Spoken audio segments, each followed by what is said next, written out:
Obunu gini kama chozunu Imana chukwa koti womo Onyele miu Mielu yumi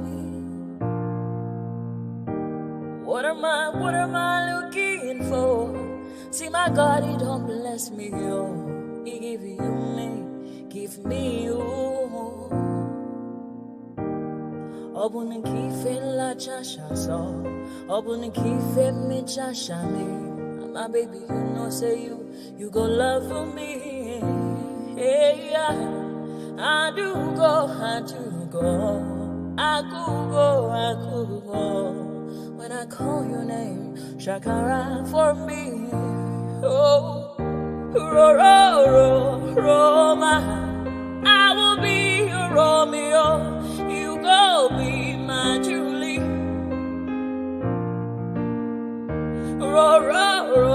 Roma, I will be your Romeo.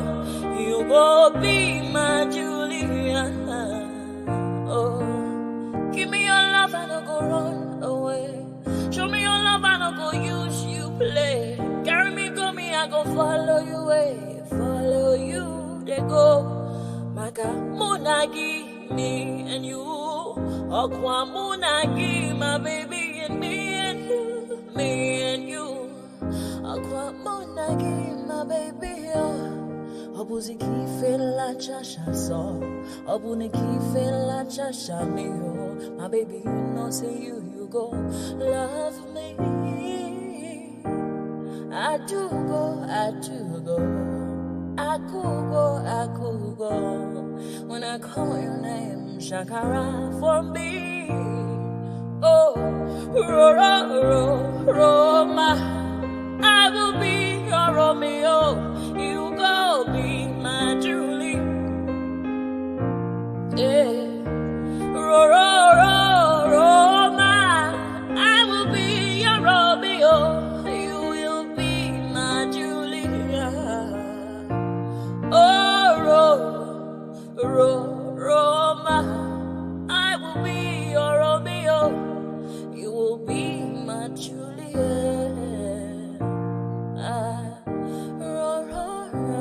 Roma, I will be your Romeo. You will be my Juliet. Obuzi kife la chasha so, Obuzi kife mi chasha me. My baby, you know, say you go love me. I do go.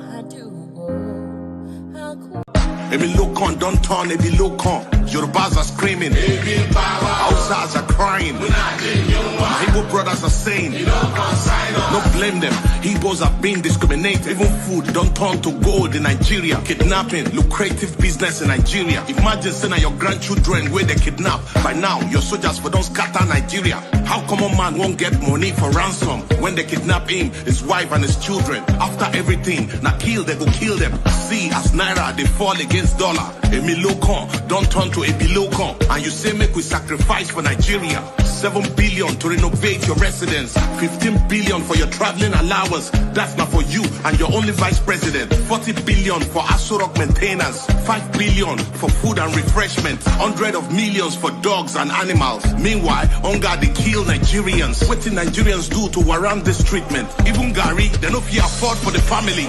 Tinubu government blame Buhari. Buhari government blame Jonathan. Hunger day, people they die. This one don't pass jaga. Oh. Emi loco, OTD, Emi loco, Baba, Emi loco, Edaku, Emi power. Emi loco, OTD, Emi loco, Baba, Emi loco, Edaku, Ojetiwo. Tinubu was APC party leader during Mr. Buhari Jaga government. Why didn't you help Buhari to solve the problem? Debt under Buhari, 77 trillion. No proof of any positive transformation. Unborn children ain't go pay for this evil. You know, say Buhari was incompetent, but you still bring him to destroy Nigeria. Paddy government, now you are the president. Since Buhari don't destroy Nigeria, I hope say you go bring am to judgment. Emefiele printed 23 trillion within 8 years under Buhari government. $6 million for election observers. They say somebody forged Buhari's signature. Now lie, Buhari signed that document, period. Where our refineries, where we promise to fix. I've been a Dangote refineries would depend on how much. Ayandaba.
Ladies and gentlemen, sometimes you just have to act like you are drunk, like you are crazy. Confuse your enemies, confuse them. We mo. Yeah, we mo. We mo. No basa ega ponto mo. Iye de bugeme. Okwitara kara mi nguru ma amiga kuru mu gwo ya baby mo. Abe Maria. How are you feeling? Ayandaba.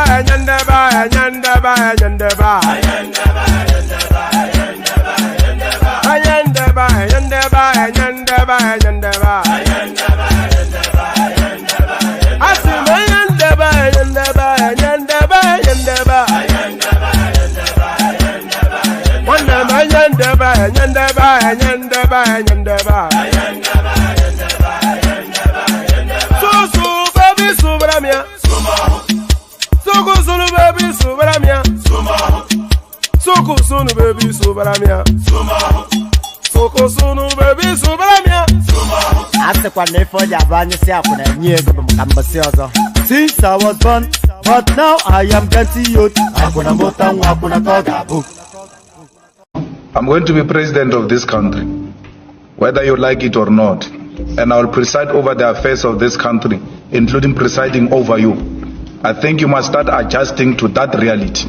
The sooner you do that, the less chest pains you'll have when that reality comes.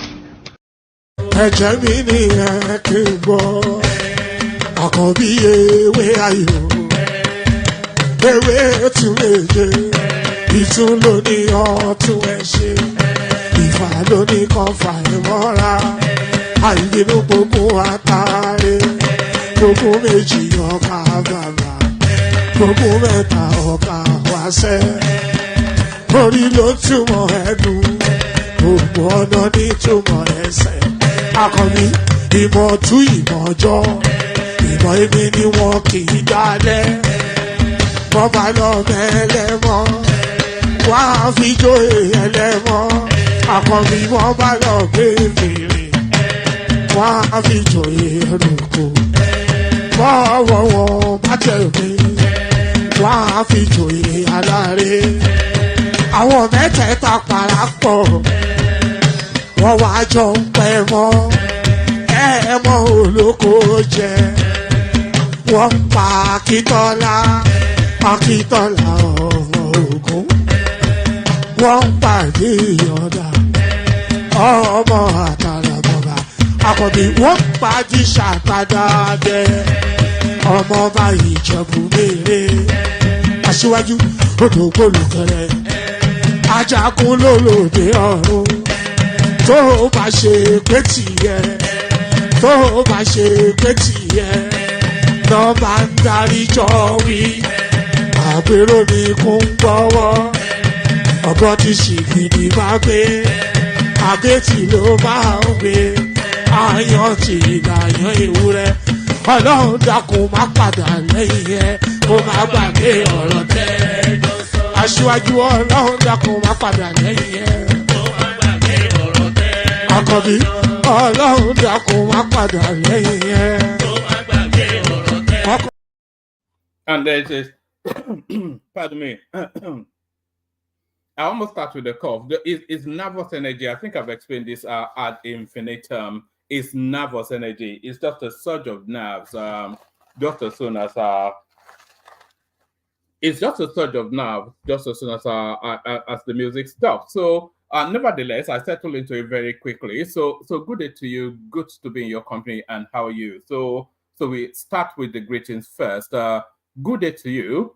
Good to be in your company, and how are you? So hope you've had a gloriously wonderful day. So So the weekend comes to an end, and we cascade yet into another week. I've often said often enough that the weekend, the week actually starts on Sunday. So a week cycle is actually Sunday to Friday, not Monday to Sunday. So that's a week cycle. A lot of people confused that it's Monday is the start of the week. No, Sunday is the start of the week. So the week actually starts today, and we cascade then into the working week on Monday. So good day to you and all that.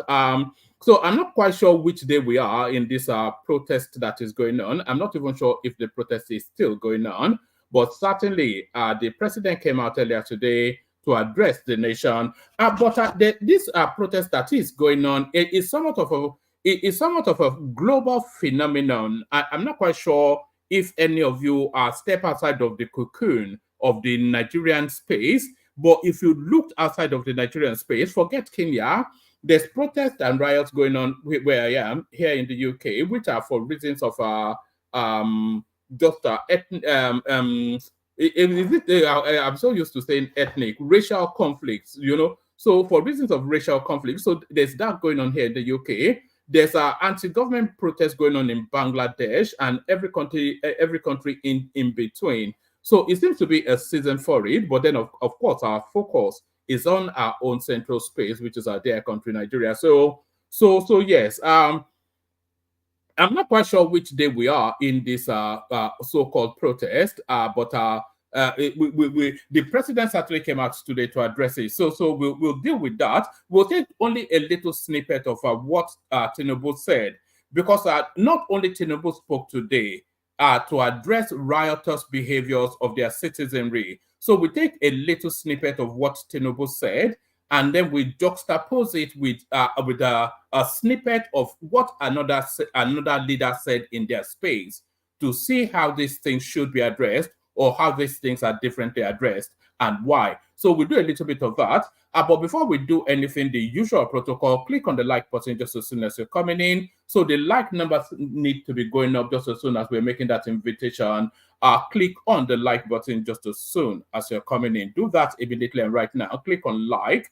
If you're not already subscribed, then please correct that as well. These are for reasons of the YouTube algorithm. These are what takes you up the chart of the algorithm space. So if you have not already done that, and if you've ever wondered why you're always being invited to do that, those are the reasons why. So click on like and then click on subscribe. So do that now. And then click on that hyperlink that says StreamYard. It's immediate to hand in the comment section. That brings you into a studio space. As soon as I finish reading out the body of the talking points, I'll let you onto the screen and engage you in conversation. So that's how it works. It's an open microphone session, and the open microphone, the hyperlink that says StreamYard. So let me just send it again. Make sure it is most immediate to hand. We're always trying to harvest new voices. We're ravenous for new perspectives. You be that new perspective for today. So be that new perspective for today, especially in this climate that we're in now. So this is a climate now where nobody can sit on the fence. So come express yourself. Click on the hyperlink that says StreamYard. So click on like, click on subscribe, click on that hyperlink that says StreamYard, and then one more click, the dollar sign at the bottom of the stream. We have the anticipation of a minimum of 5 super chats for every stream. I cannot recall a stream that we've not yet met that mark because we've set the bar so low. So be the first then to super chat, super whatever it is, super chat, super sticker towards the stream. So if you do that, though, don't be derisory. Don't do some silly little amount. So keep the silly little amounts in your wallet. But if you are inclined, then do it liberally and generously. Click on the dollar sign, super chat towards the stream. Like, share, subscribe. Click on the hyperlink that says StreamYard, super chat towards the stream. So those are the instructions. Carry them if you will, and then you'll be subsumed with a glowing feeling of warmth. Your body will go off fuzzy with that sensation of well-being. So do that. So do those. Let's just start with this. We'll start with this. So this is I'm not going to labor you through the entirety of what Tinubu has to say, but Tinubu did come out to address the situation in Nigeria. So we'll take about a minute or so from him, and then we'll contrast it then with another leader who also came out today to address the exact same thing in their climate. So let's take a little snippet of what Tinubu said. So as well as what he has to say, I want you to listen to the tone and texture of his voice, because it's heavily laden with contrition, almost to the point of being begging. Those were what I got when I watched it. But maybe you saw it differently. But certainly you hear a heavy laden contrition in his voice. But why is it so contrite? And is that the alpha behavior of a leader? But let's take a minute or two from him, and then we'll contrast it with another leader. Our violent protests unleashed in some of our states. My fellow Nigerians, I speak to you today with a heavy heart and sense of responsibility, aware of the turmoil and violent protests unleashed in some of our states. Notably, among the protesters were young Nigerians who desired a better and more progressive country where their dreams, hope, and personal aspiration will be fulfilled. I am especially pained. All right. So there is Tinubu right there. A lot of you have already seen that, so I don't really need to give you the fullness of it. So just to really let you feel the tone and texture of his voice.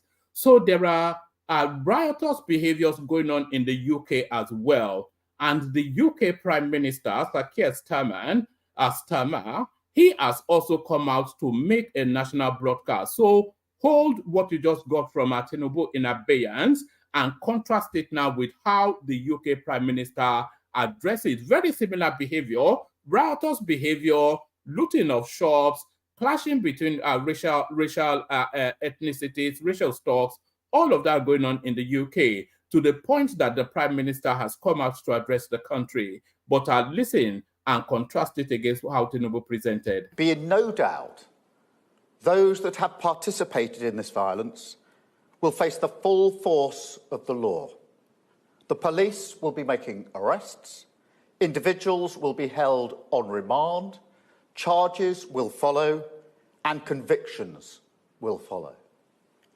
I guarantee you will regret taking part in this disorder, whether directly or those whipping up this action online and then running away themselves. This is not protest. It is organised, violent thuggery, and it has no place on our streets or online. Right now, there are attacks happening on a hotel in Rotherham, marauding gangs intent on law-breaking, or worse, windows smashed, fire set ablaze, residents and staff in absolute fear. There is no justification, none, for taking this action, and all right-minded people should be condemning this sort of violence. People... So that's the British Prime Minister addressing a similar situation. So the tone and texture and authority in both voices are marked contrast. So which way? So a lot of people feel that Tinubu should not have come out at all.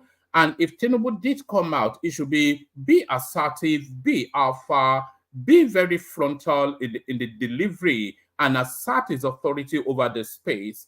That is what some people felt it should have done, just similar to what the British Prime Minister did there. So that's the two contrasting approach to protest riot management. So two contrasting approach to protest riot management. We're still within the space of our Tinubu speech, and a lot of people responding to it. So let's kick it off with this response.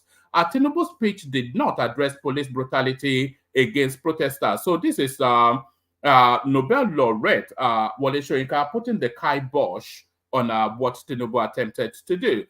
Protest, Tinubu's speech did not address police brutality against protesters. So a couple of paragraphs, only really because we have so many things to go through. So I'll just give you a couple of paragraphs.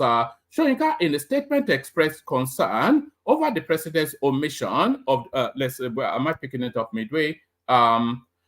Nobel laureate Professor Wole Soyinka on Sunday faulted President Bola Tinubu's national broadcast for not addressing the violent crackdown by security forces on hashtag end bad governance protesters. So I've not seen any violent crackdown, unless I've missed something. A lot of people are actually saying how exemplary the management of the protest has been by the security forces. Says you can't serve bullets where bread is pleaded. So that's typical Wole Soyinka right there. Says you can't serve bullets where bread is pleaded. Nobel laureate Professor Wole Soyinka on Sunday faulted President Bola Tinubu's national broadcast for not addressing a violent crackdown by security forces on hashtag end bad governance protesters. Soyinka in a statement expressed concern over the president's omission of this critical issue. He said, I set my alarm clock for this morning to ensure that I did not miss President Bola Tinubu's impatiently awaited address to the nation on the current unrest across the nation. His outline of government's remedial action since its inception, aimed at warding off just such an outbreak, will undoubtedly receive expert and sustained attention, both for effectiveness and content analysis. My primary concern, quite predictably, is the continuing deterioration of the state's seizure of protest management, an area which the presidential address fell conspicuously short. So it goes on in that heavy grammar that's Wole Soyinka, but essentially the headline tells us everything. So he's now quibbling that Tinubu did not address what he deems as police brutality. So at day 4, violence erupts as Lagos protest. Violence erupts at Lagos protest as hoodlums disperse protesters. So a lot of anticipation a lot of apprehension, I should say, not anticipation, but apprehension that Lagos was being targeted, especially to repeat the ENSAS sort of experience. But it looks as though management by Sanwo-Olu and the indigenous Lagosians have been able to ward that off. So management by Sanwo-Olu and the security forces and the indigenes of Lagos have been able to ward that off. Violence erupts at Lagos protest as hoodlums disperse protesters. So let's have a look at this. On Sundays, hoodlums disrupted the 4th day of a peaceful protest at Gani Fawemi Park in Ojota, Lagos State. The demonstration, which began without incident, saw a significant escalation around 10:30 a.m. Tensions flared when a lawyer identified only as JP urged protesters to leave the site, citing President Bola Tinubu's recent national address. So it looks as though that national address somewhat has had an impact on how people are relating now, because they wanted the president to speak to them, and the president has spoken to them. So it's had somewhat of an impact on how on the verve and energy of that space. So people now, they've heard the president, they've heard what he's been doing, they've heard his plan for the future, and a lot of people then are satiated by that. So a lot of people are satiated by that, except, of course, people politically motivated. Let me speed through data. On Sunday, hoodlums disrupted the fourth day of a peaceful protest at Ganefayemi Park in Ojota, Lagos. The demonstration, which began without incident, saw a significant escalation around 10:30 a.m. Tensions flared when a lawyer identified only as JP urged protesters to leave the site, citing President Bola Tinubu's recent national address. However, a faction led by 70-year-old Adegboyega Adeniji of Peace Action Transformation insisted on continuing the protest. The police intervened, attempting to persuade the remaining protesters to disperse. Moments later, a group of individuals whom the protesters alleged were hired to disrupt the event emerged from across the street and began chasing them away. So this idea that everybody that is anti the protest is a hired agent, I think we should move away from that. A lot of people are not for that protest, and they also get the expression of what they want for their nation. So a lot of everybody that is anti what is going on is a paid agent. That's just a lazy pedestrian mindset. Tinubu, government won't allow those with clear political agenda tear nation apart. So these are the snippets coming out of Tinubu's broadcast earlier on. So a lot of political underpinnings to that. So I'll be giving you just headlines in the main, because there's just so many things to go through.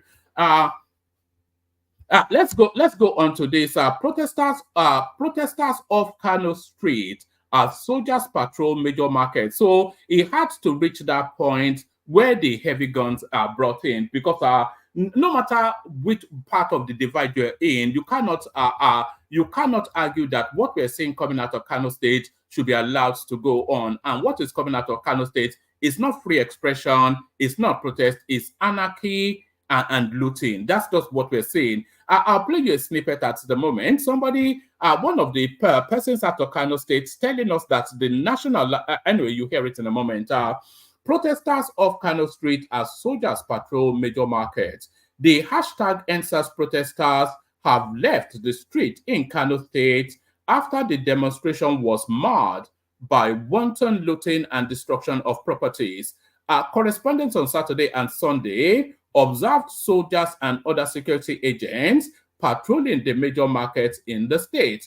At the Katin Quarry Textile Market, soldiers were seen manning checkpoints, restricting the movement of persons not on essential duties. Katin Quarry Textile Market, Carrefour Wambia Market, Dawanau Grain Market, and Sabongari Market were all fortified by security agents. While the peaceful protesters have withdrawn from the streets, some hoodlums continued across the town to loot stores and residential areas. So I don't think anybody can quibble that that is the right action to take. So the right action taken there, just to, and of course, if you want to go up against the soldiers, then good luck to you. Hashtag end soldier, hashtag end bad governance. Soyinka slams Tinubu's speech for ignoring police brutality. I think we just had a taste of that. Tinubu unveils array of initiatives to improve life of Nigeria. So that's what he has been doing since he took office. So it just carries on then as it was. So let's go to the next one. Nationwide protest. Tinubu's nationwide protest. Tinubu's Tinubu's speech conciliatory, not condescending. So that is our Festus Kiyamo putting a spin on what we just saw. Let's go to the next one. Hashtag #EndSARS in Nigeria. Protesters change tactics, move to occupy Abuja on Monday. So that's the last throw of the dice.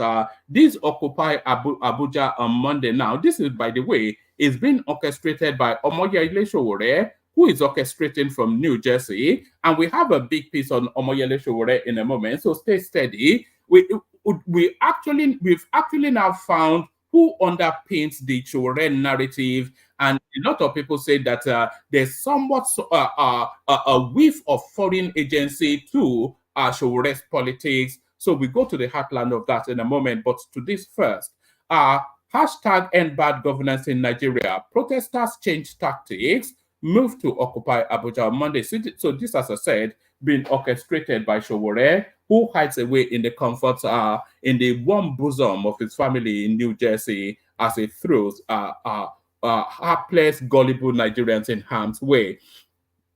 A few hours after President Bola Tinubu's plea in a nationwide address on Sunday, seeking an end to the ongoing hashtag end bad governance protest, end bad governance in Nigeria protest, which started on August the 1st, the protesters have vowed not to heed his call. Rather than ending the protest, the demonstrators tweeting on x.com under hashtag Oku. And by the way, there'll be names coming out. You know, just wait. It's very important that we read these. So there are things to come out of these readouts that verifies a lot of the things that we have been saying all the way through.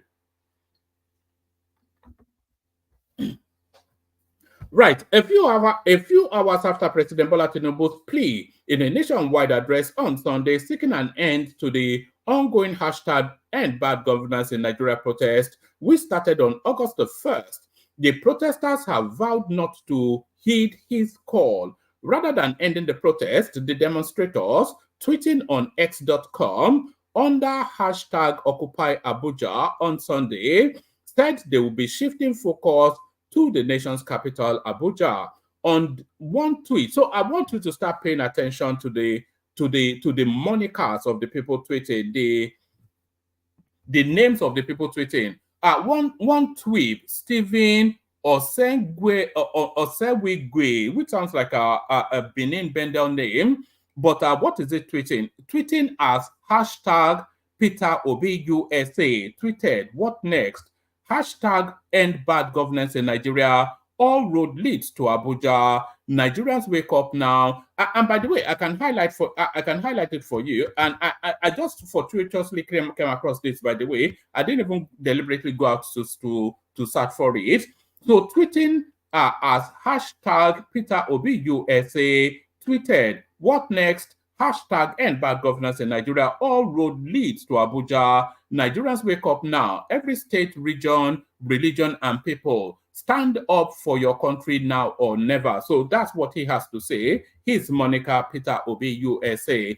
Also, a pro-democracy activist and presidential candidate of the African Action Congress in the 2023 general elections, Omoyele Sowore, in response to Senator Ireti Kingigwe, in response to Senator Ireti Kingigwe, wrote, you have a chance to lead the hashtag end bad governance in Nigeria protest to the Eagle Square tomorrow, Monday. If your current health situation allows you to collect an SUV and all those jumbo allowances at the Senate, a trip to the protest ground would not kill you, Senator. So that's Sowore taking ownership of a situation he created. So another Twitter, this one is a tweet. Maurice, not Maurice, so Morio Invectors, tweeting as hashtag Peter Obi coming, wrote. So that's the second instance now. Wrote, Abuja protesters are doing their best, but the numbers need to quadruple for Tinubu and Wike to understand how angry Nigerians are. 100,000 people can occupy Abuja and shut it down. So you can see that anarchy is very much the object of the exercise. So what are you trying to convey a message to the government, or are you trying to cause anarchy and wreak havoc on the capital city? So why do you want to shut Abuja down? Does that message resonate better if you shut it? It's just, I mean, you can see it all there. One tweet, Miriam Invectors tweeting as hashtag Peter Obi is coming wrote. And by the way, that's his hashtag right there. So I didn't even have to especially go and search for it. I was just reading it, and it started to suddenly pop out as something to take note of. One tweet, Morio Invectors tweeting as hashtag Peter Obi is coming wrote, Abuja protesters are doing their best, but the numbers need to quadruple for Tinubu and Wike to understand how angry Nigerians are. 100,000 people can occupy Abuja and shut it down, but many are still scared to join the protest. We must hashtag end bad governance in Nigeria. So it's a regime change or something. So I think we all understand that by now. So another one, Chulo, tweeting as Felix Boozy Styros tweeted, as protesters from anywhere around the country, it is important that we all head to Abuja, because any protest that did not hold strong in the capital city of a country holds no water. Another user, Unity, so it says, tweeted, summary of President Tinubu's speech. I have heard you. I am busy working. Go back home. Subsidy is forever gone. And Tinubu was quite right. Tinubu considered nothing in that speech, but he gave explanations as to the direction of travel of the country. So the protesters can disagree with that direction of. I was rather glad that he made no concession to the protest, because if he made any concession to the protest, it will be a retrogressive move. You know, if he reinstates all subsidy, and the country then, one, the largest going to the states will stop, of course, because there's no savings from all subsidy anymore. But then the economy cannot insulate that subsidy. So it will have to borrow then to continue to pay that subsidy. So for how long? You know, so there was no wiggle room, and it was entirely right to stick his ground. Even though he was placid and contrite in his tone, he gave nothing. A user, Unity, tweeting as Unity Forum 1, tweeted, summary of the president's speech. I have heard you. I am busy working. Go back home. Subsidy is forever gone. Forget it. Continue to endure the hardship / hunger. Your protest is politically motivated. Thank you for listening. So that's how she saw it, or he or she saw it. So essentially, Operation Occupy Abuja. I only really read that out because it goes on to affirm what a lot of people have always insisted and known, that this is a political. The names that came out of that are hashtag Obi, Obedient, and Omoyele Sowore. So those were the names that came out of now push towards Abuja. So it's quite clear. Do me be Kachiku to protesters. You can't remove Tinubu through the back door. Wait till 2027. So universally, everybody holds this view that this is politics, nothing to do with whatever is happening to Nigerians. So that's that one. I'm not sure that we need to read anything from here. Dumebi Kachiko, presidential candidate of the African Democratic Congress in 2023, has asked protesters to halt their demonstrations. In a statement in Abuja on Sunday, Kachiku said the protest needs to end because innocent people are being killed. At least 14 people have reportedly lost their lives in the course of the demonstration against Nigeria's economic crisis. Kachiku said President Bola Tinubu should stop acting like he could fix the country by himself. The former ADC presidential candidate said even the opposition is not providing solution to the challenges confronting the country. So just through that space, when he's saying the opposition is not providing solutions to the country, to the problems that is afflicting the country, let me play you a clip that actually speaks to that. Let me play you. I wasn't even intending to, but because the clip slides into exactly what he just said there. The opposition provides no solution to the problems. So because the solution is the one playing out now. But listen to this. Our question has to do with the issue of removal of fuel subsidy. Considering that this current administration has said that by June 2023, the subsidy will be removed, is it going to be your priority in your first 100 days in office? How sustainable is subsidy to the Nigerian economy? Thank you. Thank you, Gloria. Well done. But I can assure you, it will go immediately. Subsidy, I've said it before, is organized crime. And I cannot allow it to stay a day longer. 3 critical development areas is receiving 4.5 trillion. Subsidy is 3.6 trillion. Six. No, half year. Okay. Half year, 3.6. So every full year is about 7 trillion. Which country will invest more in subsidy than education and health and even roads? So that's Peter Obi right there in the build-up to the elections, telling us that he will remove subsidy immediately. So everybody universally, all of the candidates, at least the major serious ones, told us that that's exactly their plan.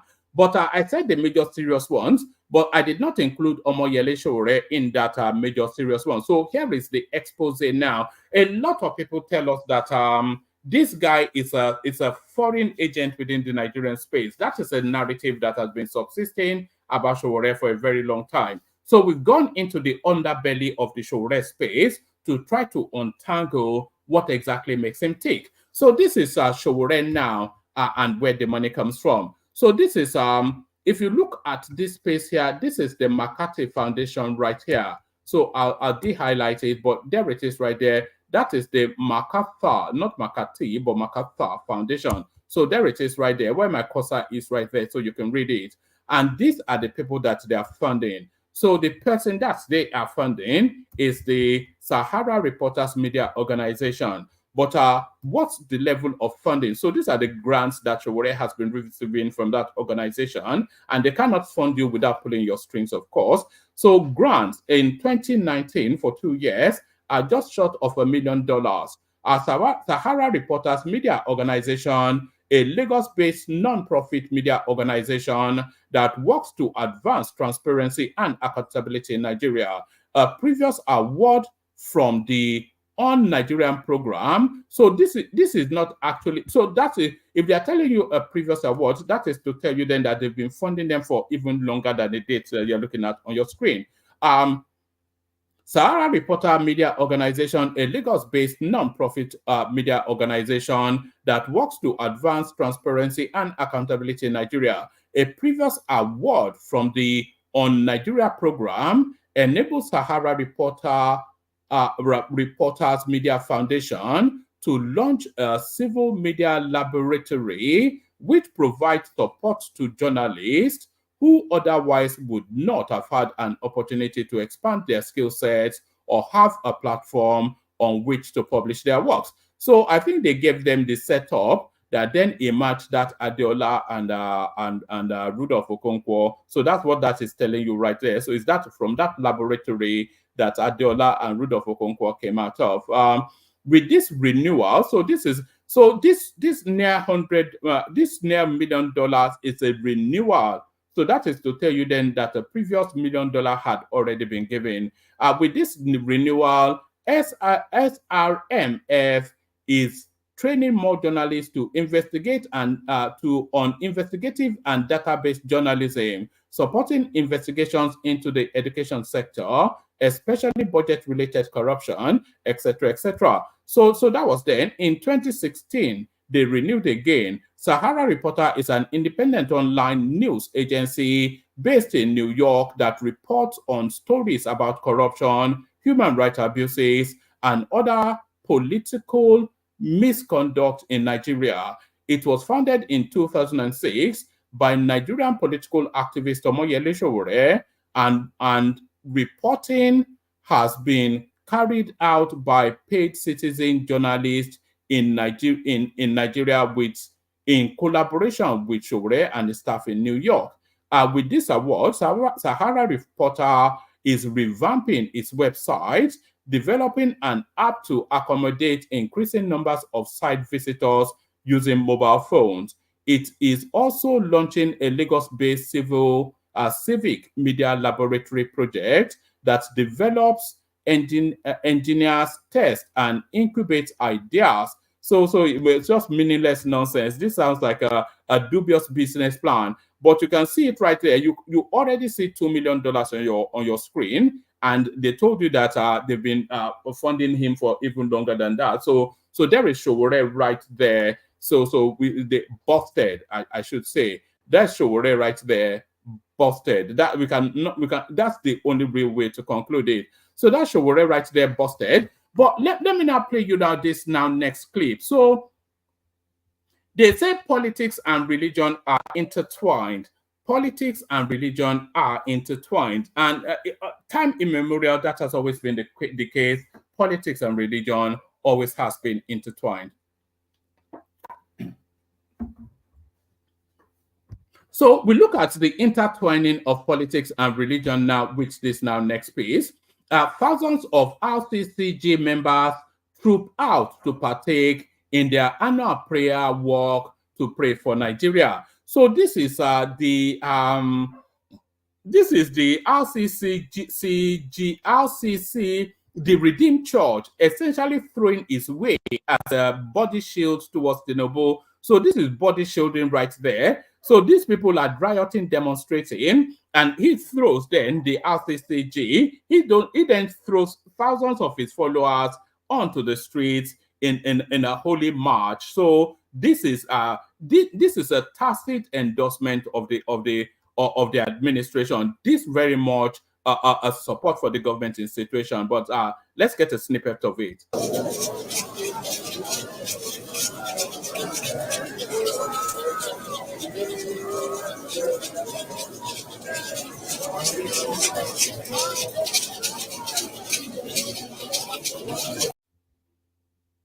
So without equivocation, as Thomas would say, that's a political move right there. And that's in Lagos as well, of course, which is the actual epicenter of at least the latest installment of the demonstration. So thousands of RCCG members troop out to partake in their annual prayer walk to pray for Nigeria. So that is the RCCG playing his hand right there. So the RCCG playing his hand in support of the government. Let me take you to this space now. So this next space is the residents of not Lagos but Kano, the residents of Kano. There are several things I want you to look out as you look at this. It says following President Bola Tinubu's speech, Kano residents continue with protests to show their dissatisfaction.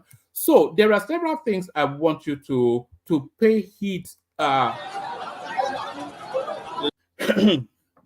me, we don't really need the volume. So there are several things I want you to pay heed of in this. So I want you to look at the size of the crowd, one, and Kano State, of course, one of the most populated states in Nigeria. So the crowd is not really anything to write home about. So this tells you then that this is a very much middle class, certainly an educated crowd.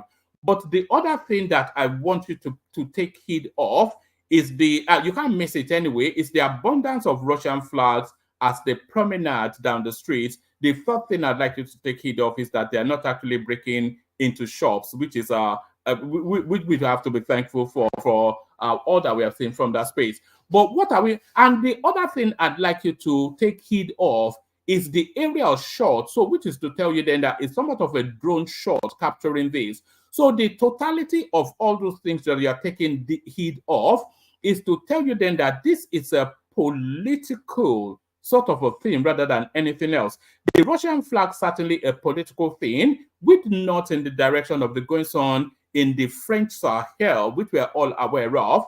The demography of the crowd, which is the academia somewhat in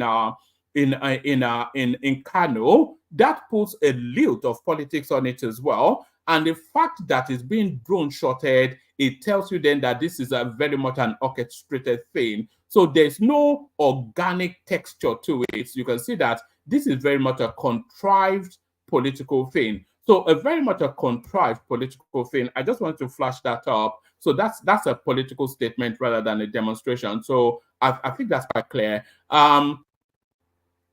So let's go on from there to another one. We're talking about Sowore just then, and he being busted, and it looks as though the wool is finally dropping from the eyes of the people who follow him fervently. So these are people now body shaming him, not body shaming though, but lashing him somewhat. So this is Sowore right here, and under his feed now, it says Sowore don't cast, see comment, God. So this is he now asking people to continue to push, even though the president has already addressed them, and here are the people then responding to that. So it says, this is the person bringing it forward. It says, Sowore don't cast or see comments, God.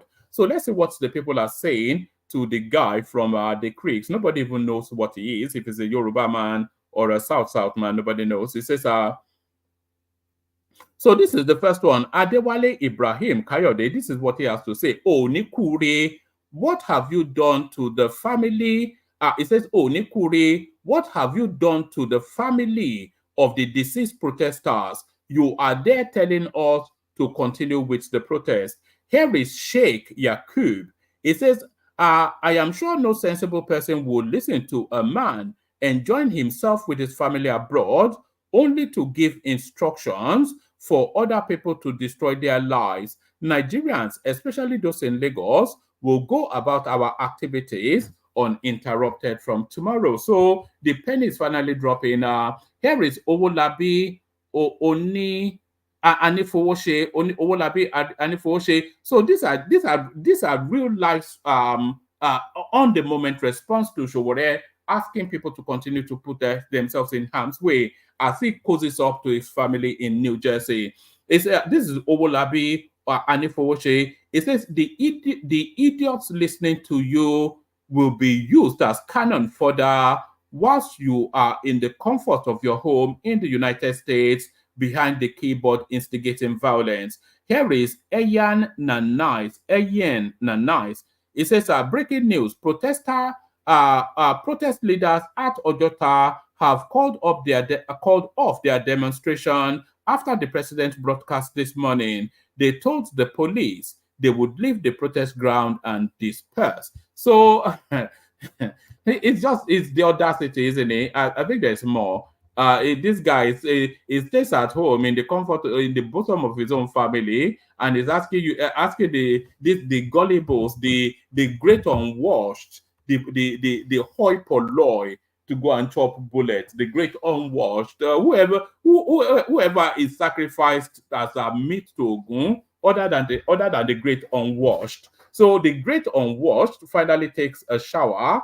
This is Niyekunle Olawepo. It says, this will have made more sense if you were here to lead. This is Lukman Abiodun. It says, what else do you want, comrade? He said he heard you and is going to sit tight. What else? I am beginning to have doubts if you truly love this country or you are just doing this to achieve something. Here is another character. It says, bros, na true say you know this country. If yes, you are not serious. Mad gone. Brothers, let's go for dialogue. Nigeria is ours. It will be great again. R.I.P. to the lost soul. So this is the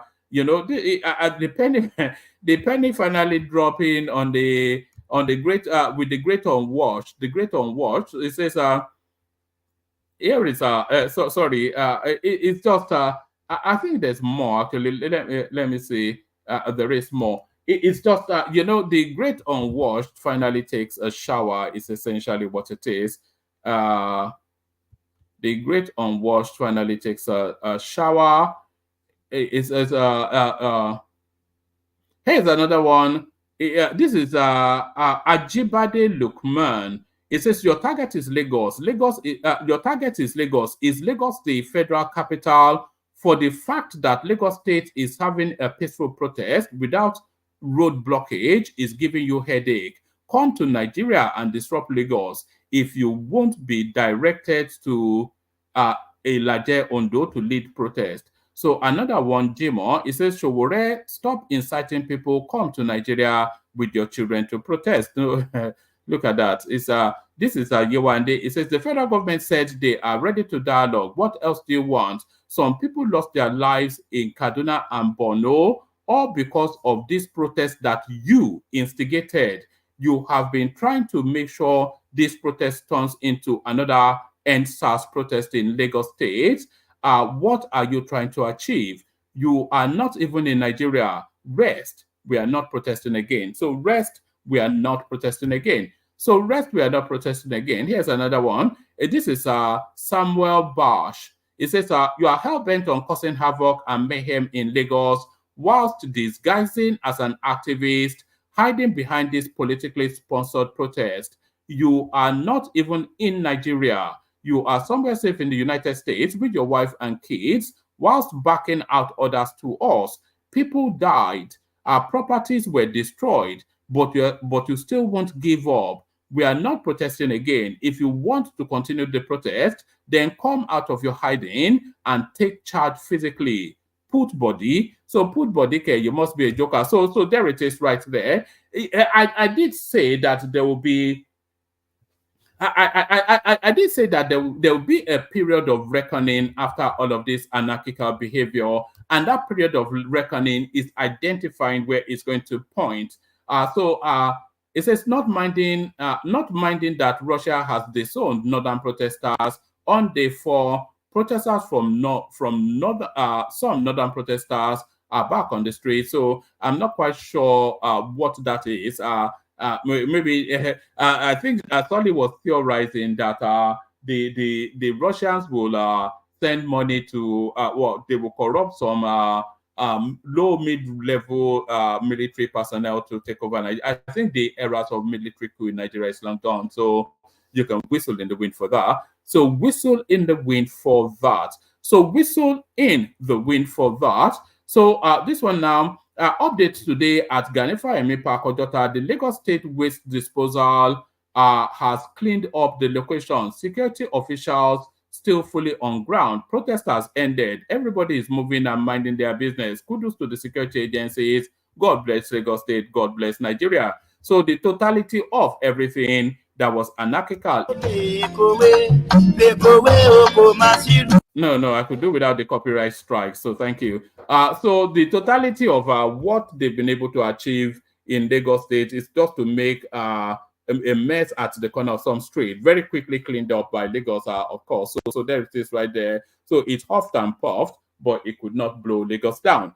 Huffed and puffed, but could not blow Lagos down. So huffed and puffed, but could not blow Lagos down. So we're spending a bit of time on the Twitter, whatnot. It says, "I am."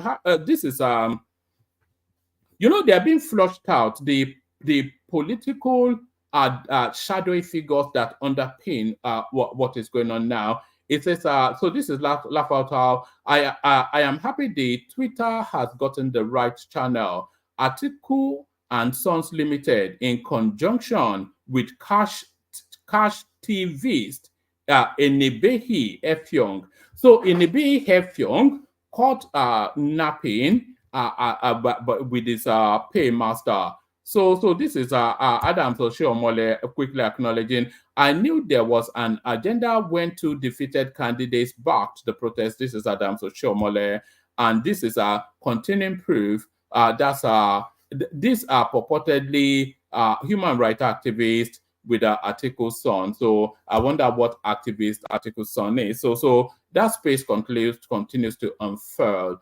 That space continues to unfurl.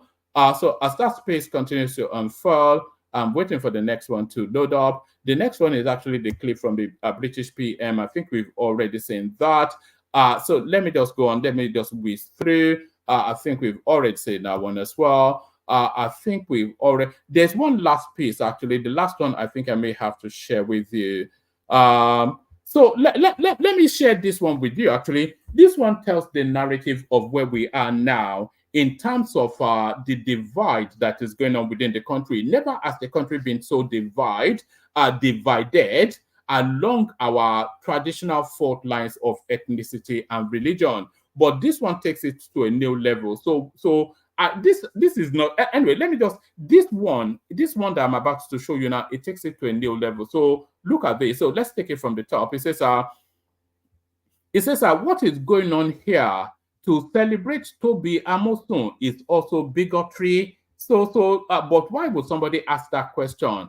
So this is a guy that goes by Odogu something or the other, and this is what he has to say. So this first line now is in response to this tweet. It says what is going on here to celebrate Toby Amosun is also bigotry, and it's in response to this. So this is from Odogu something or the other. It says, I have an idea. Why don't you secede, declare an Oduduwa state, and get to keep Toby Amosun for yourself?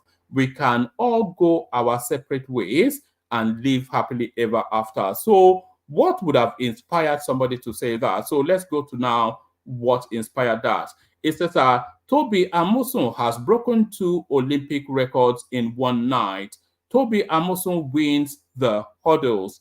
And that is somebody celebrating the achievement of a Nigerian athlete, and that cascaded into now yet another ethnic warfare. So we've been divided too sharply along that fault line.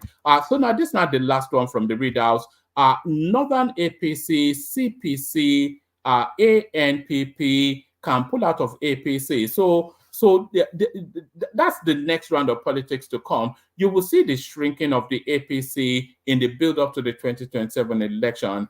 You certainly see that. You see pockets of power blocks moving out of the APC to reconfigure under another space. It says, and this is the speculation to that space.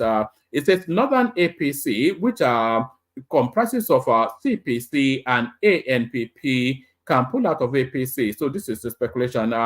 It says if this happens, ANC will automatically become minority in all chambers of the government. Further, the Northern faction can consolidate with other smaller parties, maybe not fully, but on various levels and situations. They have nothing to lose in a 50-50 arrangement, since they are not even having 10% of their way in the current APC setup. For example, CPC can align with PDP and Labour in the Senate just to impeach Akpabio. CPC can also align with Labour and PDP governors on various interests. The ANC lacks the national support. So this is somewhat a speculation to politics future to come. So a speculation to politics future to come. But let's now whiz through the video clips that we have, and then we start to go to the panels. I'll leave out the longer ones because I think the session has been going on for a while. So, and the panelists might be getting impatient. So I'll send the link. Anybody that wants to hop on, still hop on.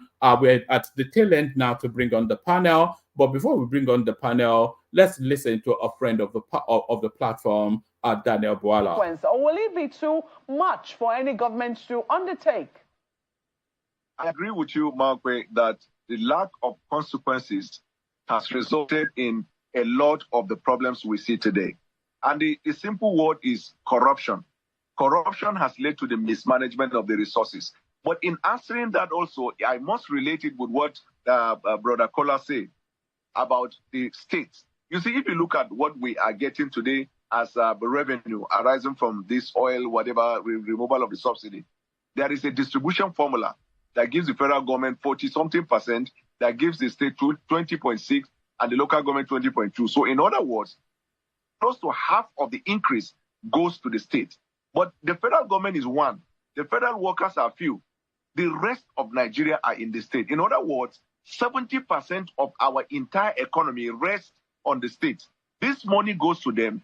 Very few states have shown any sign of improving the welfare of their people. Now, Brother Kola is saying that there is no need federal government continue to give it to the governor, rather they should find ways of doing it. My answer to him would be, that may be the ideal, but that's not what our law supports. We're running a federation system of government where you have federal government and state government, and the federal government cannot put to the states on how they use the funds. There was a time I gave an opinion. I say, instead of the extra 10 billion that the federal government is giving to them, tell all the states, just like the way they do in UBEC, give us the things you want to be done in your state. We want to execute it directly from the center. Because every money that goes to the state goes to the pocket of the governor. The punishment, Maokwe, to this is that let the protesters and Nigerians raise their awareness to the fact that the state governors are not meeting up to expectation, which is the reason why the situation is the way it is. The consequence is impeachment. Or who can impeach a governor? Because he has 308, the federal government can't do anything about that. If you say the House of Assembly will be able to do that, do they have the independence necessary? You talk about the local government, and the president has commenced that autonomy policy by first of all giving that autonomy to the local government, who will come to the State House of Assembly. We want to strengthen this democracy. Every January in America, when the president appears before Congress, there is this thing called the State of the Union. Their open remarks will always be that America has not reached its ideal, but we have come a long way, and we are all marching towards a better. So yes, there's a lot to be said for what Daniel Boala is saying there. You know, the protest should actually, the best protest, the protest we need in Nigeria is actually a protest to state houses, not to the federal space, because the federal space is releasing what the state should get, and they are releasing the states are getting more now than they've ever gotten in the history of Nigeria. So if they are getting more now than they've ever gotten in the history of Nigeria, what and you say in inflation factored in, even if you factor inflation in, they're still a good 30-40% better off than they ever were, even factoring in inflation. So what is happening to that money? They got another windfall on this COVID sort of narrative. What is happening to all that windfall? So a lot of the protest is pointed in the wrong direction. It should actually point in the direction of the state houses, and the federal space should also act towards that. Going forward, they should be amplifying how much every state is getting every month. You know, they should be amplifying. I think, was it not what's it called? Enigmatic, that was just documenting how some states were getting 150% more than they traditionally have ever gotten. So where is the impact of all of that money on the indigents of that state? So the government should be amplifying more what these states are getting. If they were amplifying it more, then you wouldn't see what you're seeing in the next clip that I'm about to play you. The next clip that I'm about to play you, it will make your heart bleed. It will make your heart bleed. So this is a man planning a meal for a week. But what is he using to plan that meal for a week? And how is he planning that meal for a week? So have that as the backdrop before I play this clip. Here is a man planning a meal for a week, but how is he planning that meal for that week? And what is he using to plan that meal for a week? Watch this. This is a heart jerker. Touch it, please. Hey, Nigeria. Oh, hey, adios. So I'm not sure if that was a skit or not, but certainly it's not far off the lived experience of Nigerians. So this is a guy that has chopped a piece of fish into about almost 20 pieces in order then to plot it as a meal for a week. Watch it again. So that's the backdrop. Here is a man that's chopped a piece of fish, a tiny little, a snack for you at Mama Put during pepper soup. You will ask for 3 of those, but this is a meal for a week being planned by a Nigerian adult. Touch it, please. Hey, Nigeria. Oh, hey, adios. So there it is right there. So there it is right there. Let me rattle through the remaining clips. This next clip, it goes back to that space of Igbos must go protest that is being planned within the Yoruba space. It doesn't sound as though it may be going away because they are double downing on it. Actually, let me not play that because I don't even want to go into that space at the moment. But they are still on that trajectory. But just pay heed to that. I think that might well be the narrative after the protest, but we'll see how that space plays out. So let me not play you another ethnically jarring one as well. So let me just play you a Reno Omokri one. and then maybe one more, and then we'll launch into the session. All right, then just one more question before I let you go. You know, people have also been talking about the way the protest was carried out. It appears some parts of the country went silent during the protest, and in some parts, you know, the streets were really, really busy. Of course, in the federal capital, in Lagos, and some parts of the country. Why do you think? What's your own feeling about, you know, the way it was organized and people's response to it? It appears as if it resonated properly in one part, and in another part, people were not just interested. Let me tell you this: it was all planned. None of the promoters and organizers of this protest were from Northern Nigeria, were Arewa, not one. All of the promoters were either from Southern Nigeria or the Middle Belt, all of them. And then the last major promotion for this protest was done in Abia State, like I told you, 5 days ago, when Peter Obi stood shoulder to shoulder with the governor of Abia State, Alex Obi, and was encouraging people to protest. Yet, there were no protests in that state, Abia State. There were no protests in Peter Obi State, Anambra State. Now, here's the thing. This is a man who was caught on camera, who was caught on audio. The audio was leaked.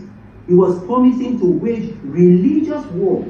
Now, if a man like that, who is so sectional and biased, coming out and then promoting a protest, and yet in his own catchment area, this protest is not happening, but in other places it happened, it means that this man was gaslighting the country, trying to bring about division. Like I told you, it all goes back to people who were disgruntled from the 2023 presidential elections. All right, then. It's all politics, and that's what you say. Well, thank you so much, Arena Omokri, for your time on the program. I will take a quick commercial break. When we return. All right. So, you know, people are delicately navigating through what Reno is saying there. But I have often said that after this protest, there will be a period of reckoning. And that period of reckoning, the theme, the fleshing out of that narrative of reckoning is maybe what you're hearing from Reno right there, because he's already promoting a narrative to come after as the aftermath of this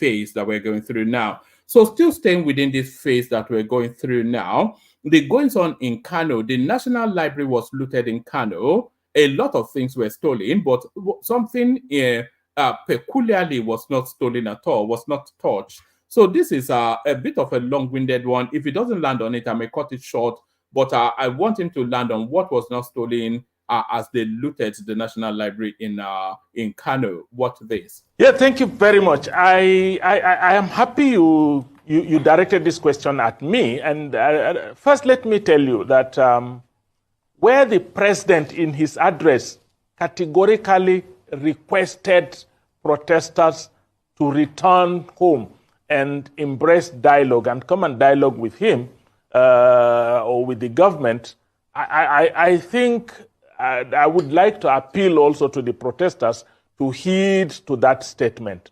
The president is the father of the nation, and he had said, look, where I have heard you, you've made your point. The issues that you have raised, I understand them and I feel them, and I want us to sit down and talk about how we can go about them. All the other aspects that you're talking about, him cutting the cost of governance and everything, you know, should be the subjects for negotiation, for dialogue. Even in conventional war, at the end of the day, the opposing sides must sit around a table and discuss. The end of every conflict is dialogue.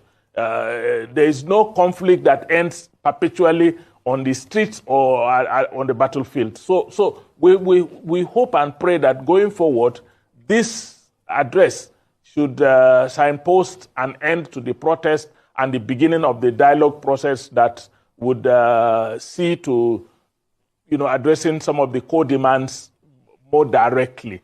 So that is that. But on your other question, I think there are political hawks, there are political opportunists that are trying to cash in on this seeming discontent, you know, as exemplified by the protest, to say, look, we want to gain some political currency out of it. And so when some young people are instigated to say Bamayi,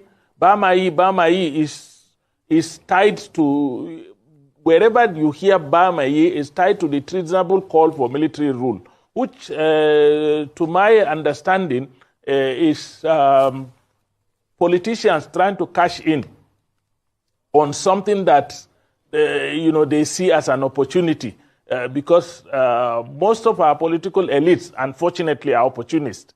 They just look for an opening, and then they come in and begin to do this. And then there are also, the economic aspect.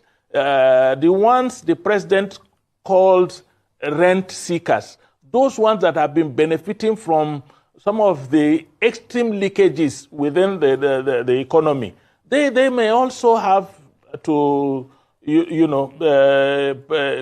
mobilize young people to do some of those things. But let me tell you, if you want my honest opinion, as a Nigerian and as a northerner, what played out was not a perception of Asiwaju by the North. What played out is a clear indication of the abdication of the responsibilities that we, northern elites, I say it with all sense of responsibility, we have abdicated our role and responsibilities to empower our young people. We've allowed a large army of uneducated, out-of-school children walking about in the streets without homes, without families, without imbibing any values. They don't even know, and they don't understand what is family, they don't understand what is societal values, they don't understand what is societal norms, and they are roaming the streets.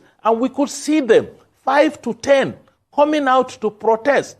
And imagine, when they broke into Kano, the National Library in Kano, they took away everything except books. Not one book was taken by anybody. That tells you that, look, this.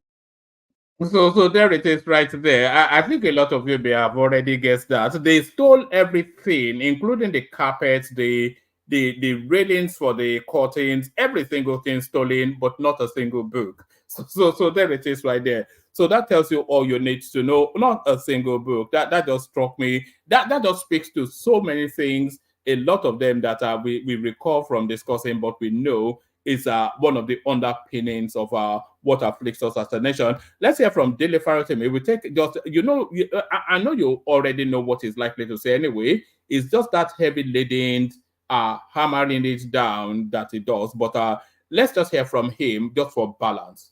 All right. So now we have a president in the midst of crippling, grinding, biting inflation. The president and the National Assembly voted 21 billion to renovate, hear me, renovate the vice president's house. 70 billion naira was voted to the National Assembly members to buy SUVs as 160 million naira for each one for senators and House of Reps members. 4 billion naira was voted to renovate Dodan Barrack. Another 3 billion for Aguda House. 5 billion was given to the Presidential Task Force, a Tax Reform Committee, less than 20 members. 1.5 billion was given to purchase cars for the First Lady, an office unknown to our Constitution. Judges, for job well done, got 300% salary increase. I'm not complaining, no. I'm not saying judges should staff. 5 billion was budget for presidential fleet. At least one repo, they will buy fuel now, have you? Every senator gets 21 million naira monthly.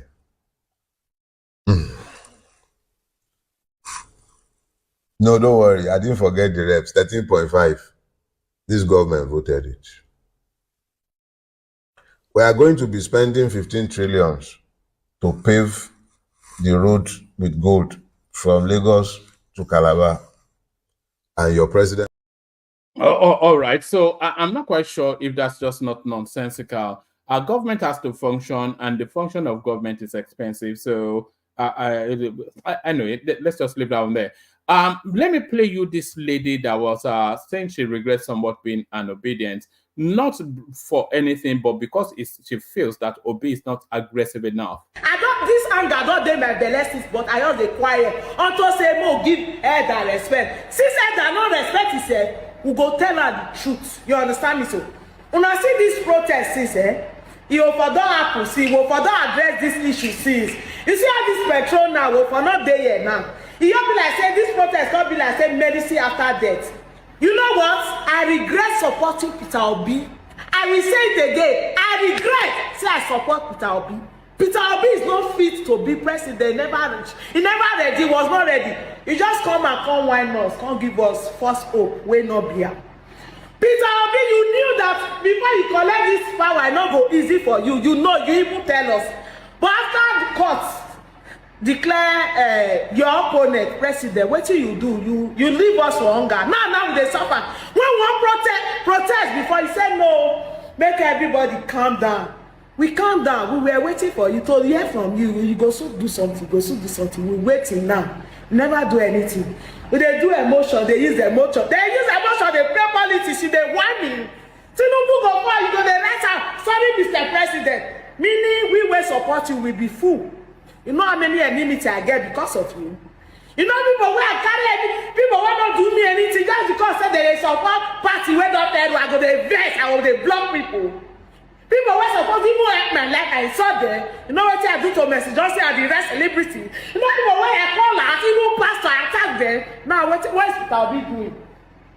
He dey do emotion. I think we go fall. He go say sorry. The other one go fall. I'm sorry. But they use your Twitter handle. They write apology. Okay. She roused and rages on for quite a few more minutes, but I think you get to the thrust of where she is. Maybe her sentiments is her gripe is that Obi is not frontal enough. But a lot of people say Obi frontal plenty. But a bit of housekeeping. A lot of people have been asking about this students' loan. So here are people giving testimonials now about monies being received. So we got receipts from Bayero University not that long ago. This is from University of Ibadan now. It says loan status approved. Let me see if I can blow it up a bit. Disbursement status approved. Academic year loan type institutional fee. So that's somebody's school fees being paid there. And what do they have to say? It says, these are testimony from some of my UI friends. So I know a lot of people will still dispute this. It says, NELFUND student loan disbursement update. So far, a total of 2 billion and a bit has been disbursed across 6 whatnot. So there it is right there. A lot of whatnot. So here are people celebrating receiving their state. It's a Tinubu do this, and then they're putting snapshots of their loans exactly. It says, well, the loan is a good initiative. It helps many students. So if you are protesting against bad governance, then they are not protesting against this government. That's for certain. If they are protesting against bad governance, then they certainly are not protesting against this government. So this will be the last one now. So this protest now, it will end in 10 days, or it may even end a lot sooner, but that will not be the end of protesting in Nigeria. So here is the next round of protests to come. Biafra government office of Prime Minister, 3rd of August 2024. 1 month lockdown of Nigerian government institutions across Biafra territory. The Biafra government is ready to close down all Nigeria government houses and offices within Biafra territory for a month. The details of the shutdown will be announced during the next State of the Union address. Our demands are as follows. Number 1, withdraw all of Nigeria's terrorist forces from the 40 United States of Biafra. Number 2, accept the Biafra self-referendum, which has recorded over 49 million votes. So I'm not even sure that there are that many Biafrans, never mind that many. Maybe it was Mahmoud Yakubu that did the referendum. Release Mazi Nnamdi Kanu and other Biafran political prisoners. After this 1 month shutdown of Nigerian offices and nothing happens, we will lock them down indefinitely. The lockdown is not applicable to traders, market, businesses, banks, and hospitals. So those banks, are they Nigerian-owned banks or Biafran-owned banks? So the silliness continues. So that's just a bit of a comic relief from the cross-dresser known as Simon Ekpa. So you'll be thankful that is all of it. Let me send the link again. The room does need populating, so anybody that wants the conversation, please jump on. We play the Kegite music, then we see where we land. So let's first look for the super chat also needs to be coming as well. What's happened to the super chat? We usually have an abundance of it. Maybe the Kegite will induce you. Water, only water, only water, where they see ma. Water,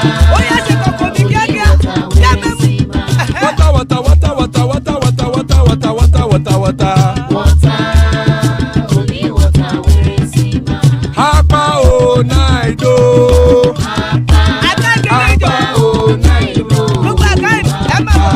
Hapa you don't come o.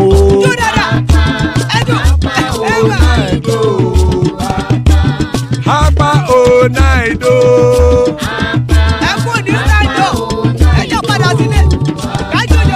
Oro kẹ̀kẹ́ ẹlẹ́mù yé o. Ilé sọ́dí àkẹ́kẹ́ rẹ̀ ẹlẹ́mù rẹ̀ o. Bobby Master kẹ̀kẹ́ rẹ̀ ẹlẹ́mù rẹ̀ o. Chifu Faila ti kẹ̀kẹ́ rẹ̀ ẹlẹ́mù rẹ̀ o. Eruku lẹ̀lẹ̀ ẹlẹ́mù dé. Eruku lẹ̀lẹ̀ ẹlẹ́mù dòde. Eruku lẹ̀lẹ̀ ẹgbẹ́ ẹlẹ́mù dòde ó jàre o. Eruku lẹ̀lẹ̀ ẹlẹ́mù dòde. Eruku lẹ̀lẹ̀ Ghana ti dé ẹgbẹ́ bọ́dì o. Ọmọ ẹlẹ́yẹ ẹ̀yẹ o ó dilé o. Odúyẹ̀lá ẹ̀yẹ o ó dilé o. Petrosonama ẹ̀yẹ o ó dilé o. Petrosodúnkẹ́ ẹ̀yẹ rẹ̀ ó dilé o. Ẹlẹ́kọ̀ ọ̀run mú ìní o.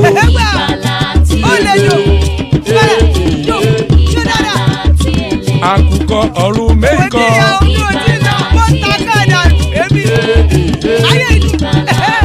Ikú kò ní ríwà gbéṣe o.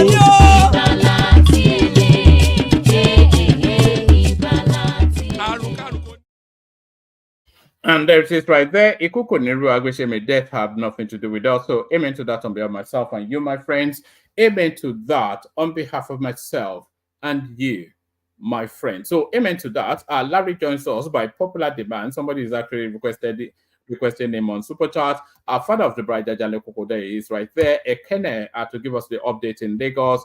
Baba to give us a broad view of the goings on. Thomas right there to take over and to chime in as well. Solid in the house as well. So plenty of room. Anybody that wants to jump on still jump on. So anybody that wants to jump on still jump on. Let's do it in this order. We go to Solly, Ekene. We go to Larry, Ekene, Solly, Baba. So Larry, you kick it off for us. Why do you rearrange it like that? No, that wasn't what I intended to say. So I said it as I intended it. So let me go with that. All right. So thank you, Solly. Solly has been with me all the way through. In fact, we were chatting even before the session started. So I think that's somewhat what was hinting at there. Yeah, you can let Solly go, Morman, if you want. All right. All right. Let's Solly, man. God knew what he was doing for not making you a woman, or you'll be high maintenance if you were. But we love you nevertheless. I grew up around women. Well, we can tell, Solly, we can tell. But Yeah, so good to have you, Solly. Like I said, you kicked it off. We were even here fighting Pansat in the back end before we kicked off. So Tinubu came out to speak today. What did you make of what he had to say? They push back against the speech. What are you making of it? The people now riling against Sowore. What are you making of that? Sowore sponsors the Makafa Foundation, pumping millions of dollars into his pocket. How does that influence his activities in Nigeria? So just give us a flavor, and then we move it around and come back. First of all, Solly, yeah. it was quite shocking that the speech, when people were saying they already have the speech, I said it can't be. And, he made his speech and it was literally the same thing that was leaked. I don't even know what to say. And nobody even understood what he said. 98% of the people that watched that speech didn't even understand what he said. He didn't address anything. So protest continues. Protest continues. When they threatened Goodluck Jonathan, he brought back the fuel subsidy. But these people want to pay away. They've taken the fuel subsidy money and they shared it amongst themselves. All this increase in state governors' funding is their share of our subsidy money. All these VP's office that they are building is our share of subsidies money. All these jets that they are buying is share of, so all these cars they are buying is our share of subsidy money. They took the subsidy money and they shared it amongst themselves.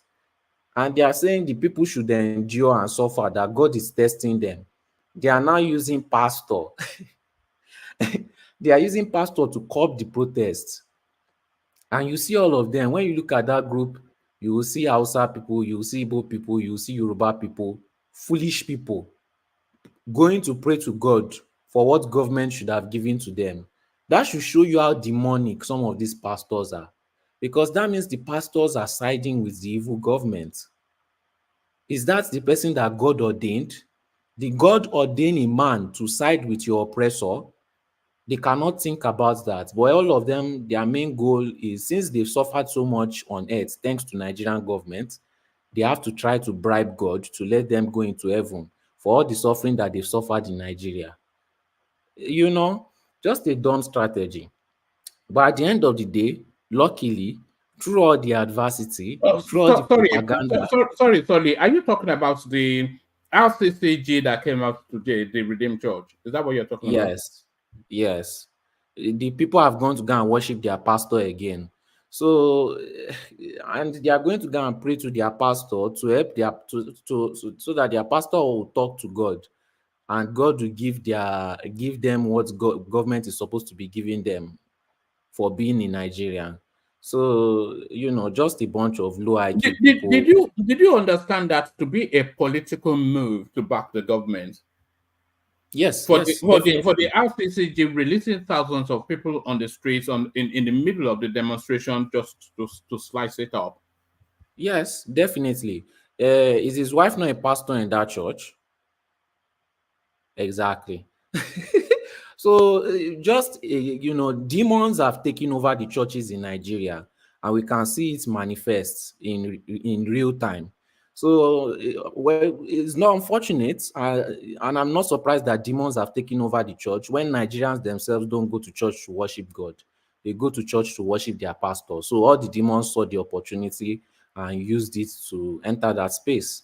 And you can see it's being manifested in reality when they use churchgoers to curb protesters that should be protesting for what is their right. They are going to beg pastor to tell God to give it to them with miracles.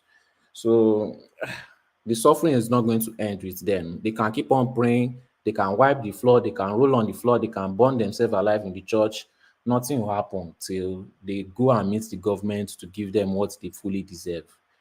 And so take us to Sowore trying to move the protests to Abuja for a last hurrah, and people riding against him to say that, where are you even as you continue to puppet master from America?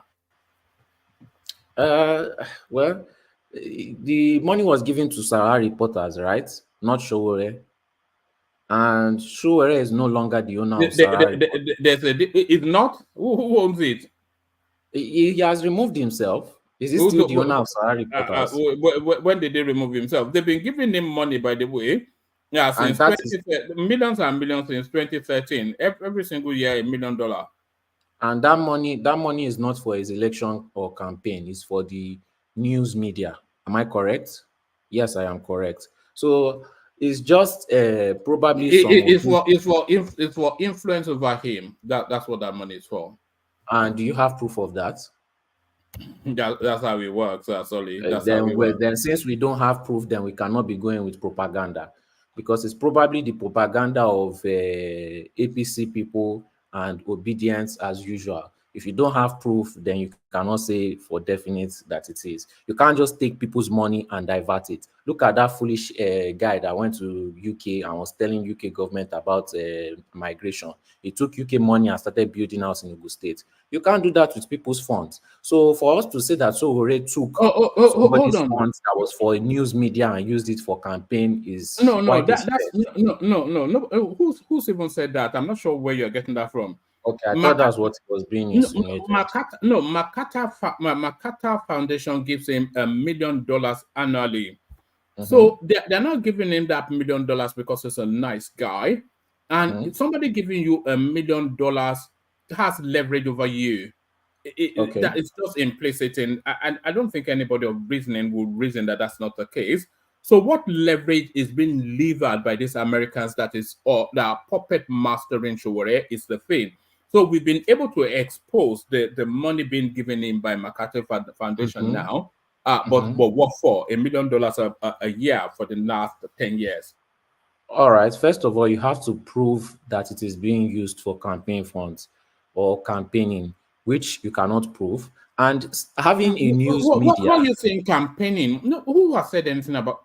What's the influence? Let me move you from there. I'm not sure that. No.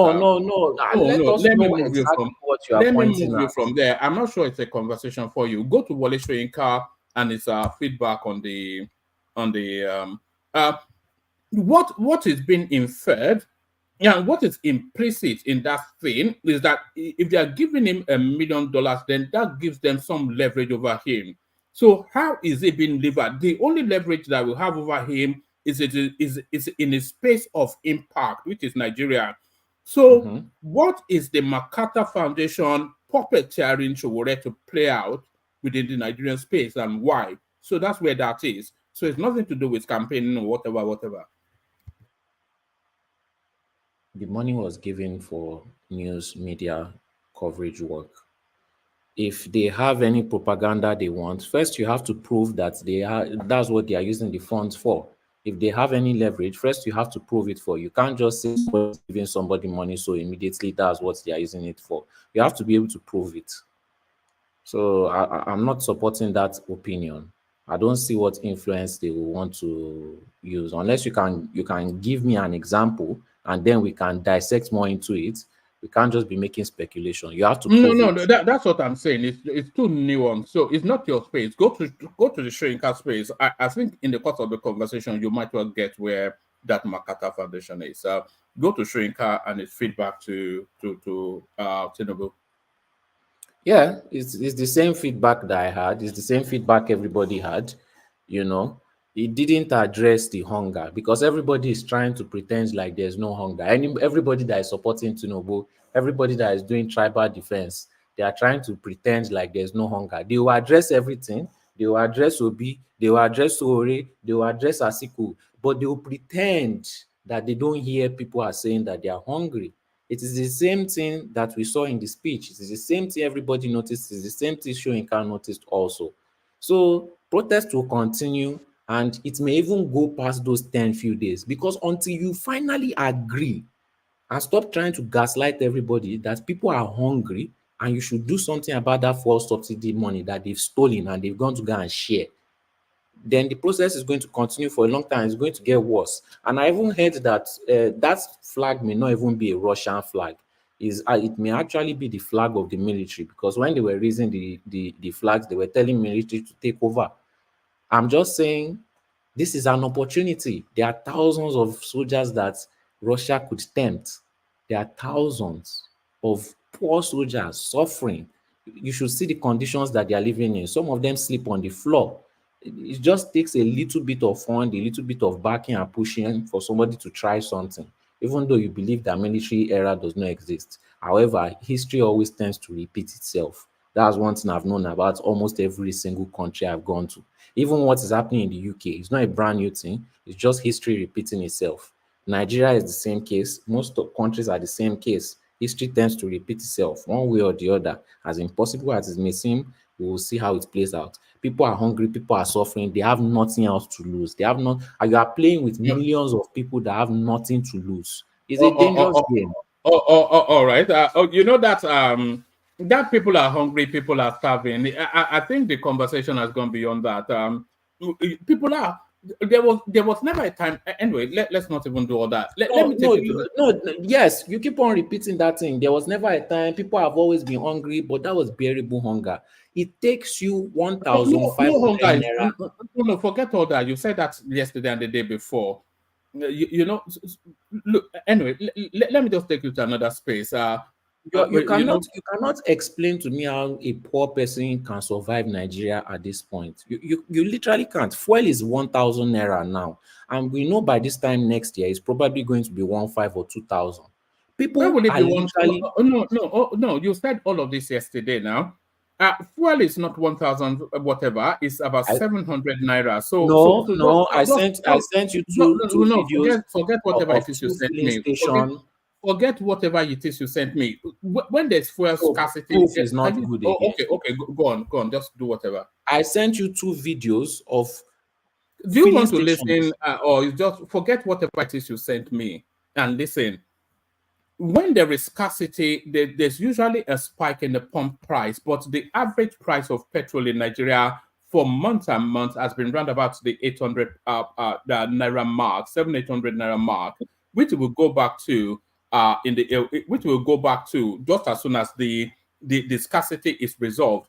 So, and it's not going to get to whatever you are saying in next year, whatever. As soon as the Dangote space kicks off, there will be price stability, then there will be predictability. But that's just what all the industry experts say. So I'm not sure what you are saying, but all this woe betide and woe is me and blah blah blah. The industry experts, have they not been saying our refinery will start functioning? All right. Let me just take you to another space. And also, it's not like Dangote is a philanthropist. Dangote is a businessman and is looking for profit.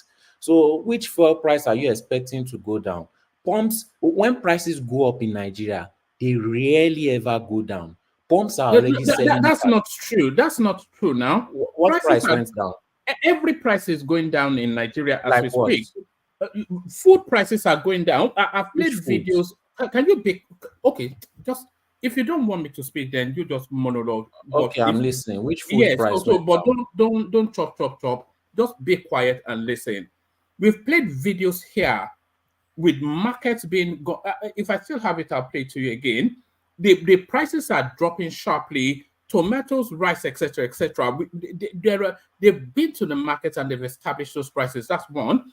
Prices of even non-food items. I've played videos here of prices of those water tanks that people use to hang up, which are slashed by half. A lot. We've shown examples of prices of Indomie coming down here. Kenya has verified this. So this narrative of prices going up and not coming down is just a nonsense. So just stay, don't say anything. And this Dangote deal, when they said they are going to sell Dangote in Naira, what they've agreed with Dangote is that they will agree a rate of exchange for that for transactions for 6 months. And then that rate of exchange for transaction for 6 months will determine the rate of sale to all marketers for 6 months. So within those slot periods, it establishes a price stability. So if you don't understand the complexities of it, then let me just move you to another space. But don't just say like pedestrianized stuff. Okay, can I reply now? All those food prices is because they've reduced import duty, and it is not permanent reduction of import No, they are duty. tomatoes. They are food grown in Nigeria. We played. If I have the video, I'll play it again. It's maddening sometimes when you guys just mantra chant. Hopefully, I still have the video. But carry on. If prices of goods have come down, why is somebody cutting one piece of fish into 10,000 pieces? Look, I don't know. That could be propagandizing something. That would, People are all right. hungry. You are saying it's propaganda. Forget people are. We know people are hungry, but you cannot say that. All right, Tolly, just you have the floor. Just speak. You know, it can be frustrating sometimes. It's a fixation on a stagnated sort of position without understanding the vagaries of the nuances that move fluidly all the way through. We've cited examples of countless examples of food prices crashing, and you are telling us that they are not. When the fuel scarcity spikes up, then it establishes where it is. You don't acknowledge any of that. It's just people are hungry, people are hungry, people are hungry. It's just. We'll see how the protest continues. We'll see how the outcome goes. One thing I know is that I hope these northerners don't back down, and I hope the people in the south start carrying that flag too, so that you take them serious, right? Shebi, you said that the people should suffer while you continue to spend in exuberance, right? And before they suffer and collapse, they will show you shege and they will show you pepper, and they will make sure that this administration does not work till the average poor Nigerian benefits from this government. Because all these benefits that you are talking about, they are not going to benefit anything. So why should they stay civil? Why should they not protest? You want them to starve till they are dead? That was the plan of the government for them. Government gave 40,000 bags of rice this year alone to each state to distribute. Only like 3 states have distributed it, and they didn't even distribute the complete amount. Now they've carried the rice and they are not distributing it to people so they won't protest. And it's not as if they are distributing the full amount. They are still even keeping some. So we know definitely in the north, they didn't distribute shingbai and they've already sold it. And they've stolen so much from the poor, they've spent it and they've used it already. Now they are panicking that people are protesting. That is basically what is happening. And they cannot face the demands of the people because they finished spending all the stolen money and they finished distributing and sharing all the amenities that you claim that they got into the country to help Nigerians with. They finished everything because that's how confident they are that Nigerians will come online to defend their callousness, to defend their meanness, to defend their insensitivity to other people. And people will still come in the south and they will be fighting tribal war and be doing tribal defense. There are some people here that they took their IQ level down to IPOB level just because some people are insulting you. You now decide to bring your IQ down to their level and you are now insulting them back in the same way. How will you reduce your IQ to IPOB level? IPOB level. Can you imagine? You reduce your IQ to that level just to defend rubbish. It's very sad. When we are supposed to be thinking above them, we know that all they have is mouth. It can get offensive, but they've never achieved anything in their life. You know, and you see them doing so much, especially if you are not living in Nigeria. If you believe that the government is actually doing something, the reason why you left Nigeria is because you saw that you are going to a place where things are going to get better. If you truly believe that Nigeria is going to get better, start by sending your children there first so that they will start getting the good amenities of Nigeria, and then you bring all your full family straight to Nigeria so that we can enjoy this new development that is surely coming. All of us need to enjoy it so that we will not be glorified refugees, because that's what an immigrant is. You will not be glorified refugees that white people in UK will be attacking on the road, and you will say that, hey, at least I'm living a better life, while white people are looking for you to beat on the road.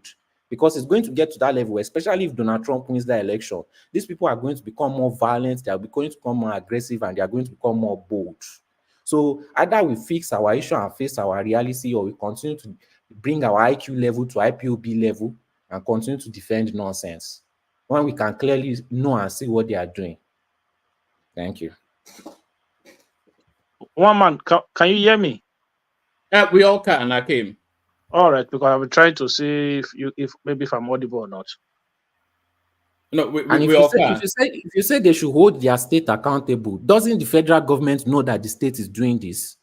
This is part of their strategy. All of them, they are together in it. If the federal government knows, then what should they do about it? Can't they penalize them? Can't they do something? In what way? Because the state governors hold are on. doing You this. see, it's the naivety that say, do you know how the federal structure works? Can you explain it to me? Explain my naivety. Those states, they are in essential, they're essentially sovereign spaces by themselves. The federal government does not have the whip hand over them. You know, they're essentially they are sub-national spaces. You know, the state governor is essentially the president of that space, with all of the essential powers of the federal government or of the federal president. And the monies that they are getting is not the largesse of the federal space, it's the entitlement by constitution. And how they administer that money is not to the supervision of the federal space, it's to the supervision of their state assemblies. It's a very sorry, man. And can't they change some things in the constitution to remove all this kind of rubbish rights? Because when they wanted to change national anthem, they did it swiftly. When they wanted to increase their salary, they did it swiftly. When they wanted to steal subsidy funds and increase their allocation, they did it quickly. Why can't they stop the bad things that are happening? The only thing they seem to be swift at doing is when it benefits them. But when it's time to actually stop something that they say they can't have control of, but they can change, then we see that, oh, it's not possible all of a sudden because it's not going to benefit them. Anything that does not benefit them is impossible. Anything that benefits them is done overnight. Can't it be changed? We know it can be changed. If it was going to benefit them, they will change it overnight. Would you say the student loan benefits them or the ordinary people? The student loan is pure nonsense. Why couldn't they have given students grants? Now you are putting people into debt because you want to increase. It's just fraud. They're not putting anybody into debt. Can I no, explain hold on. Before you explain the fraud, explain the system where you are. I don't understand. What's the system for funding education where you are? The education is subsidized for the citizens. Right. And When then you want the when you want to go to university, what's the system here where I am is exactly what's playing out in Nigeria. You get a student's loan which you pay back once you get employment. That's how it works here, and I suspect that's how it works in America as well. One man, you get it wrong. You got it wrong with interest. With interest, you pay it with interest. Okay, but that's not so. In Germany, is school not free?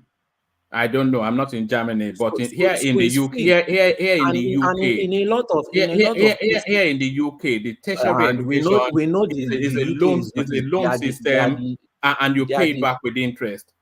Okay, so we should emulate the oppressors of the world and the inventors of fraud and scam. All right. Why must we compare ourselves to the worst when we have let me tell you, you asked the question, let me answer. I'm really good to answer, but I suspect you may not.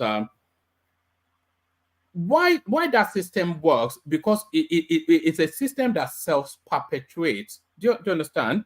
So let's say you have a pocket of, this is for the purposes of example, you have a pocket of money for this scheme, you loan it out to a set of students, they pay it back with interest, and then another set of students, they avail of that same pocket of money, they pay it back with interest, and that pocket of money self-perpetuates. But if you give them a grant, they take it, this one goes, and then you have to find another set of grant for the next set of students, and then continuously you have to have that grant. But if it's a loan system, which is either interest-free or low interest, it self-perpetuates. I think you should know that already. The school fees was already cheap. Nobody begged them for a loan in the first place. Nobody protested for it. Nobody demanded it. Nobody voiced it. They brought it only to benefit themselves because they can use the opportunity to increase the prices of school fees. And they are the one distributing the funds, which means that they will get it back eventually. And they are getting their money back with interest. UK is not the world. There are plenty countries in Europe, plenty countries all over the world where the school fees is basically nothing for the citizens. If you really want funds, why don't you improve the educational system and look for international students which will pay the extra funds that you need? That is what most functioning countries do. But like I said again, they never, ever do anything that will benefit the people in the long run. If it is not going to benefit them, they will never do it. So they came up with this student loan scheme, which nobody asked or begged them for. They quickly increase school fees. They are putting people in debt before they even come out of university. How easy is it to find a job once you come out of university in Nigeria? You are comparing it to the UK. At least when you come out of university in the UK, there's still something tangible that you can use to get some money that you use to pay almost immediately. Did they set up that one while they were setting up the student loan? No, because just 1 minute. I'll finish in just 1 minute. Because all their eyes were on was that payback of that loan and the interest attached to it. That is all they cared about. They did not care about how you get the money to pay back. They only so can I come in? No, you start paying back when you're in employment. That's how you pay back. And when we ever get in employment, what's the unemployment rate in Nigeria? All right, take a question from Akeem. Give a very brief answer to it, and we move on to Larry. Yeah, so sorry, I think if you want to critic a government policy, sometimes you have to be objective in your criticism. Okay, the way this student loan thing, the advantage of it is that it gives access, So if you come from a background whereby your parents, so you say school fees is very cheap, but you forget that it's not everybody that can still afford that school fees. That I'm here talking to you, I've basically sponsored a family member from year 1 up to final year. Even now, I still get message about his project and stuff just to leave school in Ife. So if that program had been in place, that family member wouldn't have to come to me in the first place, So that is one of the advantages of having a program that gives access to people from a poorer background to be able to access higher education to pursue their dreams. So if a child from a poorer home wants to become a doctor, just because the parents cannot afford it, not because of his ability or his inability, but because his parents could not afford it, that dream is killed. But that when this facility being in place, it means that this child can decide to go and access this facility and then gain that education and become that doctor tomorrow, which is their dream. So you don't have to take student loan if you don't need it. It is there for those people who need it. It's not by force. Nobody holds guns to your head that you have to apply for it. No, if you don't need it, don't take it. Those people who need it, they will use it. That's the whole point of it. If there was a need for it, then why did an increase in school fees come attached with that loan? If it was to help the people, why was there an increase in school fees attached to that loan? Do you go to bank? No. Hold on. That's not true. That's not true. Can you listen? What you just said is not true. So they didn't increase the school fees. They didn't increase it as a consequence of the loan. They increased it as a consequence of inflation. Are you not aware of that? How coincidental. All right. All right. Bring it home and then we go on to Larry. You don't go to a bank and then the bank, you tell the bank that, I need this 20,000 pounds to go and buy a bus so I can start business. The bank gives you 20,000 and then the bank tells the bus owner to increase the bus price to 40,000. No, what are you even saying? Solly, there is inflation in the country. The prices of everything has gone up.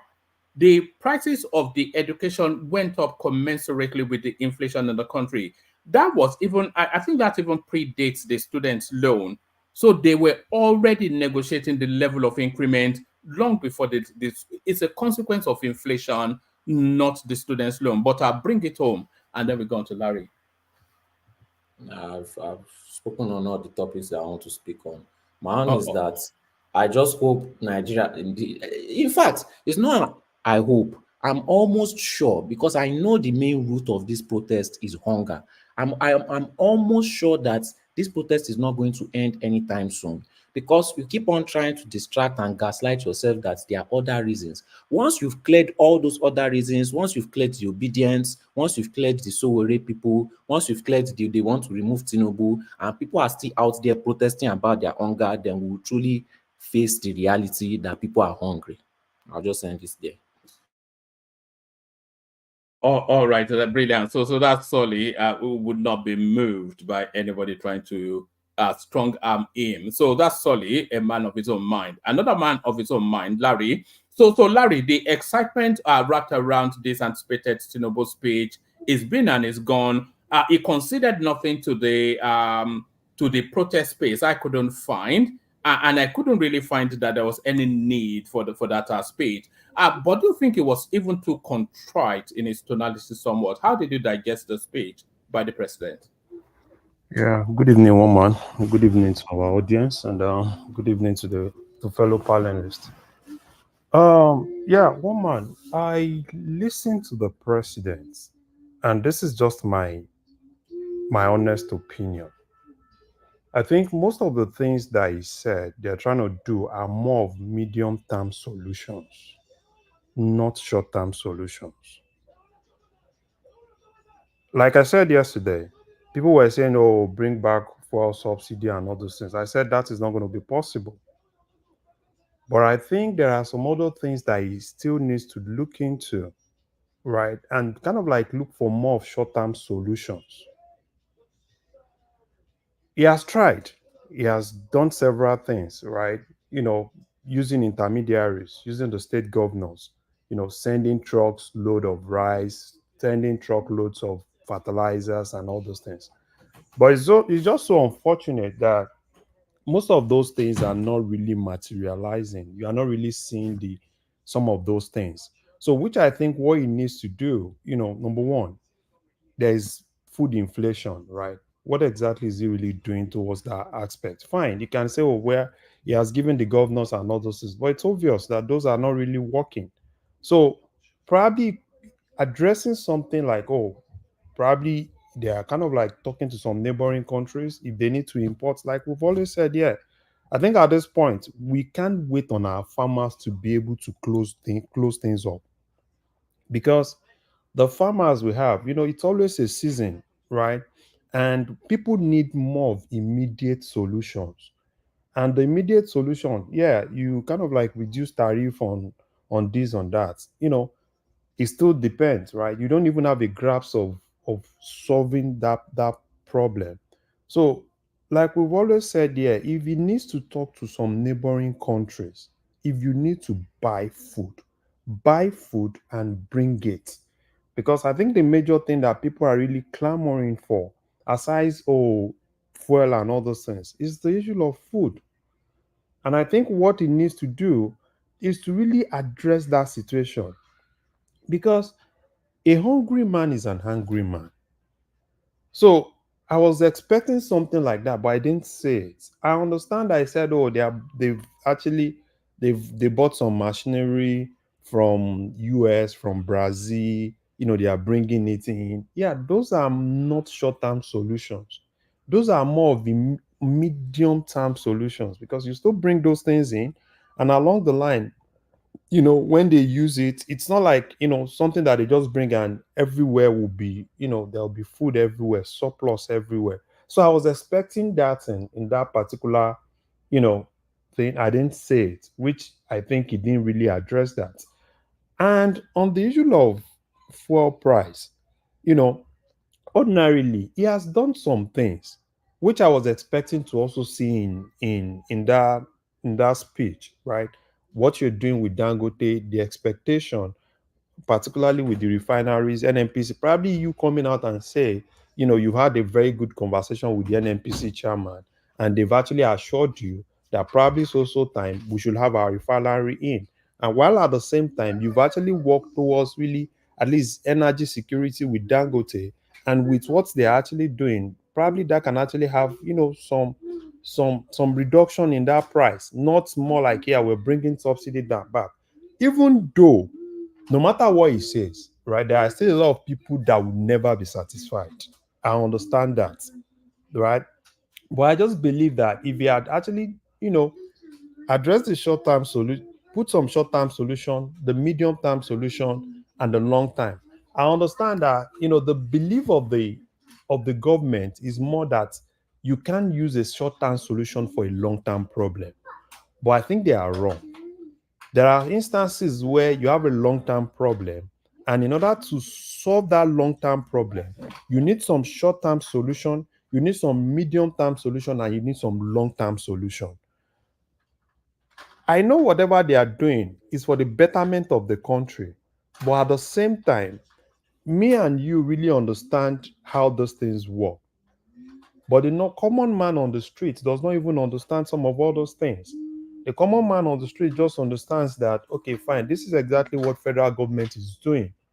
And the governors and the political class in Nigeria, they've so much, But Larry, he spoke about the food situation. He spoke about the food, the tariffs being removed to crash the price of food. That's what I'm saying.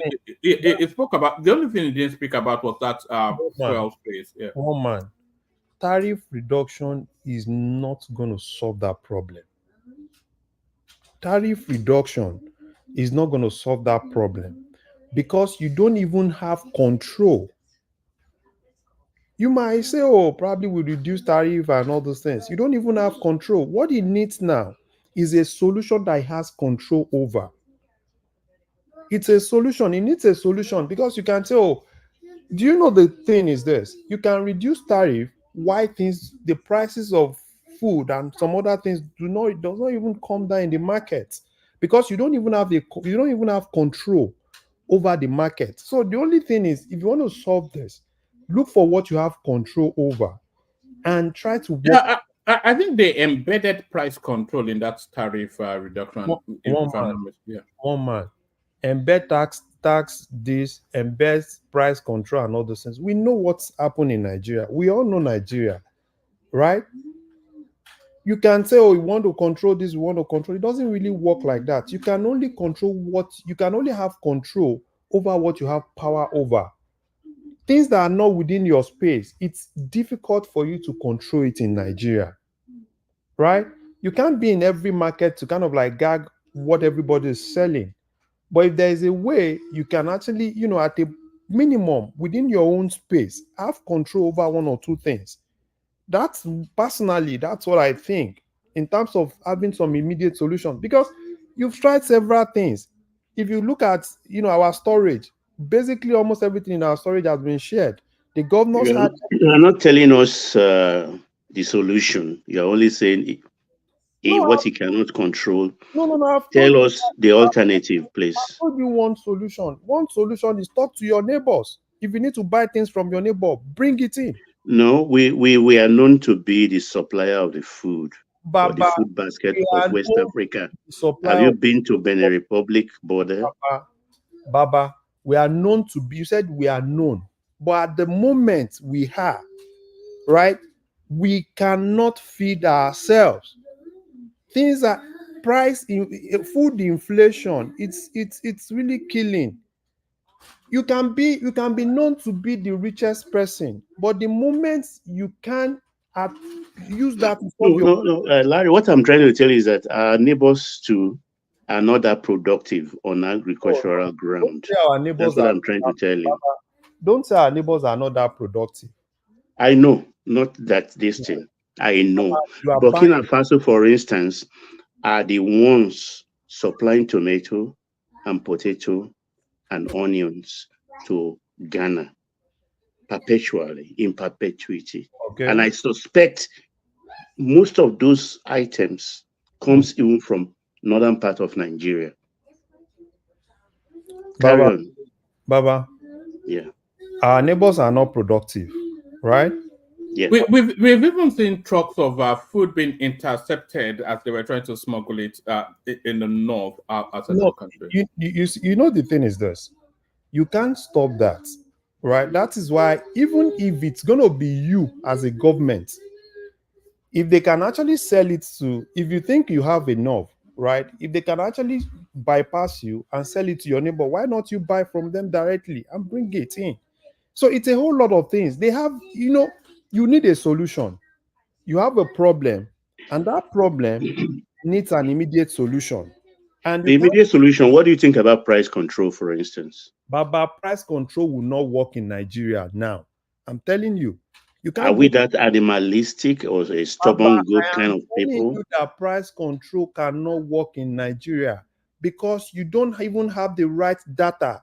How do you want price control to work? Do you think it's all about going to Ladipo market and say, oh, this is what you must sell? It doesn't really work like that, right? Some of all those things, they are good. Oh, let's do price control, but it can't even work. You can't even go to Juwe market and say, oh, everybody, you must not sell above this. It can't even work now. That is why the only thing you need to Why? But Larry, you saw all those ballets and yellow just going to the market trying to talk to the market people. Isn't that not a price control measure? see all those yaloja, bale, talking to this, talking to that, right? The only thing they can do, right, is basically kind of like, influence people, talk to them, using all those things, but you can't even enforce some of all those things. Do you think one bale can go to, okay, now, let's say in Lagos, for instance, right? One probably above Lagos will go to Balogun market and say, oh, everybody, you must not sell beyond us. This is the price you must sell this. Do you think that can work? Let's be realistic. No, no. It's not about enforcing So how? a phantom price. Okay, Now, how? let's take, for instance, a 50 kilo bags of rice Okay, with a tariff, okay, operational, okay, landing costs, you okay, understand, outside the port, let's okay. say 80,000. Mm-hmm. And government says, okay, don't pay the tariff on it, the import duty, everything. Okay. It comes free, X hook, that is dropping and going out. S hook means dropping it on the bed of the trailer and the trailer drives out. It comes to 50,000. And the government and the trader agree on a price margin. Let's say 10,000. That brings it to 60. The government has a right to Okay. inform the public what they've done, and 60,000 is the appropriate price, and let the citizen take control. How about that? Baba. Larry, wrap up that space and I'll take you somewhere else. Yeah, Baba, all those things you've just said, right? They are good theoretically, right? But practically looking at Nigeria, right? They are not things that you can just see happening. Because even those tariffs that you said you've reduced tariff, probably if those can actually work, probably if we are talking with the big guys, right? The Dangotes, and some other big guys within that sector. If you have a grasp of them, you can have some of those negotiations with them, right? Take for instance, if it's like cement now, right? You can actually do all those things. If you are reducing tariff on whatever they are getting, and you can have some negotiation, at least that is a kind of like market that you can really easily influence. But unfortunately, the other market, it's kind of like difficult to influence it, except if the government have some power over something. That's why for me, I'm more interested in what they can do. Probably instead of doing that, if you can actually subsidize some of those guys in the market, and then that means you have some leeway, you have some influence, some power to influence them. But if you don't do that, you just say, oh, we've reduced this. How does the person in the market even know, how much was reduced from importing what he's buying? So that's what I just think. Yeah, Larry, I am sure remember very well during the Shagari regime when we call all these things, because people think what we're experiencing now is something unique. We've been through this before. We call them Esenko. Do you remember essential commodity? And Larry is only 15, no? Esenko, where we even in each companies have to, through the union in each company, you put in the product you want, the numbers, everything, you make the payment. Each company now goes to, I've forgotten that agency government established then, and go and pay, and they give you a date to come. And they supply. I don't pray for that kind of thing again, because it was fraught with a lot of fraud and funny stuff then. But then it worked that time, despite the political differences of NPN, GNPP, UPN, and all the rest. I don't want that kind of thing again. But what essentially I believe you are trying to say is that we Nigerians are our own enemies. Am I correct? Baba, if you categorize it like that, but for me, some of all those things, it's worked then, right? But with Nigeria of today, it's going to be a little bit difficult to do that, right? And that's why for me, I believe in what people have control over, right? And yeah, Nigerians, I know there is a whole lot of things, there are a whole lot of people encouraging people continue protesting, this and that. But let's ask ourselves one thing: will that protest solve our problem now? I can tell you that protest will not solve any problem now, right? It can only increase our problem. The government has actually they said they are ready for dialogue.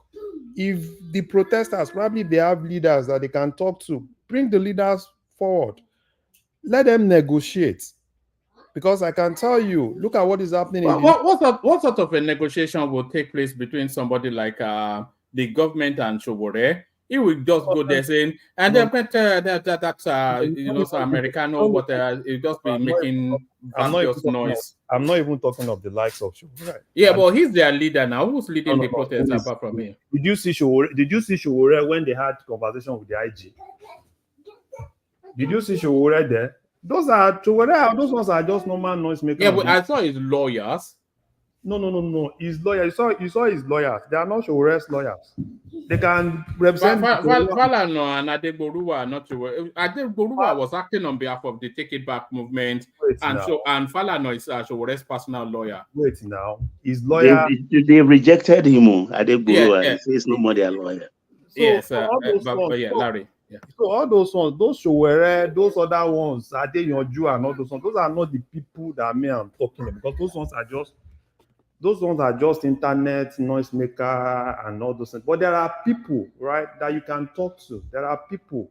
The basic thing is just that at least whatever it is, if you have one or two people, right, let them go forward and negotiate. Because this protest, people can be outside the country and tell you, go and protest, go and burn it. That it is no, we won't.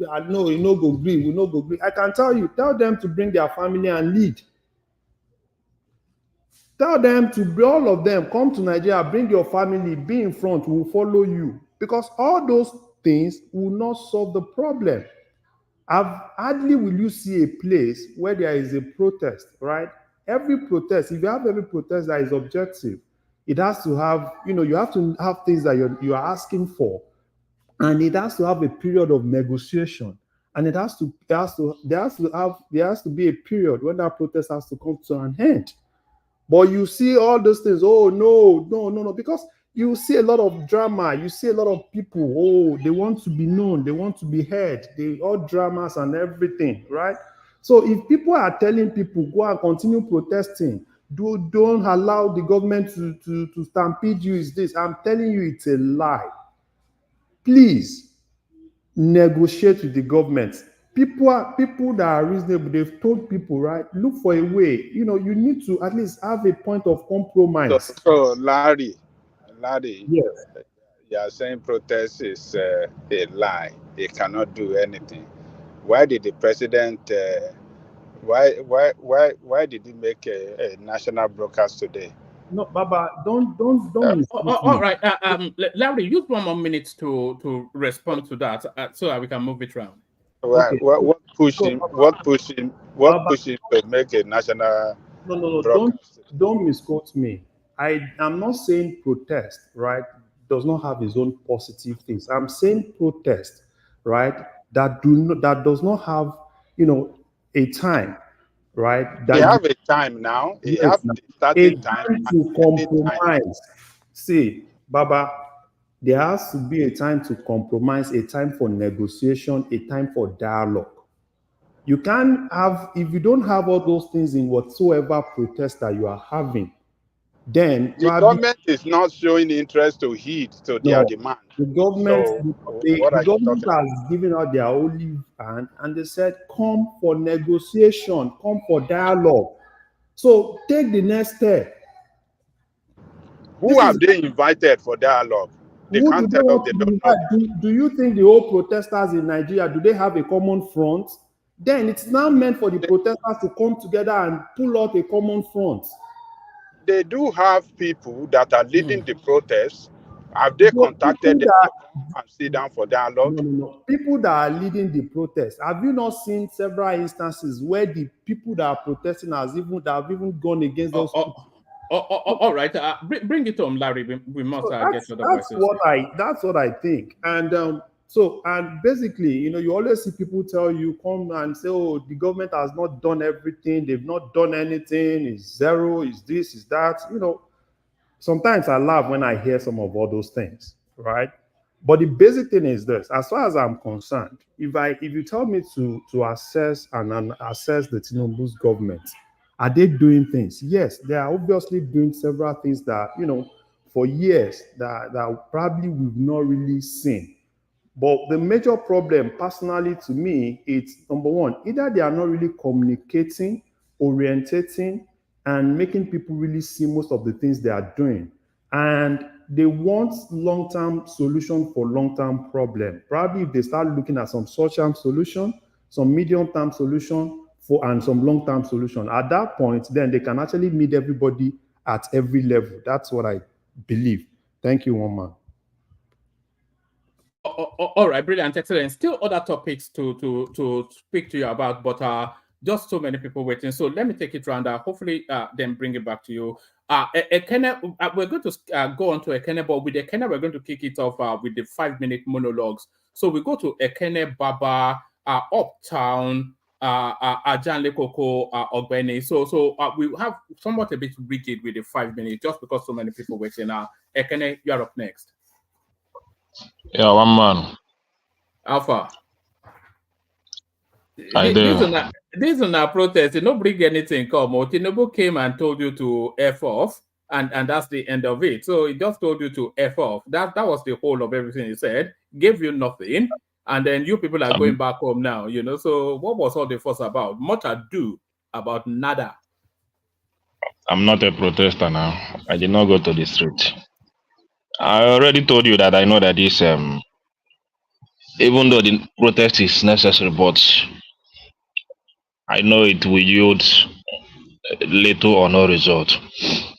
But coming direct to the presidential broadcast, which was read before the broadcast, I didn't know why it happened like that, but that's what it is. It's a Nigerian thing, so nothing surprises us again in this country. But most of the things I hear him say, well, he has not addressed the issue. People talk about we are not having food scarcity in Nigeria. Honestly speaking, people should just understand that. Even though we have not had much maybe for export, because if we are talking about cultivating more land in Nigeria, maybe it's for export and more production and more jobs to be created and generate more revenue. That's what it should be. But I don't think I've found anything in the market. I go to the market, then I'm looking for it. And they tell me this is scarce, especially when it comes to food item. So if I need tomato today, I just go to the market. I see it. If I want 2 baskets, I will buy it.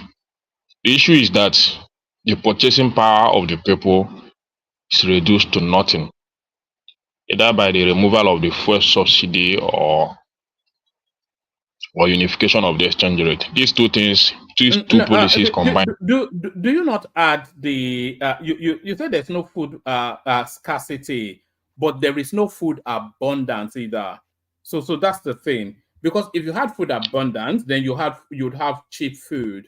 So and that is where Even if you have it abundant, yes, the issue is that these two policies has affected the purchasing power of the people. And that is why you see people saying, no, if you have food in abundance, it wouldn't affect their capacity to feed. no. People are not saying, people are saying that if you talk about hunger in Nigeria today, you will talk about lack of fund to get what they necessarily need to feed their family. No, that's wrong. No, it's lack of capacity to afford, not lack of funds. No, I'm telling you what is happening. Whatever you want to believe it, just like you giving telling a solid that the other time that the price of this, the price of that. I was just laughing. The price of petrol in Lagos is about 815 naira. The price of tomato, 4 pieces, or is it 4 pieces or 5? Still 1,000 naira. Pepper, all those stuff, they are still there. Okay. So stay there. Stay where you are at the moment. If you had an overabundance of tomato, would the price be where it is? The issue is this. The issue is this. Answer that question. Answer that. If you had an overabundance, would the price be where it is? If there is nothing like overabundance, the most important thing is that if I go to the market today, the people I see selling tomato still sells tomato, and they still have the quantity that I know them they used to have.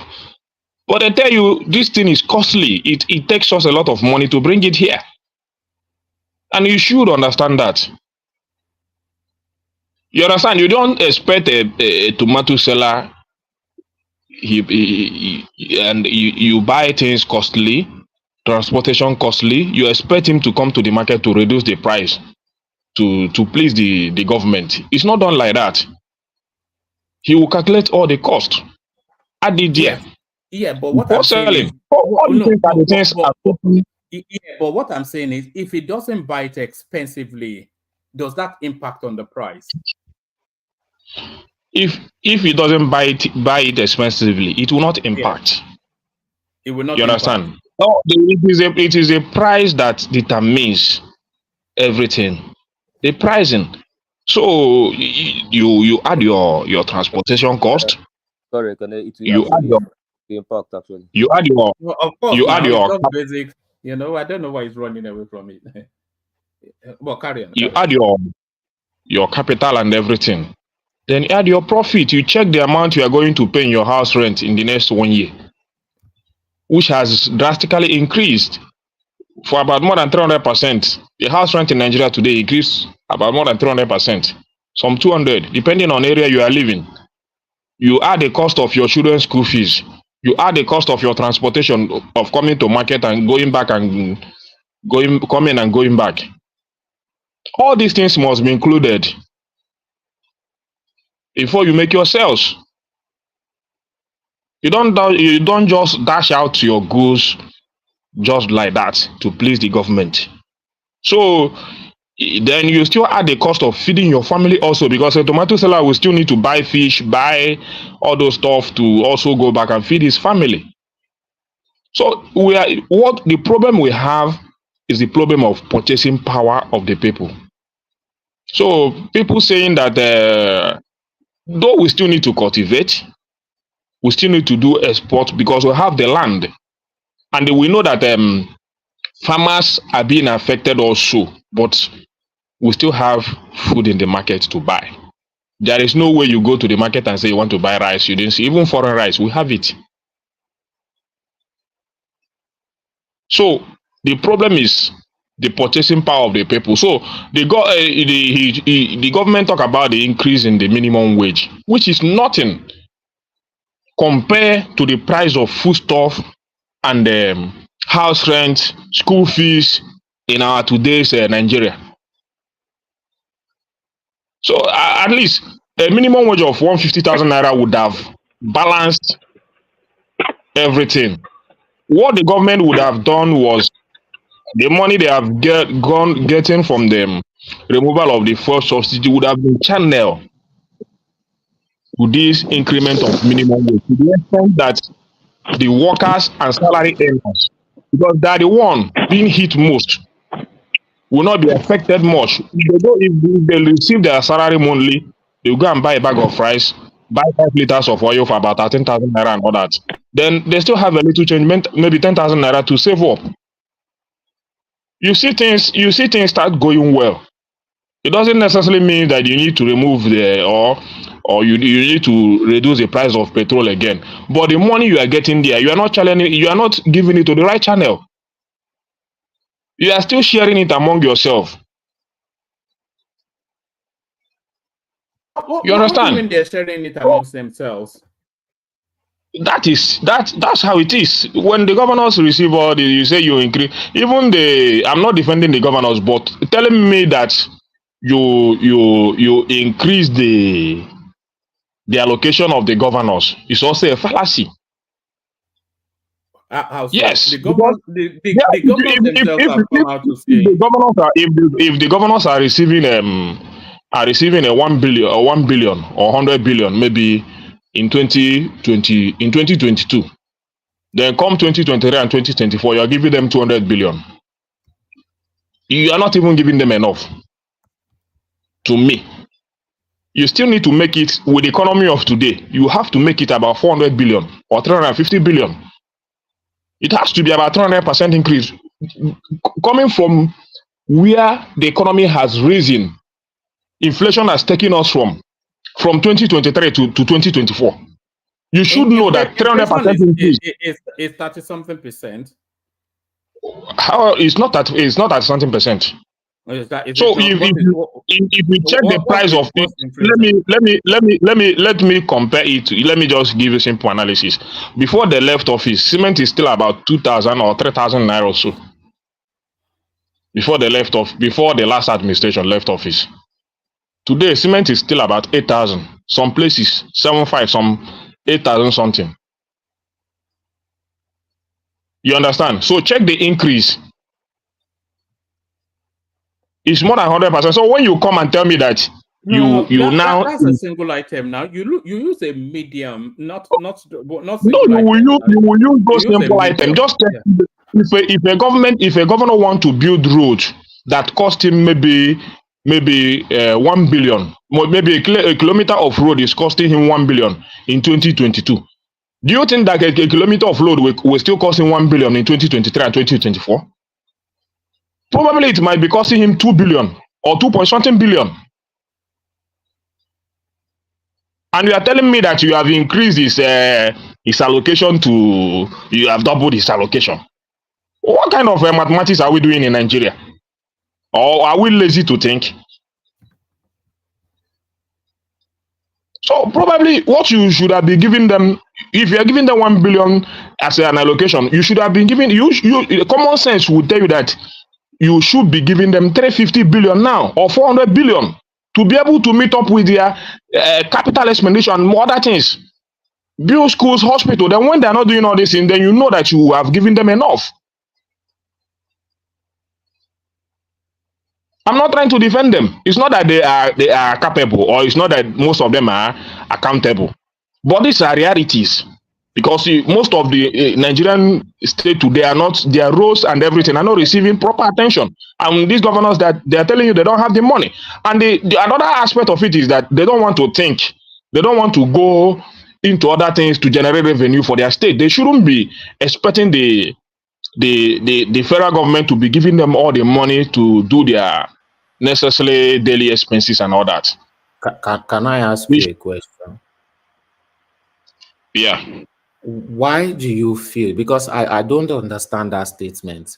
You said that they are not accountable with the money, but you are asking that they should give them more money. How does that relate? If somebody is not accountable with your own money, will you give them more money? If they're not accountable, you should not be giving them more money. But the state, according to our constitution, that is how we run our government. They have their allocation. Every state have their allocation every month. So you don't have to take away that. Maybe when they change the constitution, we should be talking about that one. So we are still talking based on the kind of system of government we are still operating in our country. So, but the way I think it should go is let the state generate their fund. With most of our states today have everything to generate fund. You understand? So, and that is why I still used to compare it, starting from the time of PDP till now, what minimum wage is, how it can affect the life of a common civil servant in our society then, and compare it today. Minimum wage in 2019, I mean in 2012, can afford you good living.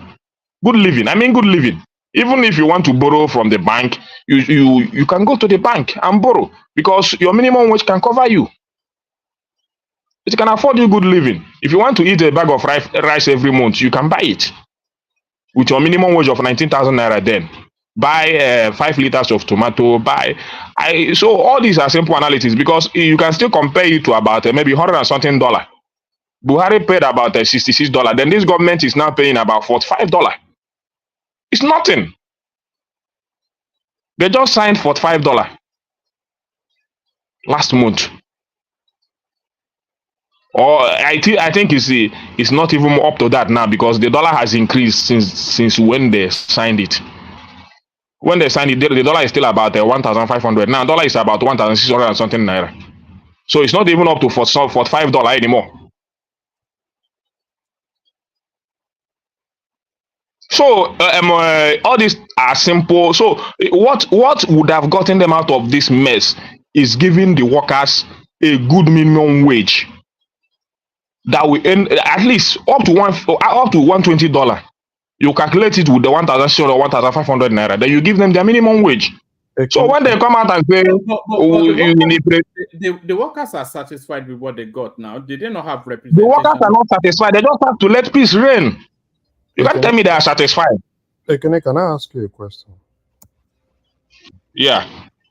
Okay. So I've heard you said severally, kind of like, oh, federal government should give states this, they are not giving them enough and all those things. So what is your understanding regarding how revenue allocation kind of like work and how, how this whole thing works?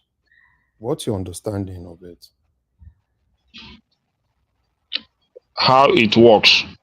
Yeah. All I know is that every state they don't get the same as a revenue. I don't know how they check it, but every month I think there is a certain amount every state derive from the federal government to run their monthly expenditures, paying staffs and all that. So what else? How does it work again? Okay. So every state, based on their population, they don't get equal revenue or equal share. Okay. So that every is month. Right. So that is right. Every state they don't have equal revenue. But the major thing is this: there is a common purse which get filled based on what you sell, based on what you generate.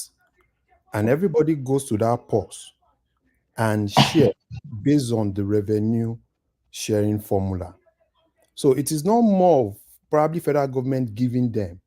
Everything is based on what we make, right? So if you have a particular month where probably we don't even generate much, then everybody will still go to that purse and share. So probably why they are sharing more now is the fact that what we're selling crude and it's in dollars, and if they convert it to naira, it's more. So everything's still based on what they generate, and that's exactly what they are sharing. So it's not more of probably federal government saying, oh, we want to give them this, we don't give them that. So it's an inclusive thing. So if we want to get more, everybody needs to also work together because it's a common purse that everybody needs to go to. And when that's my point. At least I'm not even heading to that direction, but my point still remains that maybe the government, they should work on how to generate more revenue as in state for them to do more. Maybe if for the state to work on how to generate more revenue. We have governors that are not thinkers. We have just those ideas. They're just there because all they know is they know that once the time reach at the end of every month, they go to Abuja, they collect the allocation, they do whatever what they want to do with it. without necessarily knowing that a lot of all right. Bring it to McKenna and then we go on to Baba. yeah, I have just a few things to say, one man. So they still have to make more impact. The states have to make more impact. So all this narrative and all those stuff, that is the problem we have in the country, and the president has not addressed it. Is either he restore back the fuel subsidy, or he increase the workers' wages, and they should be getting what they need to be getting. Then that naira, that this dollar rising and falling, they should keep it at the level and make it stable so that the business environment will balance.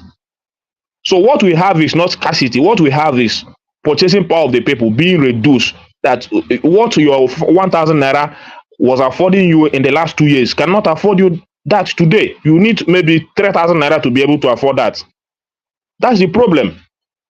So, the speech has a lot of things, a lot of controversies that I still need to believe. He talks about cultivating 10 millions of rand. And, if you listen to the last speech he made, he talked about 500,000 hectares of land to be cultivated. I'm still waiting for that one. He now come out again and talk about 10 million hectares of land. Which one are we going to stand on? This thing that we are sharing in his last speech, he has talked about sharing of all these fertilizers and all these seed. The ones they shared in his last speech, where are they? So 500,000 hectares of land has not been cultivated. He's talking about 10 million hectares of land. So these are the controversies that I'm seeing. That is, most of the time, I found it very difficult to believe this government. So Solly was being tackled about the suggestion he was making about a student loan. Yeah, good for the people that likes loan and people that want to collect. It's good. You understand? But the point Solly was making was that where is the job? We still have to work on how to improve our employment rates, so that when the students come out, they should have the employment to be able to pay back these loans. You understand? When the rich ruleth over the poor, and the borrower is the servant to the lender. So it's just like if you make them a servant to you, how are they going to get out of it? You understand? How are they going to get out of it? You don't make them servant forever. There should be a way of escape for them. Maybe at the end of their graduation, you should make a work available for them to be able to escape all these servants, because we are just trying to make everyone servant in Nigeria. So you continue to be the rich, while the poor continue to be your servant. That's the situation. Let's stop it here, one man. All right, brilliant. Thank you. Can I stay with us? If the conversation looks like, I still want to hear more from you.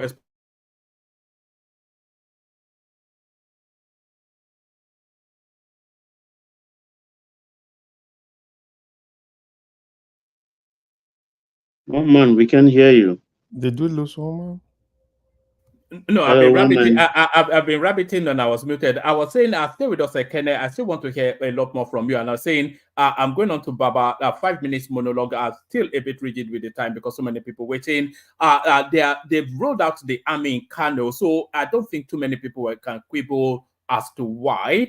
The protesters now turning against Sowore'S, saying that you keep on riling us up, but you are there in New Jersey. They are moving the protest to Abuja for a final day of hurrah, which is going to be tomorrow. So Yemsin Week, of course, will have something to say about that. They want to storm the Eagle Square. So all of that, Tinubu comes out to speak. He said a lot, but gave very little. So all of that, Baba.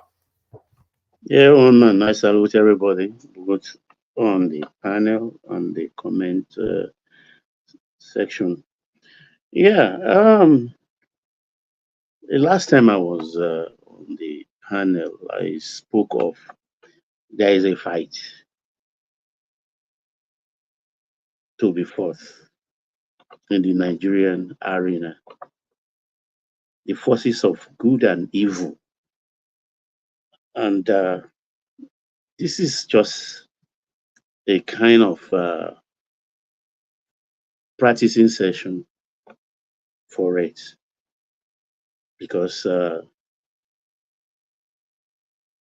There is a deep state Tinubu haters and bad faith actors in our countries, in our country. Very deep Tinubu haters. And most of them, or some of them, are situated in the north. I read everything that's been coming out of the northern space. Even the last time I was here, we talked with Azan and the other fellow,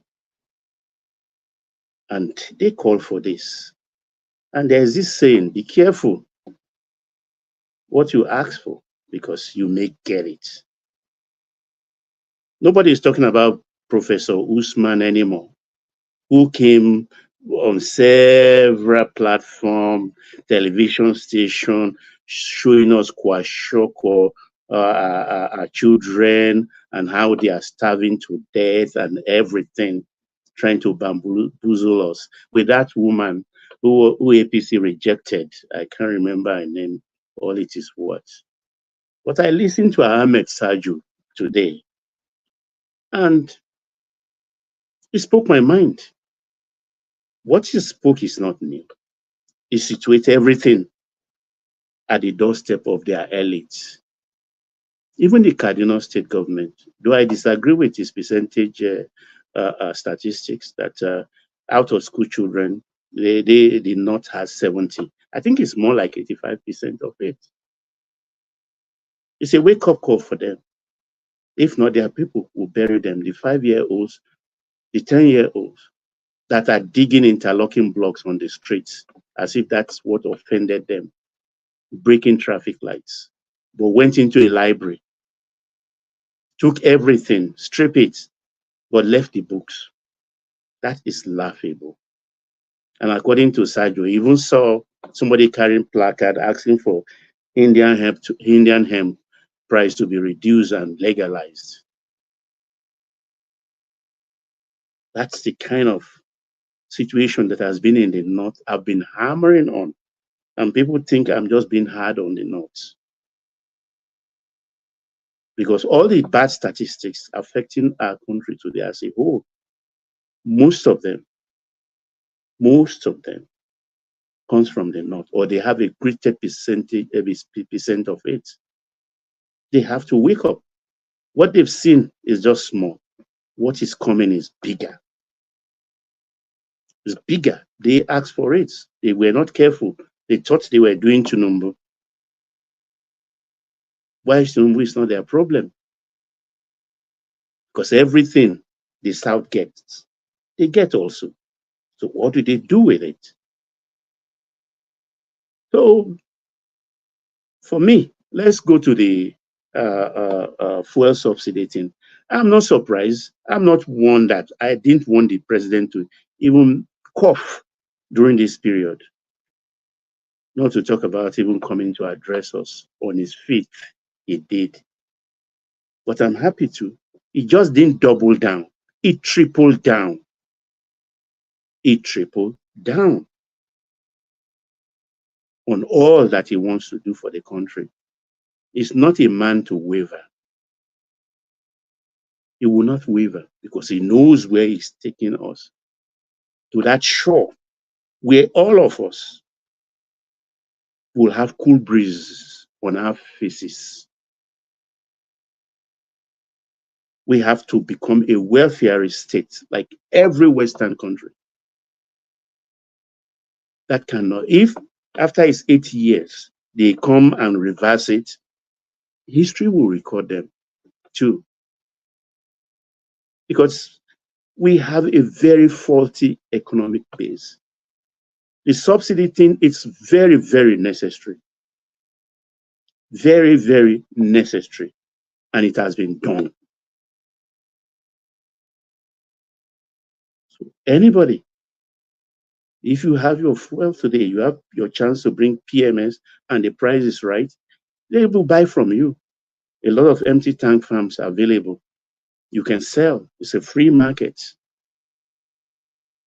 So if they think fuel subsidies are a problem in the country, or it's the subject that has brought the country to its feet, or its knees, That's a wrong summation of where our problem lies.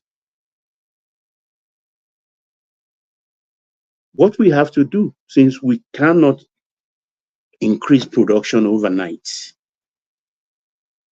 what we have to do, the only commodity we have to sell, apart from gas that is coming up, is the oil. I'm happy to hear that production has increased up to 1.7 million barrels, but we need at least 2.2 million to keep afloat in this very, very hard time. At the rate that is going averagely about $75–80 per barrel. And our budget was based on, I think, $72 or $75 dollars. So we are still within range. And we are already in August. So that is exactly what we have to do. And good thing, we are not seeing it, but it's blocking all the leakages in the ports, at the airport and everything, all those revenue collection points, all those revenue is blocking them. They are computerizing everything. So once there are no more leakages, the man that is defrauding the government will have no chance again to defraud the government. Autant. There's no need VFCC. Can I ask why it's not blocking leakage when the government is stealing rice from the people that they are supposed to? Sorry, give it up on that right. Baba, let me play you this clip. This is the Kano State governor taking the wreckage after the event. So let me play it to you and then give us a reaction. I think all these are rice, whatever it is. It just abandon that.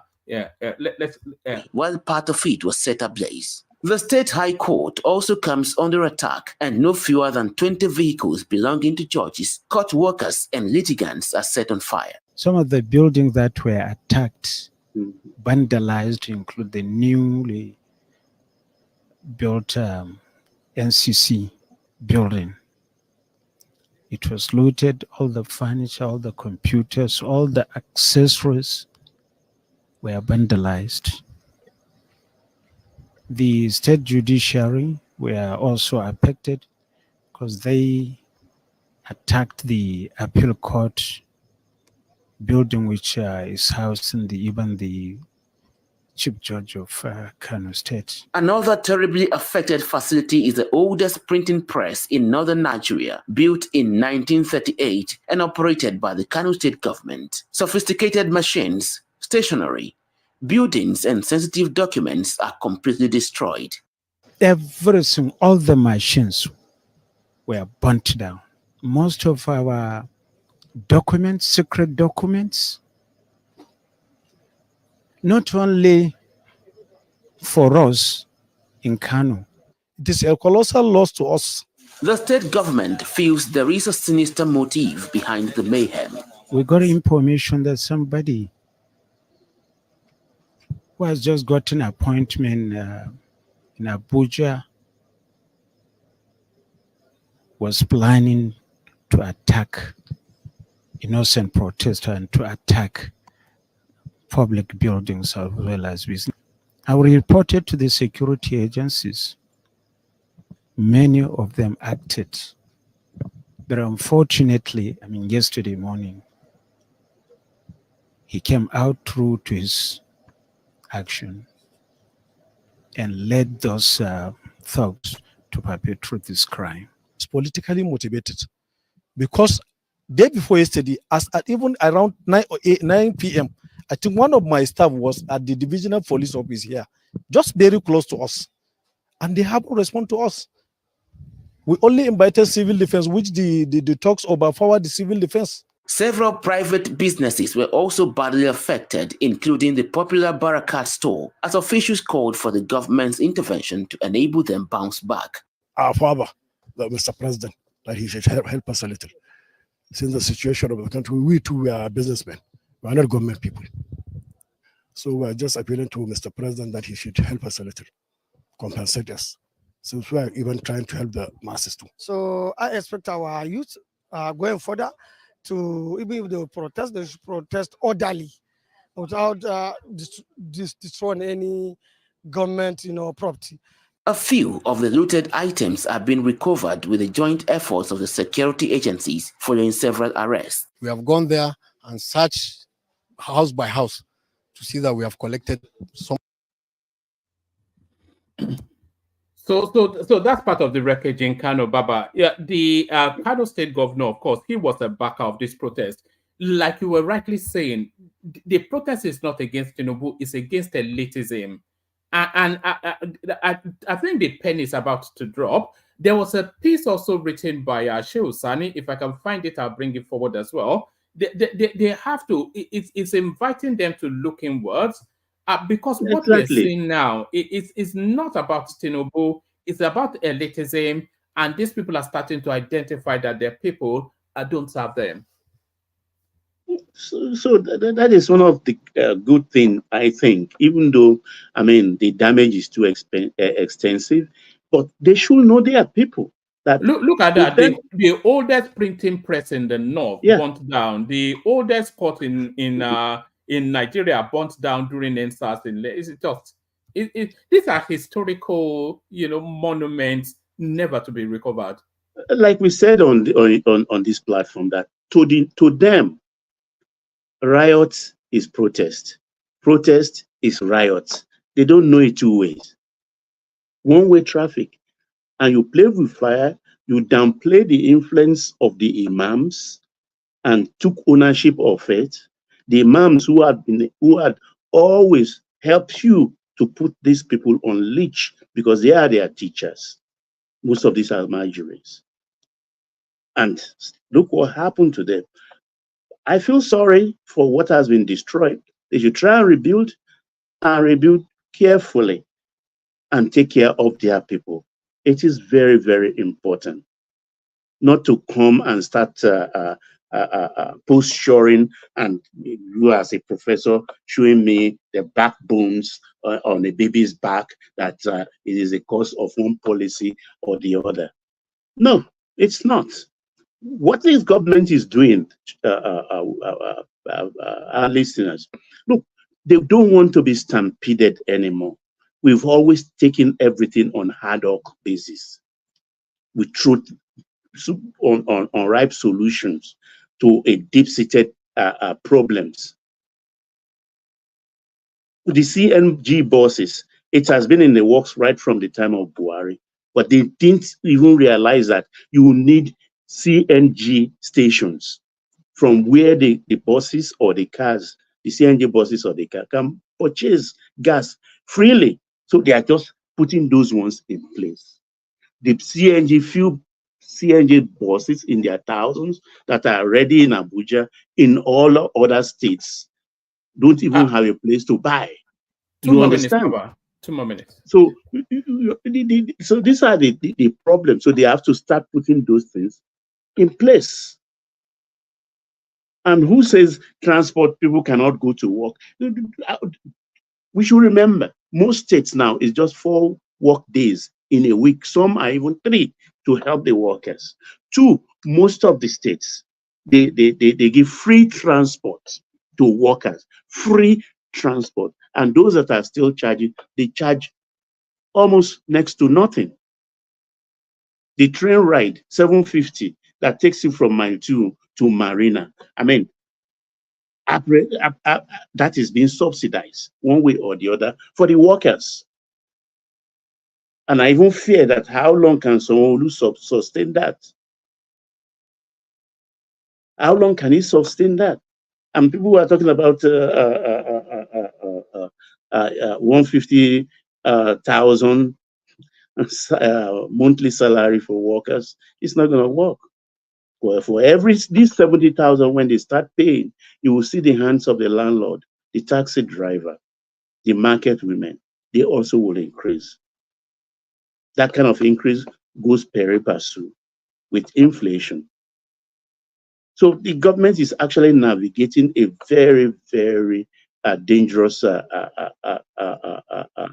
curve in this. And rather than help them to achieve their aim, because whether we like it or not, by constitution, it is 4 years. except you impeach him.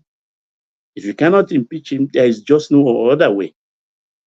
Because look at even the demands of the protesters. I've counted, when I got to 50 from different forum, I just got fed up. Even included in that, dubiously, change the constitution, as if with a presidential fiat, Tinubu can sit on his desk and sign away the constitution, or change the National Assembly into one house assembly. That's not going to happen. Baba, Yes, do you sir? think that those demands meet up with it? Repeat again. I lost you somewhere along there. Can you repeat, please? Do you think that the government cannot meet up with those demands? Which No, demands? some of the demands are What constitutional. Baba is saying is that the demands are incoherent. They will sell fuel for 200 naira. That is Not even look. They said the constitution should be thrown away. There are major ones like yeah. Okay, go on. Let Baba put the question. Let Baba respond. that the issue of cutting cost of government.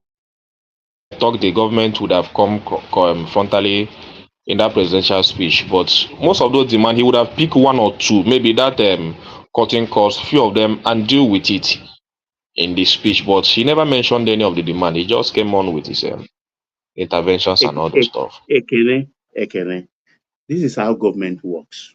A serious government. I'm telling you the truth now. You must not show weakness. Don't believe Tinubu will not address that cutting of government. He's going to cut. But to show weakness, come and stand and tell, okay, I concede. This demand will not stop from that point on. Ruto made a mistake. He went on Twitter to go and talk to the youths. The youths of nowadays, they are different. Look, Playtown used to use one word here, Sorosoke. Do you know how Sorosoke came about? It was when Sanwo-Olu was at the toll gate addressing them. One person just stood up, a riffraff. Sorosoke, you know what that means? You this madman. How can you talk to somebody who is not your mate that way? That's how Sorosoke started. When they are stealing from you, they don't know that they are not your mates, but it's the respect that they demand after stealing from you. I beg you. No. Sorry. Let Baba land so I can go on to Uptown. Yeah. You get my point. But what I want, what I desire, like what everybody abroad is enjoying. Look, there are people, if they even say today, are people not sending their children to the British school in Lekki for over £40,000 per annum?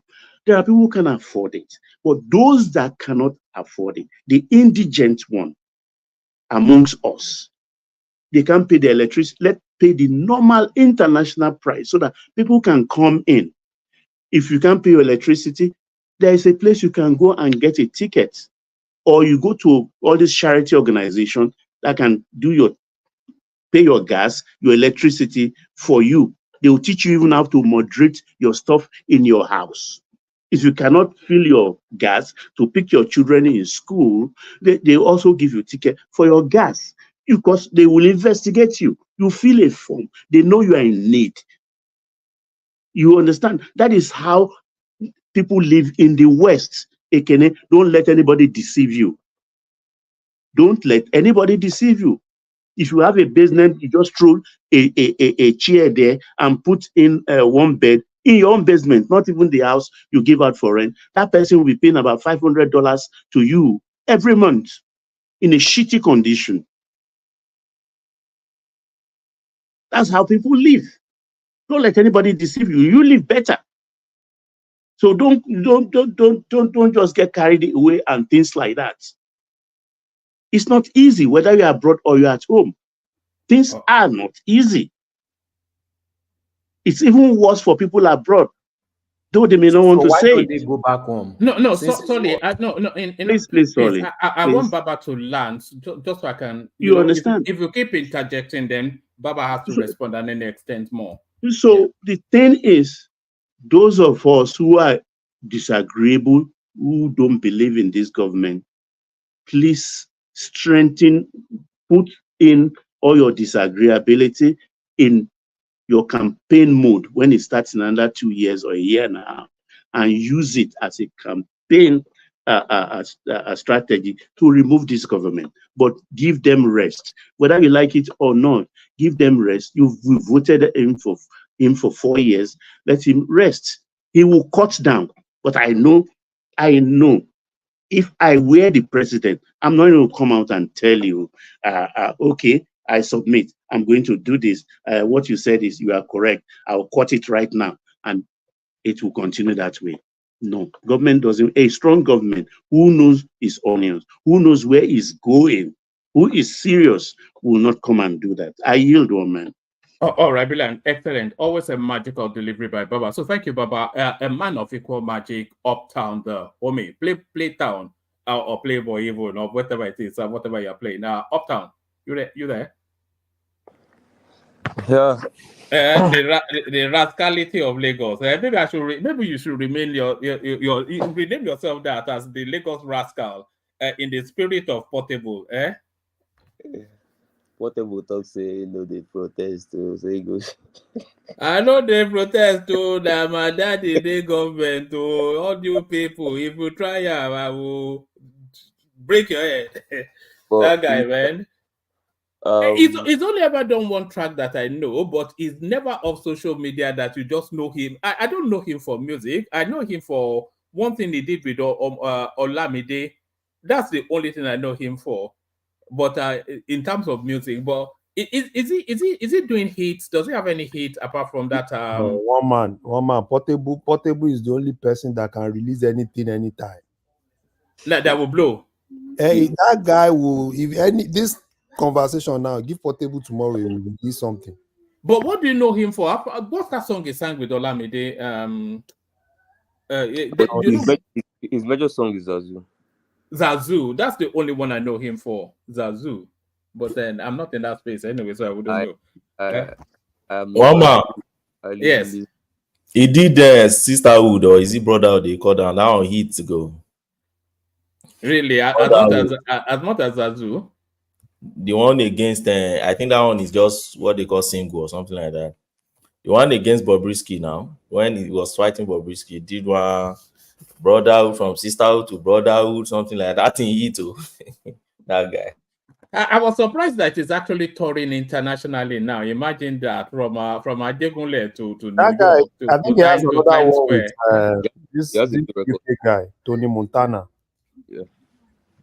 He has Portable na Cruzo. He's using everything, streets, everything together to make money. But he's heavily invested in property as well. That's one thing. He always talks about that anytime he gets money, he buys in the best area he possibly can.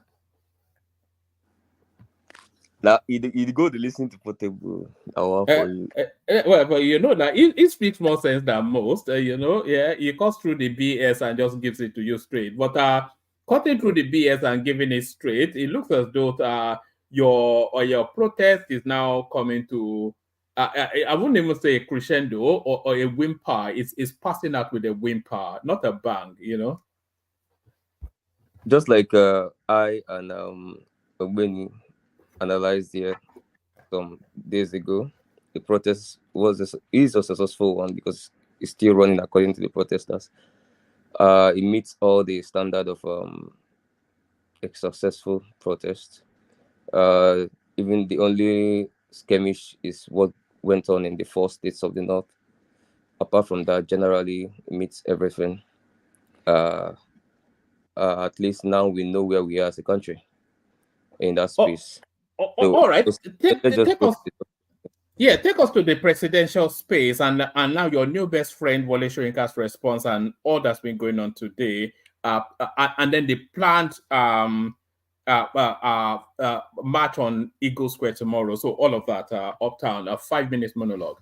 But the people that want to spoil this whole thing for Sowore, I love the way he's tweeting every second on Twitter. He doesn't just want this team to go away at all. Sowore like revolution. Hey. Well, he's doing well. He's doing well. It's good. A lot of obedience are on board with him as well, and I see he's been pampering obedience. Do you not see that Sowore is making a power move on your space? Yes, he is. You understand what that is moving into your space. If he gets the credit for this revolution, it would take a big slice from your space. He won't take anything. This space is too sophisticated for that.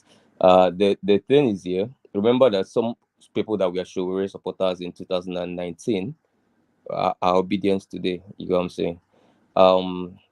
Including the people that supported him, but he wasn't able to mobilize them to go to polling unit and vote the way Obi did. But they recognize that fact, but they also recognize the flaws in pursuing that area. But I want to give him kudos for. I mean, he's been, since after the election, he's been trying to make this protest happen. The first time he tried to push it, we went into a clash, obedience versus what do they call themselves? Take it back movement or revolution now movement, because they start accusing us. That's when Sowore came up with the fact that Obi is working for APC. That's why he kept calling for calm, that people should not go to the street and all that. And because Obi called for calm, obedience sided with their principle and said, we are not going to protest. Sowore was pushing for protest throughout immediately after that election, but obedience shut it down themselves. And Sowore got angry. Since then, he's been trying to push it out again. Finally, this one has gathered steam because apparently it was able to measure up with the level of tension, hunger, especially in the country. So, and then obedience was also able to, a large chunk of obedience was also able to agree with him that it's right now. All right, let's do this and all that. And since then, he's been pampering that section of obedience that agree with him. It's not saying anything bad about Peter Obi again, you know, and it's hoping that this, because if obedience pull out from the protest, it's gone. This obedience, the ones that are supporting the protest, if they pull out, is gone. He knows that. But I must give him kudos. This is probably he's tried to take credit for NSAS. They didn't allow him, but I mean, I might want to give him credit for this, even though the government that is accusing Obi for it is also now working against Sowore'S prize. You know, that's why I think he's frustrated about that as well. Like, I'm doing all of this effort, and you guys want to give the credit to Obi. You know, I must understand how that feels for him as well. You know, but that's it on that point. One man, let's talk about our daddy's speech. I'm being heard, right? No, carry on. The floor is yours. It was a speech that needed not have happened. It was more of a space filler than anything else, because it made no concession at all to anything. What it did give was a structured explanation of government activities and the reasons why things are as they are.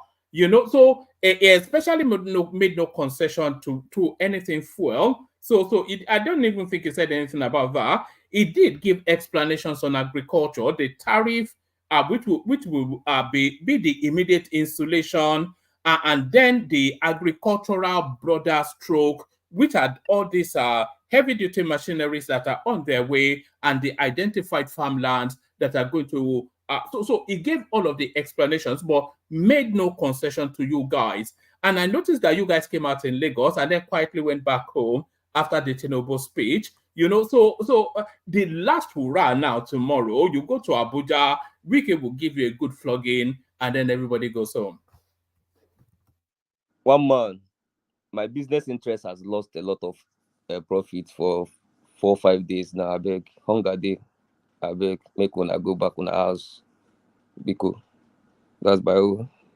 But the problem is, the issue with the speech is, one man. First of all, that speech, like you said, is not supposed. it's not supposed to happen. I thought it should happen. I was one of those that said it should happen. But now that it has happened, the speech he gave, he should give a speech, but the speech he gave shouldn't have happened. That speech was it shouldn't have happened. That they should have given that script. If that was what he wrote to get to say to Nigerians, he should have just given it to Bayo Onanuga to go to TVC and read, because there was no difference. It was almost like a repeat of his July 2023 broadcast. Nothing much different between that and this. And talking about the content of the speech, a couple of things. So, obviously, as always, non-inspiring, flat, no hope sold. Nobody expected that anyway. Funny enough, he sounded more like an election campaign video. It sounded like he wasn't sounding like a president. It was sounding like a presidential aspirant for a president that has been in office for 30 months. That's also really, very off. No, but he's the president, or whether you like it or not, whatever it sounds like, he's your president till 2027 and maybe long after. But let me just pause you for a minute. Okay. Apologies. You're saying it's a bit flat, but the response, especially people pushing against the Sowore'S space, people are off the back of that. It says people are off the back of that, pushing back to say, look, the president has spoken, and so now let's just give it a moment. I think people are actually looking for a window to call it, to bring it to an end, and I think that presidential speech opens that window. This is what we're getting from the Sowore'S space. People pushing back against him quite aggressively, actually. Yeah. Okay, people have always pushed back against Sowore quite aggressively. I don't think that is it. I don't think any Nigerian felt any relief from the speech. Every analyst that I've seen that have analyzed that speech since he dropped it, nobody really said anything good about it anyway. But then, which is not different from what we saw in the speech. But again, notably, is the fact that he failed to speak to the issues raised by the protesters. And for me, I don't think anybody of a sound mind is expecting him to speak to all those listed. Funny enough, I can't even think about most of them offhand. All this stuff Sowore listed there, but then he could have picked like one or two and spoke to them. For example, like I don't know who said it on the platform, the space of cutting cost of governance. One man, are you? I want to ask you, because you're a Tinubu supporter. The committee was supposed to round off in. You people you're just determined to color me bad. Yeah? When did I come out to tell you that I'm a Tinubu supporter? I've always told you I support Nigeria. Everybody knows that. As Nigeria is my candidate, that's my only interest. One man, you are doing a better job at defending Tinubu than most of his aides are doing, the ones that are getting paid from the federal post. So I don't know what you mean by supporting Nigeria. But the fact is that again, supporting Tinubu should not be calling you bad. Now, that should be a good thing. Are you guys about to abandon him? But the fact is, what I wanted to ask you is that he came out to do chalet for us in February, when he declared Orase reports, and he gave them 2 months. 1 month. Do you have any update on that? Because that 14, how many weeks again? He expired 2 months ago. Any update on the committee? It's in the workings now. It's a heavy lift piece of work. Let me give you the update. No, some of them is with NAS. No, NAS has to have. Yeah, go ahead, the lawyer. Carry on. Let me give you the update, because I know we have many obedient that don't watch news. They only watch Arise TV, and you won't find those. You won't find all these updates in Arise TV. And I keep saying it here. You find it only on NTA. But if you ask yourself, when last did you watch NTA? Too bad. Many of them are very unpatriotic to Nigeria. They don't watch NTA. As at less than 3 weeks ago, okay, their report was submitted before the rep. It's presently before the rep. Stephen Osorine report. You can Google and look for it. You find it on the NTA. rep, and is set now for public hearing. So that for public hearing was supposed to take off, was it last week, but because of the protest that was scheduled for this week, so they knew that if you start that public hearing, because it will spill to the next week, so because of that they have to suspend the public hearing, but it's before the House of Representatives. So that's the update, and I would encourage you be watching NTA News. Okay, don't watch only Arise TV. NTA fucked up our childhood. We are still, the trauma is still here. How? How? No, not mine. No, all those things against my soul and Samantha, those are the good memories of my backdrop. You probably don't know what No, that those are means. the entertainment hour. Those Samantha and what was that? Uncle Beke? Which one is that? They used to have Uncle Beke and not this kind of you know. But don't you think we don't even have those journalists of those days? We don't. Like, for me, like people like I think it's Yinka Craig, Sadiq Daba, those are my favorites. Contrast that with Cyril Stober. Contrast that with Rufai was saying Digbolugi journalism. That's what we have now, Digbolugi journalism. That guy is not a journalist now. That guy is just a gaslighter. Okay, so yeah, that's the Ogbeni Abi, or was it Ogbeni?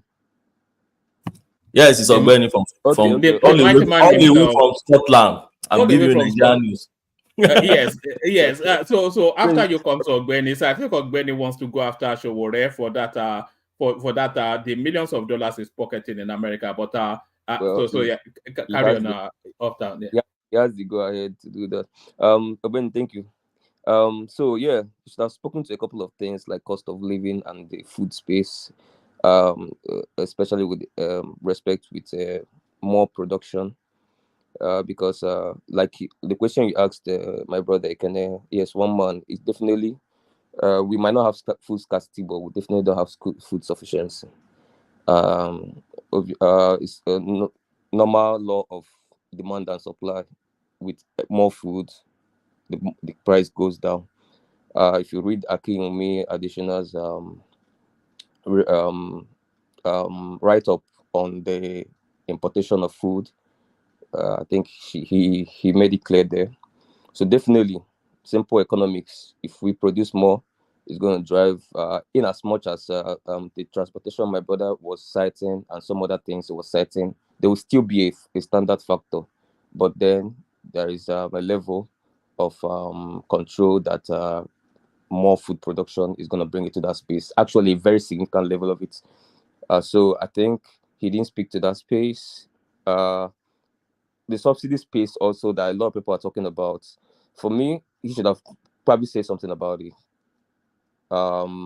Whether you're gonna do this or that, or reason why this cannot be done, at least just to pass a message to them that if I'm not gonna do this, this is why what you're asking cannot be done. So and so is reason and all that. So at least they know that there is a response to it. But now it's a blank space, and people asking that thing, saying that thing on Saturday, they will say it on Monday. Why? Because they didn't get any whatever from that space at all, not even the smallest utterance.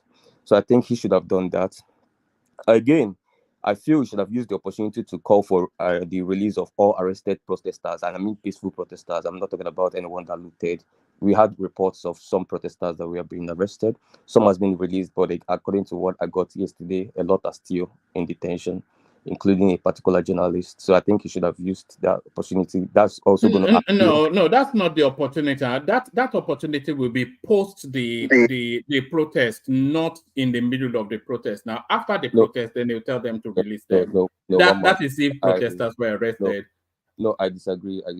If I was president, I would do that because now we're trying to appeal to the protesters. We don't want a continuation of it, right? So you don't have to wait for, if it's going to last for 100 days, then after 100 days, you do that. No, you can use it now politically as a way of solidarity, but no solidarity at the same time. So I'm calling for immediate release of all protesters and all that. I think that's going to give some okay, all right. I mean, if I'm a protester and I hear that from my president, it might not cure all my issues, yeah, but at least it will soften my heart a little bit towards that speech. That is what I think diplomatically. Uptown, can I ask you a question? I don't think It will soften your heart. Soften your heart based on what? What did they say in the speech that is softening your heart? I said no. I didn't. No, you didn't listen to me. So like this, I said if he had done it, he didn't do it clearly. No, you gotta say. Uptown. If Yeah. he had So told the police to release all the protesters, so how would he be able to differentiate between the looters and the protesters? Don't you think him saying that is even not really helping the police to do proper investigation to be able to know looters from protesters? then no, you don't have to say. You can say I have ordered the IGP to immediately fast track whatever investigation between 24 hours or whatever it is, then and release any protester that is not found guilty of anything. At least to show that, hey, I'm concerned in that space. I'm the president. I've made such directive to the police and all that. So just to show that form of solidarity, but not necessarily falling for you or whatever it is. But hey, this is daddy speaking in a way, yeah. So I know what I'm talking about. If I was a protester, that's actually what I want to hear. That part of what I want to hear. There's a lot I want to hear anyway. But that is another point. Again, I don't like the politicization that he brought out. I think Bayo could have done a politicization speech, and some other aide could have released the politicization speech. But it is a political protest, though. So are you saying he should not acknowledge it for what it is? No, it is insensitive in the kind of situation we find ourselves, which he admitted to. So that means that in every part of the world, one man, if it's a hunger protest, there's no country in the world that hunger will drive people to the streets and opposition will not take part in it unless they are foolish opposition.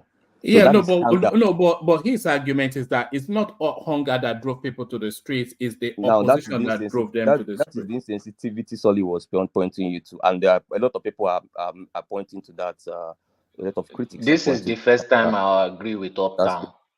Yeah, maybe the last time, but the first time. I've noticed that one man tackles you more than any other person in this world when you are. No, so you know what frustrates me with Solly? It's not even the right or wrong. It's not having enough grounding in the topic sometimes. Do you know what makes me laugh in this situation here? Sometimes when Solly come to do things, say some things that, especially when it relates with the whole tribal thing, this same thing you accuse him of not being that grounded, it plays out in that space too, but you enjoy it. You never push back. You enjoy it so much. You cross your leg and sip wine. But now, no, that is not true. Hold on, Solly. Hold on, Uptown. Solly, what do I admonish you about the most? My tribal talk. One man will even remove me. He will put me in the back, and he will not let me speak to the next day. Let me know. Sorry. That's what I get punished for the most. Yeah. And thank you for your submission. I must say, I think Sowore'S people will be admiring you now. They want you in Take It Back movement. Maybe you should be there. But I love what you said yesterday or day before yesterday. You said you kind of limited intake of something, and that's why you are becoming less agbado, And I urge you to continue. One man, is an indictment in your part, in your side, the agbado side. Does it mean that the more intake, the more agbado, the less intake, the less agbado? That was just me. That was just on a lighter mood anyway. But no, it's the celebration of free speech and free expression, isn't it? So Solly may be confused, but it's entitled to be confused. He's not confused. How can you say he's confused? All of a sudden you say Solly is confused. Are you okay? Solly, please, you're not confused, and we are solidly behind you for the love of the nation. So That's my point. When is he going to get the Labour Party card? Yeah? Are you measuring him up already for the? I'm not seeing a lot. joining So Labour Party. I will never join. Did you I'm see seeing Rhodes? Did you see Chinedu Road Fever come out today to go do his usual?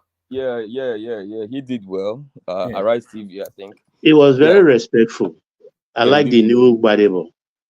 So, one man, the politicization for me shouldn't be part of their speech because it's a sensitive time. One man, if you follow the protests and you follow the interviews and you follow the happenings, there's I think by now, over 20,000 videos from that coming out from that space. You will get tired of watching videos, and then it gets you into the minds of ordinary Nigerians, whether it's the Northerner talking or the Muslim girl talking or the Yaloja talking or the whatever person across the country talking.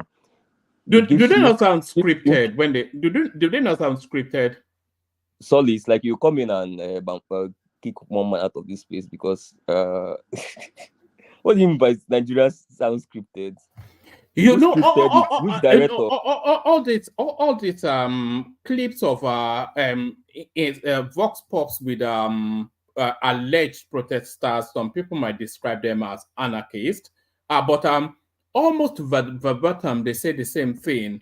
Oh, it's not individualized. It's not individualized to their specifics. It's almost like mantra chanting, isn't it? It's like mantra chanting.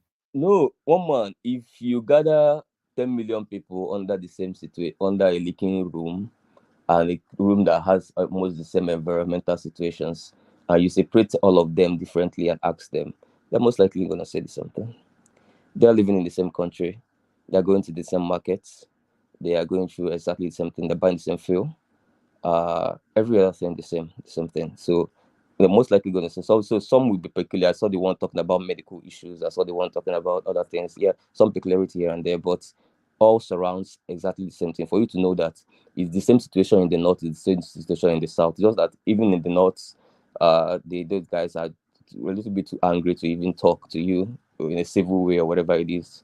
But if you look at that kind of situation and you're on ground in Nigeria and you know that this is real, and you know that for me, I used to do a few interventions for about 15 of people around me, my friends and all that. Now I've cut out everybody. I've left with one, only my babe. Everybody's been cut out, at least in the last 6 months. I'll apologize to you later when country is better, but me, I've not even sustained myself. Hunger is catching me. And I can't remember the last time I was in that situation in my life, actually. So, what is now going on in the streets? A lot of big men are cutting out people. You said that I'm mocking the situation, but what you just did there was to mock. Hunger is catching you. What are you even? You should apologize for saying that. Actually, hunger is catching. Are you mocking Nigerians? Hunger is catching me. Hunger is catching you. Hunger is catching me. I'm telling you. Yeah. So you're now having to fly business class now instead of first class. That's hunger. Hunger is catching me. Is it day you people will now hear something? Hunger is catching me. Same day I say. See, one man. A lot of big men. Middle class is wiping away. A lot of big men now are dropping those people they send money to because they are trying to hold onto their own immediate family first. If they used to on generator 24 hours round the clock, they have cut it now. They're now offing it when it's 10 p.m. A lot of big men in the estates. People are cutting out. If you used to give 100 village people whatever handouts per month, you have cut it down to 10. Those 90 who are now depending on nobody, and it cuts down the entire value chain. So it is crazy. I've never seen it personally. I've not experienced it before, and I heard my dad say he has not experienced it before. So that means it dates back for a very long time too for him. But the issue is. All right. So sorry, Uptown. 3 more minutes just so we can move around. 3 more minutes. Politicizing such a thing in a speech where protesters gave a break to listen to you in between, and you decide to politicize their hunger. looks to me like one of the dumbest strategies ever. Whoever wrote that speech, and he also didn't. How did you arrive at that place, or what made you think that he has politicized hunger, or what? How do you define it? I can't remember. We listened to the speech and I was talking about disgruntled elements and opposition, whatever this and all that. Nobody wants to hear that from you now. You can say it later after we are done with this protest and people go back home. People are less angry and whatever. You can say it then, but now this is not what for this protest. These guys on the road, on the streets want to hear. They don't want you to, talking about politics right now, as far as they're concerned. But that is me. That's my honest opinion on that. I think a lot of people also agree with me. But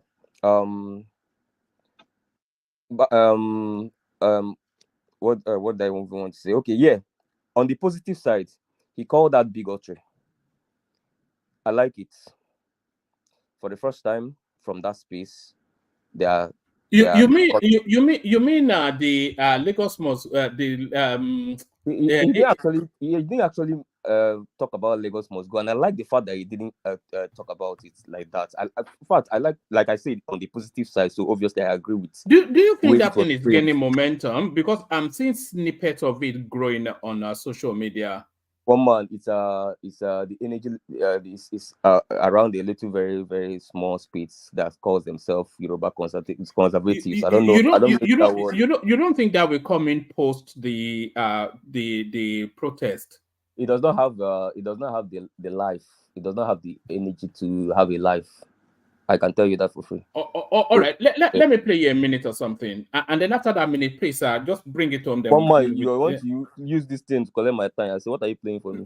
No, okay, carry on. But I'm seeing signs that this thing might have a bit more legs. Yes, everything starts online, isn't it? The protest started online. Everything starts online. That's a small space. Don't worry, we are dominating the online space, and we know when something is a small space. There's more breeze now. Lagos media was running mouth. Now immediately we blow and breeze, he ran away and closed his accounts. You know, that's all these guys are just noisemakers. You know, it was a very small, tiny space without any real energy. You know, but the point is that I like the fact that the president spoke to bigotry, and I like the fact that he didn't narrow it down to Igbo must go. So when you talk about bigotry, so let it cut across the entire country. So for people that has done before, people that are doing now, people that plans to do later, let it cover the entire thing.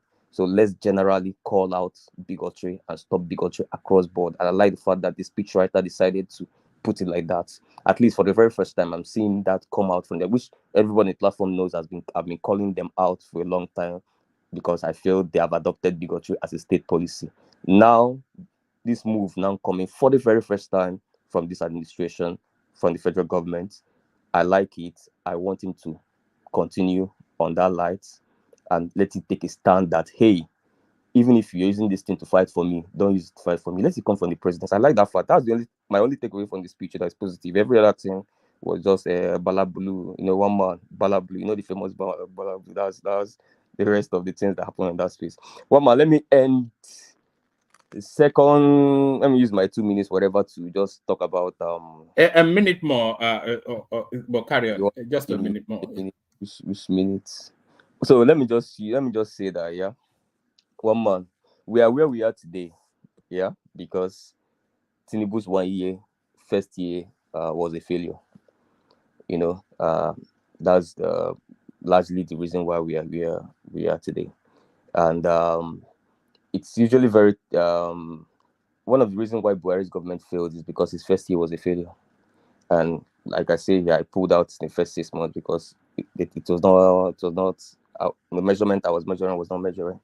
And here, I've checked this 1 year, and I'm not, like I said before, I'm not the guy that will rate your 1 year with the price of Gary or price of rice. No, I know exactly what I know. I understand over time that at least a year administration in a leadership should focus on, especially when you're talking about on austerity period, which is post subsidy movement period. And I gave 6 parameters for him, which he almost failed in all of them. First of all, is hiring.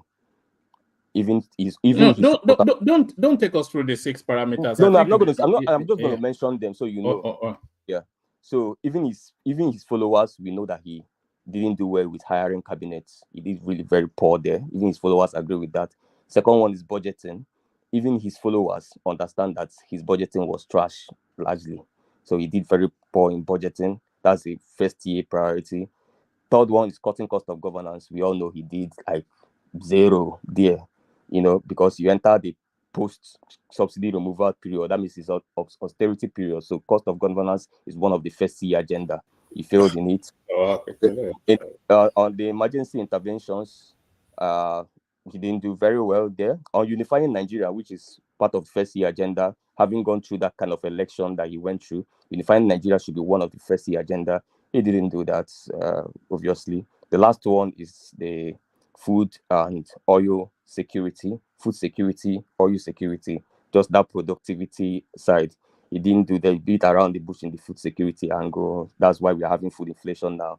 The oil angle, he's maintaining Kiari there. That means he's completely unserious. So this guy literally failed in his first year, So, but let's see what goes on. Thank you. All right, brilliant. So that's the excellent uptown who came here to mock the poor people, claiming poverty. It's one of the is part of the 1%. It's part of the 1% of the 1%, and he's claiming. Look at this guy. You should go and do 10 Hail Marys for you to do penance for that. So 10 Hail Marys for uptown, but hallelujah, Ogbeni is with us. So Ogbeni the hallelujah, but the person shouting the hallelujah the most is Omoyele Sowore, who is getting $1 million a year for the last 10 years from Makata Foundation. So what is all this? And I was trying to explain to Solly, maybe I'm missing something, but I'm saying that they cannot be giving him $1 million a year without leveraging some influence on him. So what's your take on this space? We dug out, because this guy is going to be investigated by this platform, by the way, and this is the beginnings of it. But the funding of Sowore'S, do you have any take on that? Thank you, Woma. Thank you, everyone. Woma, before I go to this, let me quickly say something about the prayer walk that Redeem Church did, RCCG did, and I saw it being politicized, or is it being? I think I listened to Solly talking. It's a political work, Abby. It's a political work. I don't agree. What I simply did, I'm not a member of Redeem, but I'm not one of those that follow bandwagon arguments, because these days I realize that perceptions that people pushing probably in the media wants you to believe is what you believe if you are not a deep thinker and you are not an ardent reader. You just pick it and then you run with it, and you don't have the deep understanding. I just did a quick search online and realized that first and foremost, that work has been for a very long time. It's not today. It's not one-off, right? And I realized that they've been maintaining they've been very consistent as to the timing of their work. I just did last 5 years. I saw the 2020 work. They call it Global Prayer Walk. I saw the 2021. I saw the 2022. I saw the 2023. The 2022, they tagged each one. They put theme. I saw the 2022. They put it Global Prayer Walk. They say against insecurity. I saw 2023. Can't remember what it is again. Now 2024. So the question I may want to ask myself is, so if it is what I've been doing over time, what has changed? So because of protests now, religious organizations should not do their, what you can call ritual, their regular ritual again. So then let's stop Easter celebration and stop Christmas celebration because some people are protesting now, so that people outside will not term it something else. So I don't follow bandwagon argument and what they call group thinking. Because these days you have what they call group thinking. See that you are in or you're out. So just to divulge that part, and my little search show that it's a regular thing, it's a ritual, it's something they do yearly. And if it falls, if they plant and it falls in that time, they won't say because of process they shouldn't do it. So whatever anybody misinterpret or interpret it to be, let it be. So after all, we live in the world where even when you bring superior argument, people don't want to, they only want to listen to themselves. That's the world we live now. So we just need to be tolerating and managing it. That is that. One man, let me talk about your Sowore. This Sowore thing is not new. I don't know why your news, your narration show as if it is new. It's not new. People have been saying it over time. Unfortunately, Sowore has been denied. There was one he said, oh, it was then when they first started Sahara. And by the way, somebody said Sowore is no longer part of Sahara. I wonder what kind of argument is that. Sahara is a registered company and Sowore is still a shareholder and director in Sahara. So why is he not Sahara? Then he should resign from Sahara, not only as the managing director of Sahara now. He should resign his directorship and shareholding in Sahara if he wants to discharge himself completely from Sahara. Everybody knows that when you are a shareholder in a company, you are the owner of the company in the real sense. Because whatever profit you declare for that company, then you take profit because it's shareholders that will take profit, right? And everybody knows that even if you don't control the company, what matters in the company finances and the profit and loss. And then as a director of a company or a shareholder in the company, you are entitled to many benefits. Okay, they may pay your rent for you, do this thing for you, and if you like, you want to wind it down, then you cash out. So let's stop peddling that narrative that Sowore is not it's not Sahara. Sowore is Sahara is Sowore. Nobody is taking Sahara from Sowore, and he has produced his likes, like that one called Rudolph, and then that Adeola that will just be gaslighting you everywhere around, and getting traffic and getting money. I don't begrudge them; they are getting their money, but for the uninformed one that think what they are doing is just for them to just do it, well, good for them. I don't like enlightening people who are not ready to be enlightened anyway. So if that is what makes them happy, they should continue seeing them as people that have that sincerity of purpose. But Oma, in 2020, let me take you back in history line now. In 2020, sometimes July, Reno Omokri was one of the first guys to raise this issue and say, look, Sowore, you are just, your venture, this Sahara reporter is just to blackmail people. And what happened there, and also to ruin life.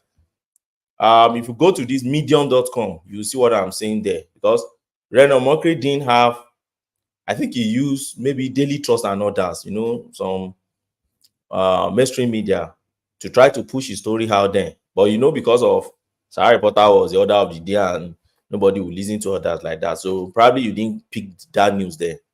But for some of us who have been following news, at least for some time now, I remember that news. And what happened then? Sowore published during Jonathan's time, at that when Jonathan 2015, towards 2015, when Jonathan and Buhari were having his stuff. Don't forget, Sowore was one of those who pushed, who packaged Buhari for us by demarketing Jonathan to stand still. Now, in demarketing Jonathan, he went after Reno Omokri. When he went after Reno Omokri, he told one big lie. Hold on now, Benny. How did Sowore package Buhari? How did they package it? Tell us what they're packaging. Now, Sowore went after his enemy, his political enemy. Sowore knew that the more you bring Buhari, Jonathan down, the more you are promoting Buhari. It's very simple. It's a reverse psychology thing. Demolish the main opposition, and this man will emerge. And Sowore went for Jonathan. Every public secret, Sowore must reveal it. Every public. Let me share experience of Reno. Let me land on this Reno so that probably you have a clearer picture of where I'm going, so that you can push back. We were all alive.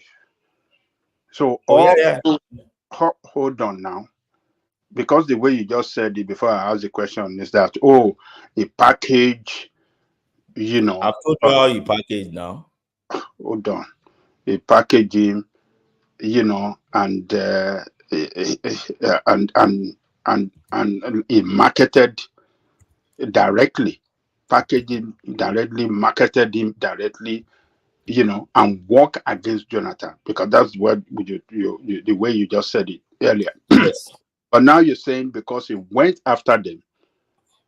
I said that before too. Probably you didn't hear. He went after their corruption, their corrupt practices. It's not just corruption. That's why you should have say waited. it's not okay. All the corrupt practices of Jonathan and all the officials involved, he went after them, brought out documents and many things against them.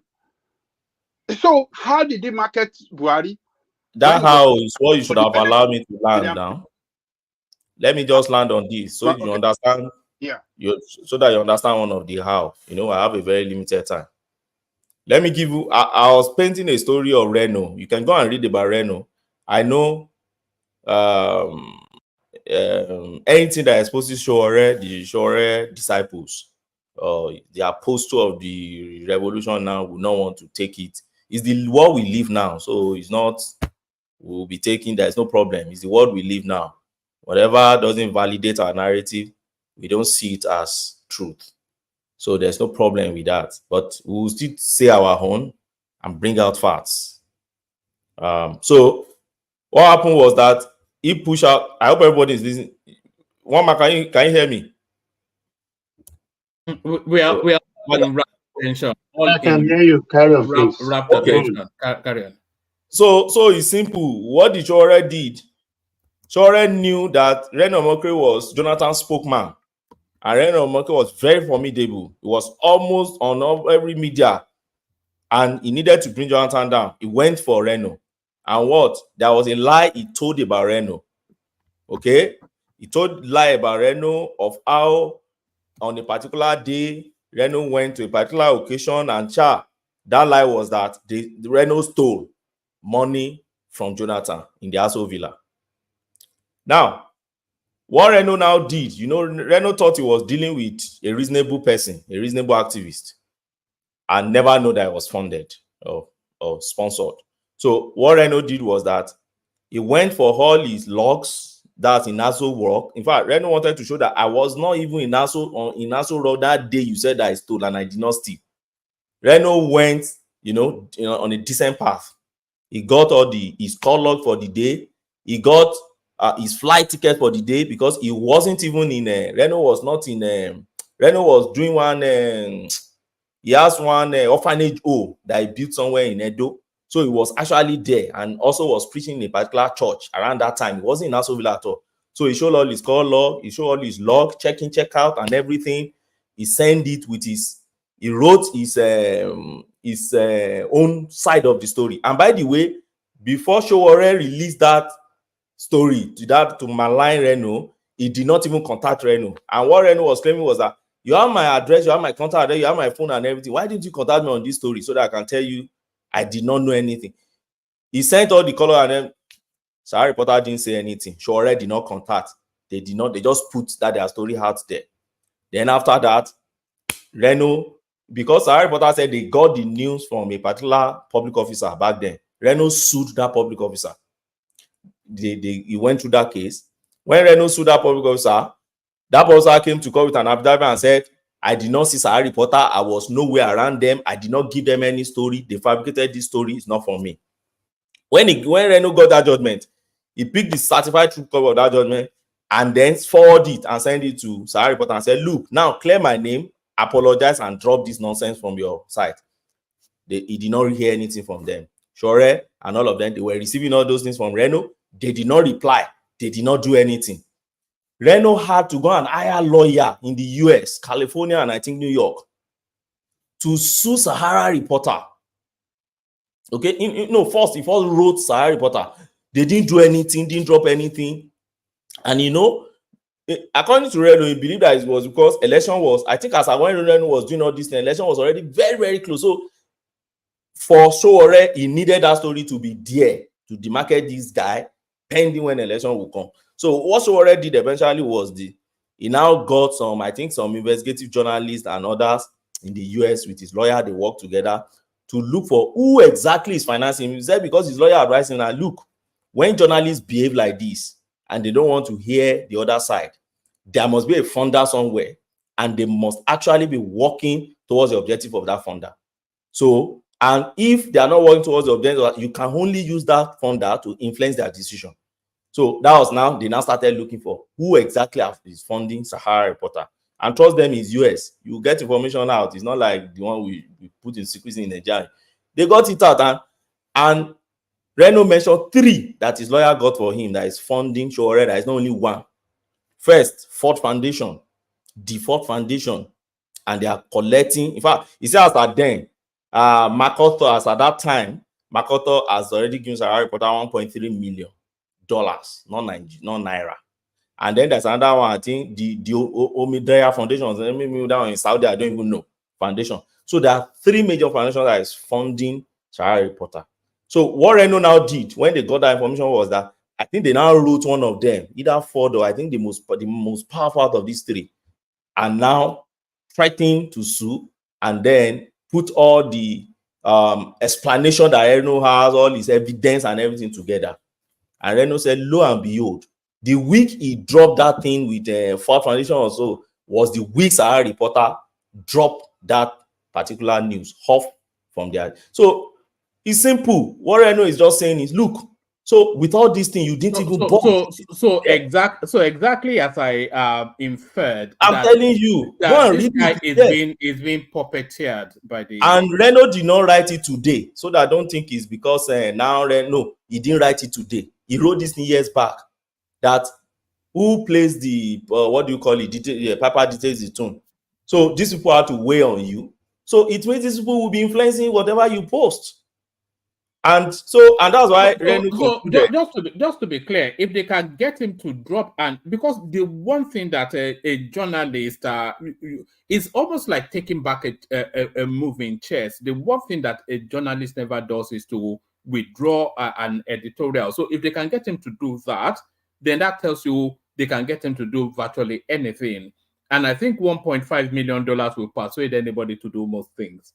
That's it. So, and that was why when in 2020, I think when they arrested Sowore'S that time, they said Sowore'S, one of the things Reno first put on his 2000 back then was that look at what is happening, that now a brutal blackmailer has now met a brutal dictator, and that let them play on in their home market because it's a match made in hell. Go and read it. Reno put it clearly there, and he re-narrated his story again and his encounter with Sarah Reporter. So for anybody to come, you know, sometimes I realize we think we even know more than all these people. I know they will just sit in the comfort of their room. Sometimes they will just laugh. Say, how can people be so gullible like this? Do you think I'll be running this kind of outfit without having some funders? Sorry, Ogweni, carry on. Then go on to the Tinubu'S speech after that. I need 5 minutes. Well, carry on. Okay, thank you. So that's all on that. Let me interject. Okay, interject, sir. Everything you said, you landed at nowhere.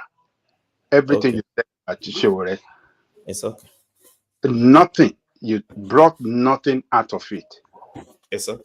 You said Reno brought a lawyer in New York or in US to investigate. The lawyer said when a person is not responding, he must have a backer. A journalist.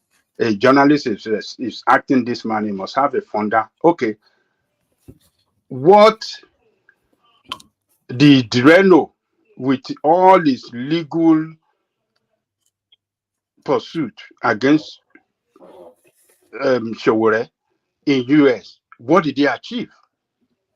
Nothing, right?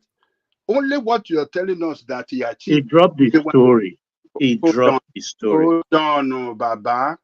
Only what he achieved, according to everything you said now, that they were able to got information that McCarthy or Ford Foundation is funding Sowore'S.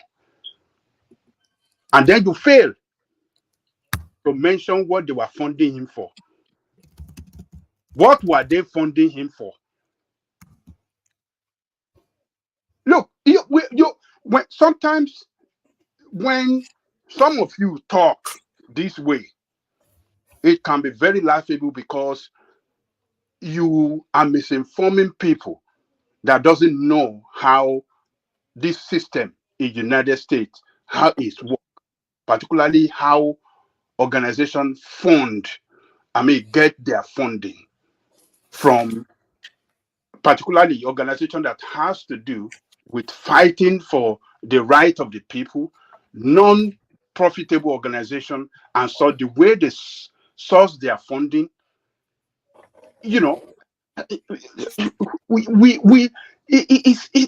is alarming that because you don't like this guy, because you guys don't like his politics, you are looking for all means to destroy him.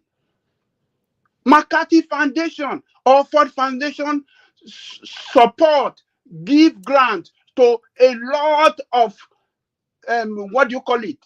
Organization, non-charitable organization, both in US and across the world.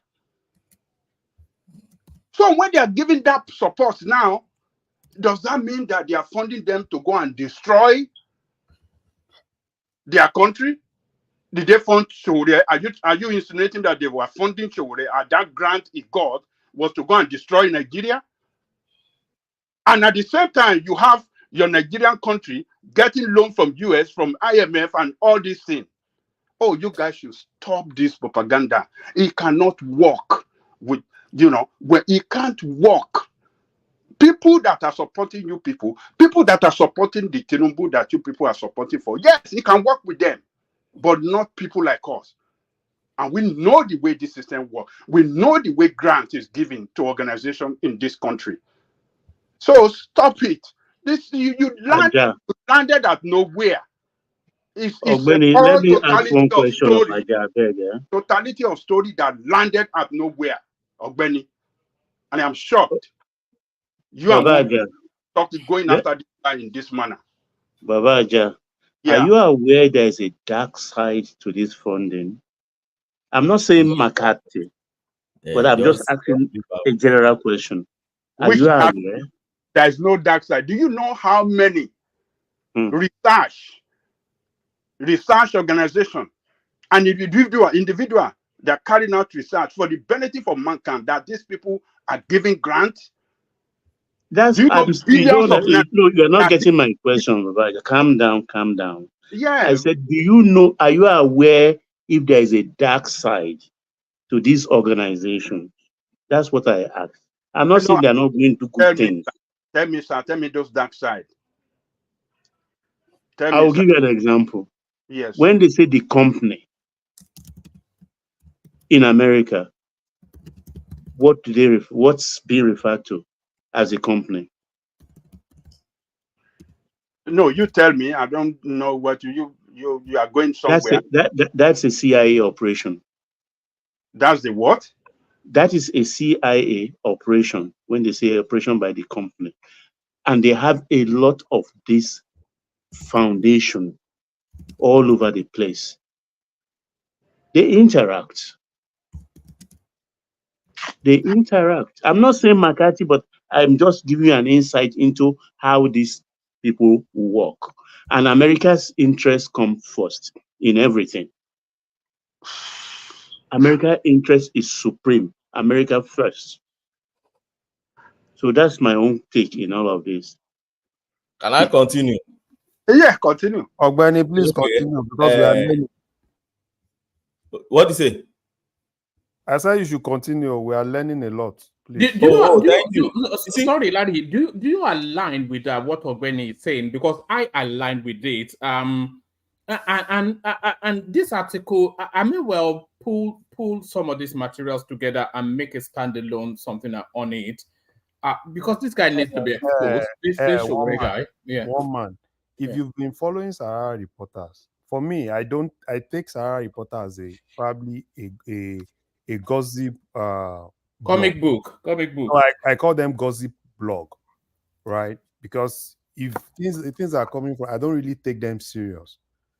Sahara reporter, you can, if you read through everything, you can quickly see things. I've seen several instances that Sahara reporter come out, they lie. Rather than them retracting, they go back to another story. It's a lot of things that they do. So me, I don't take them serious. You wonder how many lives that guy has ruined from all this. No, seriously, I don't take them serious, right? There is someone in Nigeria that I respect a lot. At the point, he was with Sahara reporter, but I think, they couldn't even go along. That was why he left. So, and at the point I was trying to ask him why he left, he was like, yeah, it's too dirty. And this is someone that it's now doing things that, you know, I can say today, the number one investigative journalist that we have in Nigeria is the same person. So for me, I don't take Sahara Reporter serious. Sahara Reporter is just like a normal gossip blog, you know. They are so comic. So Ogbeni, I don't even Sahara, Sowore'S, and the likes of them. They are, you know, they are dirty. You know, they do a lot of deals. So if Baba can actually come here and tell us, oh, Sowore'S is this, Sowore'S is that. We know Sowore'S now. Sowore'S is a dirty guy. He has a lot of deals, dirty deals that he has done. So it's not even the saints that will now come and tell us, right, that, oh, Sowore'S is that saint that, you know, he did a lot of dirty deals with the likes of Tinubu and all the likes of, you know, it's a lot of dirty deals that he's done. So Sowore'S is not today that we know Sowore'S. You see, when you guys speak this way with nothing to back it up, it just shows Baba, you know Sowore'S. Hold on. Now. Why are you saying we don't have this? No. You know Sowore'S, we also know Sowore'S now. You can't know Sowore'S now. Hold on. You have said something. It did some shady deeds. Where are your facts? Bring it out. Where are the facts against Sowore'S of those? The one I brought out for you. This is not this is a public space. This is in a public space. Ogbeni, let me ask him. Let me give him a teaser. The publication of McCarthy or Ford Foundation, those that where's George Menendez every year, they have a public this to that effect. You can go there, you can get it.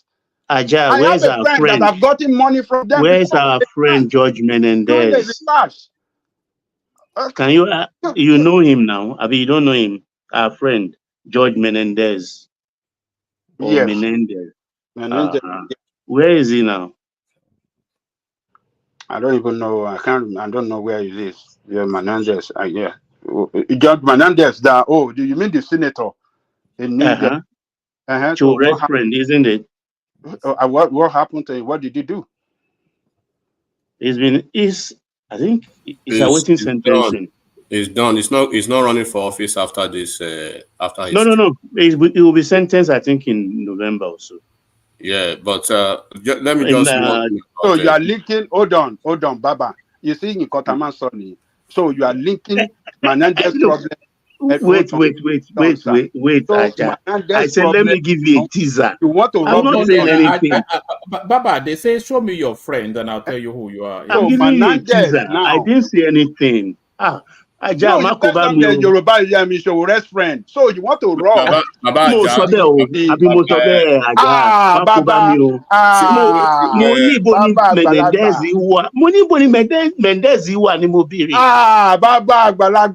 Agbóhùn ara wa dáadáa. You don't let Ọ̀gbẹ́ni máa fún wa ní nǹkan tá à ń gbà lọ́sẹ̀. Ẹ ń jẹun Ọ̀gbẹ́ni, ẹ máa jẹ propaganda lọ. Ẹ dájú propaganda, ẹ máa jẹ propaganda Ọ̀gbẹ́ni lọ. Ó yá Ọ̀gbẹ́ni. Fire on, wọ́n ń jẹun lọ. Jẹ́ kó máa jẹun lọ́jọ́. Anyway, if you give me back my space, I was really glad to take it back. I'm giving you your space. Keep feeding them with propaganda, so that they can enjoy the dinner well. May I? Thank you. So you see, I've said it and I will continue to say it on this platform. When you see grown-up adults using oral evidence against documentary evidence, the only thing one can say is it is well. I've brought out links. I brought out victim evidence. And to date, Sahara Reporter dropped that news without disclaimer on Reno Omokwe's assertions. Yet, someone who think he know Reno, even he knows someone Sowore, even more than Sowore himself, is disclaiming for him just now today. Isn't it just funny? But I have one news or one thing to tell Baba Danle Cook. I don't know. I think you don't really know too much about how NGO runs and what the underpinning motives and objectives of NGO in our present day. CAOs, they call them now. Yes, politics. See, They are if you want to look for spies in this world now that operate in, they don't need, you want to infiltrate anywhere, is NGOs they use now. That is the new, that's what it is now in global politics. So I don't think we should be naive of that. We should understand that. And if you want to understand this thing very well, go and read this woman, Caroline Davis. Go and read his research report about Wole Soyinka. And I don't know. I don't want to say too much on that because I don't want the obedient to start picking it and start lambasting Baba again. Baba is 90. He should just go and enjoy himself. But let me tell you, in that particular research, I read it. You read it, okay? Complete. In that particular research report, that lady, that Caroline, talked about 2 NGOs that CIA were funding. And those NGOs also were funding scholars in Africa. 2 of them, Farfield Foundation, and I think something BC led. I can't remember 2 of them, but I remember even the road scholars too. Yes, they were funding them in order to fund scholars in Africa to be writing in promoting capitalism against communism and also be writing against USSR. Where are those NGOs today? Do you know what happened to those NGOs? In fact, CIO quickly withdraw their funding and they close down those CIO quickly because they've achieved result and they don't need them again. That's how CIO, this guy Ortega in Nicaragua canceled about 200 NGOs. That's Major, what's his name now? Ortega. That American Major. The American Major who funded it. 200 NGOs. Do you know why I cancel 200 NGOs? You think they are just NGO because they want to help humanity? Forget that, sir. I think we should up our game and understand how global politics play. And that's one of the problems we still have in Nigeria. We don't understand how these things work. In Nigeria, for instance, we can actually extrapolate and project and conclude that Sowore is actually a CIA agent. I won't be surprised. I will not be surprised if we find out later, because you see, if you look at that Wole Soyinka space, Baba, the way Caroline painted it, Caroline go on on Wole, because Wole didn't even deny it completely, because Baba, maybe Wole now realized it that because you see the way this NGO's thing works, they will be you are an undisclosed agent. You are agent that you don't even know you are achieving some people's goals. You think you are pushing your own, but you're actually achieving their goals. That's the way all these things work. But yeah, Oliver North, that's the major I'm trying to remember. Oliver North. Let's leave that. Pakistan, do you know Save the Children NGO? Do you know why Pakistan shut it down? Go and check why they shut it down. Because they were infiltrating their system using Save the Children. So let's leave all these NGOs. Why is it that Sahara Reporter dropped Mohbad case, CC on Mohbad case? As a few weeks ago, somebody was still calling him out. That why did you drop Mohbad investigation? After all, at a point in time, you pick this news. So, but let's leave that. Let me go to Bola Ahmed Tinubu, Mr. President. Now, on Bola Ahmed Tinubu, I don't know if I still have about 3 minutes because they push back a lot, one man. So don't cut me. Yeah, don't tell me carry 3 on. minutes. Carry on. Then after you are done, carry on. Okay, so on this Bola Ahmed Tinubu, I'm still in line with Uptown. If he's still here, Uptown, nice analysis to an extent, to a great extent. I'm still with Uptown that this protest has achieved results. 2 days ago, I said I want the president to address, but I said something. I think the Minister of Information should address, and I think every governor in the state, in the space where they're protesting, and even in those where they're not protesting, also should address, because they are all representative. We practice representative democracy in Nigeria. Yes, the president is there to represent everybody, but at the subnational level, we have people who are representing us. What are they saying? Why is the Senate on recess? Why is the rep on the recess? Why have they all traveled abroad to go and enjoy themselves when there's protests at home? And then we are pointing to only one man who is just the head of the executive. This question I keep asking. But thank God he's out. I would have preferred the Minister of Information to be out rather than himself. I wanted him to be the last resort, but it's good. He's out. And now when you analyze what the man has said, I've structured what the man has said to 3, as far as I'm concerned. 3, the first part, the man addressed what they think is the feeling of the people. And in that place, he put it there that, look, I understand that the fact that the economy, our economy reforms is for now is not yielding what people were expecting. But at the same time, there are political opponents still outside there that are still pushing some things. Good intro. Now, the middle, he tried to tell us what are the steps he has taken so far, and that is what is resting his hope on that will yield result. And he believes that he's already yielding, but there are not things that for now will directly affect the commoners. And he real out facts that I expect the information minister and some of the ministers should have even been reeling out national orientation agencies, all those ones, I don't know what they are doing. All those ones should have been reeling out all this information before today, not just the president coming and be reeling this out. We've been saying it. You need to communicate your gains. You need to communicate your projects. You need to communicate your programs so that people will understand what exactly is the president doing. Not to be sending Boala to go and be making noise online. And all those guys are doing.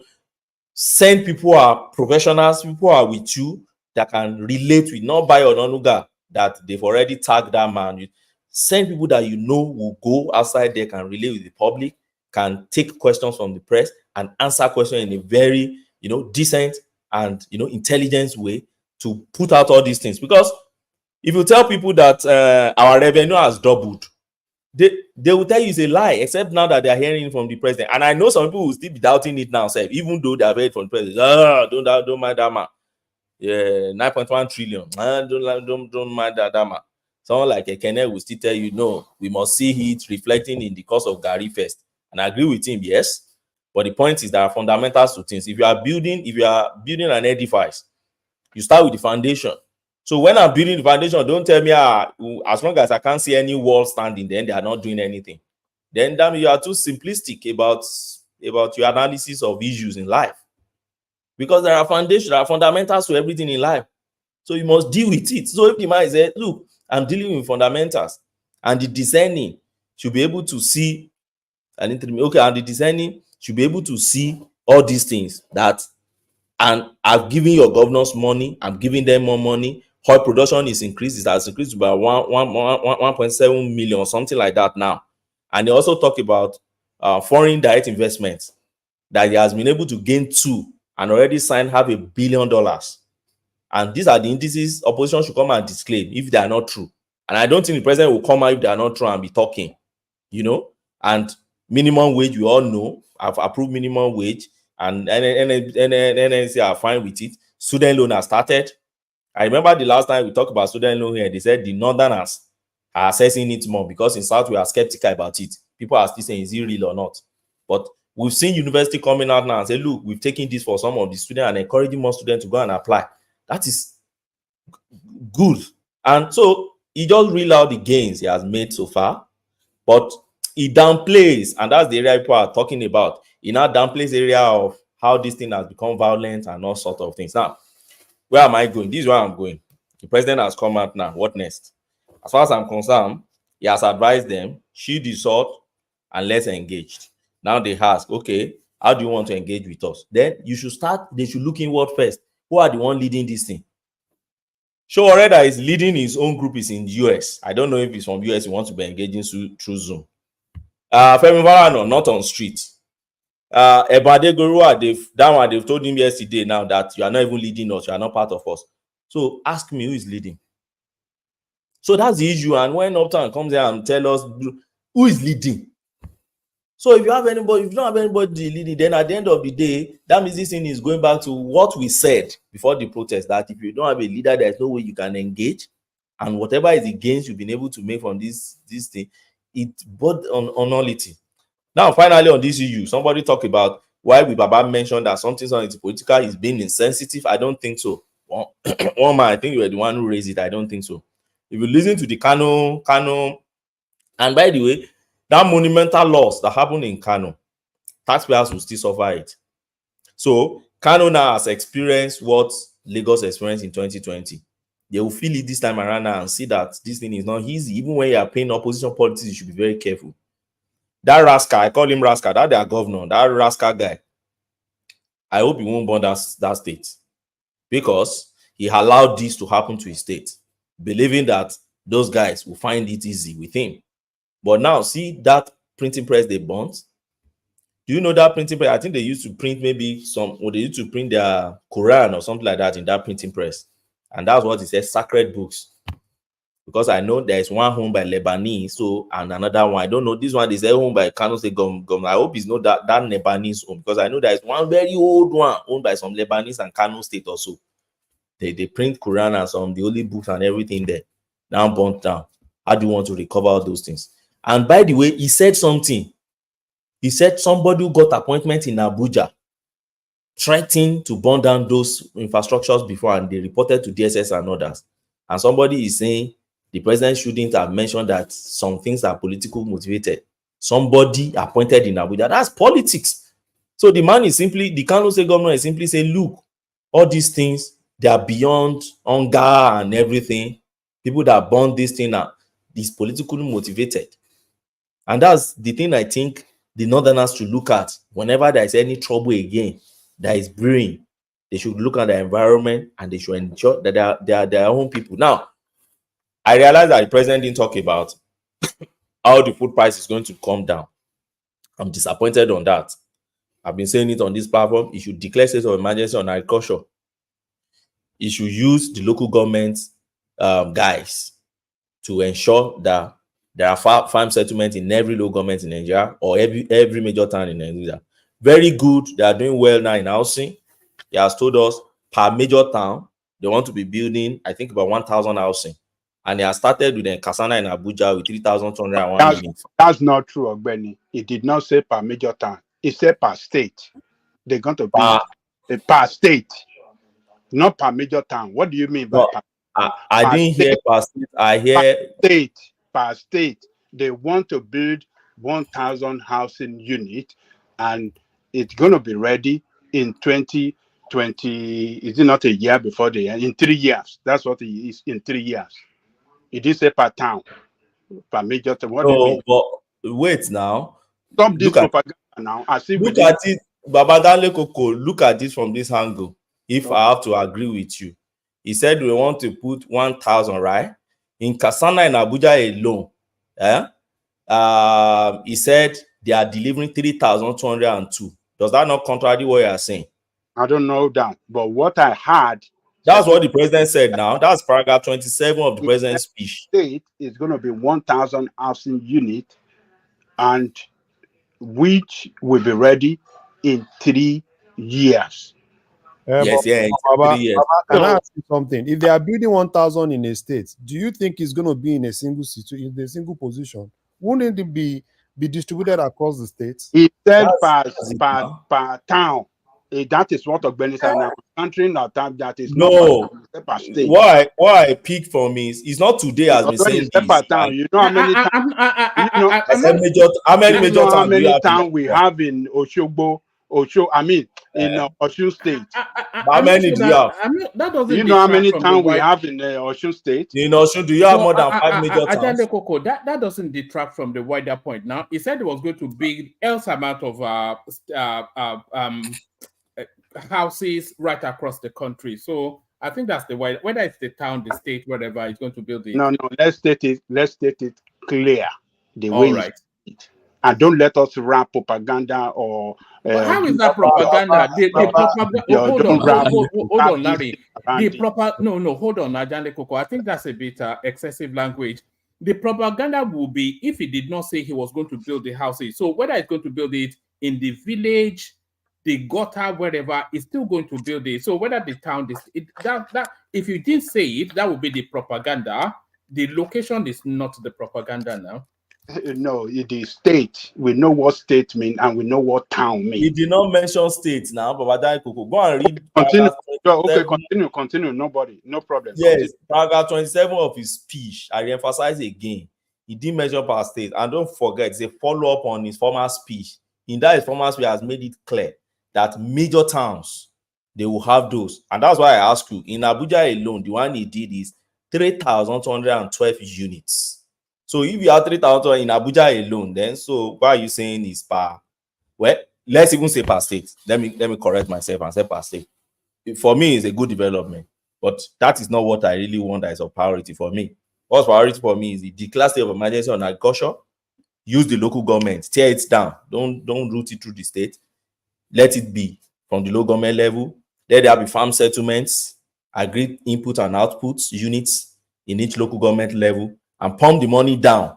Those ones you are giving the governors, I don't believe in you are sharing the, pump it down to the local government level, and then let's see if we're going to achieve results. They don't care about, okay, the some people have heard from some quarters, they said if government involved directly in agriculture is going to kill farmers or producers.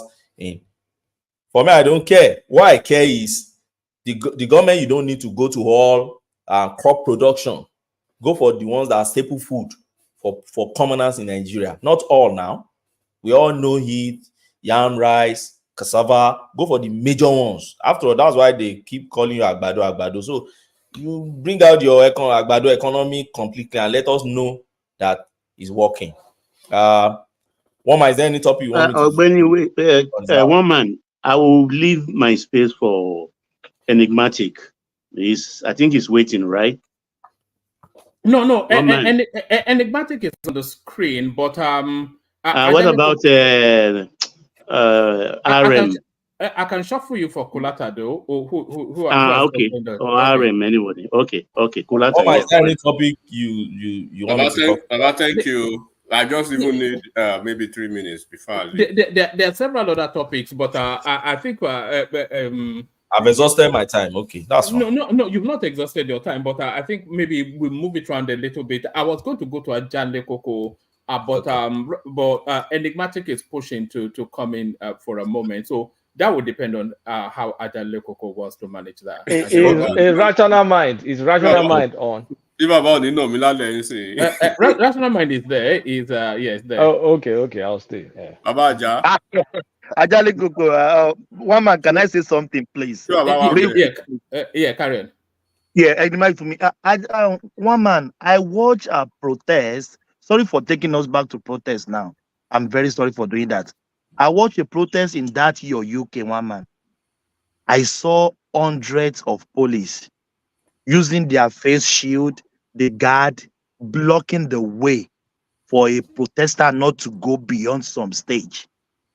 But when we talk on this platform here, that protest doesn't warrant you that you have to roam about all the streets. Some people here, they'll tell us here, they are restricting freedom of people. They don't let people move around. They know themselves. I've not mentioned their name. One man, I watched it live for 1.5 hours. They were throwing stone on the police. They were throwing things on the police. They didn't move. They were there, stand by. They didn't let them move from that beyond. You are even going too far. I think one man himself, he must have seen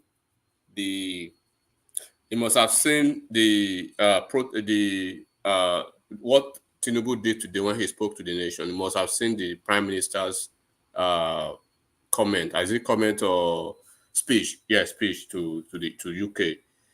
So I think if you are done, let me just maybe continue and then. Yes, we actually maybe you started with us later, but we actually played it. We played 2 minutes of Tinubu, and then we played 2 minutes of the Prime Minister to contrast the tonality on how both leaders were addressing the same situations in their different locations. So yes, we played a bit of it. Yes, and this is the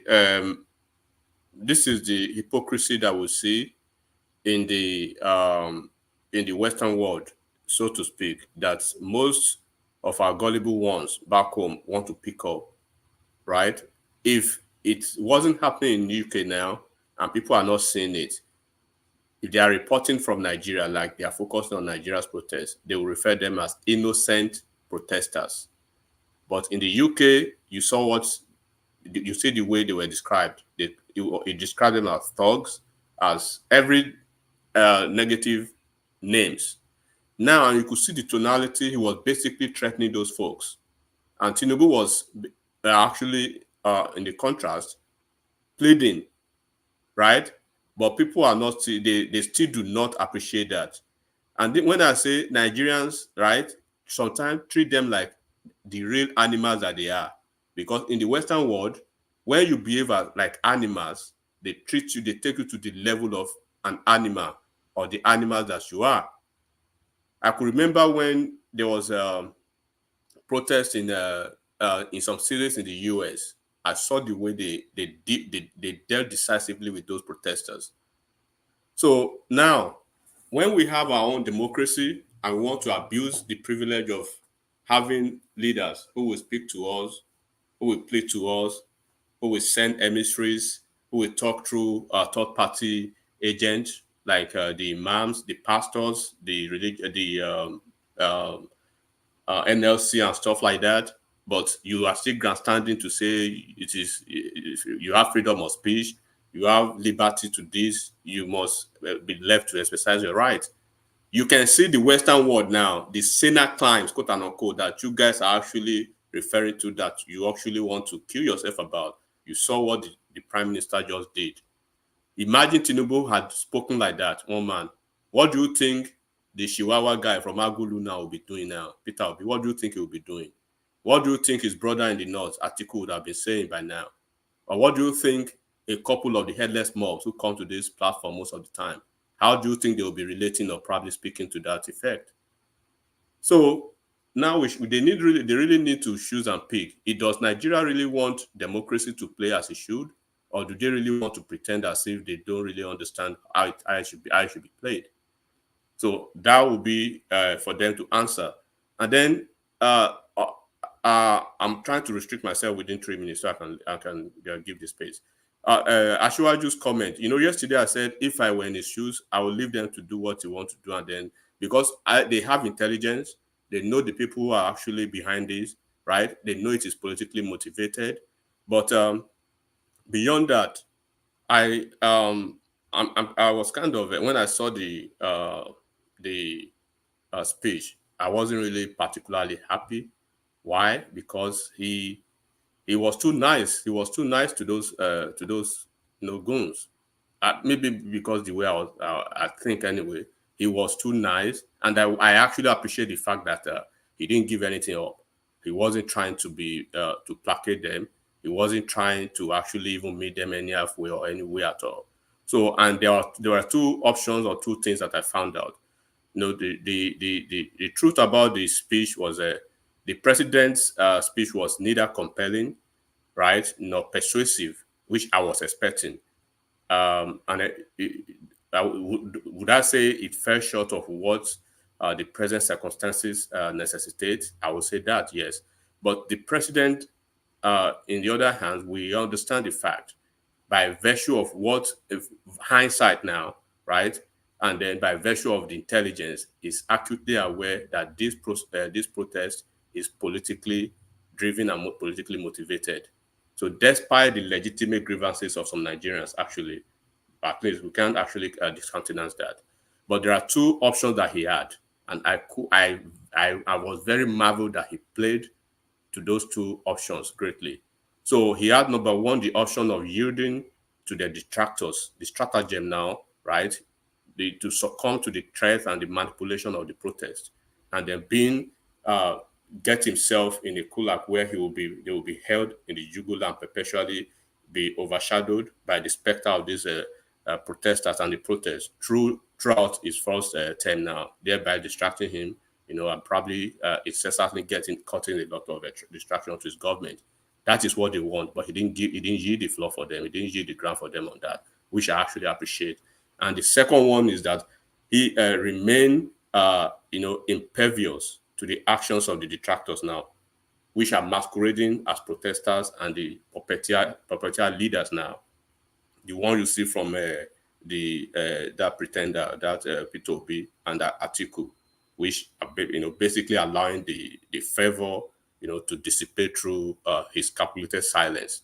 So which he has actually maintained over this period by engaging the third-party agents of government through those imams and all those people generally. So ultimately, what that did actually was having to disarm the protest, weaponry, which was wielded against his administration. So by now, he knows the areas of strengths and areas of weaknesses, particularly in the north. So they will be so taken aback now to say they cannot go forward to say they want to threaten him about protest or with protest, because they know at the end of the day, right, it's gonna be counterproductive, because they have a wanting a plethora number of illiterates, right, that will actually overplay their hands, we saw now in maybe 2 days ago. So this strategy actually permits him now, Ashwaju, to govern, without having to the looming menace and the intimidation of protest for the remaining part of his tenure. If he has to go for second term, he knows how to do that. So so he has opted basically for the latter now, which is the second part of this number 2. So his speech that I saw basically was very unique, and he focused essentially, to serve the challenges, to challenge his detractors now.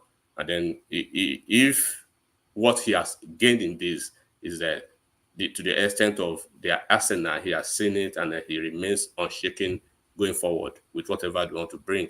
So now about the things that people were saying he should address, what actually do they want him to address? What actually does Ogbeni want him to address, or Uptown address the fact that is that a Nigerian 3 minutes yes. or a German one? That's not a German 3 minutes, it's a Nigerian one. Okay, is it 3 minutes already, man? It was 3 minutes 9 minutes ago, but carry on. Okay, so maybe so they wouldn't expect him to say National Assembly should be closed down, or all the judges should be thrown out of offices, or all those ridiculous demands.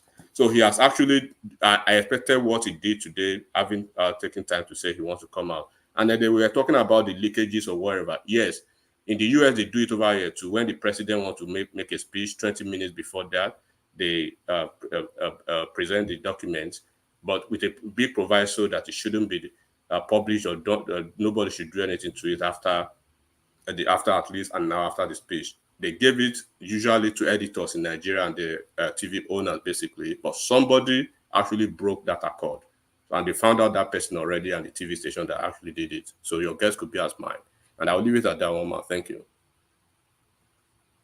All right, brilliant, excellent. So up next is Ajanle Koko, but before I go to Ajanle Koko, I'm going to play 2 clips to tee up Ajanle Koko. So the first clip is to interpret for the benefit of people who may not have understood what Enigmatic was saying. The first clip is to interpret to people who may not have understood that, and then the second clip is to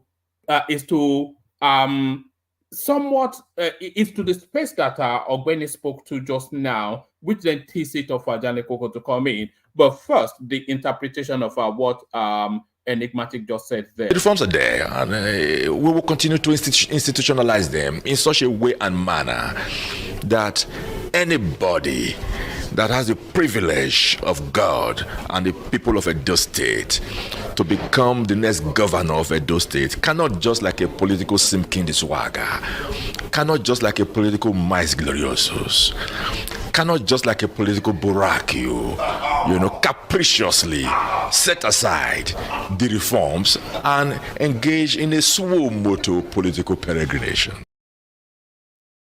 All right, so that's a little bit of a joke or something. But this other one now, to the space that Ogbeni was inviting Ajanle Koko to enter, that Sowore'S essentially brought Buhari to power. Been around for 30 years, fighting for the betterment of this country. First as a student union leader, and of course as a leader of a media movement that brought the government that is today into power, because you came to power on my back.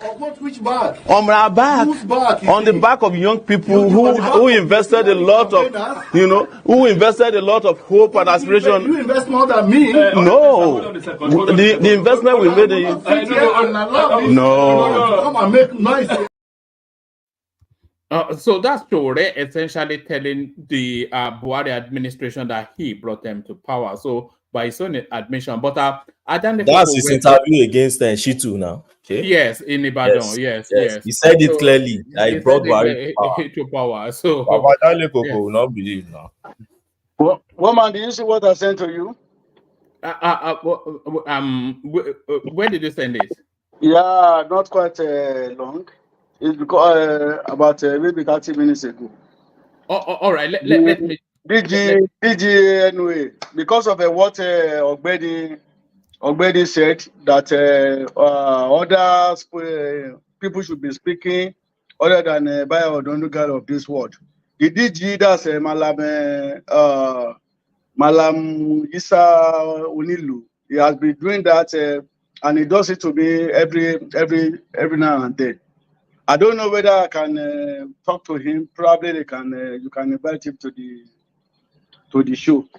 Is the All right. We'll arrange that offline. Let's arrange that. Okay. Then tomorrow too, I called promise to get you some classified information on Sowore. All right, but these are offline stuff though. Offline, So offline, no. yeah, offline. Yes, offline. Yes, you have my number. I'll actually call you tomorrow. Then we have a deeper conversation around that. But Adele Koko, you are up next. Oh, yes, he is there. Adele Koko, you are up next. So the narrative Tinubu'S page, the pushback against Sowore by which we read out already, are kind of being shut down by the military because of the excesses carrying out there. And they plan now to storm Abuja Eagle Square. So the Take It Back movement versus Yemsen Wike. So that's to play out tomorrow. So all of that, Ajanliko. Yeah. Greetings to our listeners around the world. Click on the like button, share, and subscribe if you haven't done so. You see, let me first say something on Sowore. It is it's quite unfortunate that Nigerian people that are seen as very enlightened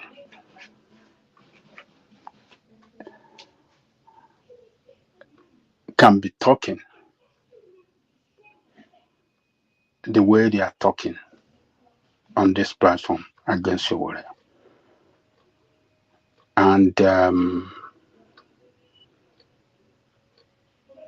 everything that you guys are saying against him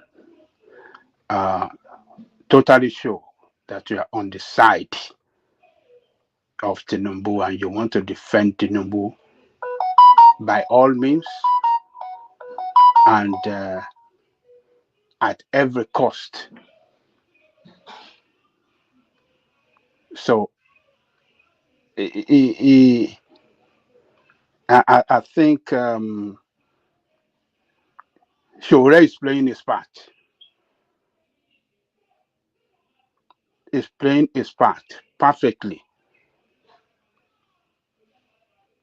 in that nation building. But if you guys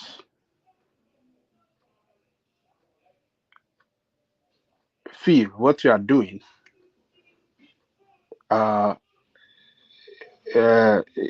if you think that by playing your own part is to continue to support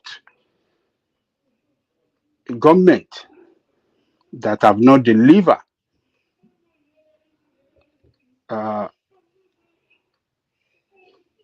according to what they promised to Nigerian people before the election, then good luck to you all.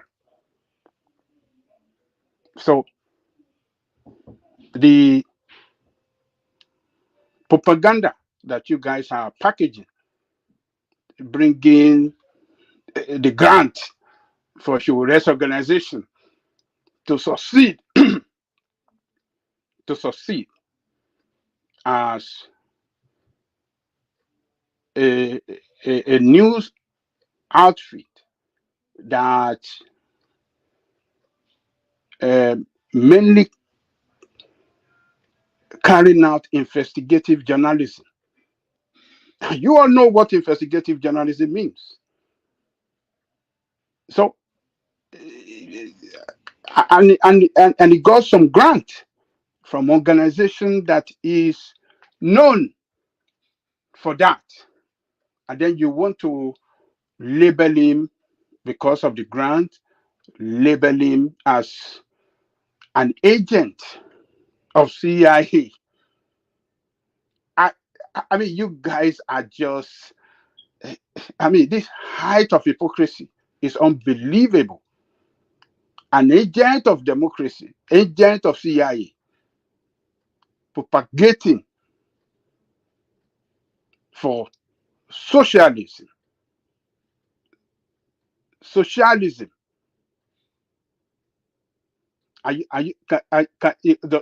Does it correlate? Does it have any correlation? Ajale Koko, if I may interject for 5 seconds, I don't think you really understand the extent Western democracies goes to protect their interest. And an example is the CIA selling cocaine to its own people. I'm sure you're aware of that. So if CIA can do that, go to Colombia, take cocaine and sell it to the dealers, to his own people to raise money to fund a war, then you probably are not, you're being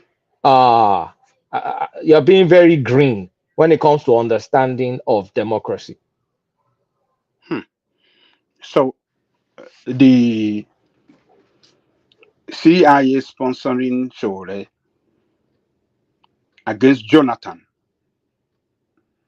and now I didn't say CIA sponsored him. I'm just saying don't leave everything to, don't take everything off the table.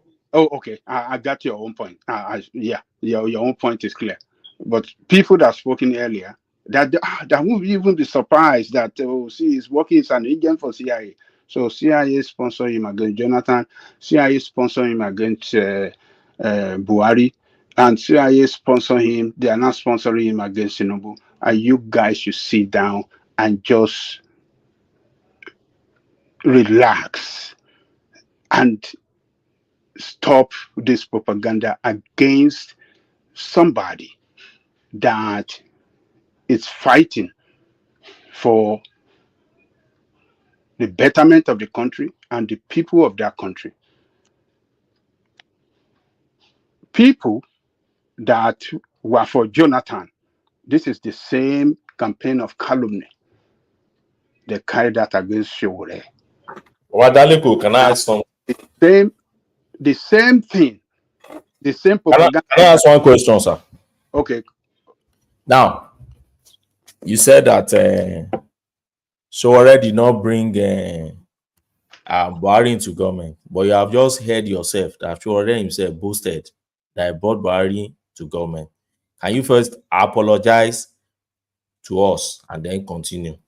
You think you feel compelled to take that down and then continue your take? Yeah, no, he didn't say you. You see what you guys are saying.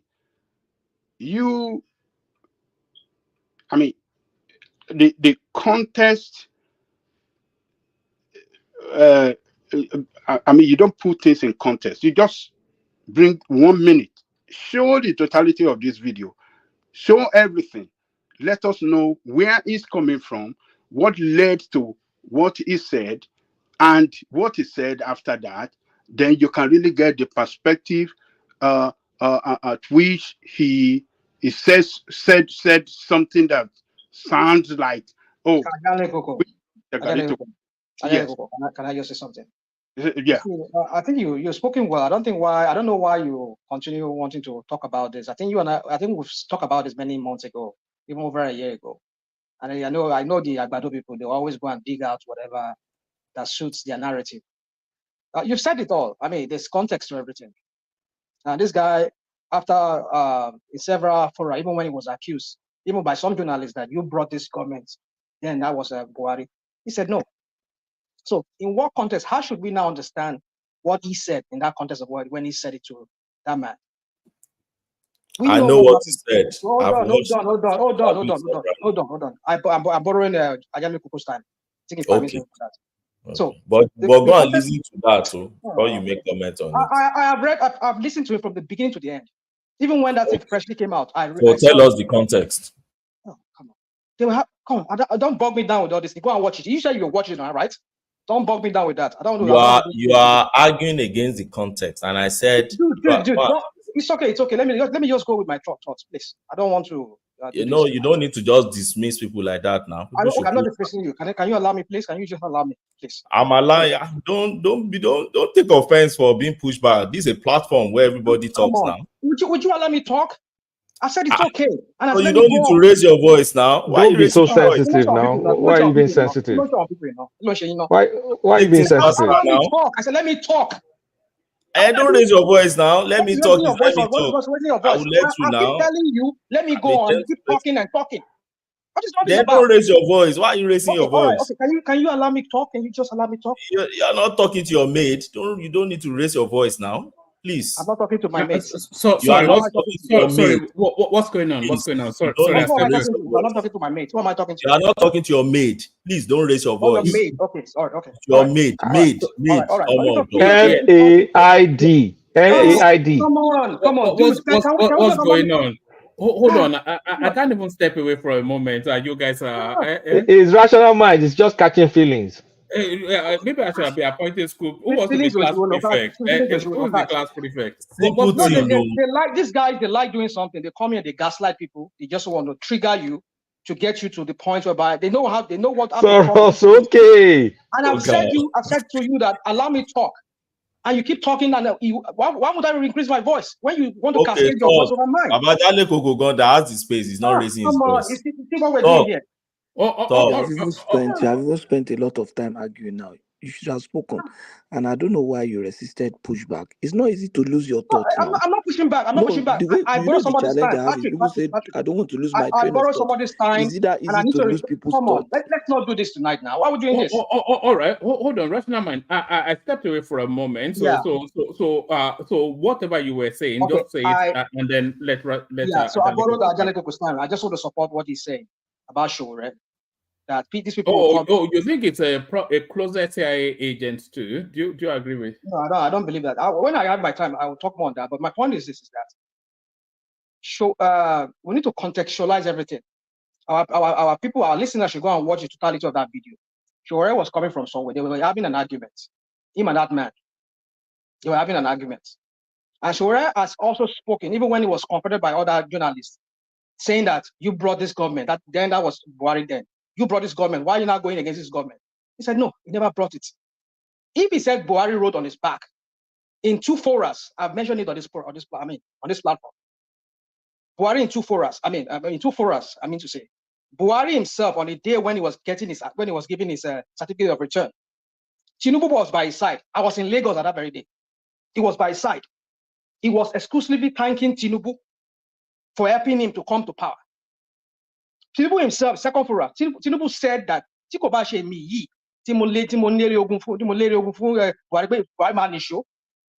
president, is that not what he said?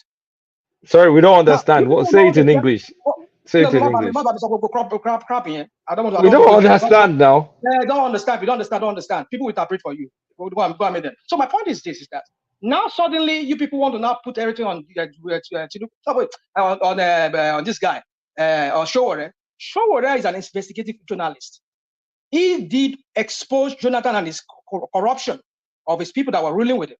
Nigerians saw that. APC, they used that against him. That was what he meant. Not that he sponsored Buhari. Who sponsored Buhari? Who paid all the Buhari's flight everywhere that he was going? Does Buhari have the money? Was it not Tinubu? Was it not Lagos money? Was it to finance all the Not only Tinubu, Amechi, and many other governors. Tinubu was the one that was by his side. You just narrow it on Tinubu as if we are not informed. You want to rewrite history, like some of us are so dumb that we don't even know what transpired. We're not alive when that thing happened.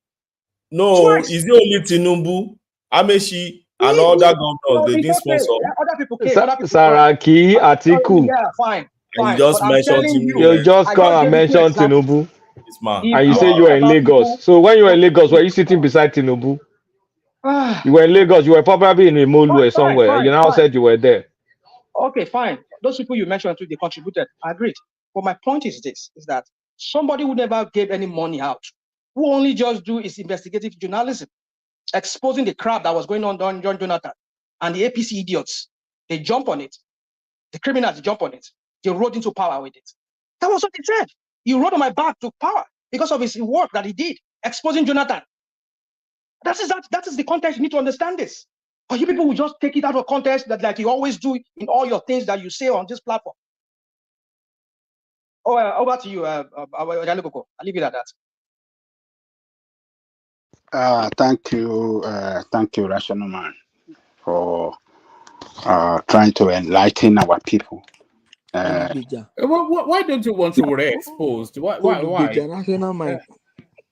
Why don't you want to expose? One man, killer expose. You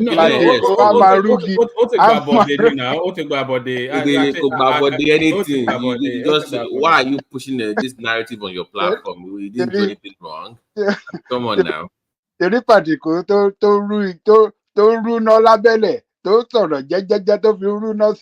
See? Thank you, Rational Mind. We have to counter this propaganda against somebody that is working hard, that have sacrificed a lot of things, even to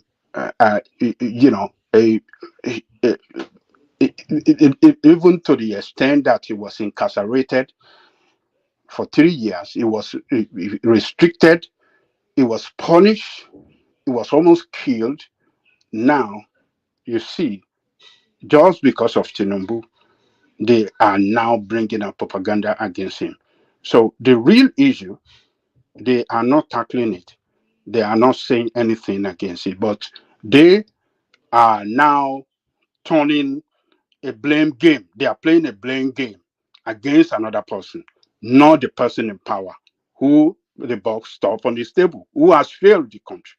So it's just unfortunate. You guys, you have to go and have everything, sit down, have everything, and then, maybe you can do better another time or in the future. So let me leave that. Let me thank one man for,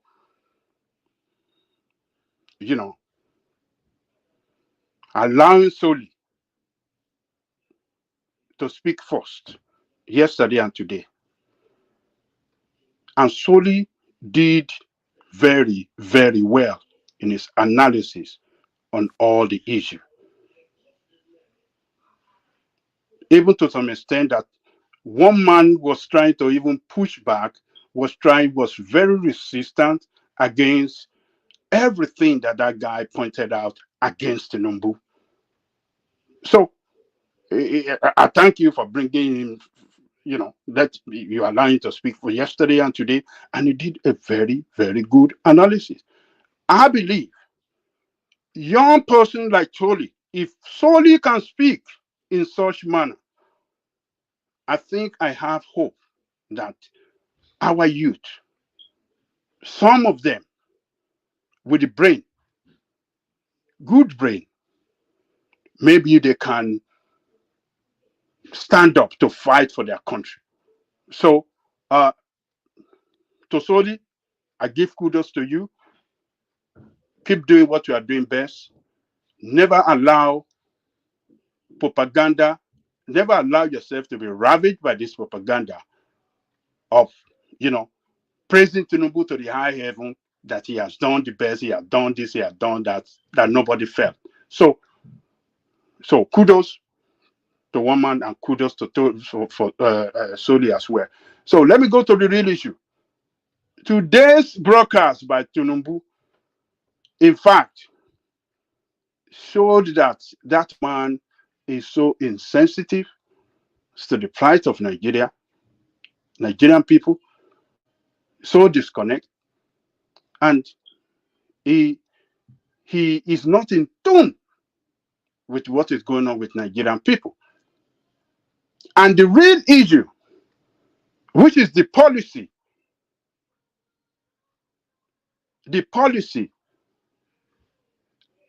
that he implemented, the removal of petroleum subsidy that have brought pains on Nigerian people, it did not arrest the real issue. No issue that he arrested, that he addressed as to what is causing this thing.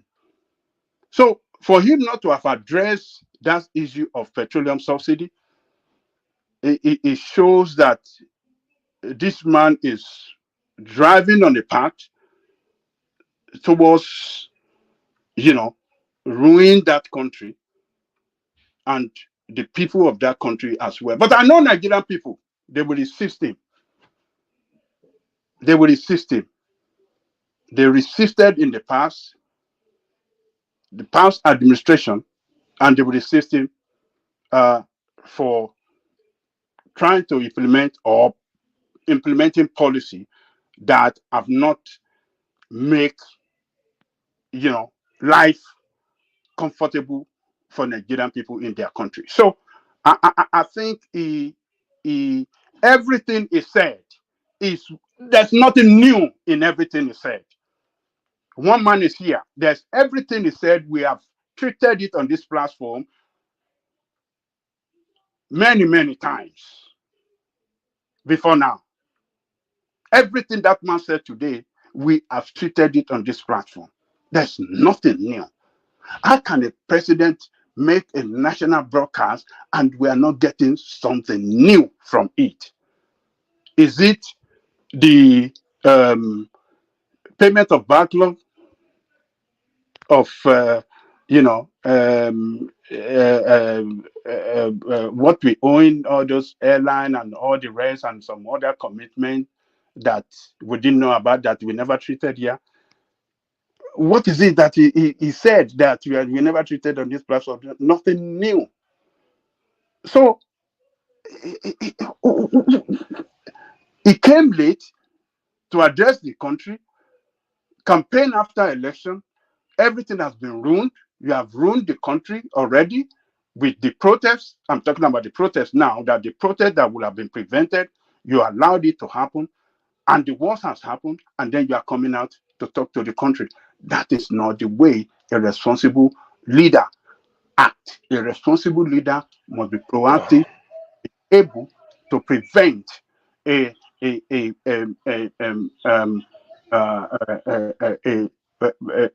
disaster that is looming to happen, is to be able to prevent it. But he failed to prevent it. So Tinubu, for his speech today, I think he lacked that ability. To me, he lacked the ability to tackle the real problem that is so challenging to Nigerian people. Yes, on the macro level, it shows that, we're having some positive sign, like, we have, what do you call this thing? The foreign reserve increase. Yes, we have, according to him, revenue increase. We have, but how well has Nigerian felt the impact? When Nigerian people didn't feel the impact of all these things you mentioned that you have achieved or you have done and you are promising to do. What the heck? Ajale Koko, why are you talking like this now? I think one man gave an analogy of foundation, and I thought everybody understood it. So your house got damaged, like the hurricane. Hurricane came in, damaged your house. You're now, the house didn't have good foundation, and we're at foundation level now, and you're saying, oh, why aren't people enjoying the jacuzzi? Like, let's be real now. Oh, hold on. So, foundation, like you are saying, foundation rock your, what do you call? We're rebuilding. Oh, we are rebuilding. We are rebuilding for Nigerian people to suffer and for them to live very comfortable. It's a process. When you are rebuilding, the house is not ready yet. Hold on. So we are rebuilding No, The vice I think president have it's going to the SUV and so the vice president. presidential villa. You know Yes. that. Yeah. Oh yes. You know where I'm going. So how does that look to you when we are rebuilding? People sacrifice, then you are living large, and you think that people going to be happy? No, we are No, not rebuilding. they That is not shouldn't a live. rebuild. No, but they If we shouldn't want to live rebuild, large. No, Ajale Koko, your argument was going to give people petrol subsidy. You weren't going to live large. You just reached the argument now. Yes, they shouldn't live large. They should try and be more Spartan in their expenses. But you were going back into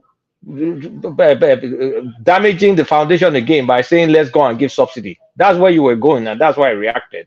If we're talking about cost cutting, I don't mind cost cutting, but okay. don't bring subsidy here, please. So hold on now. That is one of it. It didn't even address how they're going to cut costs of governance. Did he arrest it? It did.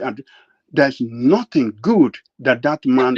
That wasn't where the narrative was. Adanle Koko, what Kulata is saying to you is exactly where the narrative is. What he's actually talking about is the long-term prosperity of the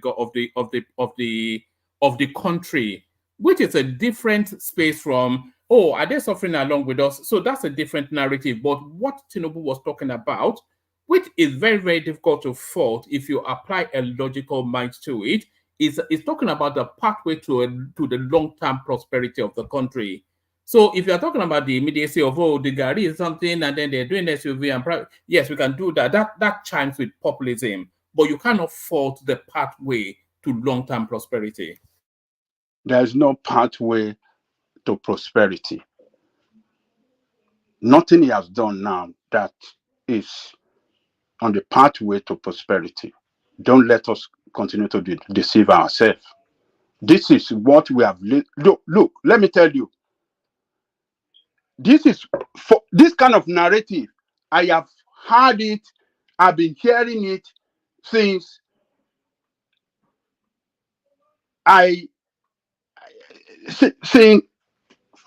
since where can I say? Since the 70s. Pathway to prosperity. Yeah, but have you seen actual? I know. Have you actually seen actual steps being taken in that direction? Because you may have been hearing it as a political chime, but what we are actually seeing it now as governmental actions, not rhetorics, actions. There is no action. Credit scheme, students' loan, infrastructure up and down, rebalancing, removing corruption from the system, unbuckling dependency, and basing the country on an economy that sustains itself. All of these being actioned. Being actioned. One man, tell us what is what corruption he has removed for the system? Tell us. Give us an instance. You want me to tell you one corruption? You asked the question. Now you're asking me to tell you. Please. You're asking me to tell you what corruption he has removed from the system. Okay. Just hold on 1 second. I will tell you momentarily. But he has removed. You know, the biggest obstacles to corruption as system. Let me see. There's actually something I wanted. Yes, this tells you. That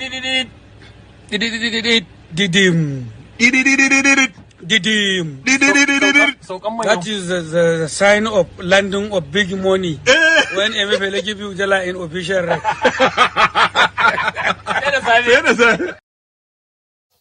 So I think Honorable Kazwari has explained it better than I can. So to you, that's the corruption he has removed. Is that not a removed corruption? Okay. Is it not? Is it not? Is it not? You can answer. Is it not? No, it's not. All right.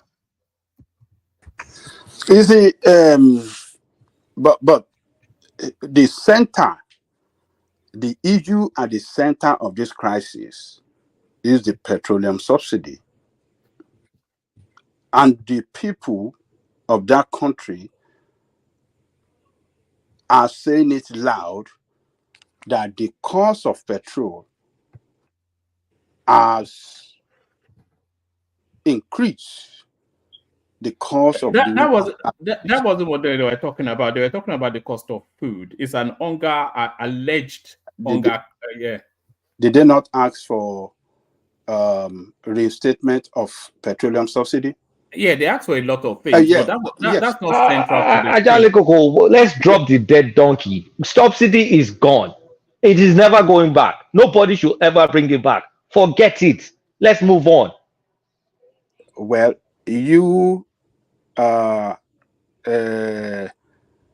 think you as an elitist will not. Don't call me names. Yeah, You don't have to call me names. I'm looking yeah. for a productive Nigeria, not a Nigeria that you live from. I mean, that you subsidize. We need a responsible country where people get more productive, where we actually subsidize productivity, not consumption. Let's get it over with. We're never going to get that kind of subsidy again. And I pray we never do it again, because Nigeria will not be on the right path.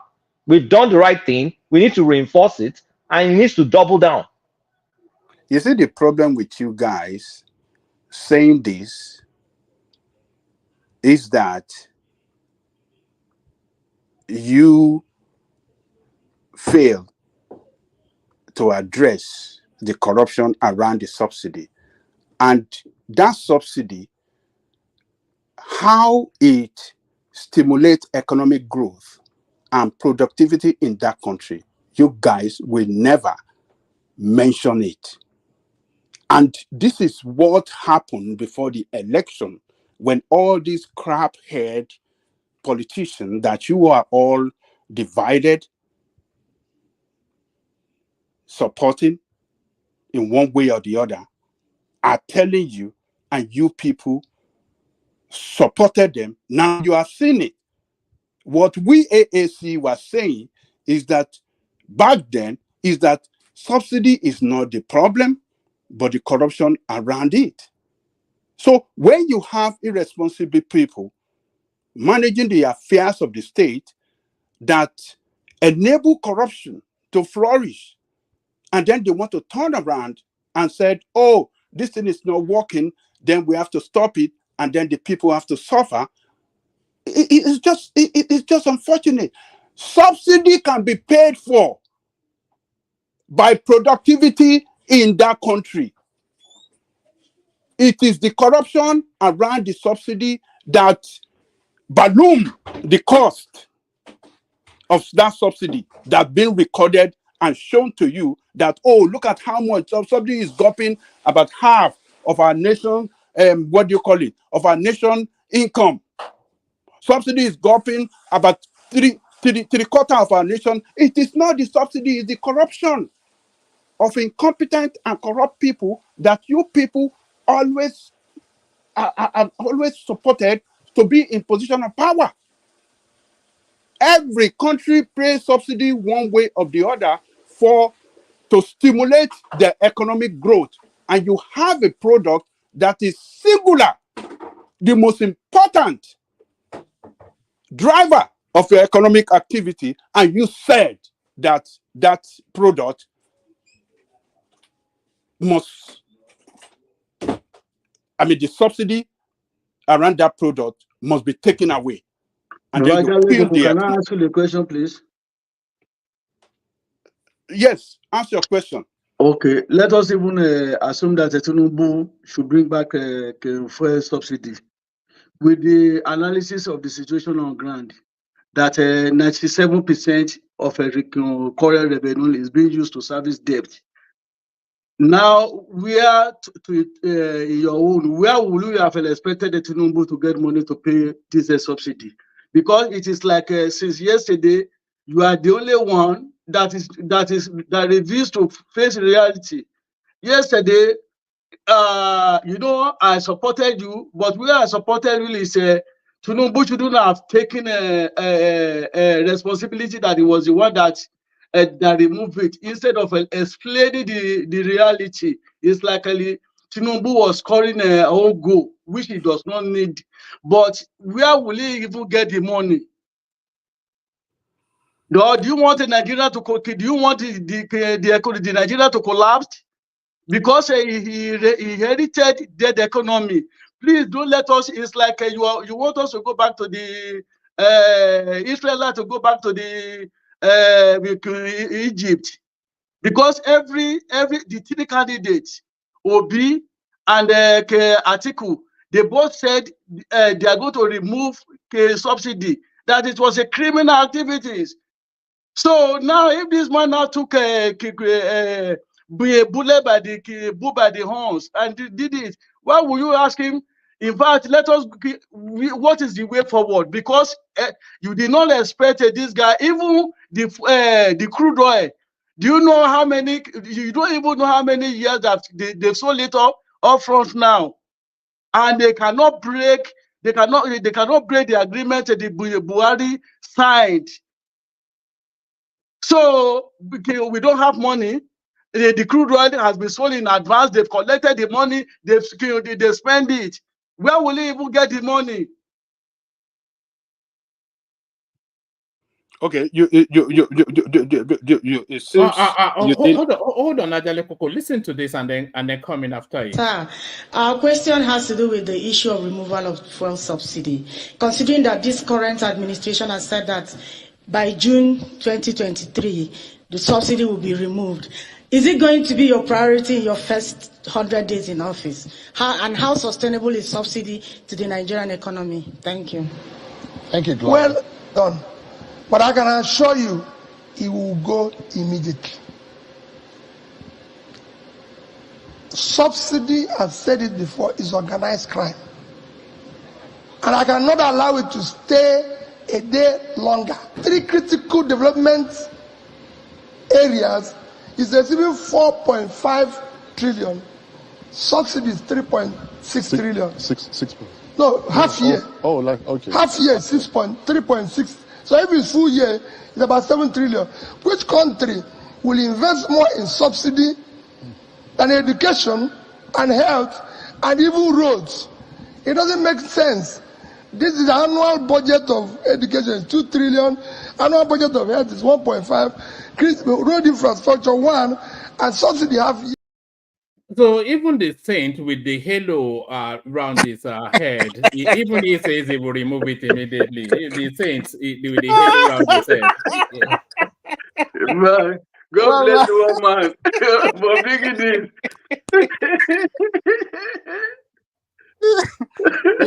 Oh my God. Oh man. I bet one man send it to me privately. I need the video. Look, this one, this is what I was telling Kurata, that all of them, politicians that said they are going to remove the subsidy, they did not even understand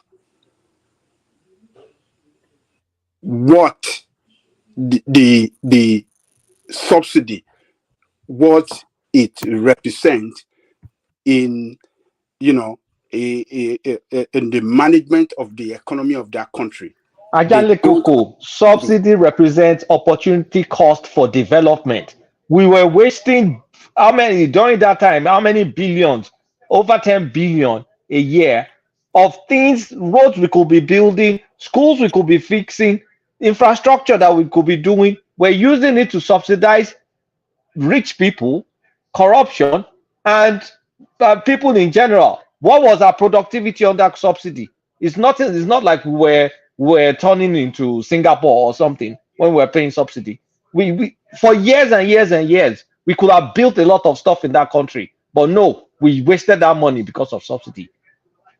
So you technically agree with me? Let me just say this. You see, I think Sowore'S way should have been, the way the AXE said they were going to solve it. I think for me, that's the best. But you see, this whole thing about subsidy, we heard some few months ago when the World Bank was lamenting that Tinubu'S government they are paying subsidy secretly. So where's the subsidy that went? Because it's lower now in dollar terms. It's lower now in dollar terms, but it still exists. It's lower. We all know now. Has anybody argued that it's totally gone? Can I speak? However much it be smarter like. I mean,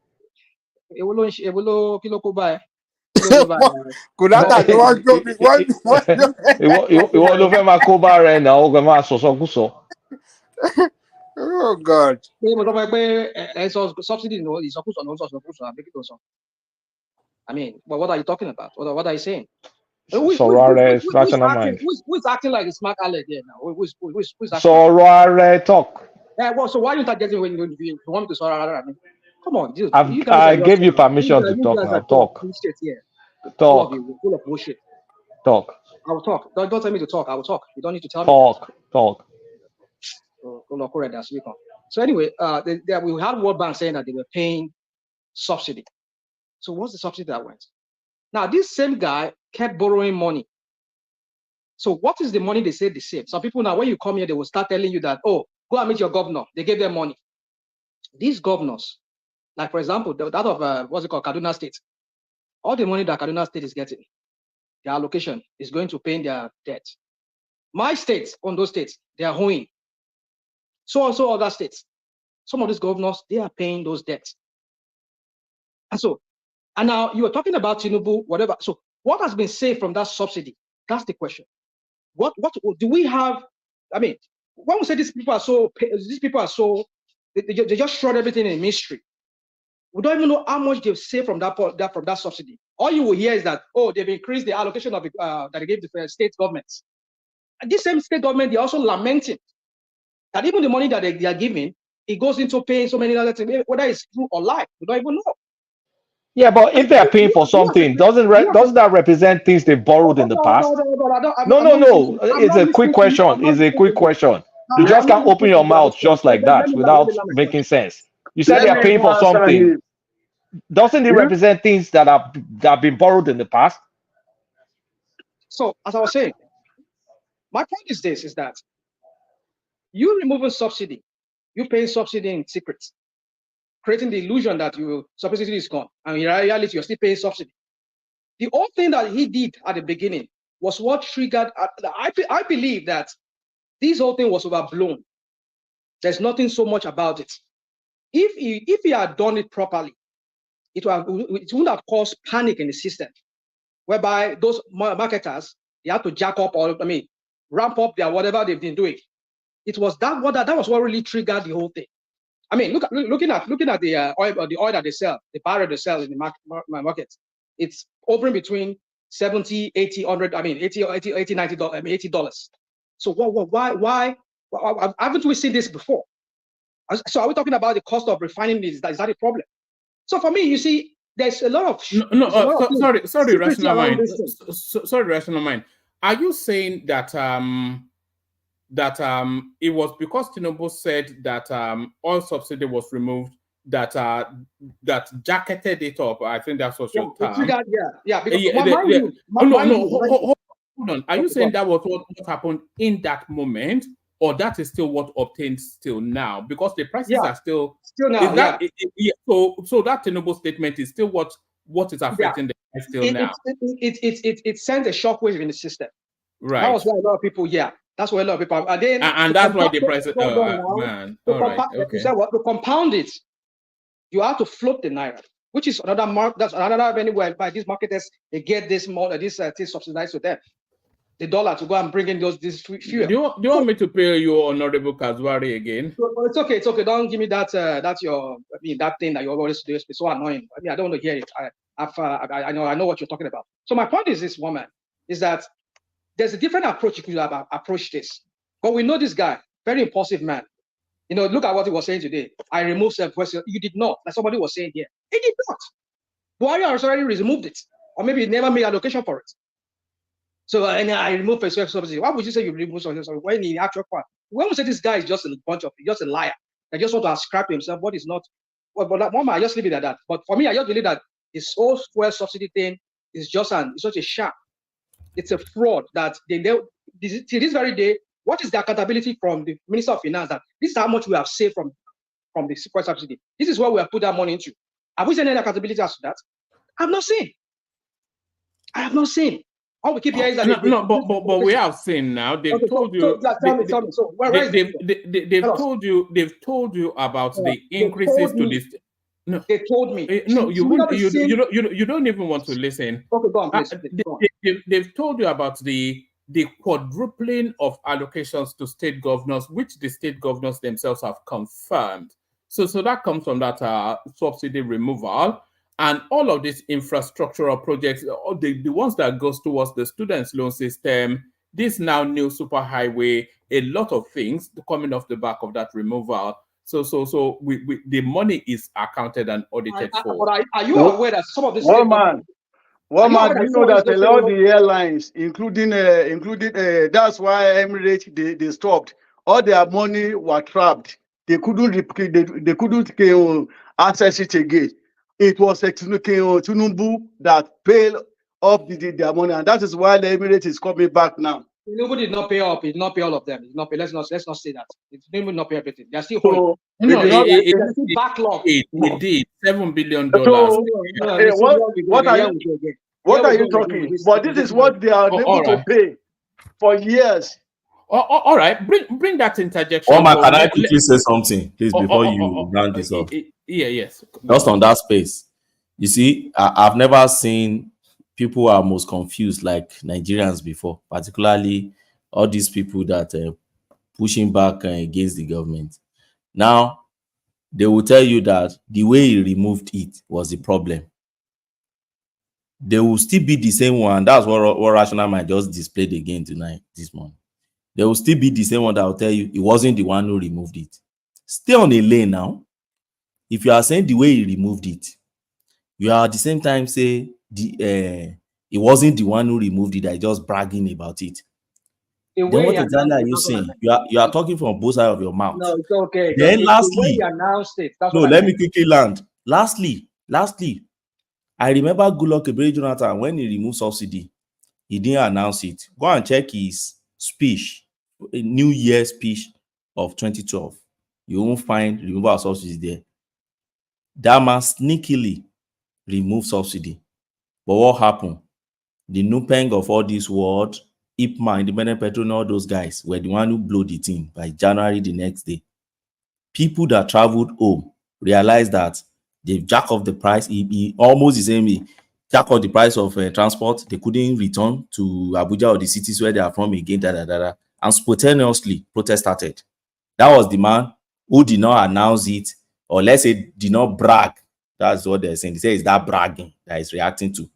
Jonathan did not brag. Market reacted to it. Protesters reacted to it. Another man came and said, look, I won't do all those sneaky things. I will make my own open, and announced. Yes, we are saying the way. So which way do you really want? Is it? So as far as I'm concerned, Nigeria just confused people that just would find every explanation to defend whatever position they take. Woman, can I give you my report on that? Because you mentioned my name. Can I do that, woman? Yes, well, make it brief so that we can go to Ajale Koko and then we were going to go to Patrick, but he's dropped. You know, it always rankles me when people wait so long and then they drop. But we go to Ajale Koko and then we come to you, and then we go to Simba. If hopefully it's still there. Yeah. Okay. Real quick. When I said some people say we accuse us of speaking from both sides of our mouth, well, that's your own opinion. When I said he removed it or whatever, in actual fact, it wasn't the one who removed it. I meant the way he went about it. That's why I said it. The way he went about announcing it. I mean, the way he went about it. You see, when we say something, not just look at what somebody said the first time. Hold on. That was what Ogbeni was countering was that he cited the example of Goodluck Jonathan not announcing it. It still led to demonstration and immediate spike by the very next day in prices. And then you are saying Tinubu announced it, it led to the same set of circumstances. So either way, the results remain the same. See, another thing again, when it comes to my time, maybe I remember I'll address this. You see, we like to do this, what about? There is context to everything. I'll leave it at that. Go on, man. Oh, all right. Ajale Koko, back to you. So the speech of Tinubu today is, there's nothing new that is said there that we have not handled on this platform, that we're not, that woman have not brought the article, have not read yet. We have treated it here. So for his president to speak and not say something new to the people, it shows that he have nothing to tell the people. He failed to address the issue of subsidy. He failed to address the food inflation. He failed to address the the inflation rate in the economy. So where is he taking us to? Where? So he got the opportunity to make Nigeria be hopeful again. Nigerians be hopeful again. But he missed it. He failed. So it's I think Tinubu government it's not a government. To me, I'm more convinced now that it's not a government that is here to deliver good governance to Nigerian people, but rather, so politicians and others that have their friends or whatsoever. So what has he done that have made positive impact in the life of the people? He cannot say it. He cannot say it. So, I mean, Tinubu is he need this mentality that we are in government and what the people are saying does not matter. I think is and he's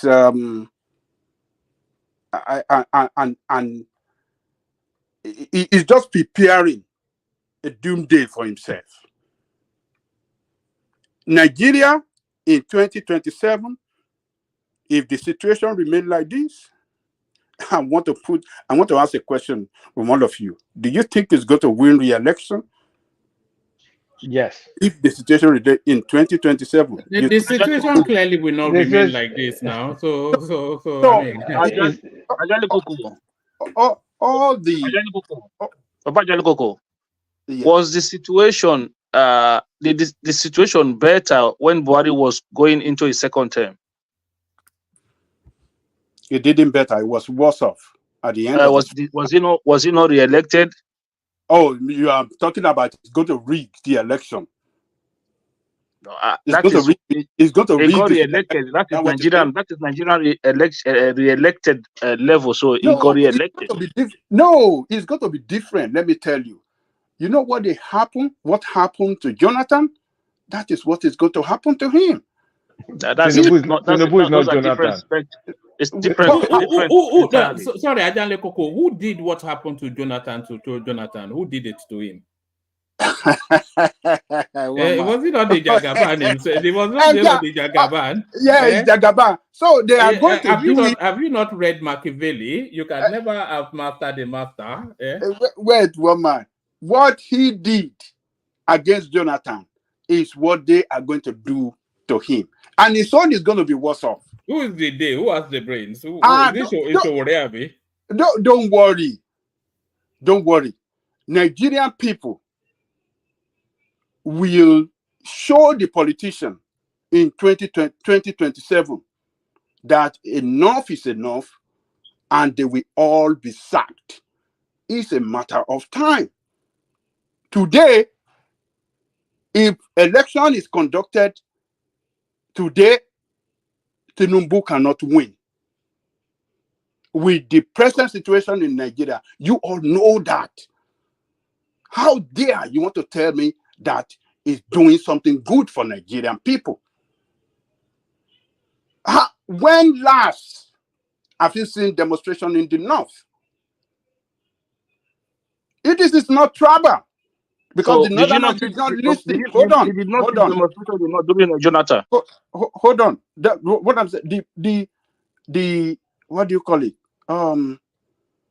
The people did not even listen to their leaders. So that should tell us something. Something is on the way. Yeah, Ajale Gogo is not telling us anything. If there's a Southern as president, the North will I just demonstrate. asked him a question. So He let will not me answer the conclude. question. Let me conclude so that I can yield for another person. So Tinubu failed to address the real issue, which is this issue of subsidy, and that is a failure of a leader. So it's a failure of him to not say anything on that issue. It's a failure of him not to have said anything on the food inflation. He said it's important by importing agricultural machinery from Belarus, United States, and they say this. Look, one man, he missed the opportunity. He failed. The protest. Ajale Gogo, wait. You don't want people to work. He said he's importing agricultural equipment, and then you're kissing teeth. Shouldn't you be happy? Look, the man, he failed to address the subsidy. He failed There's to no address subsidy. the Forget subsidy. Hold on. He failed to address the security problem. He failed to address the inflation rate. He failed completely. He brought nothing new to Nigeria. If a leader make a broadcast and cannot bring something new to his people, it shows that he have nothing. He has done nothing, and that is what Tinubu have done today. He has done nothing good for Nigerian people, and he have not good news for Nigerian people. This is worst. This is the worst broadcast ever in the history of that country, even during the military regime. When we listen to military leaders, all right. they bring. Settle down with the Hold on, hyperbole. one man. Hold on. But the energy. Look, let me tell you, this is even worse than even military broadcast. When the military people make announcements during their own time, they bring something new to Nigerian people.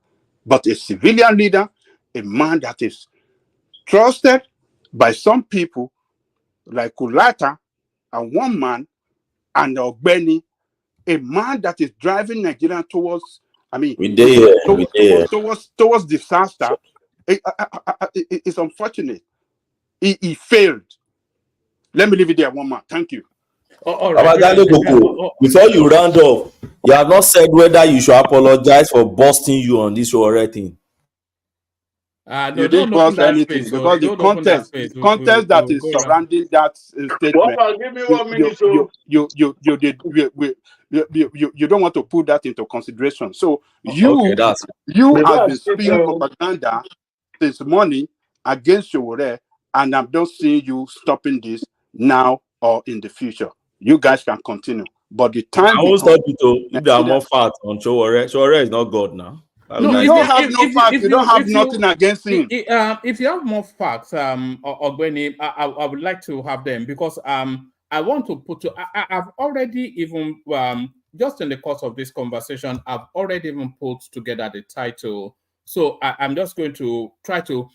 So I want to do a piece. Sowore, closet CIA agent, egocentric activist, or the people's champion. So one man, be careful. You don't have fact to that effect. I'm working for CIA. You don't have fact, so don't mention that. No. It's speculating stuff. You can coin it. You can coin it in another way. All right. American agents. Don't follow Ogbeni. Don't let Ogbeni. Don't let Ogbeni lure you into trouble. Don't let Ogbeni Masalo. Ogbeni Masalo. Ogbeni is a lawyer. Now, if you get Ogbeni Masalo, he will defend you. One man will defend you. No, one man knows that I'm always against a headline that would defame people. One man knows that has always been. All right, that's only a joke. It's not something I wrote down as we were speaking. So that was Ajale Koko. Okay, so what Ogbeni as a one man lawyer, so you have advised him not to coin it that way, right? That's good. Good luck. No, I practice my own law with high level of ethics and etiquette. There are some things I want to advise my client to do, and one of it is to defame reputation. You won't say Sowore doesn't have reputation. He has something, at least the reputation he has built. But to deny funding that is collecting, and he can't even look at people's face and deny it. It's you that is denying on his behalf, and it's, I don't know. You need to go and read about that law. The funding it was getting for the organization. Let's not go back to that conversation. I will leave now, woman. So, Ogbeni, what they are saying, that the funding that his organization was getting for their investigative journalism is to destabilize Nigeria. Is that your point? It's for an objective. Is to go against any Western enemy they have within the political space. Okay. Every NGO, there's an NGO recently. Let me just give you 2 seconds. Damn. There's an NGO recently by what's this lady's name? Is that your space? That America space too?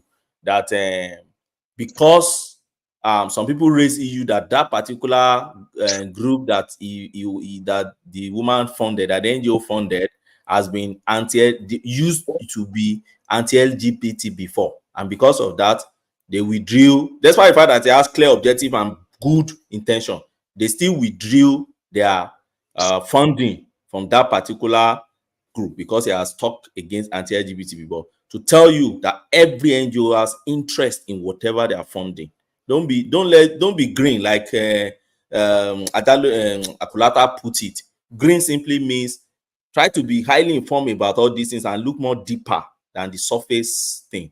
I'm telling you about NGO. Try to do little research on NGO and all their shady things, and you know why they are funding things. They don't just fund. Anyway, we'll leave that space for now. All right, brilliant. And by the way, I'm not doing anything on show. I just wanted to use that to excite the space. But yeah, the star. Let's hear from you, and then we're going to Simba as we wait for Thomas to join us. The star. My 1 minute is to respond to Babajale Kuku. Tinubu, as he is, he needs our prayer. We need to pray for Tinubu to succeed, because that's when Nigeria will succeed. If you listen to Shehu Okubaloye interview today, yesterday in Nigeria, I think ADC presidential candidate is an able guy. He admitted that of all including himself, that of all the presidential candidates, that Tinubu is the smartest of all that when it comes to competency and capacity. So if Tinubu can be struggling like this, you could know that you should be able to know that if you were to be any other candidate, it will have been submerged. That is that. Then for LP space, I'm telling you, no matter what Sowore did, it's not going to get a space of Obi space. The only people that will still stick with Sowore is Babajale Koko and Co. It's not going to, because practically the Igbo guy, the Igbos, they normally go with their own, no matter what. Even if Obi, God forbid, if Obi withdrew today or dropped, God forbid, if anything happens to Obi today, I'm telling you, anybody that comes again, the massive support they give to Lubili is the same thing that they will see transfer to any Igbo candidate. So then, as for 2027, go and mark it down. We are the one that is calling Tinubu Jagaban. In the political circles, they don't call him that name. They call him an MVP. He is the most valuable players in Nigerian politics. So by 2027, you are going to see it. Number one, Nigeria is going to be the solid foundation that is laying now. It will have gone through it and bring back Nigeria back to the driving force. And by 2027, politics, whatever they did to Jonathan, it's not going to go that route with him. He's going to, anybody that goes on his ways is going to be to clean them systematically with politics. And then back the last one, his speech today. If you analyze his speech, you will realize that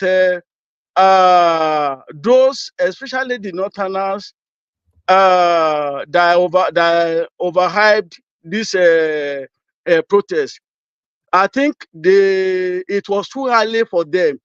They've shown, it's like they've shown their the highest card to Tinubu. So when the Tinubu now see the space now that so it is only there, it is only in their spaces that they were destroying their infrastructures. And I'm telling, and it is even paining, it is paining the North now. In fact, they are regretting that they wouldn't have embarked on that, because if you see the Southwest, they didn't allow them to destroy their infrastructures. In the Southeast, and of course, it was scammed.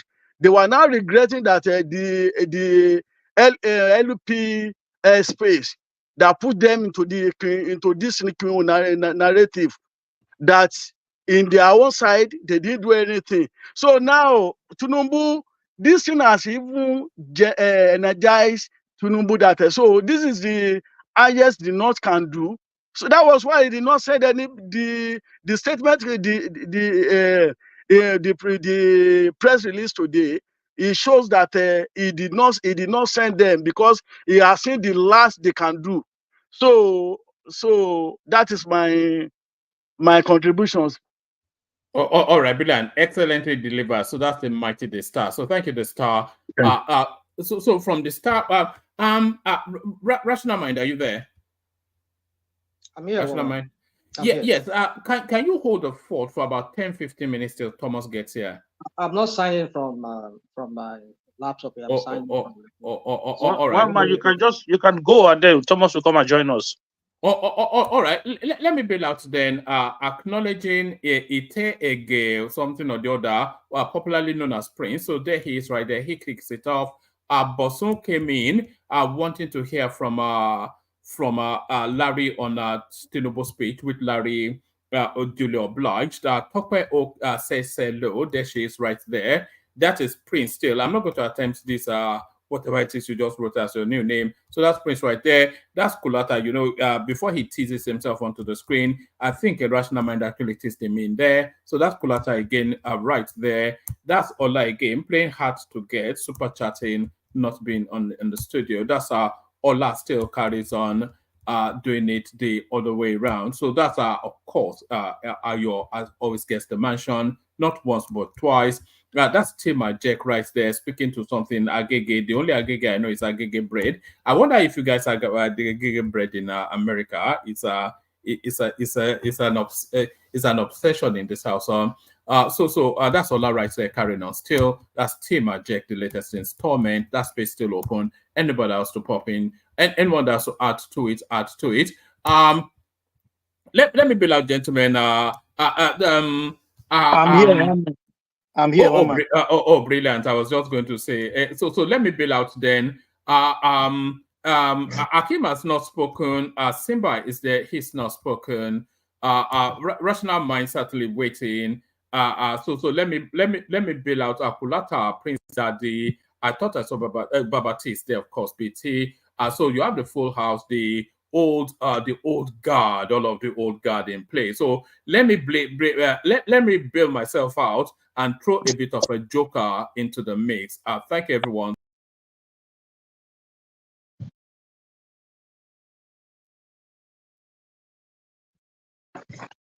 Where is your joker, one man?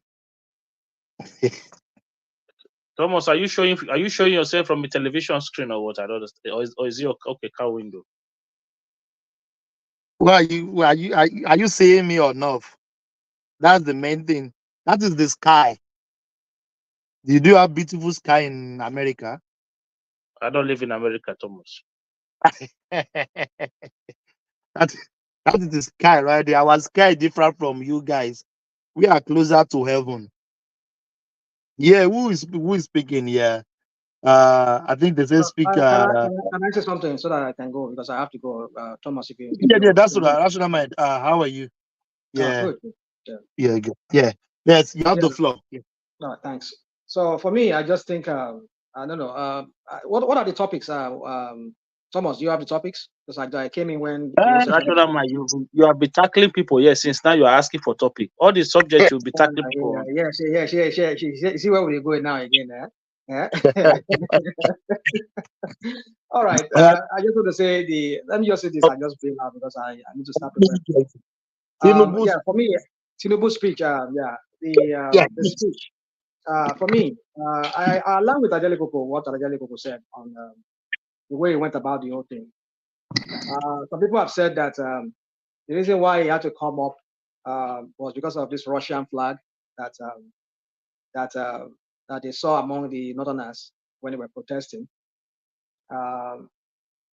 Maybe that's what it is, because that was what I was trying to listen to Solly yesterday when Solly brought it up. I wanted to listen to his analysis on that. But for me, it could be, it could not be, but I don't know because this is a guy who has. Sorry for stopping you. You know they can just hand over a flag to one guy. He doesn't even know what he's carrying. You know the Northerner now. Well, they don't know anything. Come on, let's not do that. They know something. No. I'm not being derogative now. But you know what I mean now. They can just give people random. Who cares about it? What they know is they want to go out, they want to destroy, they want to loot. That is it. Thomas, maybe I don't know if you've ever lived in the north before. I've never been there. I will never be there. What am I going to do? So let me never say the north. Even within Lagos, if you see all this malam, if they have a little shop or little counters, like all these counters, all these little small kiosks that they have, they sell stuff. When any malam you see, you will see them with what? This is their transistor radio. They're always listening to either to BBC Hausa or VOA Hausa or German radio Hausa or Radio France Hausa. They will listen to any of those four. They are very, very, very politically aware of what is going on. If you see them in the bush, whether they go inside one thick forest, you always see them without their transistor radio. They are always in the loop as to what is going on around them. So forget that thing that they are not. They might not be as educated as we might consider people as educated from the south. Like you go to school, you go to Makaranta, and then you go learn, go to Renchi, all those kind of things. They might not have all those things, but when it comes to politics, what is going on in different countries, they know because they listen to that from their BBC Hausa or VOA Hausa or whatever as the case may be. So that's what I'm trying to understand. So that they don't know the difference between a Nigerian flag and a Russian flag, I doubt it. There's more to that story than more to know. Because for me, I just believe there's something going on. There could be something going on, or it could be some propaganda too by the APC too, like some people have said. That the APC just like, they've said it that, was it the Egbetokun has already said it before that we know that we have intelligence that the foreign mercenaries are going to join them. And maybe that is what they planted among them. Like you said, maybe they gave them, those people, they are just APC thugs who doesn't know what is going on. They handed them that flag so that they could just go and, prove what the suspicion has always been, that the people are faceless. We don't even know there are people that are sponsoring them. You see now, even the Russians among them. It could be too. Who knows? But you see, that's why I said, when I come here and I argue some points here about Tinubu and his propaganda government that is running, they kind of confuse us. Some of us will argue about this fuel subsidy, this and that. There's a lot of murkiness around that. There's a lot of vagueness. It's so opaque that you cannot even understand what is going on. It shows so many things in secrecy. In a country that you would expect to be transparent, how much they've saved from the subsidy. We'll be seeing it from Minister of Finance.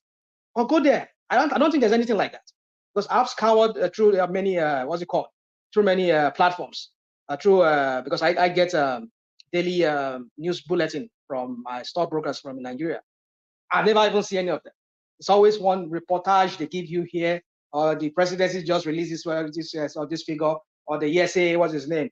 This is the Minister of Finance, say this and that, etc. But you see, when you have a government National mind. What do you mean? What do you mean by money saved from fuel subsidy that you cannot see where they wrote it, where they put it down? What? Yeah, Minister of Finance. Do you have the figure as to how much they've saved from the subsidy? That's what I'm asking. Yeah, but why would they have a figure of how much they save from fuel subsidy? They should. It's part of the country revenue, and then those money are shared. They are shared they are shared during FAC allocation. So it's not. They shared it. Is it not something you need to prove to the people to show that, look, guys, we are saving. This is the amount we've saved. This is why they told you that your FAC allocation have gone up drastically since they removed forget that FAC allocation of the crap you're talking about. I don't believe in all of that. So how am I supposed to convince you then if you don't believe in it? Well, when I say I don't believe in that, I don't believe in. I'm not saying they're not sharing FAC allocation. But the point is, I'm not. No, it's not that they're not sharing. Has it gone up since they removed subsidy? Yes or no? That's the whole point. Come on, you see, this is another propaganda you people are. It's not. Can you just answer? Has it gone up? Yes or no? Rational mind. You are running away from the question. Has it gone up? Yes or no? Can I just land, Thomas?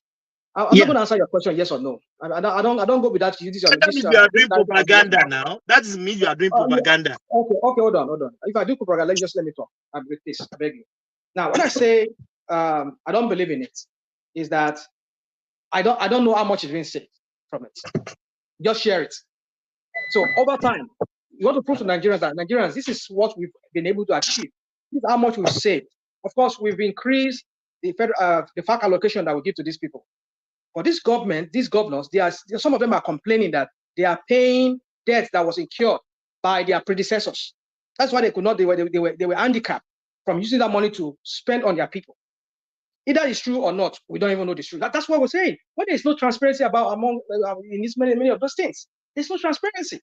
Then again, that's not mine. Let me land this point. You answer your question now. If I have 100,000 naira 2 years ago or 3 years ago, you cannot compare that 100,000. If I now have 1 million naira today, it's like that 100,000 I have about 2 years ago. Forget that it has increased in numbers, but what is the value of that money? That's the question. Of course, but that's a different conversation. No, it's very different. That is where the propaganda I'm talking about goes. Because you were saying you increase it. Ordinarily, anybody will increase it if they save subsidy. Of course, it is given that you would increase the amount of money that you have in the treasury because you're no longer paying those. I mean, that is if what we have to go by that logic. If truly they are really saving money from that first subsidy, then it means that if they are making, say, many years ago they're making 1 trillion, but because now they're saving that money now from that subsidy, we should expect that 4 million, or there was, let's say out of that 4 million subsidy, I mean, at least they save half of it. Now it will now be 3 million with the 1 million they already 1 trillion they get. I mean, 3 trillion.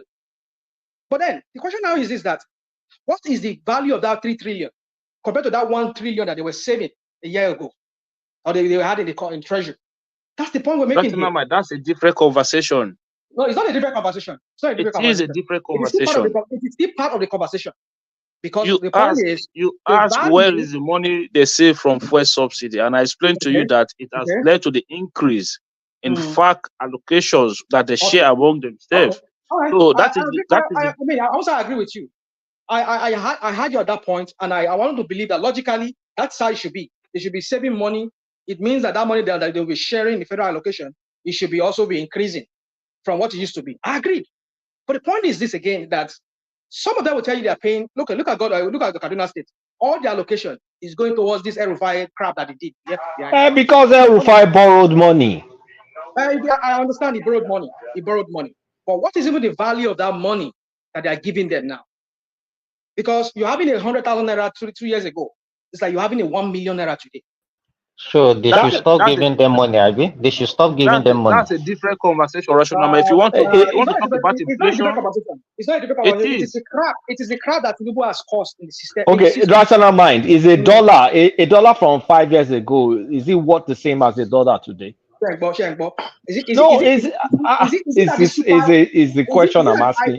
Just say yes or no. No, I'm not going to answer that your question. I don't go by Okay, then you don't want to talk seriously. No, don't give me that crap of don't talk seriously. I just gave you now. I just give it to you now that 1 billion 1 year ago is like 10 billion today in Nigerian naira. So why is that? I don't know. Maybe it's Thomas. I mean, why is it that 1 million 5 years ago is like a 10 million today? Why is that? Thank you very much. It's because of the floating of the naira that this guy did. Also, the inflation that was caused by the removal of that subsidy. It just scattered the economy. That's why you people need somebody. Why you want to? I forgot how Yoruba people talk. So people, they said if you want to eat yam, you have to look at the yam. Should I eat this yam because of the oil, or should I eat the oil because of the yam? You have to weigh the pros and cons. What Tinubu has cost with this removal of this subsidy and the floating of that naira, we will never recover from it.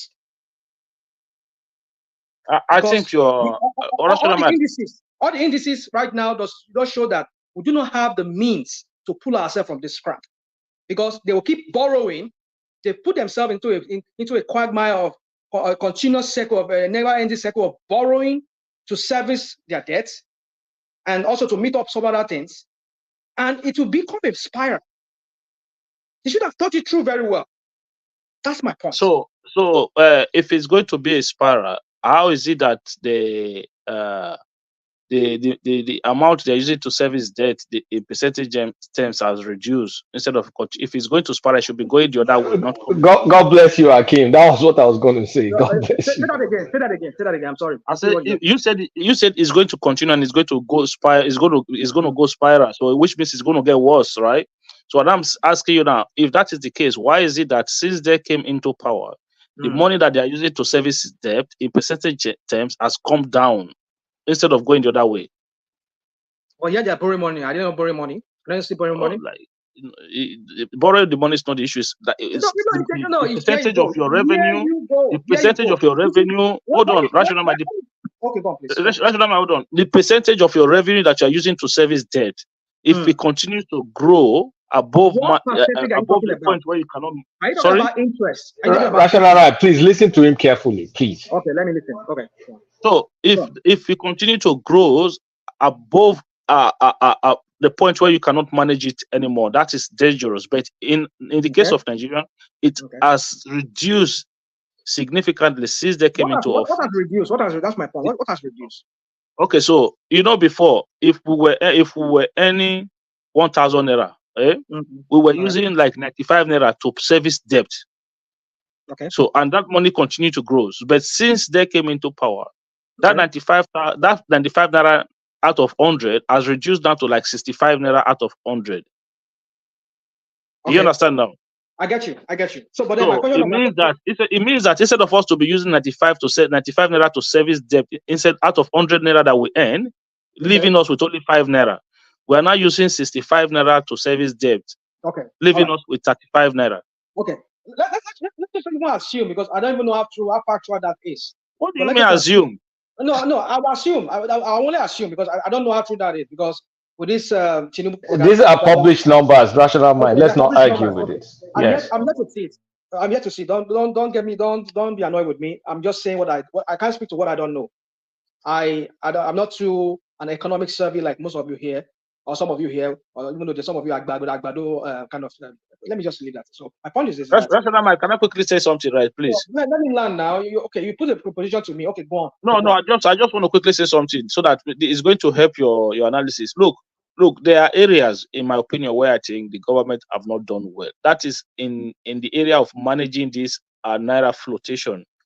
They've not been able to tame the drastic movement one way or the other, and I think the biggest jump in inflation that we have seen is as a result of this flotation of the currency. It's not really subsidy removal led to some level of inflation, but it didn't get as bad as it is now compared to when they floated the naira. And I think if they are able, even if they're not able to tame the kind of bring it back to maybe 700, but what I think they should do is go to work with the local refineries, the Dangotes and the modular refineries, sell crude oil to them in naira, and then peg that naira to say 700 naira or 800 naira to the dollar, and just sell crude oil to this refinery at that rate. And I think that will reduce the price of petroleum products, and then it will also reduce the pressure on sourcing for foreign exchange to go and import refined petroleum products. And I think Akim, that's exactly what they're doing. So, but yeah, that's what I'm saying. So, if they can successfully do that for say sustainable period of a year, you will see a reverse in inflation in that country. But this idea that they are trying to use the interest rate, do this, give people 40. If you give them 40, give people 1 million bag of rice, those governors will just warehouse all the bag of rice. I don't know why Tinubu have not learned from previous lessons, man. Carry the whole rice in this world, bring it into Nigeria. As much as you bring in, they will build the biggest warehouse to steal all those rice and put it somewhere. They will sell them later. There's no need for those sharing of food that they are doing every time. It hasn't worked since they started it. It's not going to work. They will just keep stealing all the food. There's no need. Let me just say this. Sorry, I have to leave. I'm sorry. So sorry to break your thought on that. I think I heard what you're saying. Well, you see, the point is this: when we come here, we argue the point we argue. When we say this guy was not prepared for what he did, you will say, this one said it after all. This one said it. He said he was going to remove it immediately. We know. We had it said it. But the point I'm trying to make here is that you just make a point now. The way he was going about this, giving people food and whatever the crowd they do, it is just these people don't even know what they are doing. They just know that we should remove subsidy. So when you remove subsidy, what comes next? Because you know it's going to backfire. But were they prepared for that backfire and what is going to be the consequence of that removal of subsidy? No, they just believe that Nigeria will suck it up. And look at where Nigeria find themselves today. Nigerians can hardly hit. But when we talk about it, and some people say, go sit down. Are you in Nigeria? We saw people how they troop out. We've not seen images of people lamenting that they could not even feed their kids. Let's just leave that. That's by the side. So this is what we're talking about. When you have people who are clueless, who are heartless, who doesn't think about the people, ordinary man on the streets, because they believe they never got there even through the people. They believe they can always read themselves in. Either you vote them or you don't vote them in. So my point is this: I'll close it this way. You see, for me, you cannot be doing one thing and be doing something that is opposite of that thing. That would not even make that thing even work, or that will even make the thing even reach its eventual goal. Because you want to save money for Nigeria, right? But at the same time, you're impoverishing people, and the more you impoverish the people will lament. You will throw them corn, and this corn, mind you are buying this corn too. I don't know, you're not going to conjure it out of thin air. And during that process, there'll be a lot of corruption around it too. It will not get to the end users or people that are going. So it's going to be that's why I said you continue borrowing money. Okay, look at the money they borrowed sometime when it newly came in. He borrowed money from the World Bank to go and buy grain, or was it food they going to go and buy for Nigerians? So what are we talking about? How long are you going to be doing that when Nigerians cannot even feed? You have to always use that money that you say you are saving to always buy grain or buy whatever for Nigerians. So you see, I'll just close it like that. Tinubu doesn't know what he's doing. Apparently, he doesn't know what he's doing. Hey, Rashman, quick question if you don't mind. What do you think about the last 1 or 2 months of Buhari's administration when they had this Naira redesign? That time period compared to now, which one was worse for Nigerians? Nigerians are buying currency now. Are you not aware of that? Nigerians are buying currency. Nigerians when did you buy currency in Nigeria, Rational? When? Recently? Come on.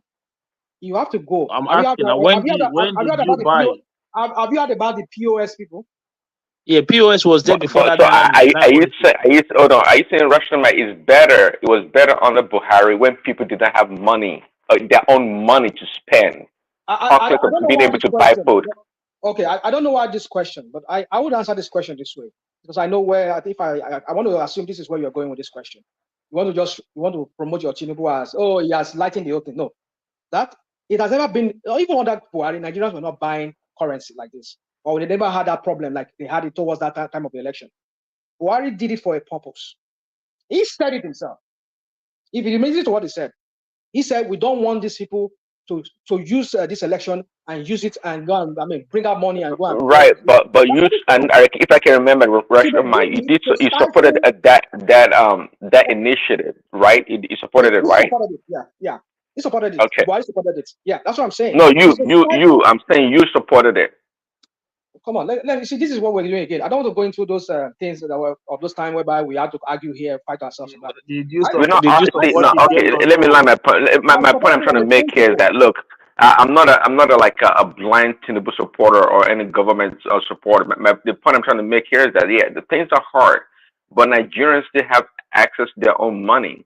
But during Buhari's time that you supported, people had money in the bank they didn't have access to. Hold on. For how long? This thing we're talking about, this whole Naira scarcity, for how long was that? How long was it? How many people died? Of course, we know people died. I'm so sorry. I mean, we are so sad that people died. But my point is this: that of course we knew. Okay, let me know. I don't want to argue this point with you because I know you would like to do this. What about every time? The point is this: it was not always all like this under Buhari's time. It was just about the 6 months toward the election, or how many period of it? Was it 3 months period towards the election? That was when we saw this scarcity of Naira. But that's just by the way. Let's not even go there. We're talking about economic policy that is anti-people, that has immersed Nigerians into misery. And then Nigerians are what the French people call les miserables, people that are miserable. And the Nigerians are the most miserable people on earth. Rational mind. Do you know how much Buhari borrowed to sustain dollar at 400 at official rate and to sustain subsidy? The same way Buhari was blaming Jonathan. The same no, I just asked you a question. You can say a yes or a no.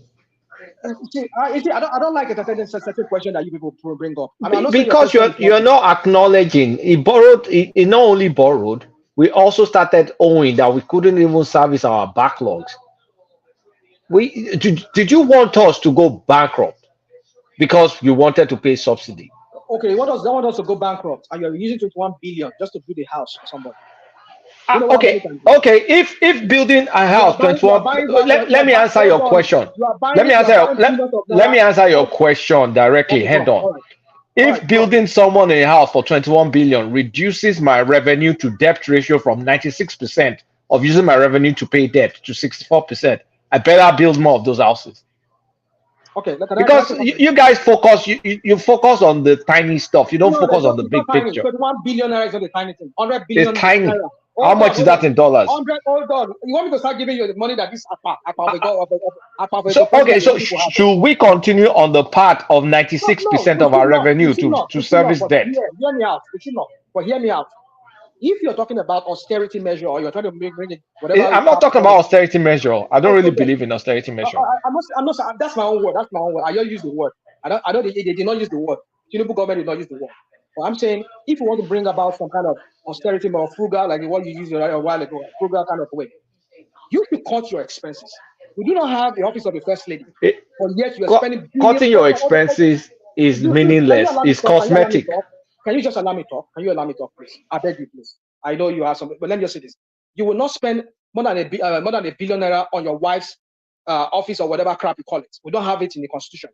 You will not be spending 21 billion naira building a good house. You will not be spending billions of naira in building a Gododon barrack, and you never even going to sleep there for one day. You will not be putting 100 billion naira for Hajj. You want me to start going about all the money, crap money that has been given out to people, turning out to people? Why would there not be super inflation in that country? When you start, we're not even hearing about millions anymore. It's billions of naira that's been given out, dot out. Rational mind. I am sure you have over $1 billion naira. So why are you talking like it's a big deal? Don't put this slide. Don't put me. I'm not putting you anything. It's not $1 billion naira is nothing. Yeah. So what's the use of 1 billion naira? If that 1 billion naira is equivalent to like having about 100 million naira about 5 years ago. What's the point of me having $1 billion in my account? The point is you are focusing on small ball, not the big picture. I think rational mind knows what you're talking about.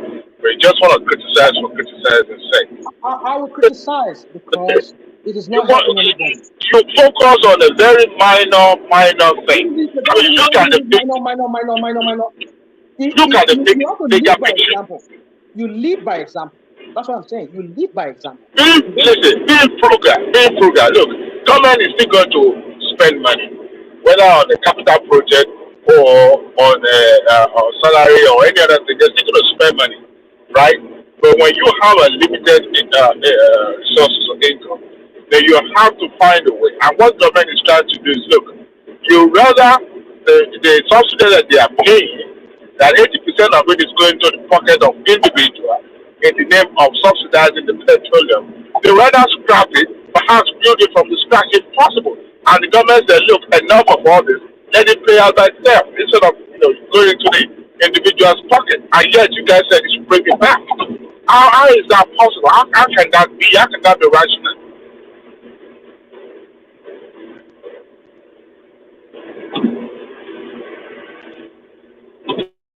I don't know what to tell you anymore. Because for me, I just believe that's just my view. I just believe that you lead by example. When Argentina had problems, we know what they did. Even when Greece, they almost defaulted, and even Italy, Italy also defaulted. They almost defaulted. We know what they did. They cut down on many things. Argentina still has inflation of 200 and something %. So what are we talking about?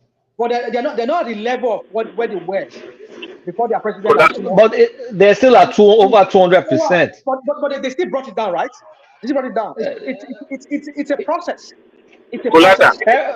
But we started our own process. Our process is not working. I don't understand it. I watched a documentary on YouTube today, sponsored by Financial Times. And they interviewed the players in the oil sector. Actually, Ambassador himself was also interviewed. And in that interview, they explained the root cause of what we now have in Nigeria, about how connected we are to the petroleum. Now, what Akim just explained just now is actually the solution the federal government is trying to do. When you sell crude to the indigenous refinery in your country in Naira, and definitely it's going to reduce the cost of the final product. And that product, when released to the market, is going to be reduced, it's going to be sold cheaper, right? And the way we tie petrol to everything, every cost in our country, it's going to affect it in a positive way. So now, even in that documentary, Obasanjo just said that during his tenure that they invited foreign oil companies to build a refinery or to take over the moribund one. And they all rejected it and said no, they don't want to, because number one, those refineries are obsolete and they don't want to be entangled in political issues that they have in Nigeria. So they decided not to.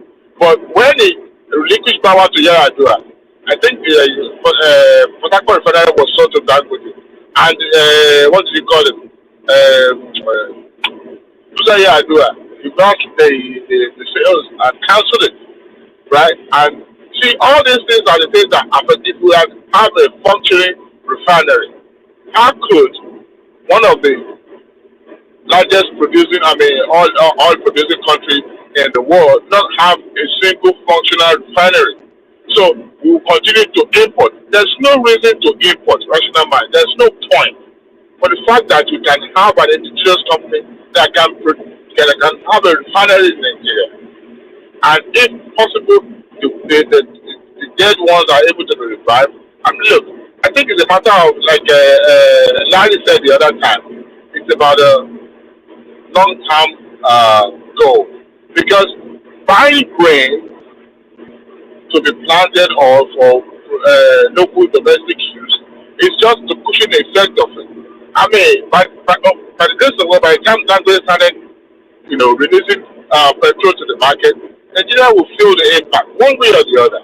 And I'm glad that it's not to be sold in naira, not in dollar, because if they are pegged with the dollar, we only fixate ourselves. We're fixated on Dangote. What happened to Abba? What's his name? That guy, the NNPC guy. He talked about the refinery. But for now, Dangote is the only one that is viable. So what happened to the $6 billion that they spent already on revamping that moribund refinery in Port Harcourt and in Warri? Well, according to Malachi, he said that by December that Port Harcourt refineries will produce. December, it's always every December. Every December it will become more. But that is not putting all the eggs in one basket. Hold on. Johnny, that's what we're saying. When somebody does not have a clue of what he's doing, you have somebody in the person of this Abba Kyari, what it was, the Kyari in what's his name? Have you seen that video of when Buhari was there? When he said that, we guarantee you before Baba finish, we'll have what's his name? That was about almost 8 years ago. And to this very day, Tinubu came again. But I just told you that those refineries are obsolete. They are old. They are old. Why can't Tinubu fire that guy off for his gross incompetence? Fire the idiot. Well, listen. Whether you fire him, NLPC has been embroiled in controversy way before Mele Kyari was even appointed. If you don't know, NLPC is like a cult, and federal government would dare touch. Look, we've had a GMD in NLPC that starts his own money in his own house in the village before. That's to tell you how rotten that the agency is. But the point is this: look, this like federal government is not trying to put all their eggs in one basket, and what they are trying to do is to empower the local producing company like Dangote. Look, if Dangote can come into play, others can join in the market as well. What I'm even glad for is the fact that federal government issued a directive that the crude sold in Naira. To me, that is the miracle of it all. Because look, I don't know, maybe Blatter can shed more light on that. If Dangote himself will be able to, if that transaction will be more profitable for them, because I expect them to at least for now every of their transaction will be done in dollars, all right, in the international rate. But the fact that it's going to be sold in Naira is a plus. Maybe Blatter can shed more light to it. So don't let us. There's not even, hold on, man. Don't. There's not even plus to that. You say any product that is sold internally must be sold in the nation's currency. You can't sell a product in internal within the country in dollar. What are you trying to say? It has to be sold in Naira. What's the big deal? Not crude. That's the normal practice. A product that you produce and you are selling it within your country, it must be sold. You said it, but the correction is typical. I mean, not crude, because of the way we handle our crude. It's not just NNPC. You have NNPC and IOC involvement, and not commodities generally. Commodities. Commodities are priced in international. So it's internationally priced. But it's a good thing because it's going to be a fixed rate for 6 months. So essentially, we're subsidizing currency for Dangote. So it's going to be fixed rate, and then we don't use our dollars. We don't have to source for dollars to buy our own crude and then refine. So I think it's going to be a good deal. But the only problem is, does NNPC have crude to give Dangote to sell? That's the biggest question mark, in my opinion. But with this presidency directive, I think they will be able to sort that one way or the other. NNPC or Wulo, I don't know. Well, but I think what we discussed some days ago was the one they would use locally. That OPEC has, I think Baba was trying to explain that to us some days ago. That is, there's a local allocation, which is different from the one they sell. 400,000 barrels. We normally use that for crude swap. Okay, so 400 barrels every day locally allocated for our own use. Rational mind, give me 1 minute. When you are not speaking, please mute yourself. There are many underground noise coming on. Please, if you want to speak, or mute yourself. When you are not speaking, mute yourself, please. Thank you. Rational mind, go on. So Baba was trying to explain to us already that we have local allocation they give to us, which is we can't sell it out, but it's within our own Nigeria we can use it. So if Dangote can be given like 250,000 or let's say 300,000 of that crude oil, and the remaining local refineries they give them. Now the question is, in what rate? I mean, in what currency are they selling it to them?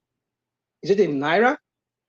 Those crude that they're selling to them, are they expecting Dangote that does not even have? It's going to be in naira. So if it's in naira, then there should not be any problem. We should be able to it should help. And I was just thinking about this. If the geopolitics will allow, why can't we even start selling petrol to other West African countries in naira? It will make our naira strong. But do we need a strong naira? Maybe we don't need a strong naira. I don't think we need a strong naira now. I don't think we need a strong naira. Especially with our neighbors. Even the one that they are diverting from the port to those other countries, West African countries you mentioned, they are being sold in dollars, not in naira. If we sell in naira to neighbor now, if naira is strong, then it's an incentive for our people to go to buy their to start importing again. To start importing from Cotonou, because small money, they will say this thing is cheaper in Cotonou. I think what the federal government is trying to do is to find a way to gradually perhaps eradicate importation of final products. I mean, I'm talking about petrol now. Can I tell you something? There's no point. Sorry, go ahead. I'm going off a little. I just saw something now and it's really troubling to me. We might not have a country in a few years to come if care is not taken. I saw that in this protest. So anybody that support the protest, I did support it, but I'm regretting that. Do you know that they went to the National Library in Kano and vandalized the whole thing, took the chairs, took everything that is there? That is very incompatible to South. You understand what I'm saying? I can't imagine, even with NSAS and everything in Lagos, the youth going to the National Library and taking the seats, the chairs, the table, everything, books, and maybe scatter the books, burn them. And I don't think we should continue like this. Patrick, why are you saying just National Library? What about the printing press, the oldest printing press in the north? No, that they used to print. That's their own stress. But also the geopolitics introduced. I don't know who gave them the Russian flag, but that's just in the something. North, they had that in the north, right? In Kano, they gave them Russian flag. They've been flying Russian flag from since Niger yesterday. That would be from Niger now. So that's. I mean, there might be some Nigerians there. Patrick. Sorry, Kulata. Let me play a little clip to what Patrick just said there. I want you to listen very carefully to what this man is saying. That's that Kano Space Library.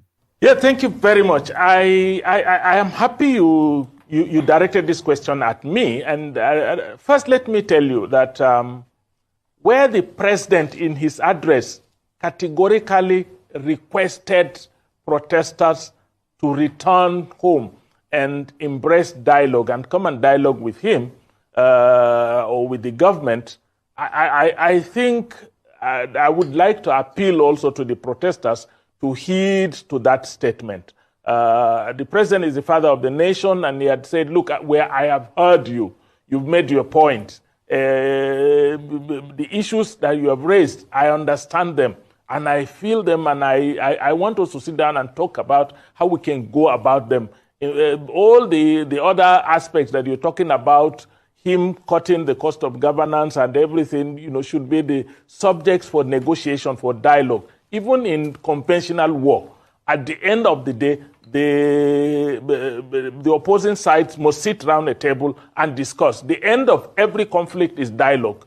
there is no conflict that ends perpetually on the streets or on the battlefield. So we hope and pray that going forward, this address should signpost an end to the protest and the beginning of the dialogue process that would see to, addressing some of the core demands more directly.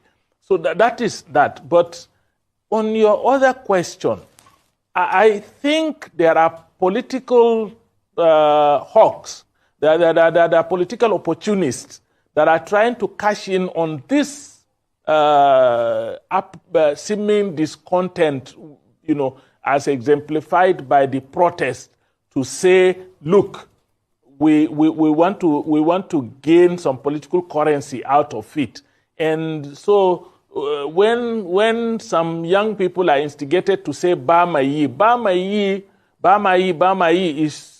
is tied to, wherever you hear Bamayi, is tied to the treasonable call for military rule, which to my understanding is politicians trying to cash in on something that they see as an opportunity. Because most of our political elites, unfortunately, are opportunists. They just look for an opening and then they come in and begin to do this. And then there are also, the economic aspect. The ones the president called rent seekers, those ones that have been benefiting from some of the extreme leakages within the economy, they may also have to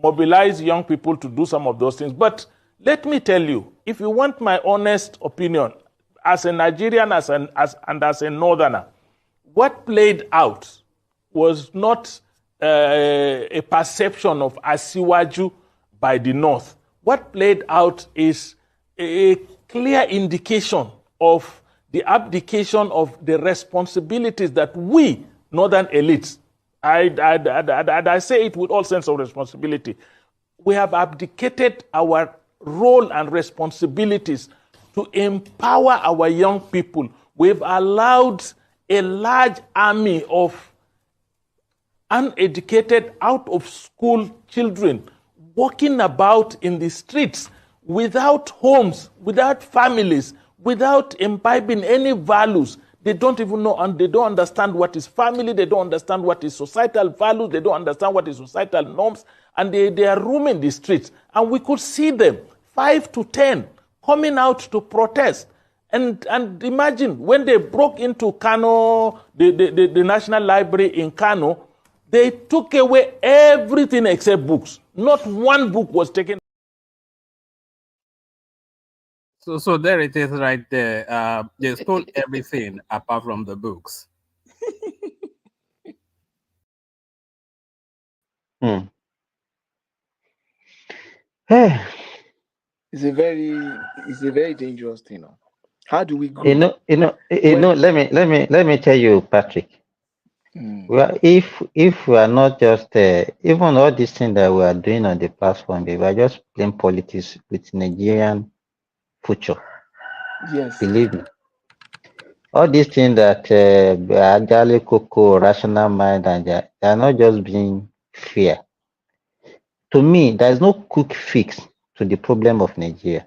If you want to agree with me, there is no quick fix to it.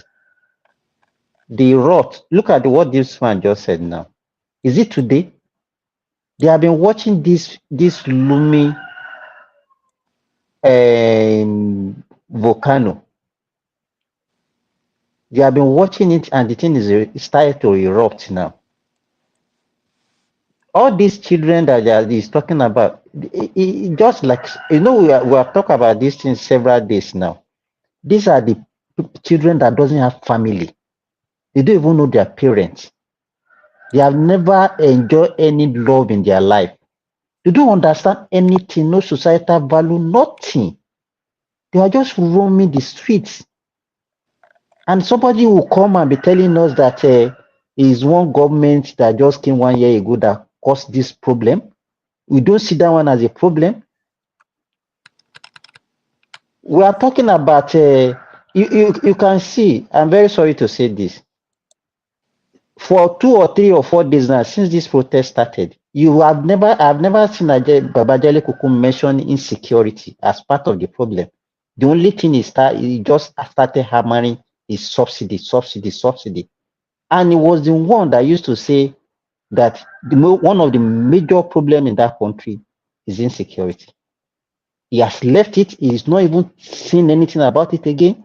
He's just talking about subsidy. What is salty As if swimming subsidy. now? What is salty Hey, soup? but why is he? Why? It's not about that. It shows the way we have been playing hypocrisy. I'm very sorry to say. You understand? Now, even when we are talking about this subsidy, I hope Kulata is still on the platform. Because one thing I don't understand, the question people used to ask, what the money that we save from subsidy, I don't know whether there is one money that we are keeping somewhere that we say, okay, this money is for subsidy, and since you are not paying it again, the money will be there.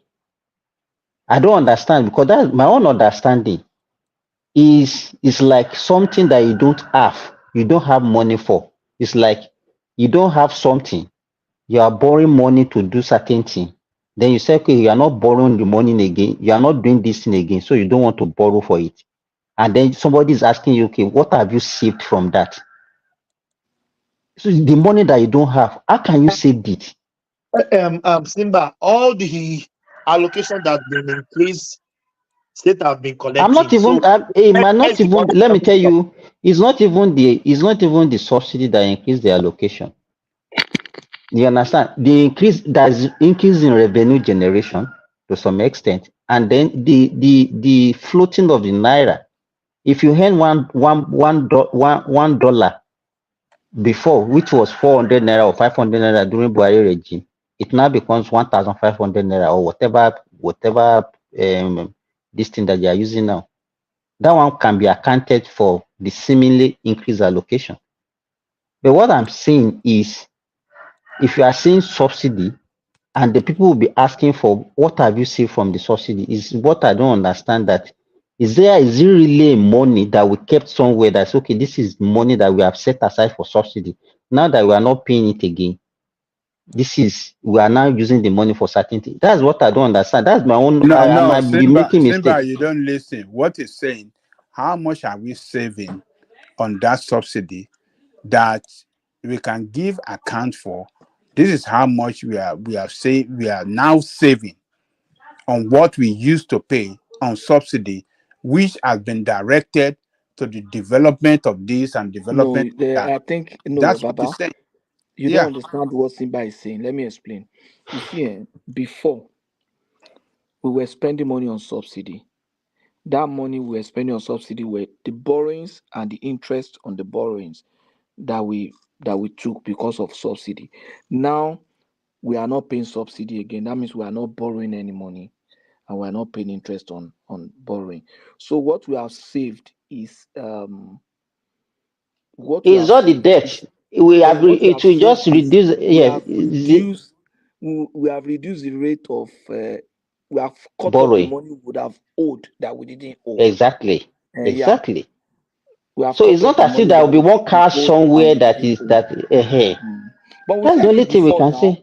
That it's not as if money is coming. I remember Kulata, and one time me and Kulata and some of us were doing some economic analysis. We say, look, it's not as if this cutting off subsidy is going to make us save money. It's just that we are no longer, we have saved the interest that we would have paid that we didn't pay. That's the point. And we would have still borrowed money to pay the interest. And you understand? So well, I think that's okay. If obviously the Tinubu administration, they have more money to give to the states, and it sounds like from what you're saying, we must have been using some of the IGR to pay part of the fuel subsidy because they have extra money. The money just didn't come from sky or from the sky. So apart from maybe borrowing externally or internally, generated revenue also seems to be used for subsidizing fuel. Part of the IGR to pay subsidy. Yeah, it's part of the combination of the portfolio for you see, subsidy. The challenge is this. We have IGR now. the cost of spending has increased generally. Even the cost of providing social services by government has also increased. You understand what I'm saying? So if you now say, let me use that money to pay subsidy, then you still have an opening that you have to now borrow to fill. Because, for example, the government is going to buy, if, for example, I'm a governor maybe in Ogun State or Lagos State, and I'm providing healthcare services, I'm going to buy syringes at an exchange rate of 1,600. Now, I was buying at maybe $600, $600 naira to $1 before. I'm going to buy an MRI film or maybe disc for, you understand what I'm saying? So the cost of providing social services has also increased because of dollar, because of consumer price index, because of other costs that has increased in the system. So most of the time I want to cut the governor some slack because look, the cost at which they are providing those services have also increased. Even when they want to construct road now, the cost of constructing a 1 kilometer road has increased. So that's the point. So it's like you can't. The first law of So Go, if you are you remember, saying the increase in IGR is artificial? Is that what you're saying? the increase in IGR is taken up by the consumer price index. So it's just like salary increase. If they Okay, increase, Patrick, they I want bring to the Patrick, sorry, I want you to take this question along. Now, I want you to take the allocation they have been collecting before this increment. What have they done with that allocation for a long time? Even That's before, the before the increment. Remy, just hold on. Let me tell you this. If you are talking about the allocation, yes, the allocation has even not even doubled, is that it has tripled. You understand? But the people that are bringing the argument of okay, what is the value? They also have a point. But my own problem is this. Me, I'm not an advocate. I'm not a socialist. I'm not an advocate of you have to be subsidizing everything that we are using in this country. It has not been working and can never work for us. You understand? But if your allocation has tripled, maybe before you are paying 30,000 as minimum wage to the workers, and your allocation has tripled now, there's nothing that stops you. We are not saying you should go and buy food in the market. Your money has increased in terms of quantity. I'm not talking about value. Increase the quantity also to your workers. It doesn't cost you more. But the increase, listen to Patoki, but the increase is negated by the foreign exchange of the weak naira. We're not talking about let them even match it. Let them, so at least you are moving from, you are in a point A. So if the foreign exchange has tripled or doubled, if you double what the salary of the people also, at least they'll be able to cope to some extent. But you can't remain there. Your allocation has increased in quantity. Increase the quantity of money that the worker are also earning. Okay, You can't say you at don't the end have of the the thing, money. it shows our exposure to importation or reliance on foreign goods. Yeah, even I mean, it's not based on Petoski's analysis. It sounds like almost 100% of our consumables are from foreign, from trade, from imports. I mean, it shows that we have nothing that we produce locally. Oh no, there's nothing produced locally. Okay, somebody is calling me. Yeah, it's Adewale. Those governors would rather pay the arrears than to increase the salary of the workers. You know, some of them are owing pensioners, are owing salaries for months.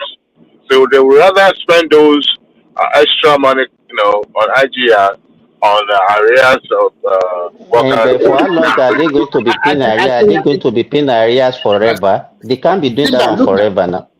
Simba, look at this scenario. When they increase allocation to them, I'm not talking about Tinubu regime. Even when they have more money, some of these states are still paying 12,000 as minimum wage. Some of them are paying 18,000 minimum wage, and they are not up to date. Now they have more money in their pocket. They are not even thinking about raising their own, about minimum wage. They don't care. And now they have increased to 70,000 now. Some of them, before this 70,000 minimum wage, some of them have been paying their state workers. They call it reward. Remy, hold on. According to Patoski, they don't really, in terms of real increase, they don't have it, according to Patoski, because of the weak naira and the cost No, of things in the market. no, Prince Zaddy, that is not the argument of Patoski. Patoski is talking about if they want to carry out capital project. Yes, We are because talking about paying salary. No, You he's understand? talking about You see, buying it doesn't consumables like disposable for even example, that he consumables. gives it about the healthcare, buying syringes Whatever. and That bandages and all one, those when things. you as a governor, you have all those, you have budgets for all those things. You have the I just current want expenditure. to Simba, take what your notice. I I'll think give an example of your state. So what are you now telling me that they want to fix that one rather than improving no the lot of their workers? Simba, I Eh? think Prince Daddy got what I was saying. I'm saying the cost of Mm, providing social service has increased. You mm, understand? So the point mm, is that part of the social services that government, for example, governors present is maybe they have healthcare services, they have contractors, right? And they pay mm, them. Now the cost of paying those contractors has increased. mm, Your civil servants are also your contractors. They mm. have contract of employment, so their prices are supposed to have increased. That's what I'm saying. So That's the the same argument thing is I'm that you saying. should also increase it. The They are salary, not done. exactly. They should review that contract. If I'm a contractor with government, if there is inflation and there's price change and everything, I'll go and tell the government, I want to review my contract with you. If you say no, I'll withdraw. I will abandon the contract. Patrick, I But the want to civil ask you a servants' question. contract should be No, reviewed. but Patrick, listen. When these contractors are awarding contracts, when they are kind of giving estimate to this to the government, or they always factor inflation and all this cost into it anyway. It's just that sometimes they will have to go back and say, look, They have opportunity for contract So review. Patrick, my They have question opportunity to for you, contract review. Patrick, my question to you is this: apart from the allocation they are getting for the federal government, every state is supposed to generate internal revenue by themselves. You are not supposed to rely solely on the federal government. What are they using the internal generated revenue? What are they using it for? I don't think that is I think we are not, nobody is arguing here. I think everybody was speaking in the same direction. I just want to get something clarified. The conversation is not to that area. The conversation is to how the effect of those federal government policies in terms of removal of subsidies and God bless you. I understand very well. Yeah, I understand what it's not as to No, let us even excuse me. You guys, let us even look at the subsidy removal itself. At least the subsidy has been removed for the past, let's say, over a year ago. You understand? And if you see the price of the petrol, yes, I think recently there's a marginal increase maybe by 100 naira or 150 naira, because now some people are selling for 850, 800. But let's look at it. We move from, let's say, 190 to 600 by June last year.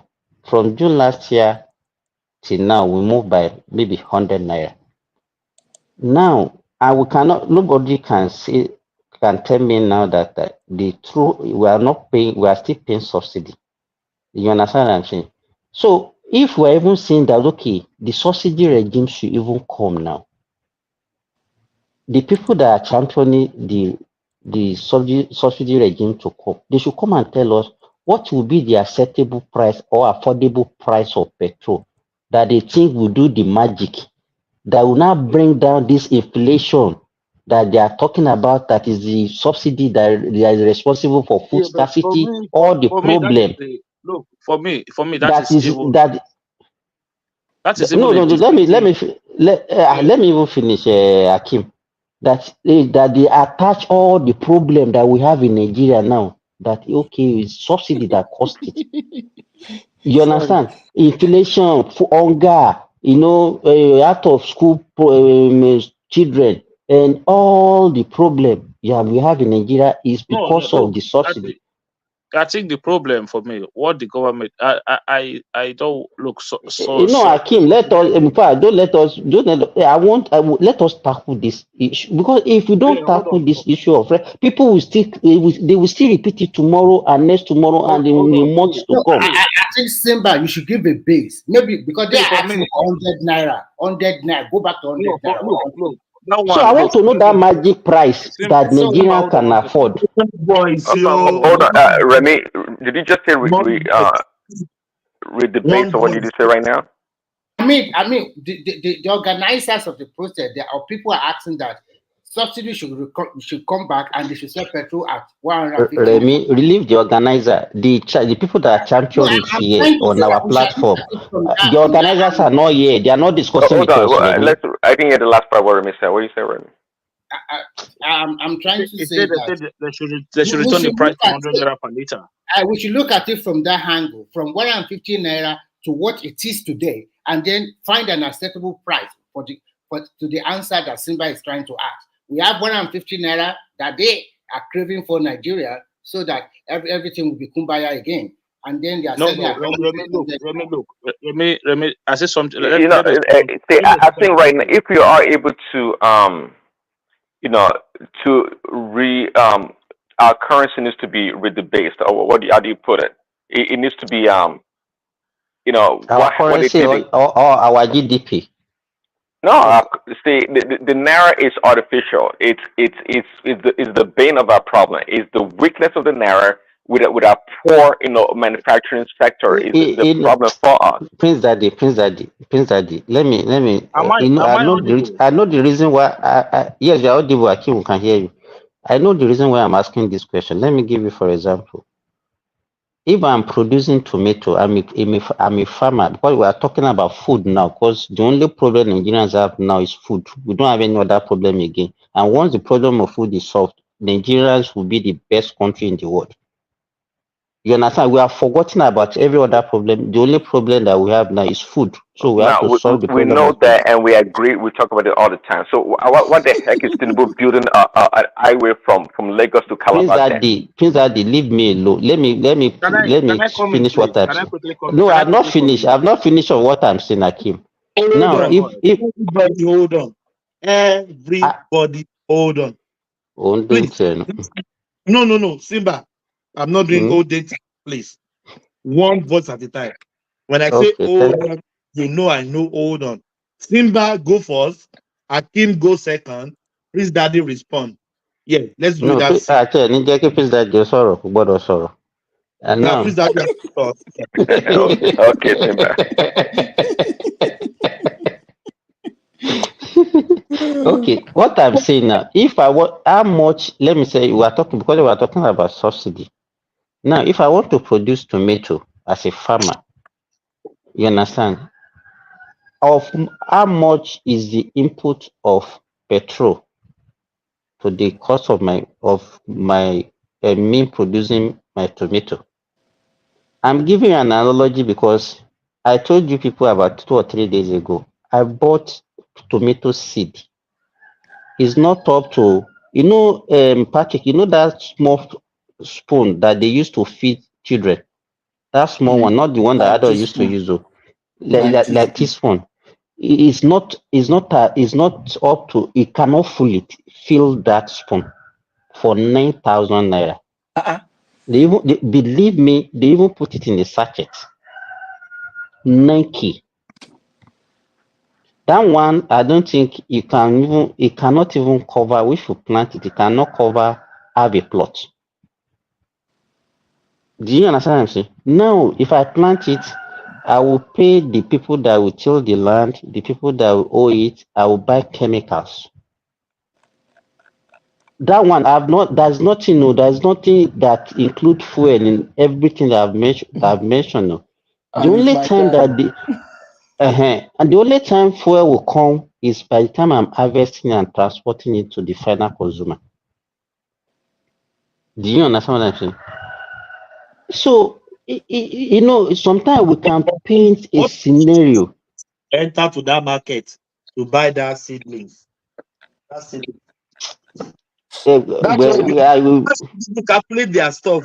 I can stand ridiculous to you, but that's how some people calculate their expensive. Probably, maybe I take an Okada to the shop. Maybe I pay let's say 500 naira for my transportation.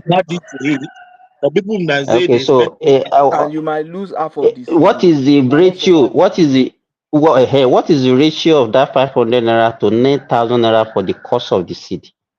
What will be the ratio of that 500 naira to the cost of the chemicals? That because if I don't spray it, the disease will The rodent might eat it. Insect will might eat it. exactly. And you understand? So what I'm trying to paint is this. So, Simba, how much do they sell a basket of tomato now? I don't. I mean, I'm not. I can't. I don't know the price. I can only ask my wife because she bought maybe 2 or 3 days before the protest. I So think I asked that her. answer can be skeptical. Different states have their different prices. Lagos state prices is different from Oyo state. But so Yeah. what I'm saying is this. Then I heard some people talking about say government should fix price because then if farmer produces more, the price will come down. So if you say if farmer produces more, the price will come down. I agree with you. But as it is now, even farmers are not encouraged to produce more. Because if the scenario that we are painting as if because if our scenario that we are painting that is because there is scarcity, that's why the farmer inflated their prices. Then the farmer should be smiling to banks now. Most of the farmer in Nigeria now they should be millionaires. But the reverse is the case. They are not millionaires. They are even struggling to even break through even with what they are producing. I'm telling you, I'm on ground and I'm a practitioner. All these things that we say here, they are just things that we don't even understand.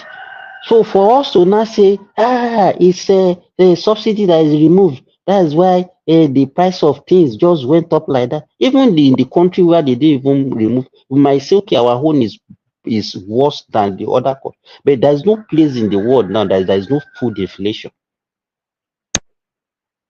So, Simba, you finished? Can I So come in? what I'm saying is that the so-called fuel subsidy removal did not contribute significantly. Let me tell you, let them bring the price of petrol down to 200 naira today. The price of food in Nigeria will not change. The only way I think government can come in, maybe if they can subsidize the input, agricultural input, one, or if they can create because you cannot even say you want to control the price of something that you are not producing. You are not the one buying it. You are not the one producing it. Then that can so you will come and tell me if I produce my tomato now, how much I will sell it. Am I not a businessman? Yeah, let's So say if they from let's say from Akim. Yeah. Yeah. Thank you, Simba. Akim. Yeah, thank you, Thomas. Look, I think Simba, he was making some very good Before you points. go, Simba, that's your chicken that is crying at the back of your house. Keep it till December. I'm coming in okay, December. We eat it no together. problem. No Yeah, problem. yeah. That if Hawk never carry out before that time. Yeah, go on, Akim. Yeah, so yeah, Simba, he was making some point, right? Some good point. But look, the the removal of subsidy in its own is not the biggest problem, and this is why I don't understand the protest. That protest, what they say, bring back subsidies. Even if they bring back that subsidies and bring petrol to 300, 400, it still won't solve a lot of the problem. Okay, the problem, the biggest increase, the biggest factor that led to the highest increase in inflation was the naira devaluation. When the naira losses, you remember around January, February this year, when at the time price of cement went to 13,000 naira for bag of cement. The subsidy was already out since last year. Okay, but that happened this year, and that was the biggest decline in naira. That was the one where we had the biggest decline in the value of naira, and that was what led to huge inflation in the all across the country. Even they are still struggling to bring that price down till now. I think cement have gone down to about 7,800 last time I bought some. Okay, in some areas 7,500. Some people still buy 8,000. So I think what the government should do is to look for a way, even if they cannot really put control the way the naira is going up and down. Take that that risk away from those our refineries, local refineries. Just sell crude to them. Say, okay, I'm Dangote, you, all of you. We are going to supply you 600 or 700,000 barrels a day at the rate of say 700 naira to $1 at that rate. We peg it at that rate for a sustainable period of time. So when they know that, okay, they are going to be buying crude from Nigeria at 700 naira to $1, so that will significantly reduce the pump price. It's going to reduce some level of inflation. But then it's now those ones that are importing food and this and that. Those are the ones that they will need to sort out. But the government can either do one thing and say, look, if you are importing food, that's your issue. We want to encourage local production of food. And this idea that people keep crying about bag of rice, bag of rice, bag of rice. I don't know when we start to become countries that buy bag of rice. When did we start living our life with rice? Every day, everybody, the first thing everybody will tell you is rice. The first thing everybody will tell you, this is food that people used to eat only on Sundays or Christmas Day or Easter Day. That is when Hakim, people used to. laziness is part of the laziness. It's one of the easiest food to cook. It shows laziness on our part. You Yeah, but understand? that demand has created a level of pressure in the market whereby The, the you, need for Hakim, the only food that you see people talking about is Indomie and rice. Indomie, rice. Because that's the only thing they cook in their yeah, house but the now. thing is, so You, because but you discover that when most Nigerians did not even know how to prepare eba. They don't even know how to prepare amala. They don't even know how to. They can't even pound the yam again. yeah, so You understand? They can't pound the yam that is again. very hard. That is so because everything I hear is rice, right? Like when did this culture of rice? When did it start? Like when? Because I remember back then it's nagari eba. That's it, you cook soup, okra soup and stuff like that. Like things you can things a lot of the food that we were eating when we were growing up, Simba, I can guarantee you that we could go for 1 month and don't taste any food imported into that country. Up till now, if people don't dash me, I can't say I'm hungry. Then the next thing I'll be thinking is rice. Up to this present moment, Yeah, even even I think we could go one. We were going. I can remember back then. We can go 1 month and don't even eat any food outside of Nigeria because it will be gari, it will be padeyam, it will be amala, it will be egusi soup, it will there are so be many things you can soup. use. You can use maize to do. There are so Yeah, many it things you can be can use it can be beans to akamu, it can do. be akara, it can Ah, be agidi, it can be mai. Like different like yeah, today all I just hear is rice.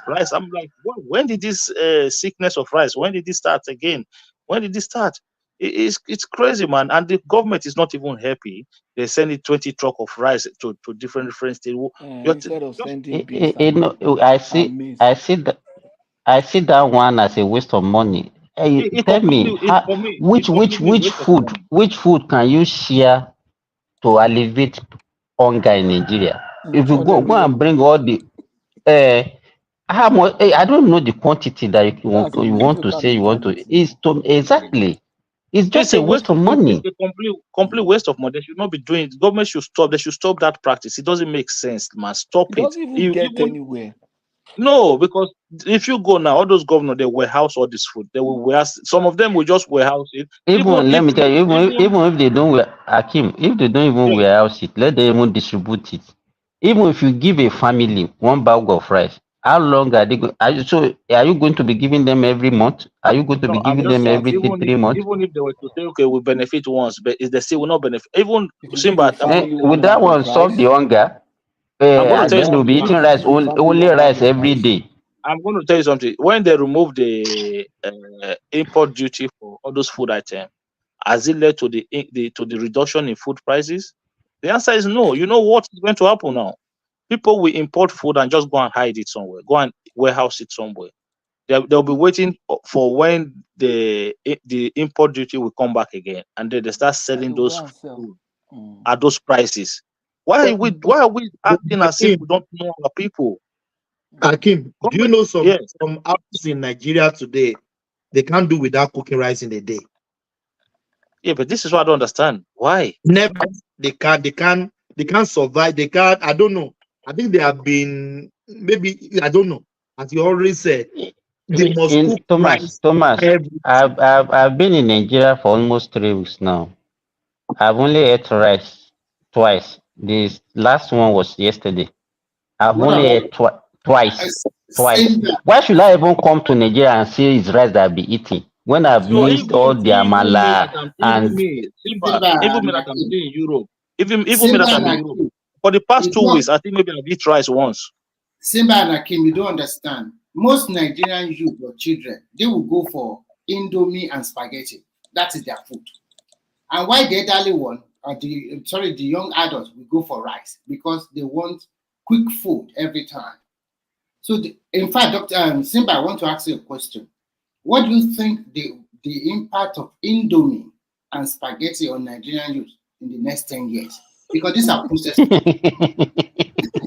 what kind of question is that? Another calamity waiting. No, it's talking about the health issues, isn't it? It's talking about the health issues that come with those food, and it's true. Okay, let me, Akim, let me answer the Remy's question. You know, about this will be like 2009, 2008. I admitted the child with malnutrition, and when I look at the mother, you cannot actually marry the mother and the baby. If you see the kind of dress, the cloth that she wore that day, and then the state of that child, I was not asking her, what do you normally feed this child? Maybe she wanted to impress me. I don't even know. You know what she said? She said Indomie. And I asked her, I said, do you know what they used to make Indomie? Do you think Indomie is nutritious? I said, our amala with ewedu, with eja gbigbe that you put inside that ewedu is more nutritious and it will cost you less. As at that time, I remember I told her that even with ordinary 30 naira, you can buy enough fish that will take a whole family. Why are you buying Indomie that will cost you more? It's laziness now. Maybe she can't. You cannot tell me that the Indomie is still not more expensive than Gary today. You cannot tell me. Who stop cooking beans? Beans is very proteinous. No, you know that one will take time now. You want to sleep. You want to sleep there. They don't want to. Beans that will take more than 1 hour to cook. They don't have that time. They don't have that time now. There's pressure pot now. That's the food that is LD. They have pressure pot now. What's wrong with them? No, Patrick, that is the mentality. You know, no. Another problem is it costs more to even hold on. Thomas, what is this? Thomas, hold on. Gbàgbé nǹkan tó fi ń ṣẹ̀wà. Wọ́n ló mẹ́wàá tó ń ṣe. Thomas, in Nigeria today, it costs more to cook than to go and buy food outside. Because the cost of gas, yes. Hold on. Baba Njale Koko. Hold on now. I disagree. Hold on. Let me land. Then you can disagree. Hold on, baby. Let me land. I'm not saying that cooking is bad, though. That is not what I'm saying. But like Simba is saying, that it will take you 1 hour to cook beans. Do you know how much it costs to buy that gas or petrol that you have to burn to cook for an hour? You don't use petrol to cook. You use petrol to cook? Baba No. Hold on now.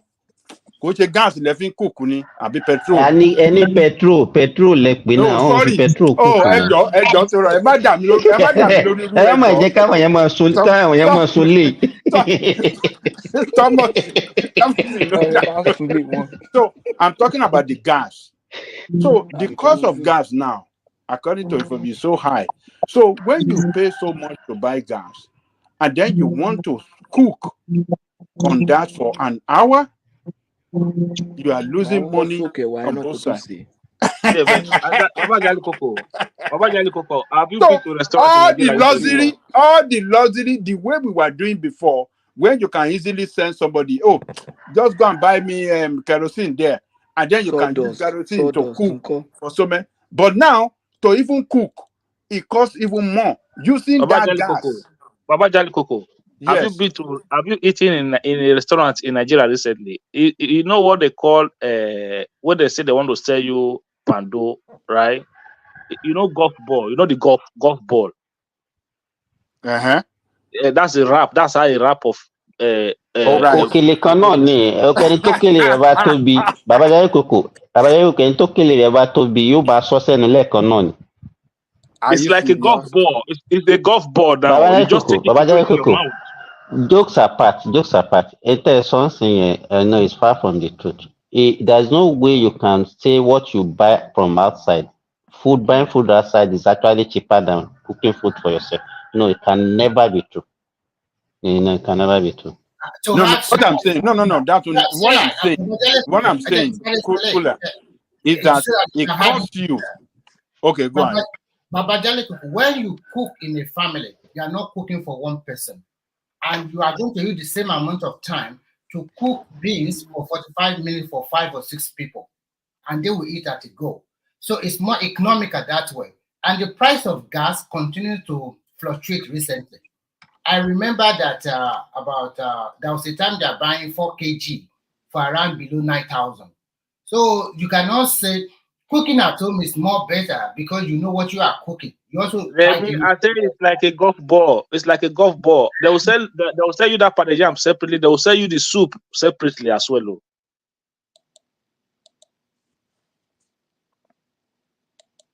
That everything does scatter now. They go sell soup separate. They go sell the separate. Everything if goes you still separate. go to some restaurant, they will sell you the meat separately as well. Oh God, that's not good, man. It's I mean, one guy said he went to a just all this mama puts beans and bread and pure water. He's spending 5,000 naira.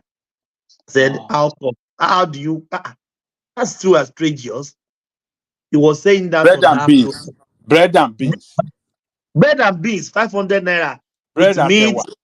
Bread at Tewa. I said, he said the 1,000 naira bread. That's cheap. 1,000 naira bread, one person. I'm sorry, I'm not living in Nigeria. I don't know how 1,000 naira bread looks like. Simba, how is 1,000 bread looks like? One person can finish it. Thomas, Simba, show you a more Simba, the bread 1,000. The most expensive one is about 1,500 naira now. That 1,500, I want you to equate it back to the biggest bread you always buy, maybe 10 years ago. So it's about 1,500. The long one, okay? Where 2 people can eat conveniently. If you that big one, it's about 1,500. So that 1,000, only 1,000. Of course, only 1,000. That one of 1,000 naira is like you cut 25% away from 1,500. So I think with 1,000, that person can eat it. So that person is right. Maybe 1,000 naira of bread. I don't know the beans. I don't know. One spoon of beans, 100 naira. I don't know, but I know people can exaggerate. I'm sorry, I don't know because it's too much bread at Tewa just for mama. People are complaining. What they are henny also. Let me give you for example. Yes. Hold on, Simba. We've been asking a question before you. Yeah, maybe you didn't answer. 1,000 naira bread, is it enough for 2 person, 3 person? It depends. You know, some people eat too much. Like me, I cannot even finish. I mean, to me, it will be enough for me. But so the way we eat is different. So let's say a person can finish it, but me, I cannot finish it.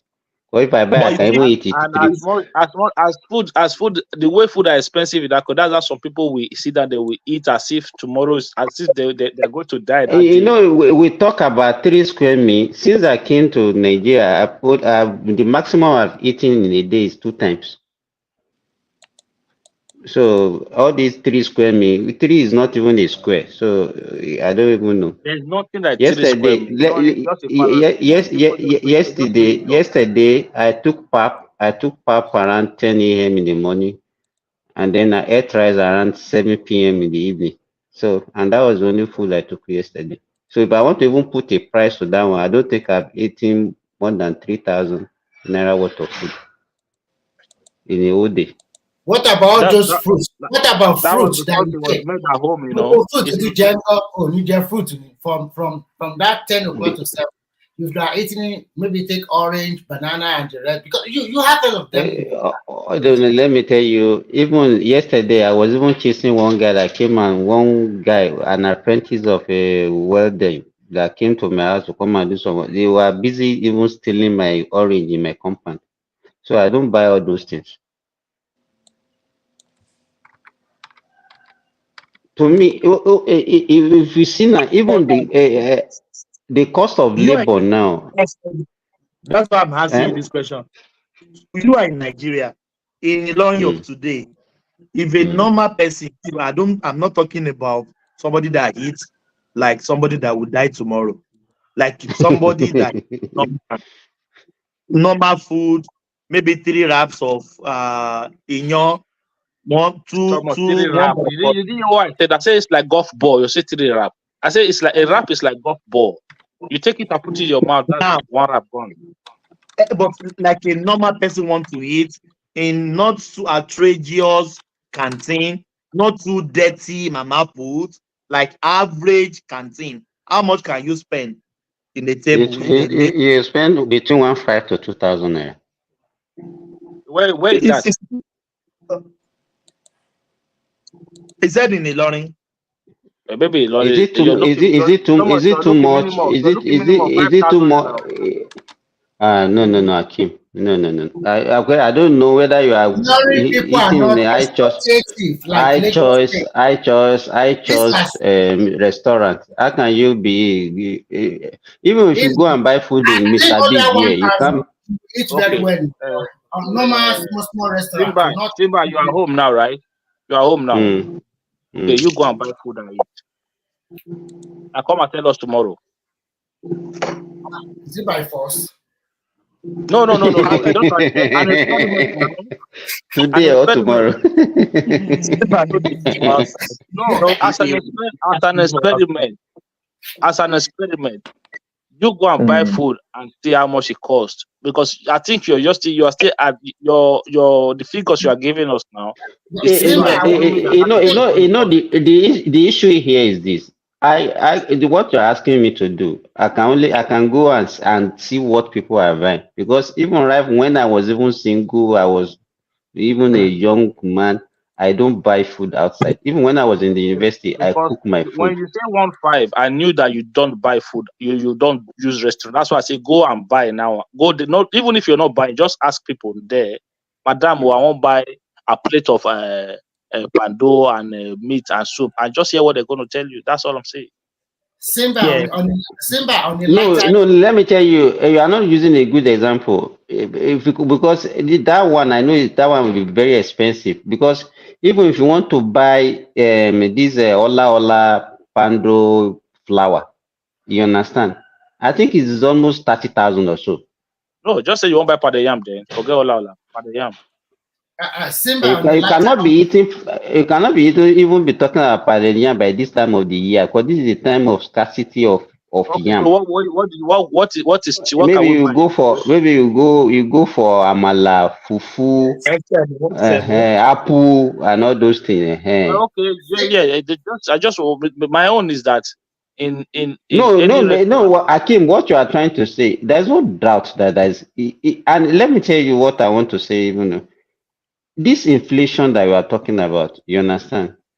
Should the economies, should they now have another way of actually, but we will calculate based on the region, sha, because you know that it's not as if the food actually is actually more expensive in Nigeria than any other country. Do you understand? It's not. If you look at it relatively, and we have been talking about the purchasing power of our people. You understand? Simba, on a lighter note, I saw something very interesting in your learning.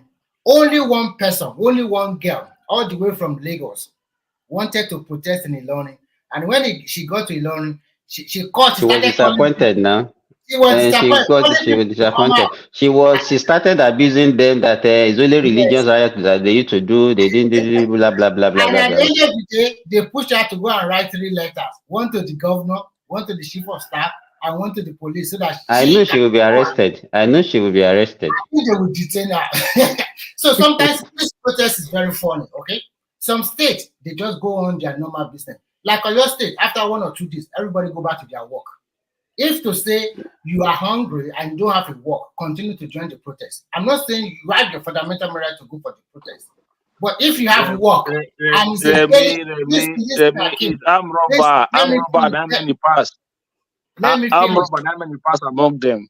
Let me finish. If you are getting your money daily, like a bus conductor, and you're asking him to go on a protest for you, he will ignore you now. If you are working and you try to go to protest for 1 or 2 days, your employer will fire you also. So sometimes it's very funny. So, and why are some states not protesting at all? Why are they not protesting at all? They call it nationwide. They don't want to protest. You can't. So that means it already have a political undertone. Why are you protesting? They are very wide. They are very wide. Oh God, man. Yeah, it's let me tell you this. If we are talking about the protest, and then we are saying that it has political undertone, and some people want to say no, it's not. We have some genuine people that okay because they want to protest, but what is actually the major issue with that protest is okay. Look at what that useless Kano governor is talking about now. You didn't. Let me tell you, even in Lorin here, where we don't even have any protest, if you see the security that they put in strategic government properties, Kwara Mall, because that was the area where they did a lot of looting during the ENSAS. They put not even police, they put army there, well armed, government secretariat where they think that people can go and unleash mayhem. They guarded all the places were where they put security there. You understand? You just say, hey, you supported the protest, and then you left everything open. You are saying that somebody came, he was just appointed in Abuja, is an APC, whatever. He was the one that said we will unleash mayhem. And then when these people started their mayhem, you know, look at those kids that were removing slab. They sat down there, they were breaking the slab. They have all the time in their life, and not even a single security even chased them away from that place. And then you came online and you are telling us that they attack this so place, they attack this. That guy, to me, is not even competent to be the governor. Why is he playing politics with people's life? But Simba, let's just stop, pause for where you are there. I've been talking about this breaking of slab. Simba, are you sure somebody will not wake up in the morning as eating and started breaking slab? And they said these people are hungry. Those very heavy slab, people are picking it up, breaking it, and you say these people are hungry.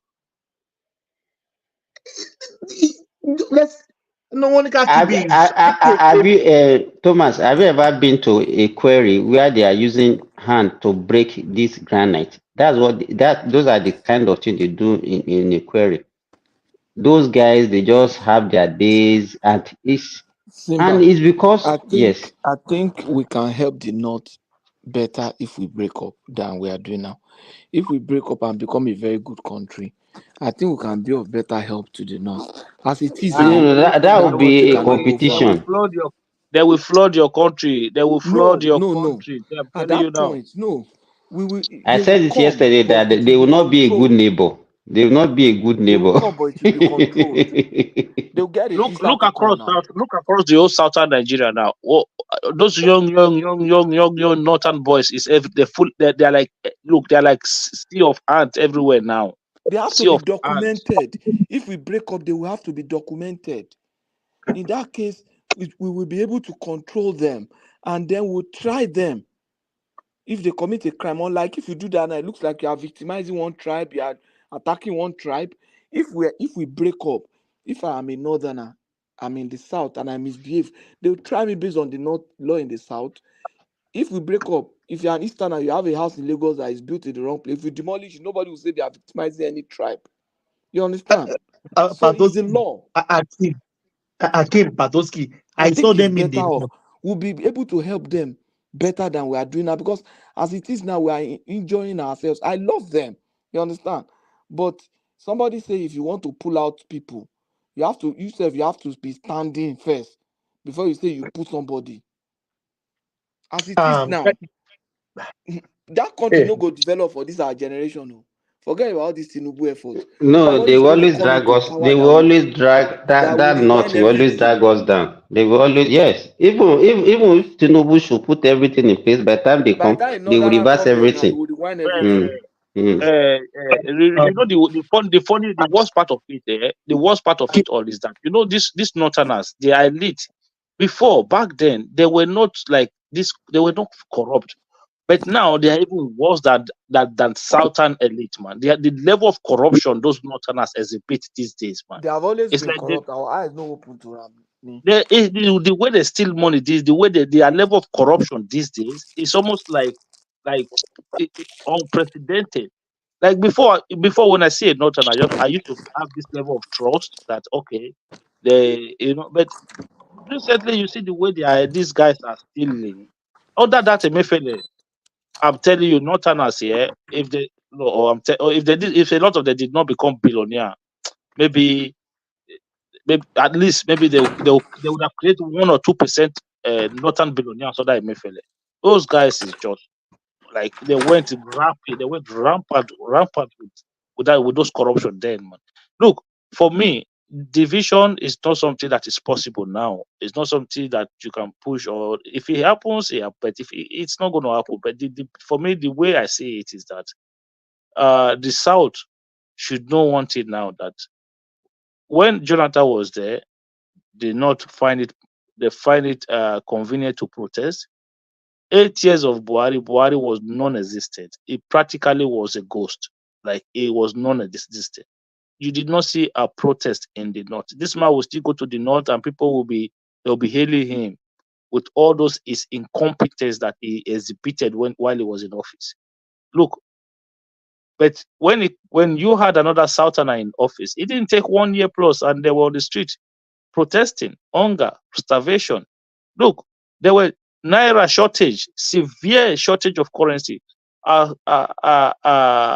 journalist was walking to work because he couldn't go get transport and died on his way to work. That happened. A lot of people lost their life during that period. People were spending 30%, 40% of their money to acquire their money.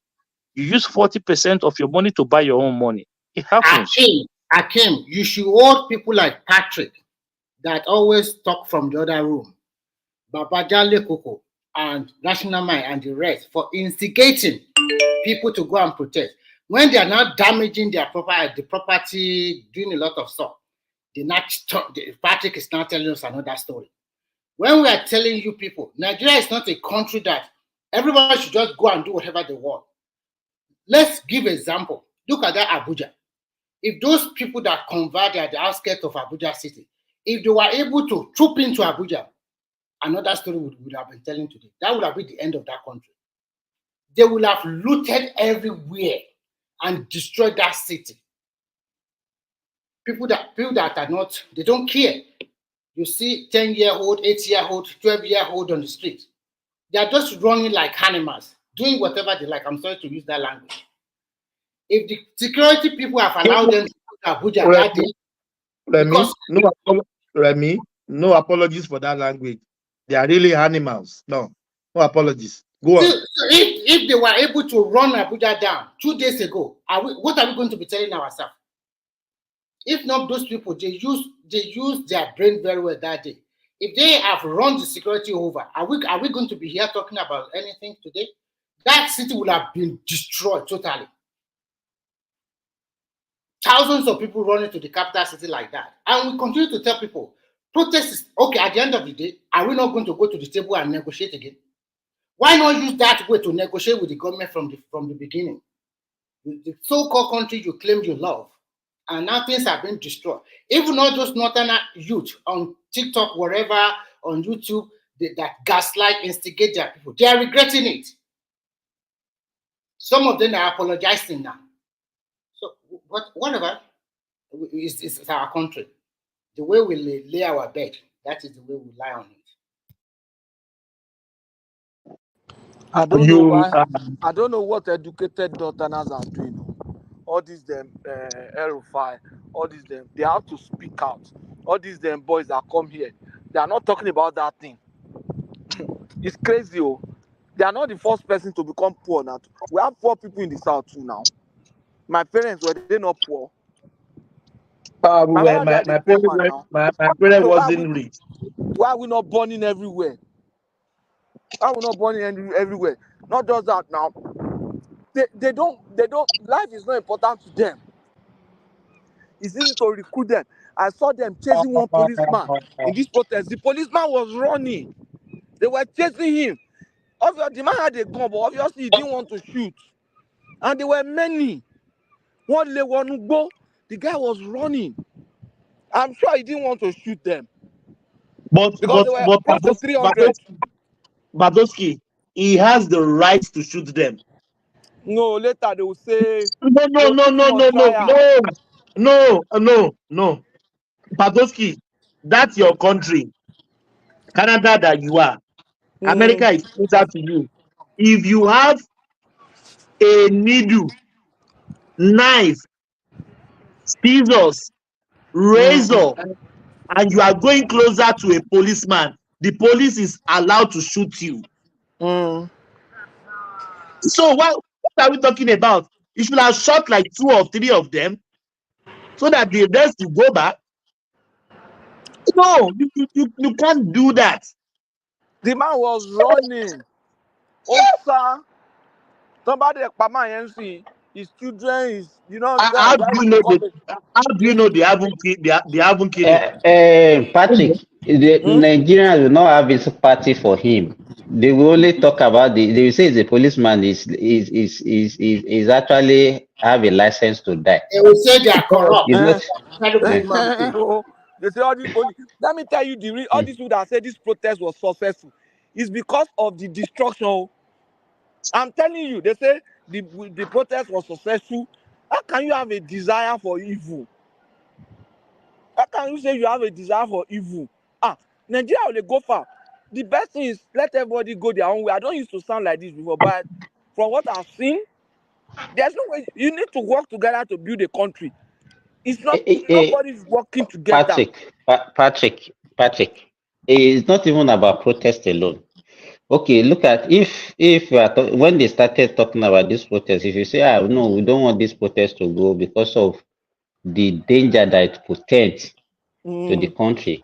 They will say, they led the protest against Jonathan in 2012. He did this. So that's the reason why you must protest now.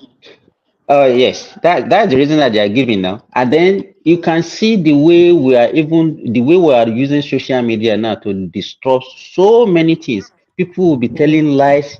You understand? And that, let me tell you, if you see what we are doing now, is worse than what the APC did in 2015. 2027 will be worse than what we are experiencing now. It will be a vicious cycle. That's the way we are going. I'm just trying to allude to what you just said, that it's like there is no future. Could they The way walk? we are going. Where we are going, no, we know. Yes. There's nothing. Can't walk. We are not being sincere. We are not being sincere to ourselves at all. At all. The division is so high. Like in the north, they are crying. We want Atiku. We want Mustafa. They are even portraying the picture of the chief of defense staff, that Hausa man. This is our next president. Come on. Is that a protest? Which picture? Which that man? That CDS, that Hausa man, that one that won there. The man is from Southern Zaria now. As if they want him. The man is from Yes. Southern Zaria. They are already carrying the picture all around. This is they our don't next want him. You know, the funniest part of it is that the northern people, all those youth, or all of them, think that if they edge out Tinubu, that the next president, whether civilian or by khaki, by soldier, is going to be an Hausa man. That is why it's so pronounced over there. So, but like you said now, I don't used to have that feeling that that country should break. But for me now, I think it's very, very difficult for that country to be united. Yeah. It's clearly show that there's so many divisions. If there's a way we can break peacefully, yeah, if there's a way we can break if it's possible, so that will just stop, okay? We are totally different. I mean, if for example, if we break, and Nnamdi Kanu will not tell them, if you see a police in Edo State, pick him up. If they try it, then the law of Edo State will convict them. You understand what I'm saying? At least if they break, maybe South people will be their own country. Look Southwest you go, Southeast you go, South should go. Everybody go their own way. At the end of the day, and we have 3 countries. We'll be doing business with ourselves. You understand? Even if we cannot do business with ourselves, I think we know there is peace. We will even do well because we are intermarried. We'll do business, we'll do well, we'll do everything. But it's just unnecessary wahala because of what is going to we lose an election. The country must now. It's unnecessary. But guys, why are you just looking for like food? this? No, you know what I'm doing now. I can't cook today. I'm looking for food. I just left my office. Can you imagine? I'm telling you, it's late. It's around 11. No. You guys know. You know. It's just like one-way traffic. You go, that is it. But Thomas, Thomas, ask yourself a good question. You want to progress in life.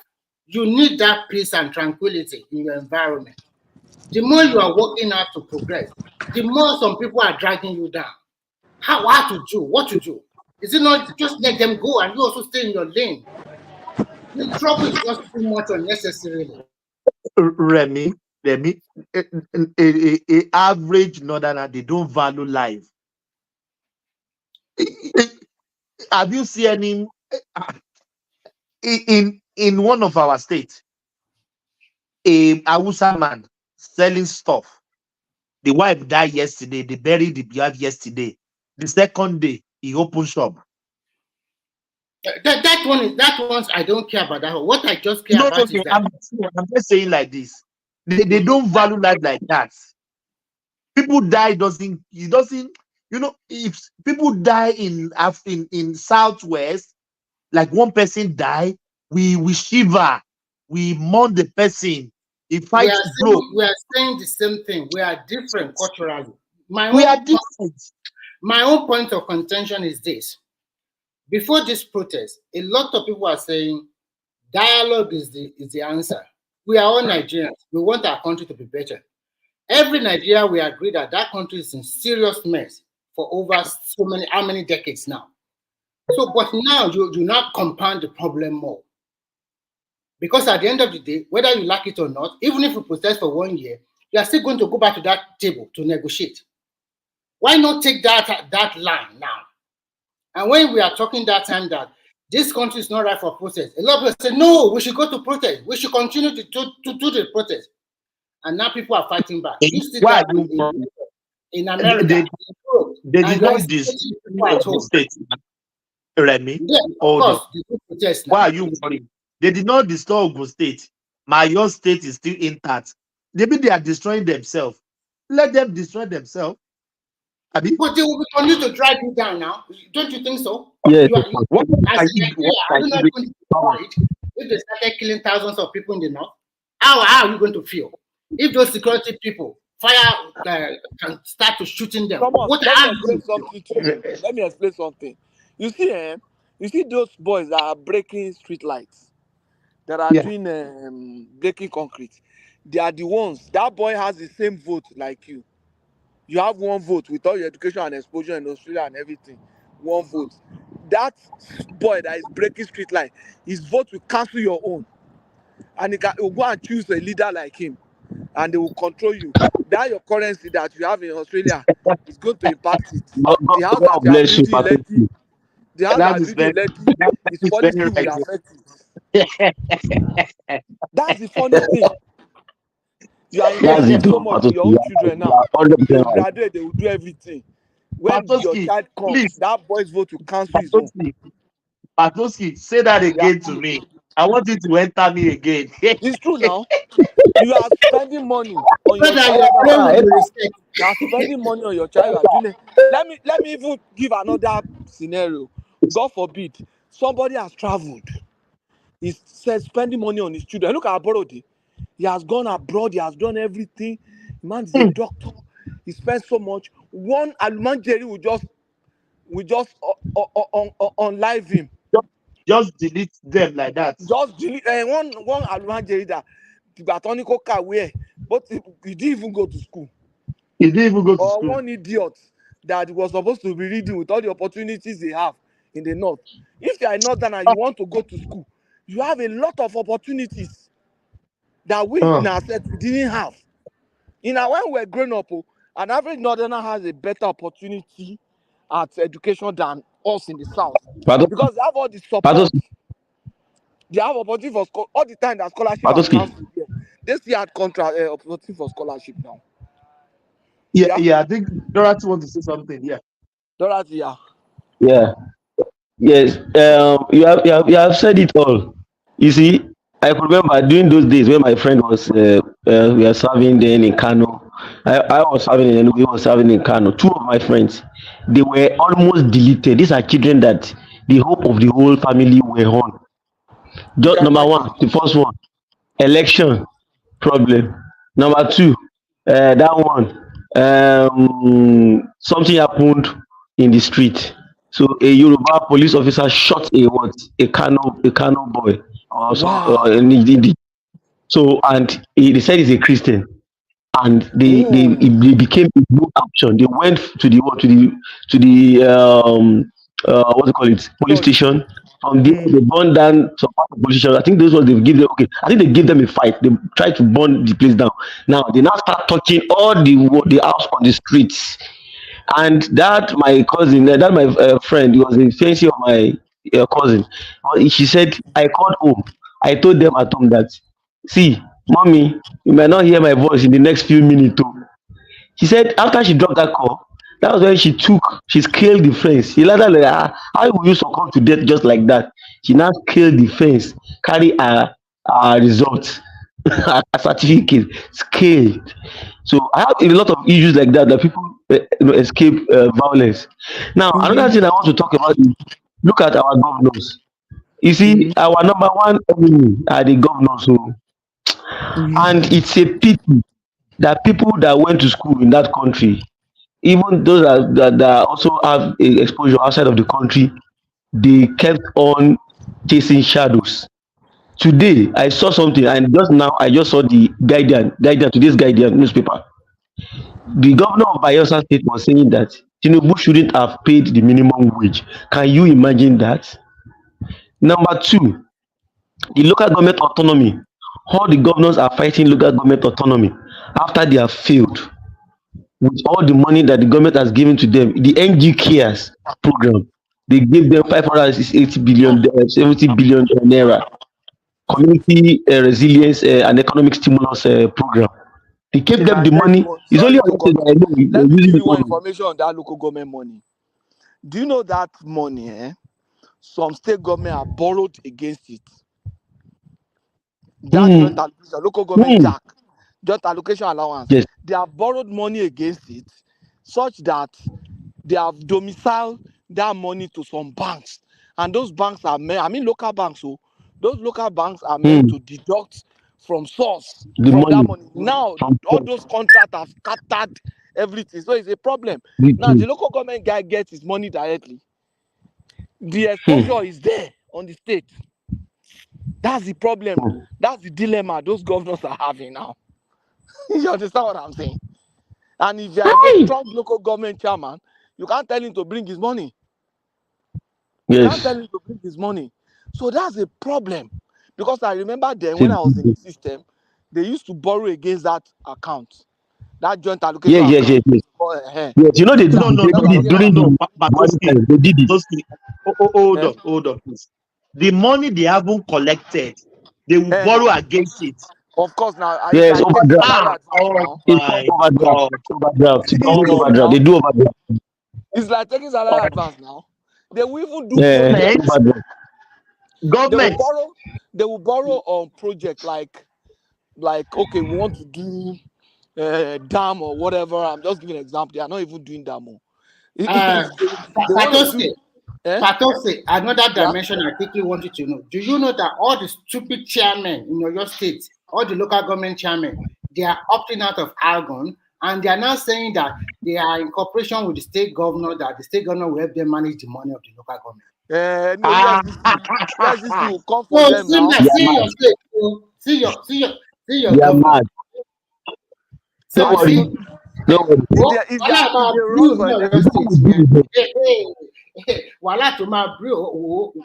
So many. EXP will come for them. EFCC will come for them now that they are going against the rules. They can't do that. Makinde is up and here. As educated as Makinde is, he must have borrowed against that thing. Yes, a lot, and he must have siphoned a lot. Also. But I can adults supposed elite be saying somebody will know how to manage the money better than them. That is what is coming out. Already on top of Argon, they are forming their own association. The state governor will help them manage the money.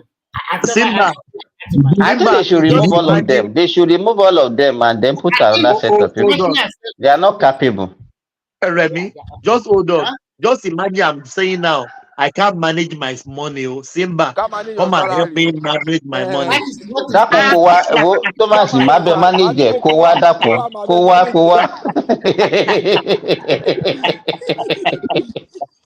Oh my God.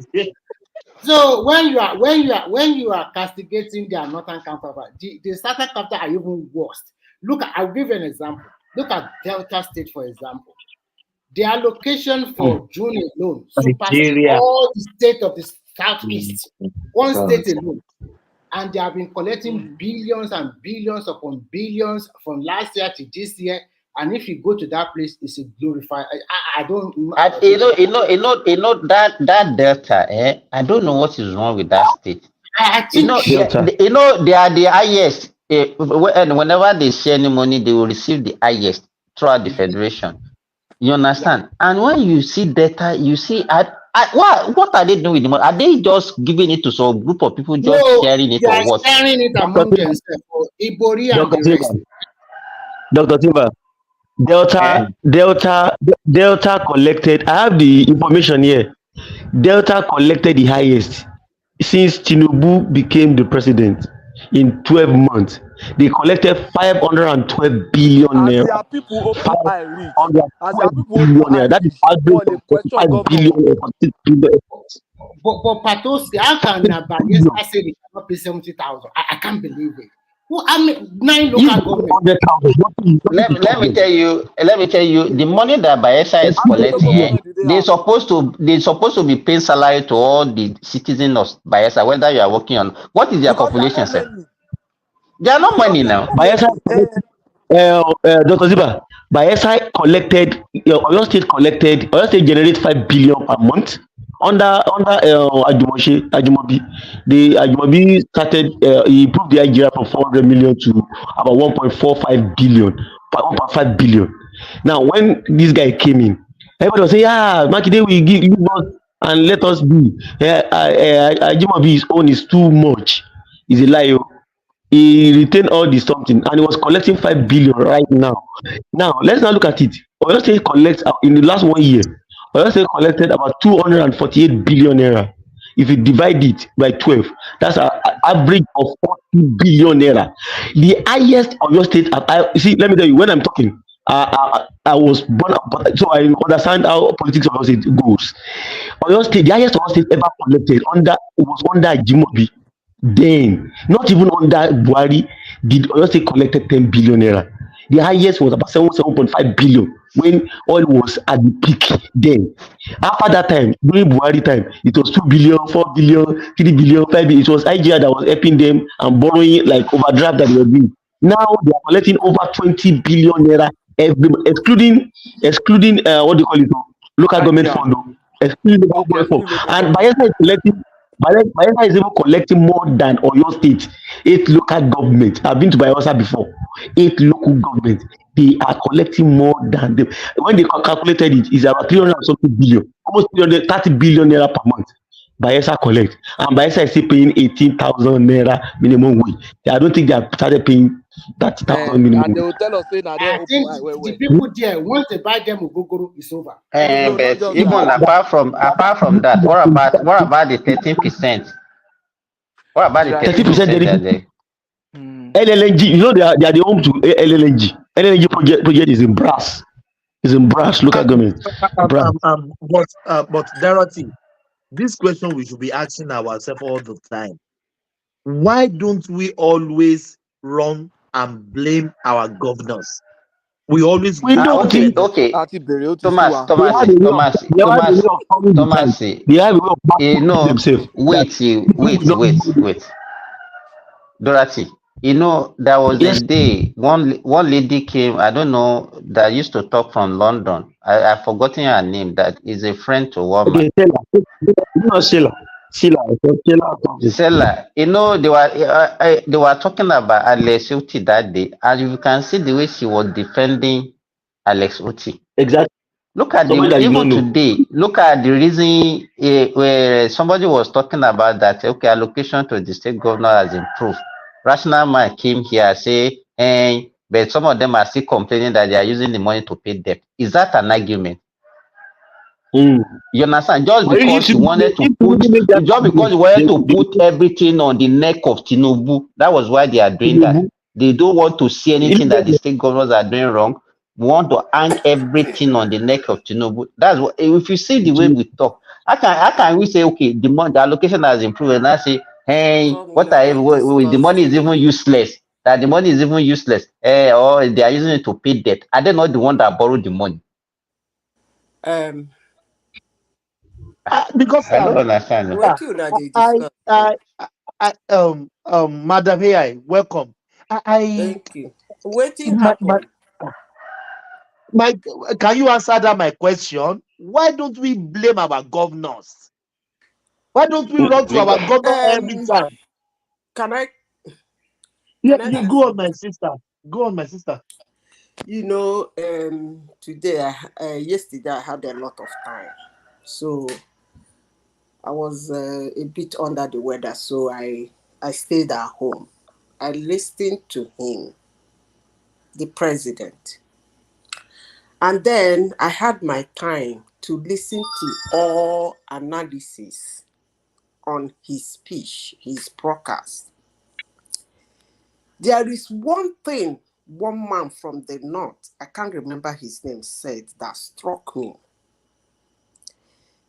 They asked him, do you think that this demonstration that was actually very severe in the north is like their feelings and their response towards Tinubu? Is that what it means? He said that's what they thought it means. or rather, that's what they thought it is.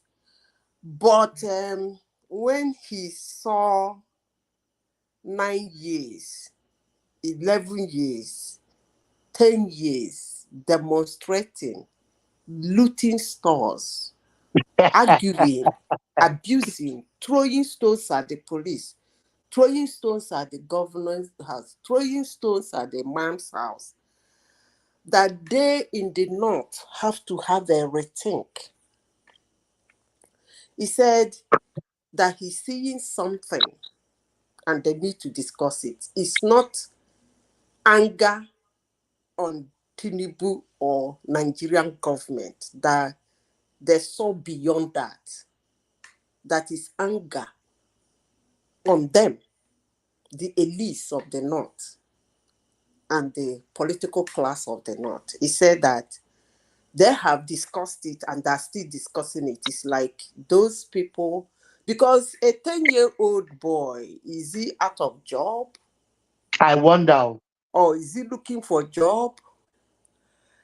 His responsibility actually is not actually to feed himself as 9 years old. The parents will take care of him. So why is he that angry? He said actually that it's not that those people were not, the small children, they were not organized. That they just came out and became more violent than the adults. So he said it's something they have to take home. Otherwise, they're going to have a revolution in the north that has nothing to do with any government in Nigeria. And that his word struck me. Madam, here, hold on. So what you insinuating? What are they insinuating? That I think they are fighting in-house war. Isn't it? Well, it's like what we discussed the other day. Like having children you cannot take care of, like littering children in the street, and then or giving it to somebody who cannot even take very good care of them, and then using Madam, them. but you said they should be procreating that day now. You said nobody should control them. I'm tripling down on it. Let me tell you one thing about reproduction. They call that one their own. They call that their own reproduction. No. Nobody should do that. I will not. I know governments do. Some countries tried it. I know some government in the world tried that shenanigan, but that thing is divine. But that's why. Hold on, divine. let me finish No, now. Madam Rita, I will allow you to finish. But it's also, you are not a Muslim. I'm a Muslim. It's also divine, and it's also in the Quran that is a sin for you to bear children that you cannot take care of. Even in the Bible. So, but let me tell you this.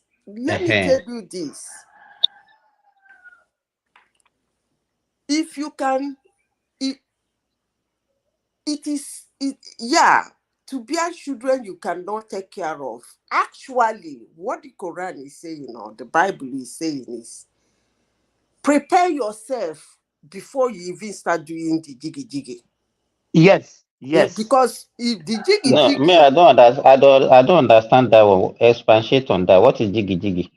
Why are you asking me that question? Dr. Simba, come on now. I mean, I'm a small boy. But So you don't understand jiggy. Kira kita. Jiggy. Ajale Koko was sciences. He saw this why. Can you imagine? Madam Ajale Koko was sciences though. He heard jiggy now. He omit himself. Who not like jiggy?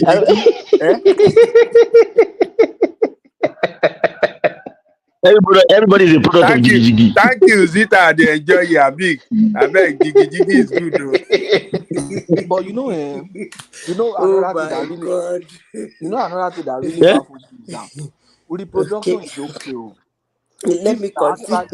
if you are So, actually Dr. Simba, reproducing a yourself. jiggy is a jiggy Padoski, jiggy. let's There is no AI elaborate on that. not expatiating or explaining it further.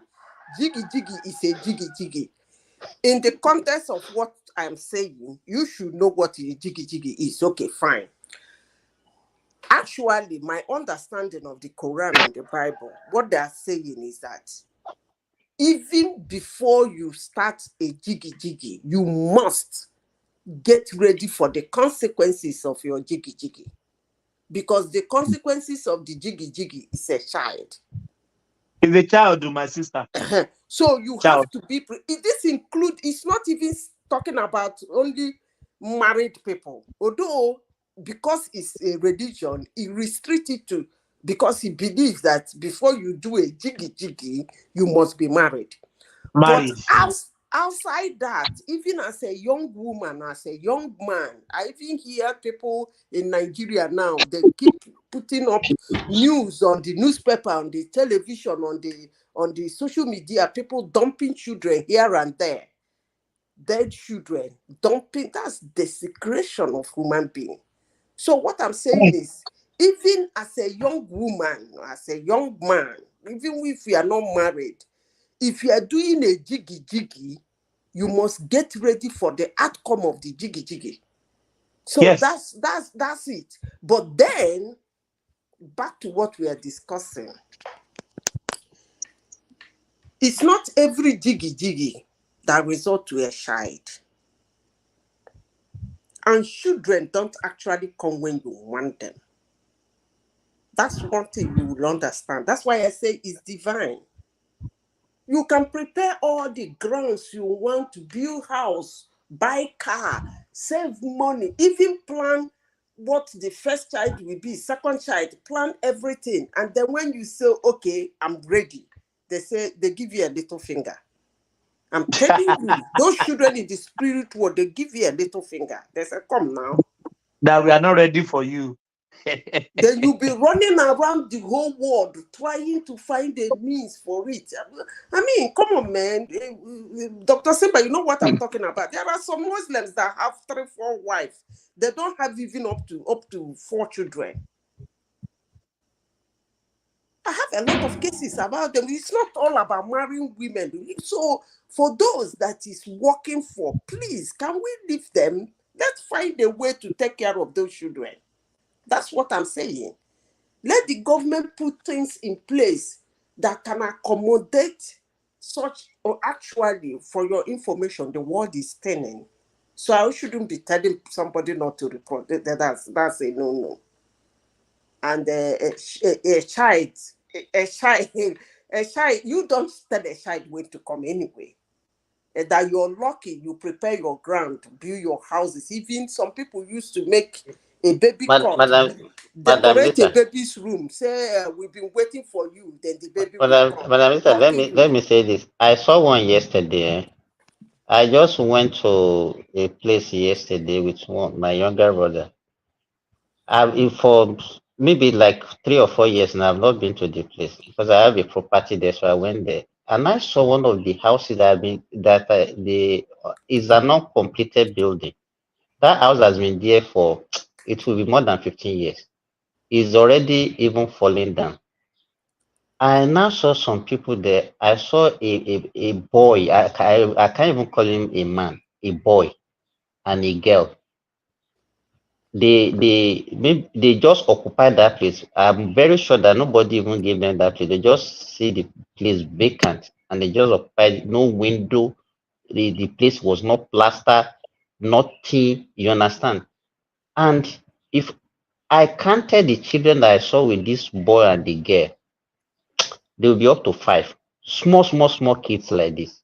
So those are the ones that you say we should be taking care of. I should go and take those ones and be taking care for him. I didn't say you should take care of them. What I'm saying is that government should put up measures. There are beautiful measures to handle all those Madam Rita, we have not even given Nigerians that check, that opportunity. See the way they are reproducing.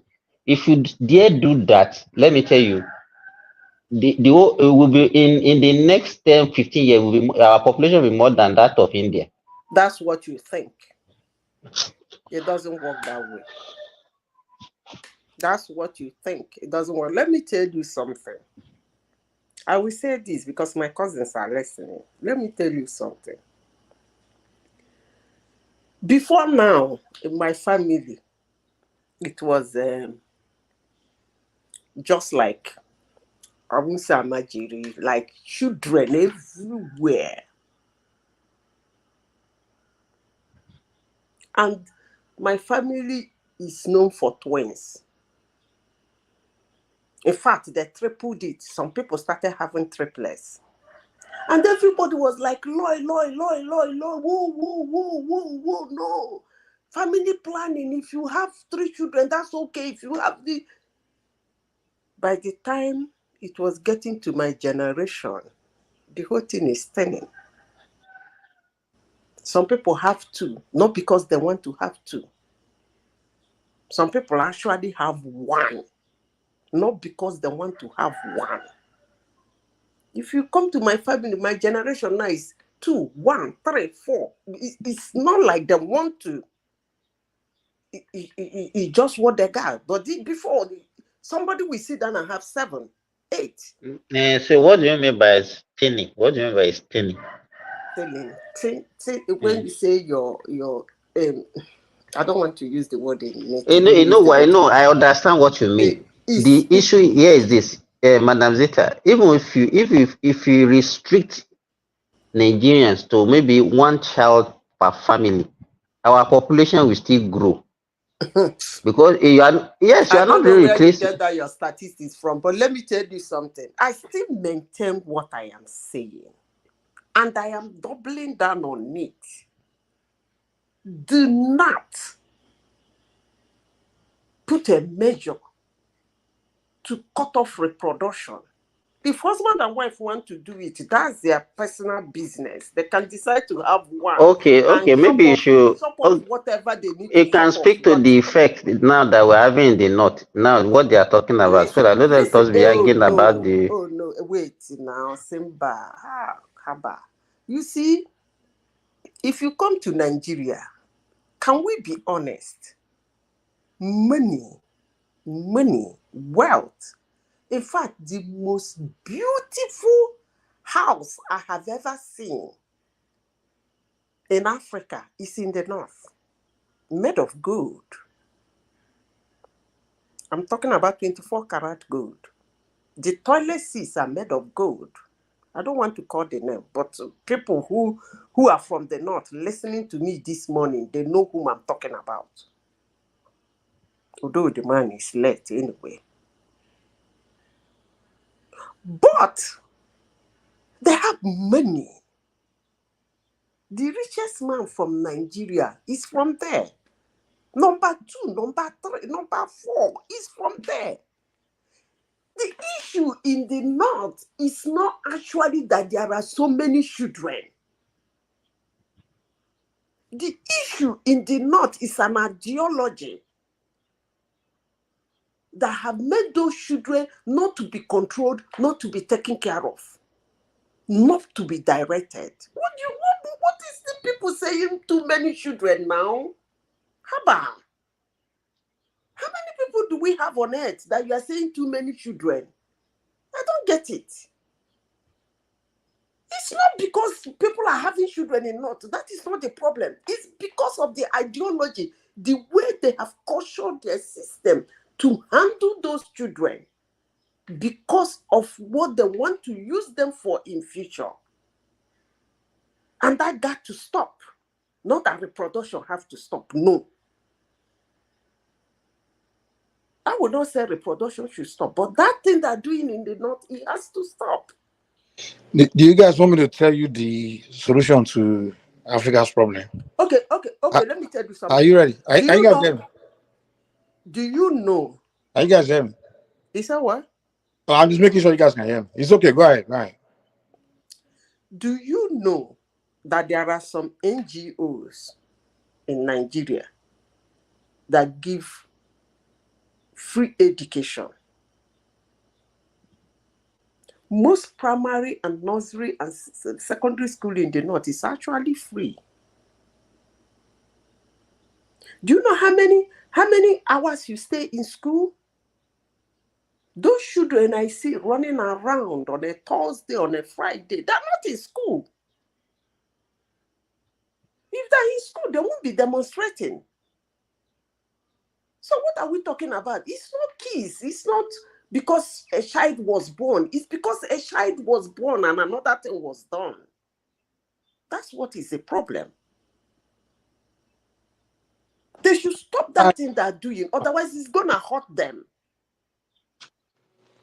That's my take. You know, I talk a lot of rubbish. When I finish, after You some make days, sense, but it go make a lot of sense. let me It go propose. make a lot of sense after 1 year. You know my own. It go take 1 year before it But begin to make let me sense propose to some another people. idea. Let me propose another idea. Mike, Baba, yeah. Let me say one thing, please. Yeah. Look, thank you, Zita. You know, you have been saying this since yesterday, and I've been listening carefully, you know, and you are still very firm on your point. I have said it here severally that the population in Nigeria, if we have managed it well, it will have been a huge asset for us. But we are not managing that population well. It is not the birth rate. It is not the birth rate. It is not the birth rate that is our problem. I know Simba don't like to hear, but oh, they should cut down. They should not let people have children again. Oh, the poor People should not do jiggy again. people do not do jiggy. Poor children, I mean, poor people, they are having too many children. Oh, they are not well paid, but still they are. Look, we should thank God that poor people are producing baby for that country. Manjali, what kind of statement is that now? Yeah, I concur. Look, we should thank. How many of you? Hold on. So why are you crying about the babies hungry now? How many of you that are educated have children like those people? But those people, those children, if we have given them education or we have law, policy on education that. So I'm the one that will go and give them education. No, hold on, Mike. Won't the education cost money? Are you talking about government that's already bankrupt? They are looking for money. They have to take away subsidies just to get money to build infrastructure. You are saying who will pay for this education? You have to. Is the parents that don't want to have jobs? Hold on. In the country you live in, don't you pay tax? So using all your tax money they are using to educate your children. Don't they tax your property? Hold on. Give. I think everything is free. I didn't say you should pay for them. Education is costly now. It's not free. Hang on. I'm going to give a free policy now. Just free.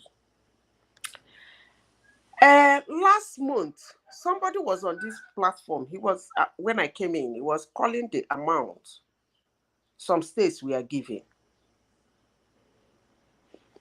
If anybody can tell me the amount. All that money is not enough to build them. Wait. They can't even. Their dog can't money? find job. You are telling me. Excuse me. Is there any time in the world money is enough? It's not enough. They can't sustain it. The whole education. I ask a question. Is there any time on planet Earth money is enough? Madam Zita, let's give you an example. We don't even have enough money to fund our healthcare. You are already talking about Madam Zita. Example. You know that Osun State. Hold on, let me say this. Madam Zita, do you know Osun State? Wait, hold on. Do you know that Osun State a few years trying to do it? They say free education. Even reading in school. The governor, do you know what they said? They said the moment they started it, one woman will bring like 7 children. Excuse me. They just couldn't sustain it. They have to cancel it. It's not, they can do it, but they can't cover all the children. It's not possible. Please, can I say my policy? I have a policy, free of charge. Bayelsa State, who was that guy? Bayelsa State, how much did they collect last month? Almost 300 billion. 300 billion, okay. Yeah, over 300 billion in what Maybe in Bayelsa No, State may be that able is for to a do Can it, year. I can I That's for a but not the year. finish northern now? state. Money is not enough. for a I year, know money is not enough. for a Money year. can never be enough anywhere in the world. Maybe Bayelsa State may be able to afford it, but not all the states in Nigeria can do it. Can I finish, please? After we call one state in the north, Bayelsa State. Let's start with Bayelsa. Thank God it's Bayelsa. It starts with B. Is there any major project in Bayelsa State that is taking up to 100 billion? Anybody know of that? None. No question. Of course, they have road now. They have airports. They build their airport. They Wait build roads. first. They That build airport, they've been building it since Alamesiye was alive.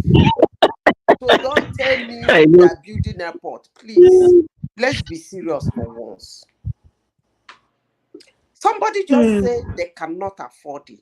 I don't really The understand parents have what to you mean. contribute. In America, they don't Hold use on. I don't America really don't sell natural understand resources what and you use the money mean to be by they giving cannot welfare. afford They it. tax people to give welfare. They don't. America don't sell natural resources and use the money to feed all America and welfare Americans. Excuse The way me. even Can America, I land? the way they fund their Why are you welfare screaming? is by taxing Do properties you want the and problem taxing. solved? You are Or the one by yourself to be using excuse me. allocation money to be doing Excuse welfare. me. Do you But want the Mike, That's problem not the way the let world solved? her works. land Sorry. now. Let her Which land, kind of and you will problem be come this back now? later. You Do come you after want the her. Let her problem land. solved, or do you want us to be all over the place? But it was my turn. You guys, you gave all. It's my turn to Okay, talk now. I let don't know when I even finish get now. chance. When you finish, I will talk, please. Go ahead, because I Here's the don't deal. want this rowdy Here's the system. deal. This is the deal. In any society, people have to produce. You have to contribute. Be able to work, put some kind of production for government to be able to extract revenue or whatever it is to sustain any kind of funding of anything. Now, what I was trying to propose earlier is better than, though it may sound very harsh and very evil. But I'm sorry. If Africa wants to go anywhere, that's the step we may need to take. It's been done before, though people call it one of the most evil thing in the world that was done. We have to do slavery, plantation slavery, like America did. I'm telling you, but the way we do it, we'll make a law that will send you into slavery if you break that law, which is now we'll break. Let me before I go into the law. America, when they discover a big land in the United States of America, in fact, the whole North and South America, they say, okay, we want to develop. What do we do? Now, let me focus on United States. United States have what they call colonies, which today are the different states. They used to call them colonies. Now, within that colony, they went to Africa to go and bring human beings. And within that colony, they create something called plantation. And they dump those Africans there. And all they do is do plantation work and produce. And that's how America got rich. And everybody on that plantation, none of them went hungry. They were making babies. So the blacks were making babies. They were all fed and they work on the plantation. And the colonies make their money, make their wealth. Those white, they made their wealth. Now, I'm not saying do we have to do exactly the same way. We don't have to. But I think what we need to do in Nigeria is in each state, we create something called colony, plantation for agriculture and production. Now, the rule is if we see any baby on the road or anywhere that's hungry, we'll find who the father is. Sometimes even the mother gone, but maybe you can excuse the mother a little bit. And we take you, we'll say, come, we're not feeding this baby for you for free. We'll put you on a plantation. That's where you will be until that child grow up. You'll be producing every day, and whatever you're producing, you'll be feeding that child. And if you produce more than, maybe we can give you a quota. Like the first amount of this you produce is free, is labor. The government is not paying you. And then if you can produce more than that, whatever excess we get now, we can pay you something. We'll pay you money. But before we pay you for your work, you must produce enough where government actually make money out of what you produce. And then, first of all, everything you produce will first, and the money government make, it goes to feeding your children. And then the rest is tax, and whatever is left, we give you. Now, if you don't produce enough, you get nothing. You don't get paid as a man. The plantation is where you be living because you have hungry children. Now, those people that make babies, they have jobs, that are feeding the baby. If you, as long as your child is not hungry, you're a free man. But if you create human being, you create a soul, and that soul cannot take care of himself, meaning a baby or a child, we'll put you to plantation because somebody must produce to take care of that child, and you cannot be sitting around with a hungry baby. We'll arrest you, take you to the plantation. Go and do your servitude, whatever they call it, because we're not about to have take care of your responsibility. That's what that means. Plantation is what we need to do in Africa. We need to be serious about solving problem, and that to me is the solution. Instead of this idea you guys are saying, people can just one lazy guy, non-entity can just make baby. I'm sitting around, walking around and drinking, doing nothing, have nothing to do, and then the government will not be the one taking care of the baby. Which money? Oil money? Really? So everybody will go, okay, now there's no consequence to just making babies, and one guy can just be giving a bunch of women belly everywhere. I mean, what are you guys talking about? And we are like, so you're thanking the poor for making babies. So we should enslave ourselves now. That's what you're saying. Eh? Going back to slavery. If you make it in Baba Jaliko in America, when you make babies. Hold on, let me make this last statement, Madam Zita. Baba Jaliko in America, when you make baby as a man, what do? They make you pay child support. They go straight, wherever you're working, they go straight to your paycheck. They draw the child support money out first before anything else is left. That's the first thing they do. And that's the money they used to take care of the children in America. Okay, go ahead, Madam Zita. Okay, first of all, I want to make a point of correction. Babies are not made, they are born. That's number one correction. Number two, you don't start a policy in the middle, and we are doing democracy. We are not in a junta where you force people to do one thing and stick to it.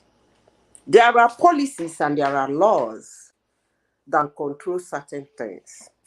The third thing I want to say is that for everything a country is doing, including Nigeria, they should make sure that there are severe consequences for certain things, like things that has to do with children, because those kind of things bring down the country, both in productivity and in everything. That's all I have to say. Then let me go back to my policy. Before you go to that policy, let me make one point about what you just said.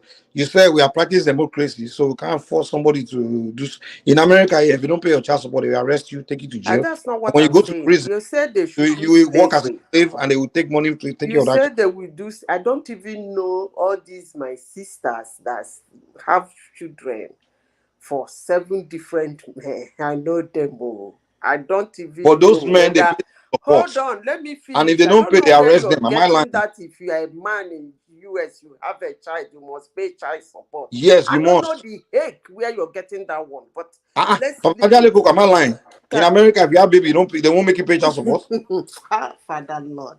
Anyway, I don't know my Europe, but we live in America, and I'm telling you. No, it's when you have what they call co-custody of that child. That's when you are talking about all these ones I see that have. I better forget it. Is a And even if you are married or you are hold on to together, what you if the see. child They go pay hungry, child they will arrest the custody. parents. That's okay. They pay child custody. I don't know. Maybe you are It's called talking child about support. a Must real pay. married life where a man went and married a woman and they wedded. They are registered as husband and wife and they have problem, and then the wife is taking custody of the child, and then the man is working. They will say pay child support. That is, I think that's what you are talking about. No, But, you must pay child support. If but whoever the custody, the other ones person I must pay. If the see, man has the they custody, the don't woman have must pay such child support. situation. So Hmm? no Madam guy Zita, you don't have to that marry in so America. Once What if the they are DNA divorced show now? that you are the father of You are the that baby, father. you Papa Jale Cook, tell her they now. will She doesn't kick know. you. No, They but will that's kick that your house. that is what I no, am that's if they are saying now. divorced You don't now. need to That's be if married. they They are just need to Settle find in out divorced. you are a the father. different And way. they will make even if 20 years later they find out you are the father, all that money they will put it together and they will tell I them don't you know hold the where the state. heck you got that They will one say from, you but hold the state $50,000. the I'm only thing telling I'm you. telling you is that these my people will have 1, 2, 3, 4, 5. No, somebody who has 7 from 7 different men. They don't know child support. But let's leave it at that. Let me continue with what I'm saying. We are not talking about America. I don't really like comparing Nigeria with America. America and Nigeria are not the same. And their way of government, their freedom and everything, and their currency is the official currency of the world. Their language, they have only one language, and that's the official language of the world. So I don't even know whatever yardstick people using. They have had their independence for how many years, and they've been even crumbling even after so many years of independence. So I don't know all this America. Can I speak, please? Okay. Now, back to what we are talking about, my country, Nigeria. There is, when people do something, more especially the governors or the government or people around me in the office, in the company or a company, NGO, I observe and I ask questions. When Amechi became governor of Rivers State, Okodbiwala was calling amount. Every month, a woman will read that amount he gave to governors. And everything was in the open. Amechi, those schools are still there today. He renovated all the primary schools in Rivers State. When I mean renovating, to the extent that the headmaster's or headmistress office is air-conditioned. That in those days, if you are coming to Rivers State, you see those schools, you will think it's people's houses. The design.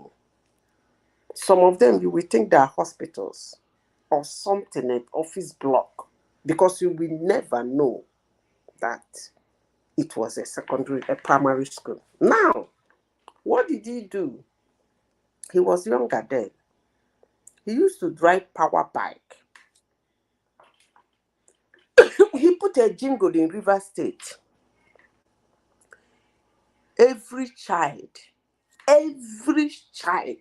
he said every child that is of the age to go to secondary school must line up for measurement.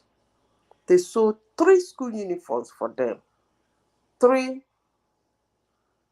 stockings, and 3 shoes for all, depending on the color of their uniform and everything. Then I think he did food and then pocket money to the parents or something. There's another thing he did that was very interesting. He now did another jingle because in River State then, we used to have this kind of terrible traffic. And sometimes it gnaws my heart when you are in your car. You see a child of 7 years or 8 years, school period. You run out of your office to pick something or to go for a meeting somewhere. On your way back, you are stuck in the traffic, and this boy will be hawking pure water. Not even anything reasonable. Or peanuts. If you look at the peanut he's carrying, then in those days, it's not up to 100 naira. But he's in that sun, in that traffic. So Amechi did a jingle, a continual jingle. He said, if you see any school-age child during school period in the street of Port Harcourt or anywhere in River State, then only heaven knows what he's going to do to the parents of that child. They disobeyed. He hit one, but you know Nigerians, first they will disobey you. They will try you. By the time you hit the first person, hit the second person, hit the third person, before we know it, there is no children in the street. Then he started the cleanliness. Some of them, their parents could not even wash their uniform. The man started, I remember my gate man's son then, when you dress him for work, he will say that you didn't tuck him in well, that Amechi might come to their school and see that his shirt is not tucked well. it was that bad, or rather it was that serious. So he did all that. One thing about policy is for you to put it in. Another thing is for you to carry it to the latter. He was so severe in that of education, primary education, but the primary health care he did, for some reason, he wasn't severe there. Everything was stolen. Everything was vandalized. But for the school, Nazita, we have some new people here. I mean, they may want to come in. I think Sunaja is here. come in. You can come in. Sunaja, you become a quiet boy this year. You like don't repent. This Sunaja we know. Sunaja cannot keep quiet for 30 seconds on any show, man. All of a sudden, he's become somebody I've noticed these days. We just he let people talk. That's good though. That's good about you, man. Sunaja, how far now? We can't hear you. Maybe that's why we haven't, because his stuff is not working. That's why. Maybe he's been trying to talk since. But we can't hear him, Sha. Maybe he doesn't know we can't hear him. Maybe he has to go out and come back in. But anyway, Madam Zita, you can continue.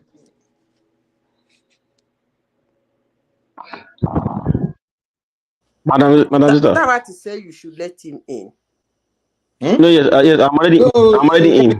Sunaja's audio is bad, so we can't hear anything he's saying. So no, I'm in already. Yeah, let Madam Zita continue. Let Madam Zita, let's continue.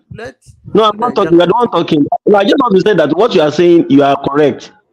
Because I saw it. I saw that in Paracord during Amich's time. He built model schools, very nice schools, And the funniest part of it is that the indigenes of River State themselves, they were not attending those schools. Am I wrong? Because I saw them.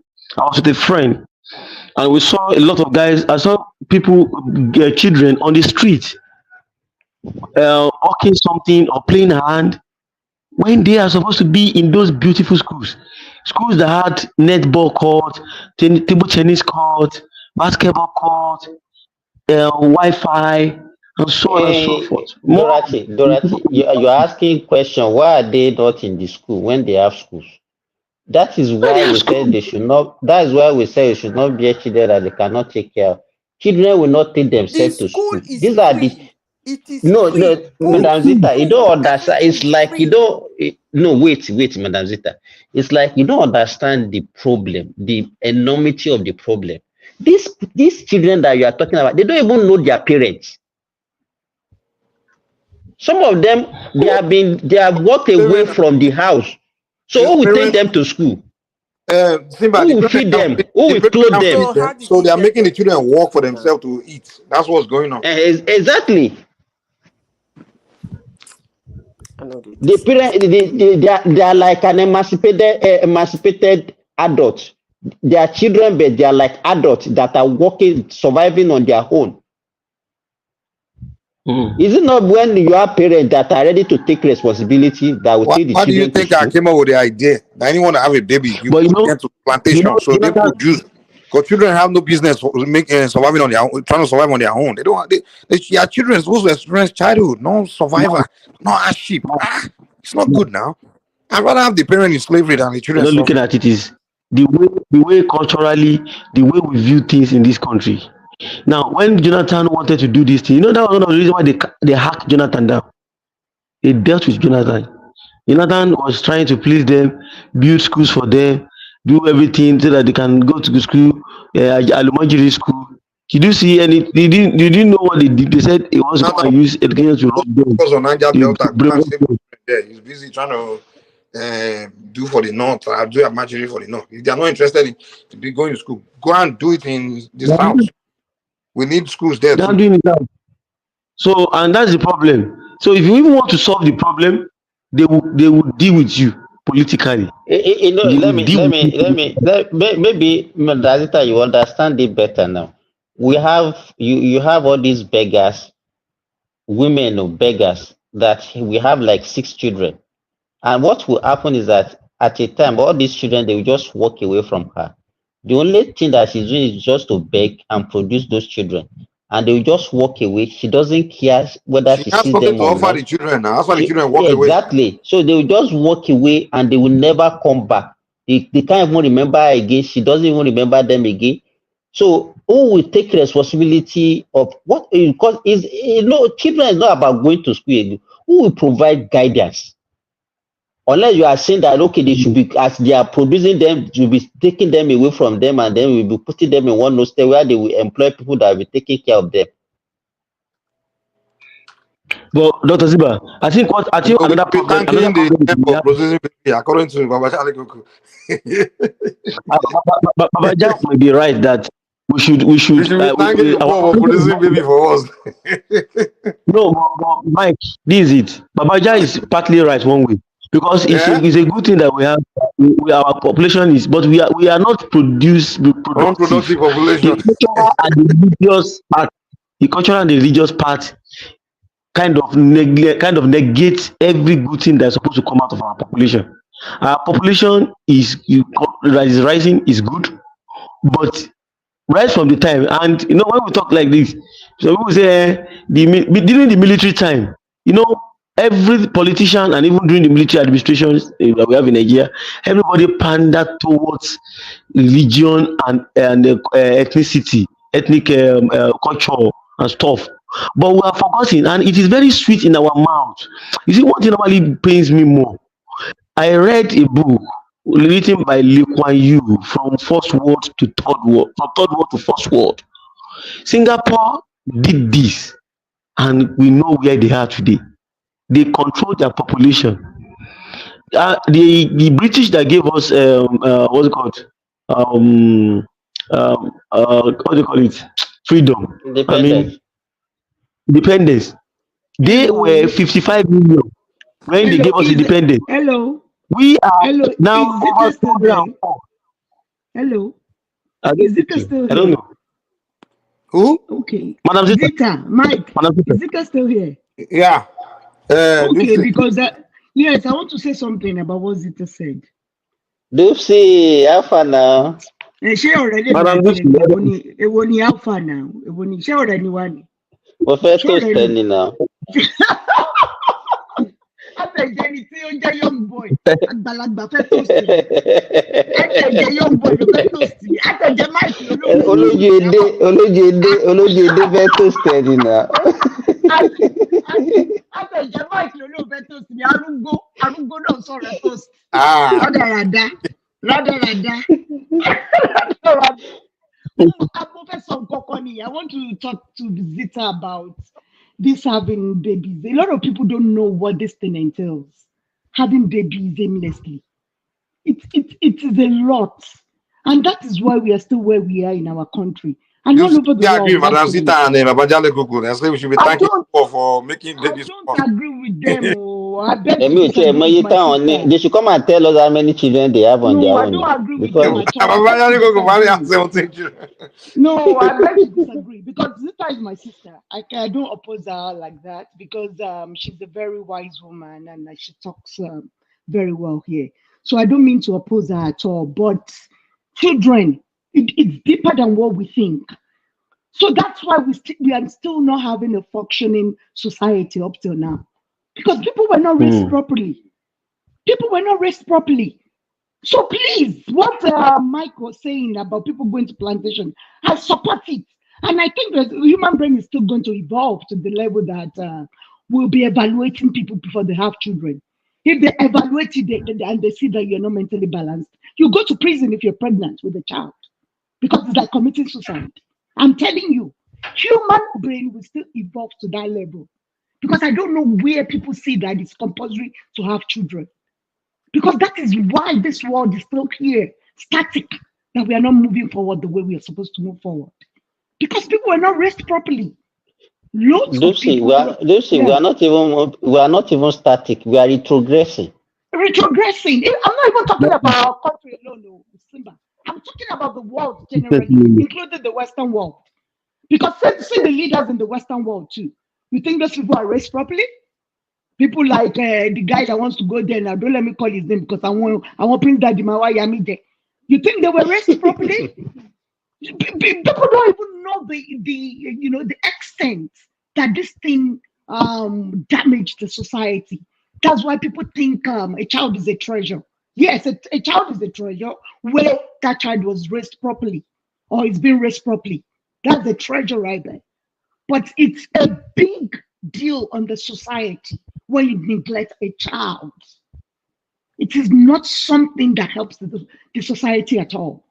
So people shouldn't be saying that people should continually have children. For what? For what? So I support what Mike said, that if you can't raise that child, take it to a plantation. Motherfucker, now. If you can't raise a child and you're having that child, it's like breeding a criminal. Yes, I'm listening to you, my sister. That's why I came in.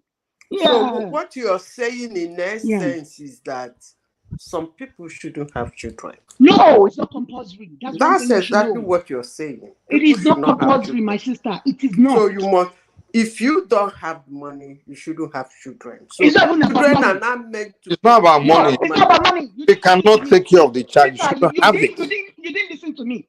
It's not about money. Forget about money. What does it take? Money is the least of what we're talking about. I said your mental health itself. If you are not psychologically balanced to yourself, you're not supposed to have a child. And I said that, yes. And I said that human brain will still evolve to that level. That they will have to carry a test on you first. I'm telling you, Zita, it is a big deal and it is a research. So, Madam Zita, all those were in Lagos, we always find pregnant. It's not only in Lagos. It's not only in Lagos, all over the world. All over the place that you see them, one mad woman like that. She's pregnant. We don't I still think we are going to evolve to that level that they are going to carry a test on you before. Then if you don't pass that test, you go and get pregnant. You go to jail because it's a big deal to have a child. And it's not, we should change the narrative. It is not compulsory. It is not. It's a lie. People that say it's compulsory. Thank God, oh my sister. I said we know be God. Praise God. You guys are not God. So I'm saying God support. We not. Thank God we are not God, my sister. And I always support you, Zita. I can't oppose you. But on this one, I'm so passionate on it. I'm writing a book on it. I'm doing a lot of stuff on that. It is not compulsory, sis, for people to have children. There are lots of damaged people in this world that we live in. We don't want that again. We want the narrative to change. And I'm telling you, it's going to get there where you're going to be examined before you are allowed to. They will give you a go-ahead to have a child. It's going. The human brain evolves all the time. It's going to evolve to that level. That there will be a law that will be passed. So those people that think that children are just handbag, that's to be shown and to be displayed, is a lie. You're lying. It's not for everybody. So that's my submission this evening. My sister, I came in because of you. You know you're my sister and I love you now. I didn't come because of Simba. Simba, this old man, what's my own with him? It's when I hear voices like yours that I want to come into the studio. So it's because of you that I came in. So that's my submission. I don't really have much to say about it again. So Zita, I hope to have a session with you soon. Hope you guys are hearing me. Hello? I hope you guys can hear me. Yes. Aha, okay. I said I hope to have a session with Zita regarding this soon. I'm going to look for a topic that is related to this. It's good for us to spread this narrative. I'm a mother, you are a mother, Zita, and we are not young women. Do you understand? So we have to change the narrative. It's not for everybody. It is not. No. I'm so passionate about it. A lot of people can't parent. They're still child in their minds. So that is why you see a lot of damaged people around the world. It's not only in our country. Don't make the mistake. Even in America here, like most of the children have become gangsters, drug. You find that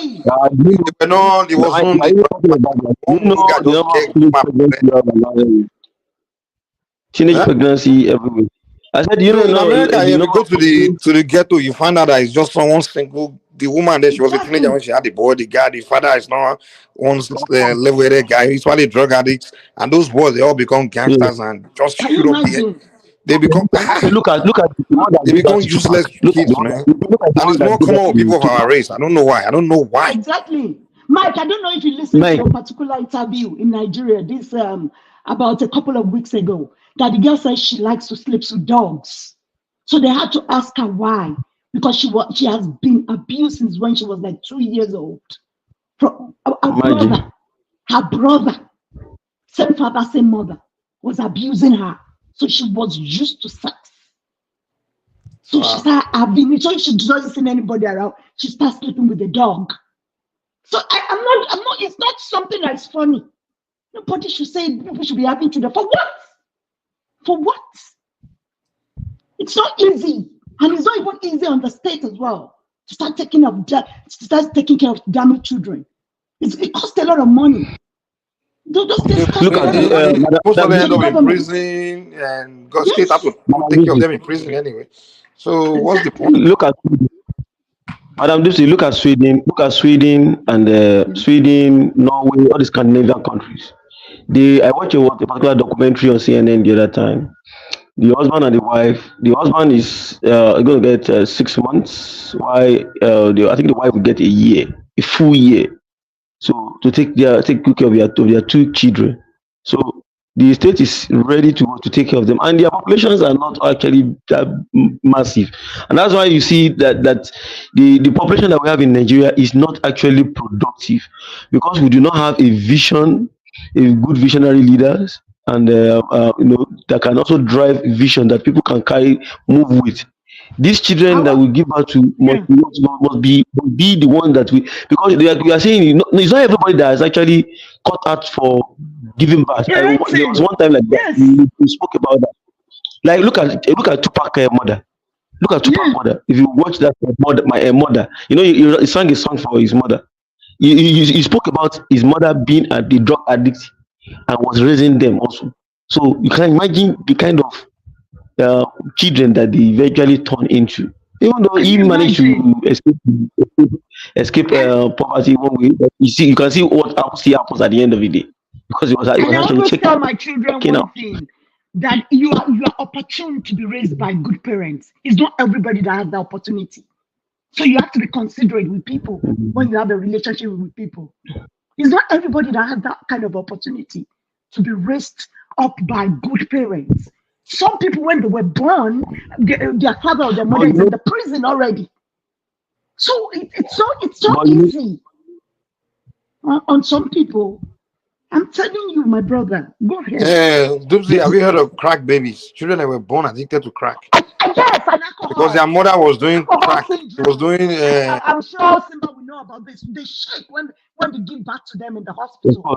They call it shaking syndrome. They'll be shaking because because of the alcohol withdrawal. Because they've been taking alcohol since when they're fetus in the womb. So when they come out, they can't survive with alcohol. They'll be shaking. You have to stabilize them. I'm even talking about, you know what crack is? Crack cocaine. Now it's the same. Very addictive drug. Like it's the same. The children, the woman is taking it, and someone get her pregnant, and she's pregnant, and she keep birth. And she's still taking it. Yeah, I know it's the same. I'm telling you, Mike. It's the same alcohol and substance withdrawal. That's what they call it in babies. They will be shaking when they give birth to them because they are used to taking that substance from the womb. So, but by the time they come out, they can't survive without that substance. The features. People have to know more about these things. I'm so passionate. I cry. I'm so passionate about things like this. I'm a very hard girl. I don't cry. But when you don't treat your child well, I see that child, I cry. I cry. And I'm not that's what happens in the north and some part of the south too. That's what happens in the north. I'm not even naming not all. It happens everywhere, my brother. I work in the West. It happens in all of Nigeria. In the south also. We have part of school children in the south. Everywhere. Everywhere. This thing happens everywhere. All the time. How come I'm You also see children in poverty, and I'm like, come on, what is this now? And you see that they're stacked next to each other. Like, Can turn these guys into the productive woman will still be people. pregnant again. She'll still be dancing, happy that she's. I'm like, you happy that you're pregnant? You don't see anything wrong with this picture. They don't even It's see so anything wrong with sad. that picture. The children are all malnourished, and you're having No, it's so more and more and sad. more. No, I don't think they're meant. I told Simba last day, was it yesterday or day before yesterday? I don't think they're mentally balanced. I'm serious. Because nowadays, when you come to the hospital or you go to your GP and it's going to be the 6th or 7th time, they suggest to you that you should go for tubal ligation. If you don't agree, the social worker will come in to start investigating you. Because people don't believe they're mentally balanced again.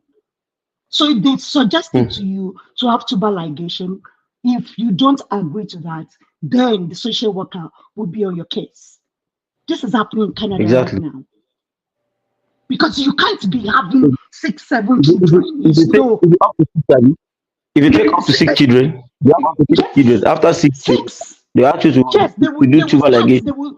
Yes, if they suggest that to you and you're not, agreeing to that suggestion, then they will report you. They will report It's you better. because they will be bothered. Look at what is happening to us now. Look at what is happening to UK that gave us independence is 55 billion. Now they are 67, 68 million. We are 260 million. And you see, when we all shout here that the government is not doing this, is not doing that, I just laugh. You know what I did yesterday, Madam Lucy? You know what I did yesterday for Yesterday, I told somebody, I said, we have about 120 million youths. I said, okay, give or take. Things are not going well, right? Okay, let's give each of those 100 million youths, let's give them 50,000 naira. Just once off. When we calculated it was already 5 trillion naira. The whole budget for the country, for 220 million people, the whole budget that we're going to spend across sectors is $28 trillion and 28 trillion naira. Now, I think they just added a supplementary budget of 6 trillion, 6.2 to it. That makes it 34 trillion. So look at it. So how do we sustain that? It means our country is still one way or the other poor, and Nigerians are thinking we have money. We are not really there. All those children that they're out of jobs or they're jobless and all that, you will see that they struggled all their life. They were not properly raised. Most of those children. I'm not even blaming them. I'm not blaming them. I don't even blame kids that are not properly raised. I blame the parents always. I'm not blaming them because you don't come for me. I'm saying that I do see them. No, I'm pitying them. Because sometimes if you see the way these people talk, the way they behave, you will know that these people have been traumatized since when they've been born. So they can't be productive to the society. They can't be. So that is what people don't understand about having children, that people will be supporting, that let people do whatever. No, people can't do whatever they want. It affects the economy. It affects the society. Look at China. China had to cut down their population. They were able to raise, China in 2015, going to 20, they were able to raise over 500 to 800 million people out of poverty to almost to the middle class. So in one way or the other, if we are able to also, we can also do that. All we need to do is correct policies. Now look at it, like the policy that the government is doing is talking about, but we need them to also act on it. Tinubu needs to act if truly he really wants to give hope to the people, and that's what we are supposed to be talking about. Now, I was telling somebody in the West, one of the reasons why everybody feel like, okay, life could be better in the West is because everybody have one way or the other to plug yourself into, and you are not irresponsible with giving back to children. Also, you're not irresponsible to giving back to children. 1, 2, then you can get a student loan. You yourself, you can get credit for mortgage for your car and live your common normal life, and you have a whole lot you can do a lot of things for yourself because you don't have a too big family like that. So, and that's what we're trying to. The government is trying to put in. I think I heard now that 150 financial institutions are already, banks and other non-money banks, non-financial institutions are ready to partner, whereby people can get mortgage. People are working in the, with government. You can get mortgage. I know they can raise children in a proper environment. You know those things also can't. If you are a what you are a government worker, you can get a mortgage, you pay for 10, 15 years, and everybody they already take your NIN, they already know you are in the civil service, you cannot do anything. So you are paying. You raise your child in a very good manner, in a very good place. And the child also has also some other things that you can get from the government, little. But we are going to start from somewhere actually. It's not going to go around everybody at the beginning. That's one problem that we have in Nigeria. And that's why everybody kept on complaining. And that's the problem that Nigeria has. And people don't see it that way. That the population is one of our problems. We want to compare ourselves with the UK with this, but we want to give birth to 6 children, 5 children, 4 children, and so on and so forth. So I think people need to be sincere and be open-minded with the government also, because the government cannot actually do everything. Yeah, you want to give 50,000 to people. How many people can it go around? Yeah, can it go to? Yeah, out of 100 million people. And even when we are saying the people should japa, that people should japa too. We saw what happened in the UK. People were trying to japa. We saw what happened. There were a lot of restrictions. There are a lot of restrictions practically everywhere in the world now against us. And in the next few years, we are going to have serious issues on our hand. We have 100 million youth. In the next 2-3 years, and in the next 25 years, which is about 2050, those 100 million youth will have given back to one children on the average of one or two. So we'll be running into. Mr. Dorothy. Do you know why they have to remove that subsidy? Because hold on, let me say this statement. It's very short. That subsidy, the more the population grow, the more oil will consume, right? That means the more subsidy will grow. So that the more the subsidy money will grow, because the more of the petroleum we consume, right? The more they have to pay, the more the subsidy cost. That's why I'm like, what are we subsidizing? Because the money was subsidy kept growing and growing because population is growing and more people are consuming even more petroleum, because more and more people are leaving the rural area, they are going to the urban area. So that subsidy just have to go, man. Sorry. All right, go ahead. I want to ask one question, or maybe later you can discuss it. I've been reading this thing. There's one Nigerian guy in this Olympics now that was pitched against a lady in the boxing. No, and, that's a guy. It's a one girl. It's a girl. That's I think there's been some false narrative around that. And I feel that's very unfair. No, they Khalif. Her name is Khalif. Because no, it's not a man. Her name is Khalif. And let me put it out. She's a her name is female. Khalif. Imani Khalif. She's a woman. She's transgender. Transgender. She's not transgender. She was born female. She just has a lot of she's born female. She has female organs. She has female reproductive organs. She's a woman in all physical, and for all physical reasons, she's a woman. Okay. She has female reproductive organs. Yeah, because most likely she can have a child. Because Algeria is an Islamic country. I was wondering they would never present a transgender. I also want to. So what has happened is this, and to be frank, I think this thing might be even more common than people know it is. Okay, but so what has happened is this: she's a woman. She has female reproductive organs. She does not have any male genitalia of any kind. Now, she has a rare medical condition that means that she actually has a Y chromosome.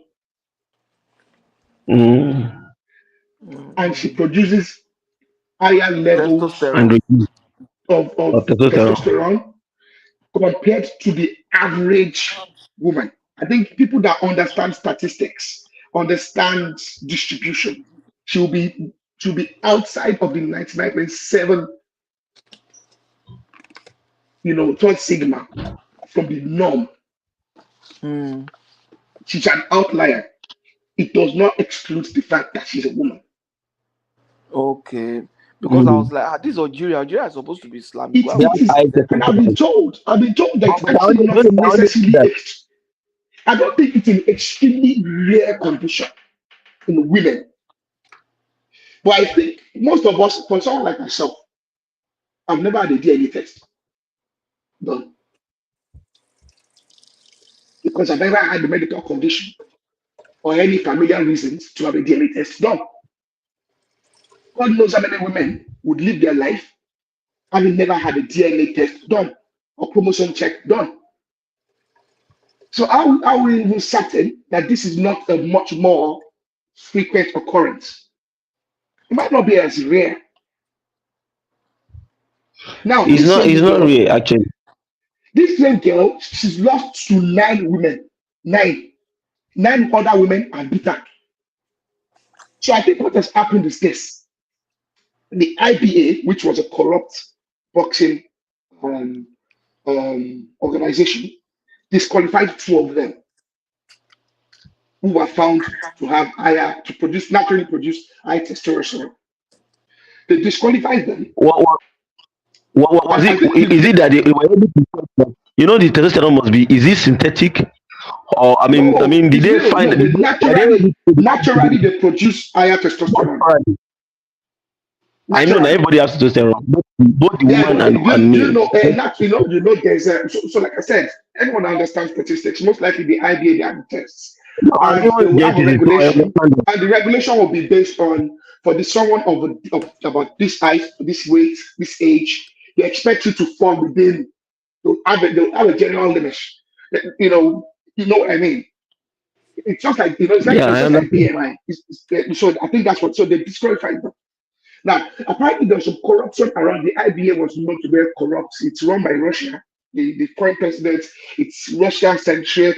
I think they have the competition around in somewhere in the Far East.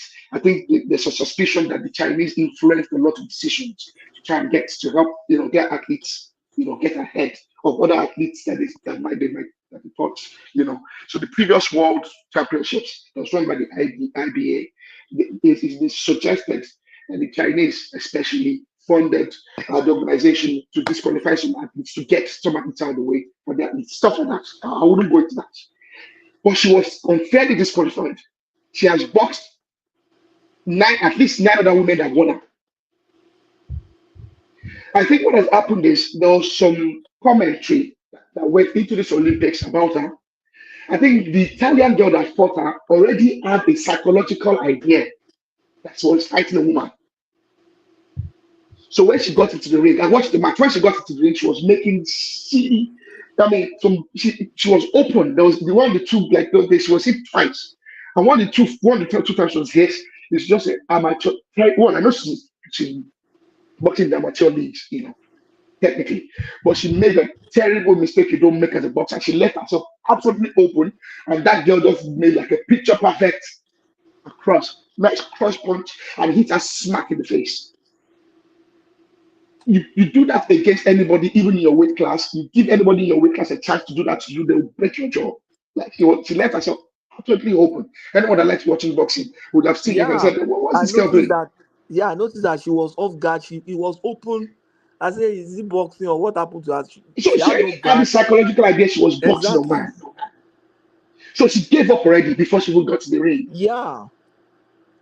You see, at least that girl has had at least 50, she's had at least 50 fights, amateur fights. Because she's only disqualified, she's 26. And she's been boxing since she was rather young enough. And that she's lost to 9 women. 9. She's lost to the current world champion in that weight class, a British girl, or an Irish girl, She's lost to so many 9 other women have beat her, and they have won her in style, it's very like saying boxing. They've won her in boxing style. So genetically she's a woman, physically she's a woman. Well, I think what has happened is that in the world that we live in now, because of social media, individuals that are not professionals, even myself, in some things, we now go on social media and make comments, and then we have individuals like J.K. Rowling, Elon Musk, and the likes, who have, they claim to have conservative ideals, but themselves are not informed, in terms of medical and scientific facts. They're making comments about this, and they are setting up this work because they are already. These people think, all of their life is set up in the idea that they are fighting a cultural war against the left. Anything that they perceive that, the leftists have come again, they're trying to, put men. I don't agree that men should ever be in any competition with women in sports. I believe there are systematic genetic advantages instead when it comes to physical, activities, when it comes to between men and women. It's been proven. Okay. Well, I think it's going over the top when you say a woman that I'm not going to go and run against Usain Bolt. I can train from now for the next 100 years. Me and Usain Bolt can be give or take about the same height, about the same BMI. I can train for 100 years. The fact is, most likely, the guy will have some sort of a genetic advantage that just makes it impossible for me to race against him. He probably has muscles that twitch at a different rate than mine. So I can keep training. Genetically, my muscles can't twitch at the same rate. I will never be as fast as he can be. There's no point me going to fight someone like Mike Tyson. Myself and Mike Tyson are not very far away from each other in height. He's not really a particularly very large man. He's about 5'10". I'll be mad to think I can get into the ring with Mike Tyson. He give me a punch, I'll probably go into a coma. We are both men. We're about roughly the same height. I can probably bring myself about his weight class. Does it mean that I can do It's because you're not talented in boxing, that's why. It's not because no, I think anything. that Mike Tyson one is different. If you are a talented boxer too, then and you are in the same weight class as another boxer, you there's get a lot of boxers that the argument you're making weight is class I can't punch as he can. He has trained himself over time now. That's part of it too. So that's part of it. I know that's what there's training, but there's also if you have weight like him. There's training, but there's also some individuals. All individuals have specific genetic traits. Okay, that might be people don't understand genes, understand this because people pass down genetic.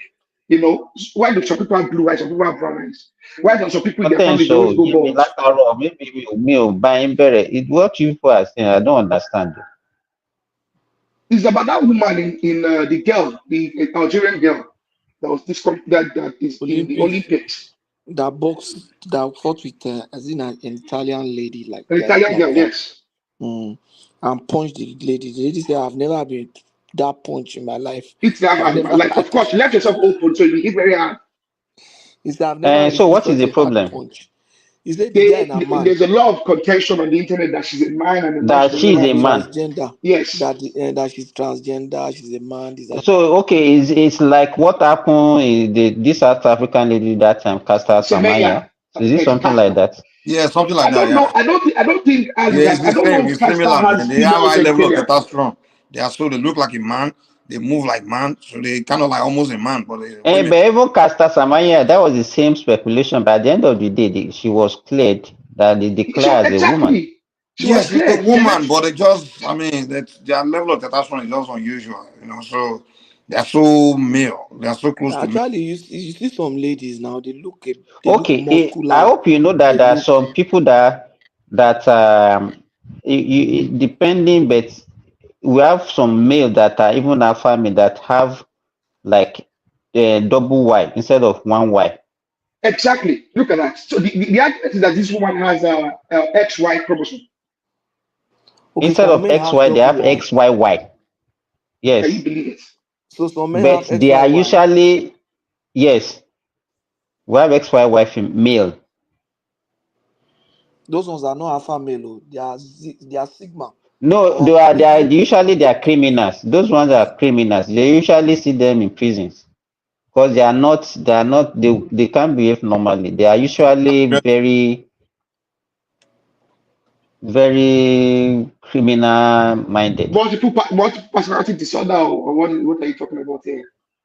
It's not personal. It's because of that additional Y that they have. It's like having excess of all those sex hormones, and it's affecting them. Can you see that?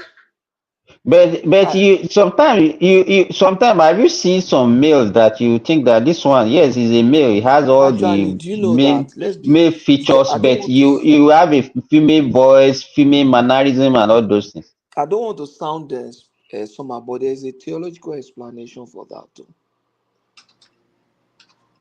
If Go I ahead, find please. Go myself in ahead. a platform where it's possible, there's a theological explanation for some of these, even some deformities and other stuff like that.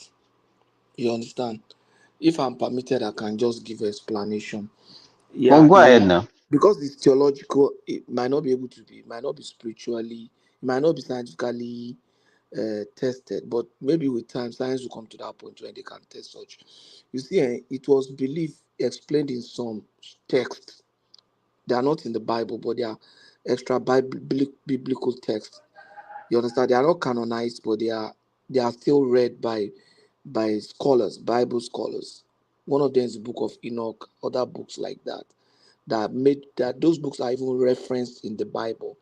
That means the people who wrote the Bible read those books too before they could reference them. The In those days when, and that explains the origin of evil, because the general belief is that evil came into the world because man sinned. And if you read those texts, you know that it is not because man sinned. The origin of evil started with when there were angels or divine beings, not necessarily angel, divine beings, that's extraterrestrial being that came into our world. And because they were extraterrestrial being, they could take up forms. So they took on human forms, and they saw that daughters of men were beautiful, and that text had an overlap with the Bible, that they started taking themselves wives from the daughters of men, and the Bible said they gave birth to giants. Some of their offspring were referred to as Nephilims, and those Nephilims were not just physically huge, they were intellectually high, and they could do a lot of things. So those guys were the ones that came up with how to invent. They invented weapons. Human beings never really knew how to kill Oh, other man, human beings. But let's get back I don't know who is talking, but do to you understand? I don't know if you actually read much into Greek mythology. What you're speaking about here is really the basis of Greek mythology. Yeah, that's I why I'm saying can. they are First thing you need to do is define extraterrestrial. Patoski, define evil first. So that's why I say they are. Wait, now let me finish. So they are extraterrestrial. What I'm even now saying is that because those guys have a capacity to meet with women, they produce different kind of creatures So they are the that one were that not brought evils. That's what you are saying. that no that were not original to. We are looking at So the why people, some human that there were might there be before some. they didn't know how to do evil. That's what you are saying. Wait now, wait. I'm I'm trying to saying understand there are. what you are saying now. You are taking us on a long I'm journey. We saying want to know what I'm you are. saying I'm saying that there are theological explanation for To some what? things. There are scientific explanation for issues. There are philosophical explanation for issues. There are sociological, and there could be theological explanation for issues. So for any intellectual person, you listen to all the dimension of explanations, and if you want to challenge it, you probably bring up an intellectual argument. That's That's why what we're I'm trying to saying. challenge you now. So And we're trying so to you use must basic bring up sense, an basic common intellectual sense to argument. challenge. So So that's why where we're I'm trying asking, what are you talking about? You telling they are us that trying to what they are in the trying to beginning say you said the people that brought evil were some what they are saying extra. is that what they are saying that the origin of evil did not And what start is with define evil for before we human know being. the origin of the evil you are talking about? evil Define evil evil. is evil to me is an harm, the capacity or a situation that cause a situation or an event of harm to other human beings or other creatures. Is You it a understand? spirit? The- Is it Whether spirit a or spirit? Don't evil you think means, he for needed to have example, that to be evil equipped for with that as a example creature means to evil for survive? example means evil for example means that I look at a Simba, I know that I now discover, oh, I can kill someone like that. I can fight the person and the person will die. So That's the ability to find somebody, is that what you're calling evil? is evil. The Okay, let ability me to ask you see that this. you can Tell cause me a harm, creature. Tell me the ability creature. to cause harm to people. So they came Okay. to realize, the explanation is that even among the animals or other creatures, there were no such on earth, there was no such evil before the invasion of those beings. So how were they That's surviving? that's the Were they able theological to explanation. how were they able to kill to eat? That's the They were argument they just have. only all Those are hanging not my around. own. Those are not my own argument. You understand? Tiger, what was Tiger Lion So eating exactly. So how can you survive before without the having the enough The came? ability explanation. to do something negative? How can you even Carnivores. how can The you even defend yourself? You don't have the ability to no. The think to harm explanation. somebody. The If explanations. you're facing danger, how will you be able to carry Danger is out a form act of to defend evil. yourself if you can't The danger. Danger, for think of example, that harming you put. anybody? The So it danger doesn't that the logic doesn't make sense at all. the danger. What do you mean? Definition of danger. What does that mean to No, you? no. If you find yourself in a dangerous situation where you have to Like, escape, where you have to defend yourself, you like have to what? have the mind to be able to Like harm. what? Hold on. If you're in a situation where either a human being No, or Mike, I other, think you should leave him alone because he said it might not be. Before he started the argument, he said it might not be appealing to some of us. So it's there's not no really need about appealing, it's asking just a matter questions. of using No, logic. what my argument is this: He if I'm even prefaced it confronted that with might not be danger, logical or if I'm scientific. confronted with danger, if I'm confronted with danger that I need to defend myself, that means what I have to defend myself against is evil. So the origin of that, you understand? So if there is no evil, I don't need to defend myself against any danger. I don't know about That's the this book of logic. Enoch you're quoting, no, because You if see? we even look at the biblical context, and I think maybe that is why it was not never canonized, when the when the books of the Bible were being put together. Because even if we look at Genesis, it is well understood by anyone of the Semitic religions, Christianity, Islam, and Judaism. We understand very well the concept of Adam and Eve, and the concept that after Eve was deceived by the snake, which was Satan in disguise, that she understanding, she also say, I'm naked. And then she said, Adam, look at your folly. You are dashing around. Don't you see that you are naked? So I think You believe that? if we're going to say the sin, we all understand it, and it's almost agreeable that that is where that's Arrow, that story is even there is a lot of fallacy there, so it doesn't even explain anything. If you want to I reason don't like even so that. that's why I understand said how that's why I some people preface it came by from saying Europe that and came to tell us some things and we just believe it people in of Africa. I don't Semitic even people understand. that base their concept on Semitic religions of Christianity, Islam, and Judaism. That's why I prefaced it in that manner. Because You know what I even mean? what Pato is talking about now, at what point during that, if you follow that story, all those extraterrestrial beings that is talking about, at what point were they created in that story? No, they were not created in that story. They were So they created were before then. created after. They were created before then. You see, let me explain the way to look at Genesis for you. You see, Genesis is not a record that somebody took a pen and when God started creating and he started recording. No, it was not the story of an eyewitness. You understand? Genesis is like an explanation for something. It's like somebody has an understanding. Maybe somebody's inspired to have an understanding of how certain things took place, and that person sat down to explain to them how. It's not as if they But say, "Oh, God did this," Patrick, let me and ask you this. that's why you have the date challenge, the date Wait, wait, challenge, wait, wait, or that wait. challenge. Yeah. Which one should be more detailed? A high witness account or something that God inspire you to write? Which one should be more detailed? You see, it depends. God inspire you to write something. The inspiration that God If gives you. God inspire you to Wait write now. something, that Wait. should Let me not finish. be, Let it me should not finish. be Let me even be, there finish. shouldn't be any mistake in it. No, if God inspire you to write something, Mm. God could just give you a hint. You understand? The And so you will scholars, just be adding your own. You just be no, adding your own. scholars, no. You see, don't say that. I didn't say that. You No, see, not you. I'm talking about the person that wrote it.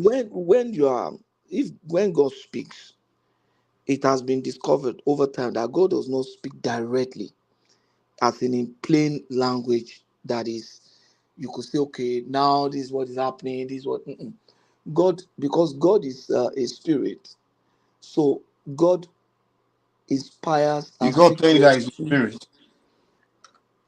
God is a spirit.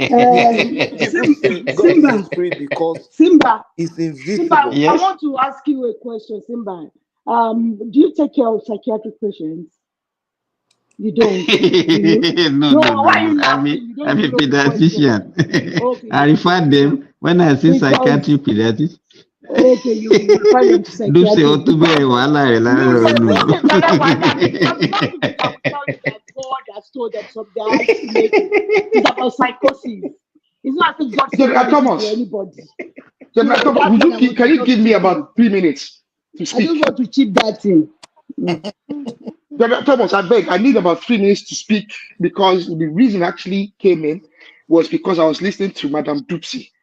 And I understand that she's passionate about things when it comes to family, children, and raising children and these things. But she made some statements that I found alarming and I found to be very concerning. And I understand the passion that moved her to make those statements. But I want to bring that into some realities of the consequence of that statement. Because sometimes I think sometimes in the passion of wanting some legislations, some laws, and some concepts in society, we neglect the danger of an extreme individual or some individuals with ulterior motives abusing those laws, those legislations, those. And she was speaking about essentially individuals that may be mentally incapable of having children. I can't speak of other parts of the world, but I can speak of America and Britain especially, because historically, I can only speak because, like I said, my perspective is Anglo-centric. That used to be a thing. And there are some very historical cases that surround the fact that individuals were sterilized because they were considered to have some, they were sectioned by the state. That was the thing they used to do. Individuals that were sectioned by the state used to be sterilized. It was disproportionately affected women. So I think we should be very careful when we even propose any laws. No, we don't understand what you are saying. No, it's not what you are talking about. Is not clear. What do you mean by what your statement? Madame Dupsy was speaking about essentially sterilizing individuals because there's some individuals that are not don't mentally capable. That are not mentally capable. This guy that is talking, that video. You know that video that one man usually puts. That man will be speaking some grammar like this that you won't understand. Do you know that video? It is exactly like this man that is speaking, because this man now you have not made your point at all. No, what I'm trying to say is this. No, what I'm trying to say is I'm just saying let's be very careful before we make suggestions, because government, if you like to most government, sterilization, my brother. No, I'm just saying don't let us suggest that. Because what I said, you said they should prevent some people from having children. Yes. Okay. How do you prevent someone from having children? Examination. You have to be mentally examined. I say. Okay. Because you are saying this should be done. I don't know if you understand. Because there's a lot of money on the state. Yes, I understand. That's why I said I understand the passion and I understand the logic about why I don't believe in having many children. I have 2 of my own, and to be frank, if you left it to me, I might just have 1. Okay. Because I understand the cost psychologically. Yeah. I understand it. I understand I understand. That's why I said I prefaced it by saying I know I've urged you. I know that you're passionate about children, about raising children that are of value to the society, not just to the country they live in, but to humanity. I understand this. I've heard you say these things before. But I'm trying to let you know that historically, in England and in America, I know of many cases where women have been sterilized because they were sectioned by the state. Do you understand? Do you know what?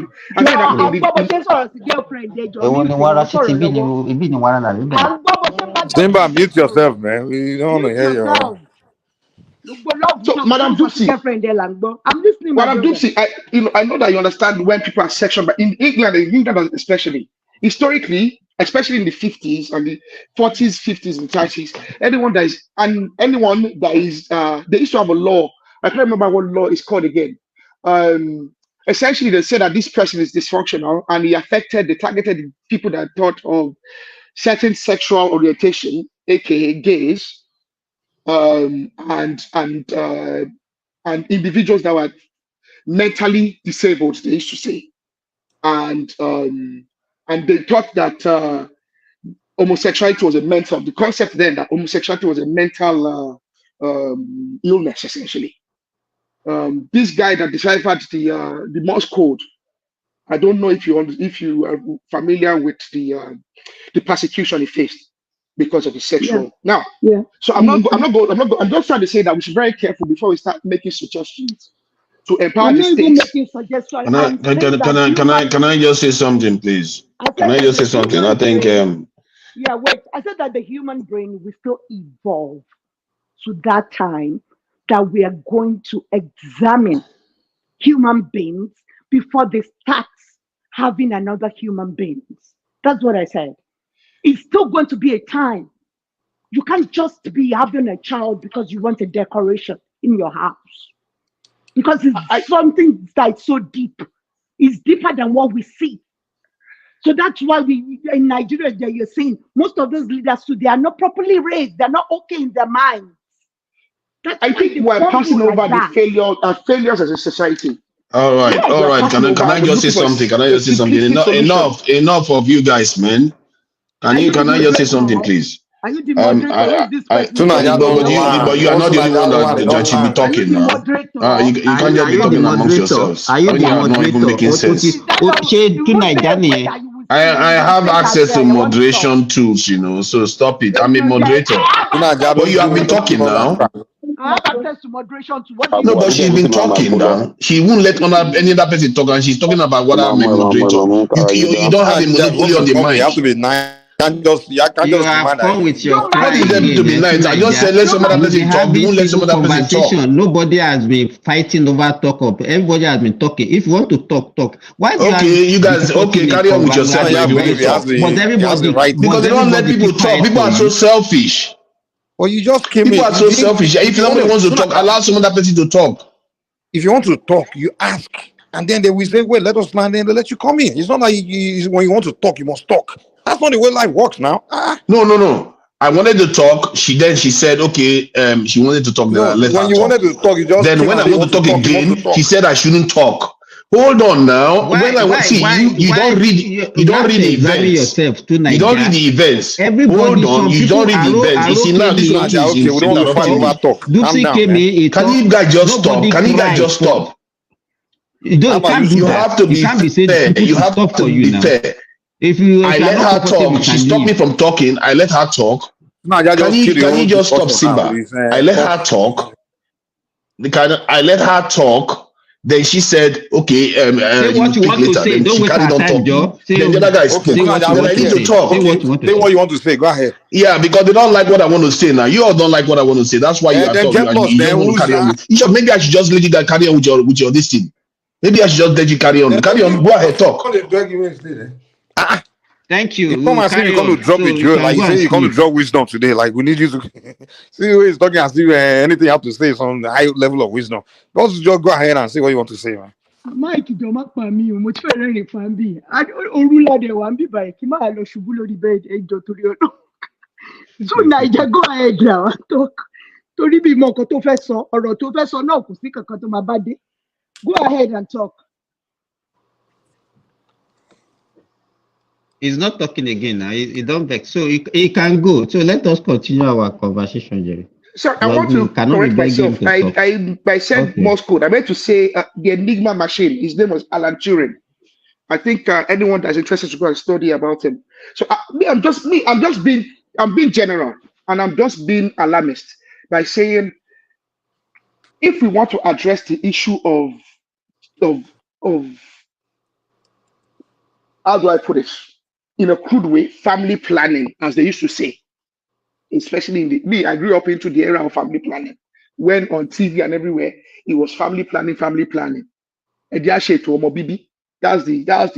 world I was born into. I don't know if all of these Gen Z people, they are familiar with all this, that line of thought.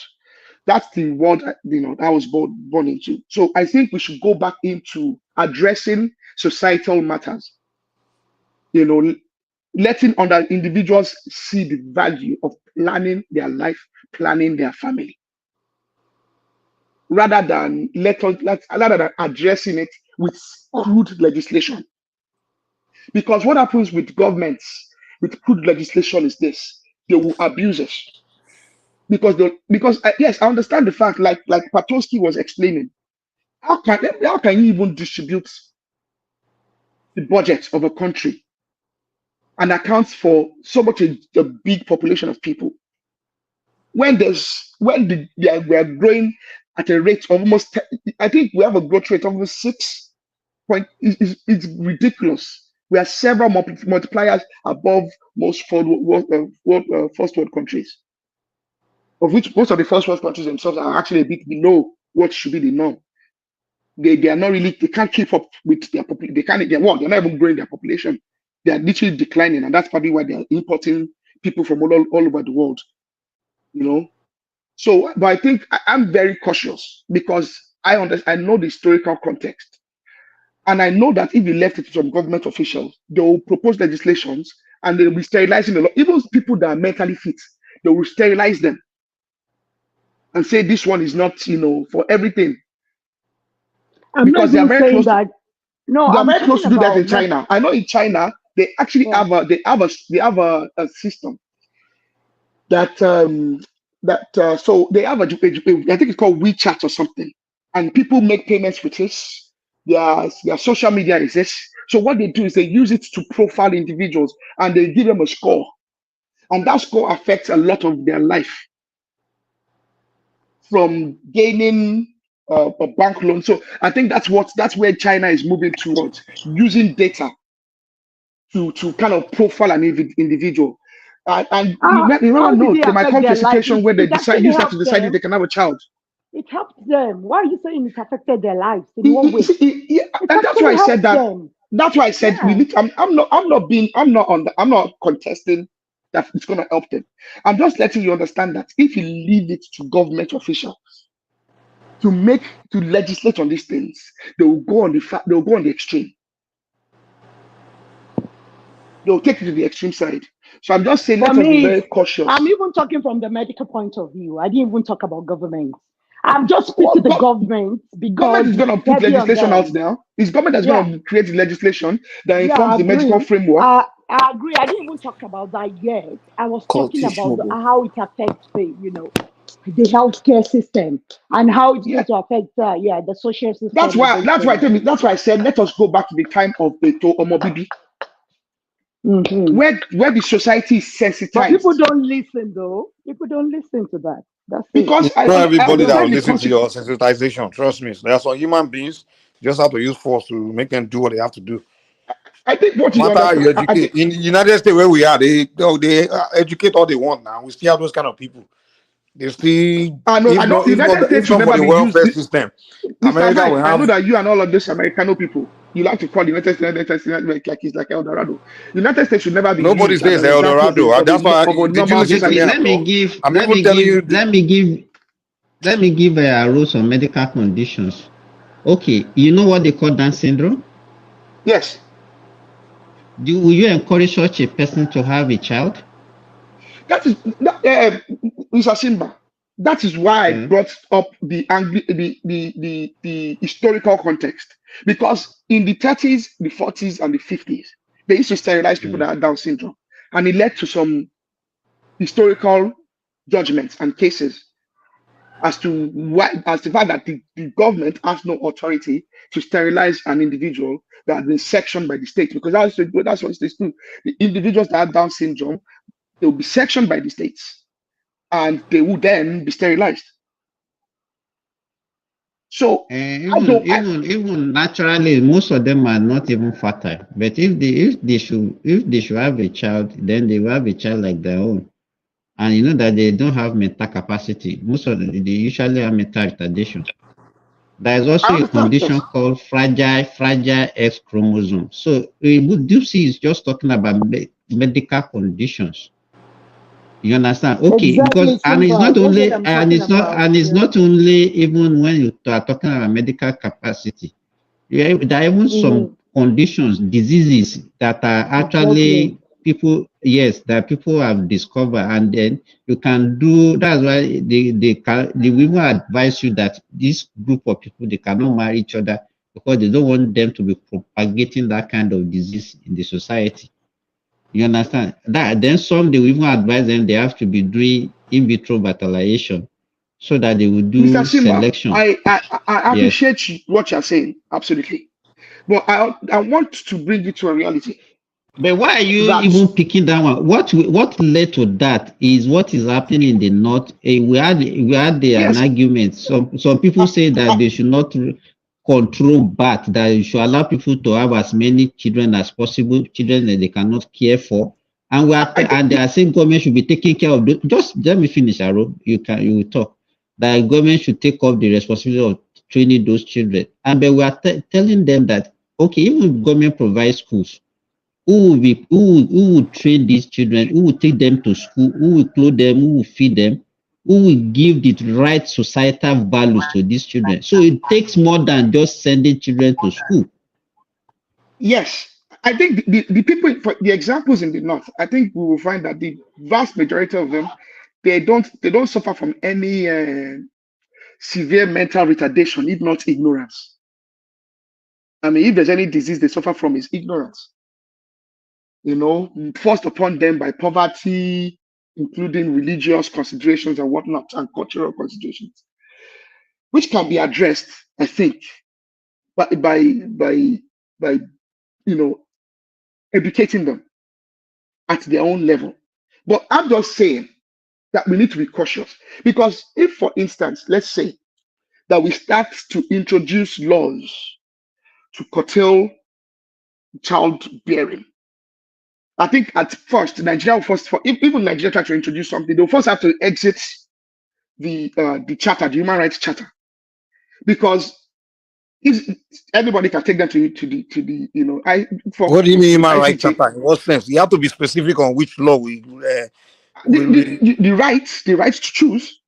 I can make a choice for myself. My reproductive rights is under the human rights charter. forget human rights chapter for now. We're trying to talk solution. Let's not talk about human rights chapter. No, Mr. Mike, I'm What is telling we're you. trying to say? What's the solution to this problem? And you are That telling is why I us said we education. propose the That's why. solution, or you are proposing to No, I us don't. No, Mr. Mike, why the you said solution you will want not be, solution. Eh? Mr. Mike, we are talking about solution, and you are Okay, tell suggesting us the your solution. solution. Stop telling us what is against our own solution. The solution is education and social justice. A lot of people. Okay, so in societies where, despite the education, people are still there's still some people that are just making bad decisions. I think I Mr. think this my brother, I don't know your name. I'm sorry. I think Arubida. yeah, Aru. So you thought I was talking about people that that are illiterate or that don't have money. No. No, because Mr. That Mike was wasn't starting what to deviate. That's where Mr. Mike, no, I think, that wasn't what I'm talking is about. I'm talking lying towards. generally. I'm not even talking. I wasn't specific about Nigeria in my own submission. I know, because Mr. I Mike is talked talking about about America. generally Yes. in this world that we live in. Let's Yeah. do Zilla, please. So let us talk on each Okay. other. Yeah. Dipsy, land it. Thomas, good evening. Good evening. How are you, my sister? I'm very well. Thank you, Thomas. Yeah. So I'm Yeah. just talking generally that the narrative that was forced upon us is that when you get to a certain age, you have to be married and you start reproducing. So I said it's a very wrong narrative in the first place. It is wrong. A lot of people, they are still children in their minds. You know, they were stuck on a certain age because of the kind of trauma they faced. They didn't grow up from that age. Some people are stuck at 10 years old and they're 60, but they're still stuck in that 10 years old in their minds. So that kind of person is not supposed to have a child because that person is a child. So this is heavy on the society and the economy. When somebody that is not supposed to be a parent is a parent, it affects the society at large and it affects the economy of the state. So that's why I said human brain will evolve to a stage that you'll be compelled to go through, psychological examination. If you fail that examination, you get pregnant, you go to prison for it because you're not supposed to raise another human being. It is Madam heavy on Ducey. the state. It doesn't help anybody. Well, that's where I'm coming from. Already, that already contravenes the Human Rights Charter already. It does not, because it's not helping anybody. It's not helping all of us. Madam Ducey, So that's why we have bad leaders. That's why we have people that don't know that this thing belongs to a group of people. They think in their mind they are the owner. Okay, so if you are talking about right, okay, if you bring back to a child that you can't take care, don't you know that you're already abusing the right of that child also by not providing for that child? Exactly, human rights That's another angle. That's another angle of it as well. So how can you now creating a encourage law to somebody defend a who child's right, and you're saying the law will be against human rights. Somebody else's right, and then you are fighting for the right of the person that will violate another person's right? I'm just being cautious. I'm not. To be frank, personally, the law is to protect the child's right. Don't be carried away with all these Western human rights, human left. Yeah, and that's our problem in Nigeria. We are so caught up with Western way ideology when we are not Westerners, and we just copy and paste anything. Okay, what is? Let me give you an example. What is the wisdom? Is the what is it called now? Amnesty International will come and say, why is Nigerian military killing Boko Haram members? Meanwhile, the Boko Haram members, they will go and bomb people. Okay, kí ni tó ń sọ ọ̀rọ̀ right náà kọ́ náà ń sọ ni. Those people are sensational. They politicize their human rights rubbish. But we already know that those people exaggerate the matter. Government there kill people, they don't talk. But when they have problems with another, the government they have problems with, when they complain. We know they're political. They always inflate and they exaggerate the matter now. Let me tell you. Okay. Simba, let me say this. They are killing their own terrorists, putting them in jail. But their own terrorists, kill them, they have rights to live. They went to Iran. They went to Iran and killed somebody recently. Yeah. Look at the people that they arrested and put in Guantanamo Bay and all those things. That one, they don't have their right to. But if a third world country that is doing that, they will say it's human rights. And then I will come here and be talking about charter. Which charter are you talking about? Me, I don't bother myself about that one. But what I'm just saying is, I'm just being cautious because I'm just being very cautious. What is your fear about this thing now? Why are you so? My fear is that normal people. So your fear is what America will say. I mean, my fear is that will be legislated, and normal people will be sterilized because they fit outside of. Like I said, I was using the example of Alan Turing. Alan Turing was responsible for the breaking the Enigma codes for our Second World War that the Germans were using. I just want people to go and read the persecution he faced. And there's another case of another lady that was sterilized because she was sectioned by the state. I think this was in the 30s or the 40s. So my fear is that legislating and testing people and saying you can't have a child, and doing a mental test. And legislating that someone that fails the mental test should be sterilized. It's a very dangerous path because what is going to happen is it will be subject to abuse. Okay, we have heard you. Abdul, you can come in. Yeah, Simba, I want to add to what this guy is saying. I don't know his name, but he's absolutely right. We should learn to listen to each other. The caution this guy is throwing up has a precedent in history. If you've heard about the eugenic movement, when the Europeans were trying to preserve their race, so they abused that process and started using it to to sterilize political enemies, people they don't like. Just the way politics can get, you can't put such a thing in the hands of government. They're gonna abuse it and use it against innocent people. I think that's the caution this guy is throwing out. And if you go and read the history of eugenics, you will see the point in what he's trying to say. That's A lot all of the I'm trying Trotskyites were to even agree. sterilized as well in Russia. That was the Trotsky, people, the Trotskyites that were arrested. They suffered such things as well. So I'm just being very cautious. I think we can solve the issue of childbirth by improving our society, education. Like I said, I was born into a world where everything you heard on radio was a Tomo Bibi, a Yash Tomo Bibi. I think we can go back to a time where people are sensitized to this, and the likes of America. I think what Mike is talking about you find that these people come from What exactly households where I said that you keep accusing. Hello? Why don't you look at this direction?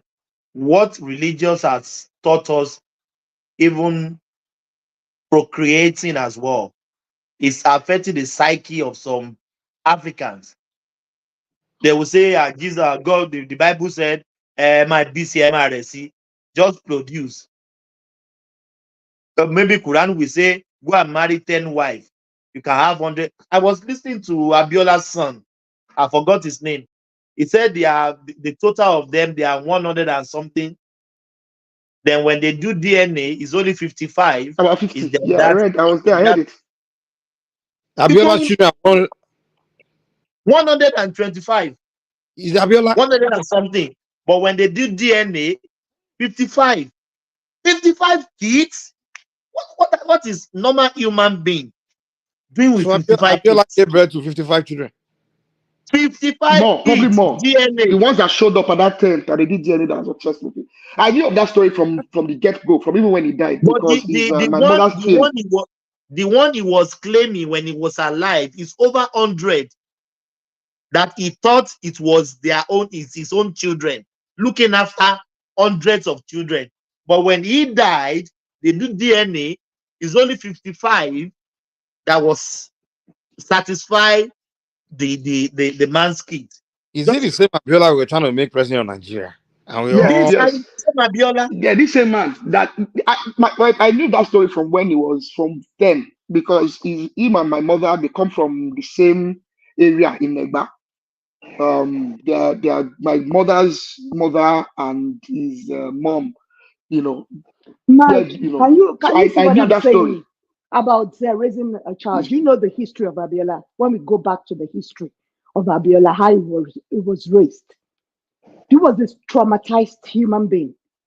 Do you understand what I mean? He came from a very, very poor family. He came from a very poor family. Do you understand? So when we are talking about these things, people will don't think even say poor. They are wretched. He came from a wretched family. Thank you, my brother. Poor is that's still the word. very rich. Exactly. Poor is still very rich. Yeah. A very wretched family. So this guy was actually mentally affected by all those things already. Because if you're a normal human being, you won't be doing that, regardless of the money that you have. So that's why I said I did not talk about money. You can't be normal. Yeah, he just I'm don't care talking about the mental life capacity. Mental capacity. You have to be raise a very child. careless to do that. Very careless. Mental capacity to raise a child. I didn't talk about money at all. I don't think I think the way the only thing I can ascribe for is because, like I said, if someone I'm not talking dies, about history. I'm not talking about anything. I'm talking about how human beings will move forward and the human brain will work properly. I'm not talking about history, bro. I'm talking about how humans we move forward in this life that we are in right now. Those are the solutions. Can I allow you? History, what happened in Germany? I don't have any business with that. But Gypsy, historical context should guide us. No, history doesn't guide me, brother. History doesn't guide me because this history is not accurate. We're going to repeat it. We're going to repeat our failures in the past. Which history? You're talking about European. This is Africa. Don't give us all these things. You guys like looking at Europeans to draw this thing. Here's the deal. There's got to be law in place to prevent a man from doing those kind of things.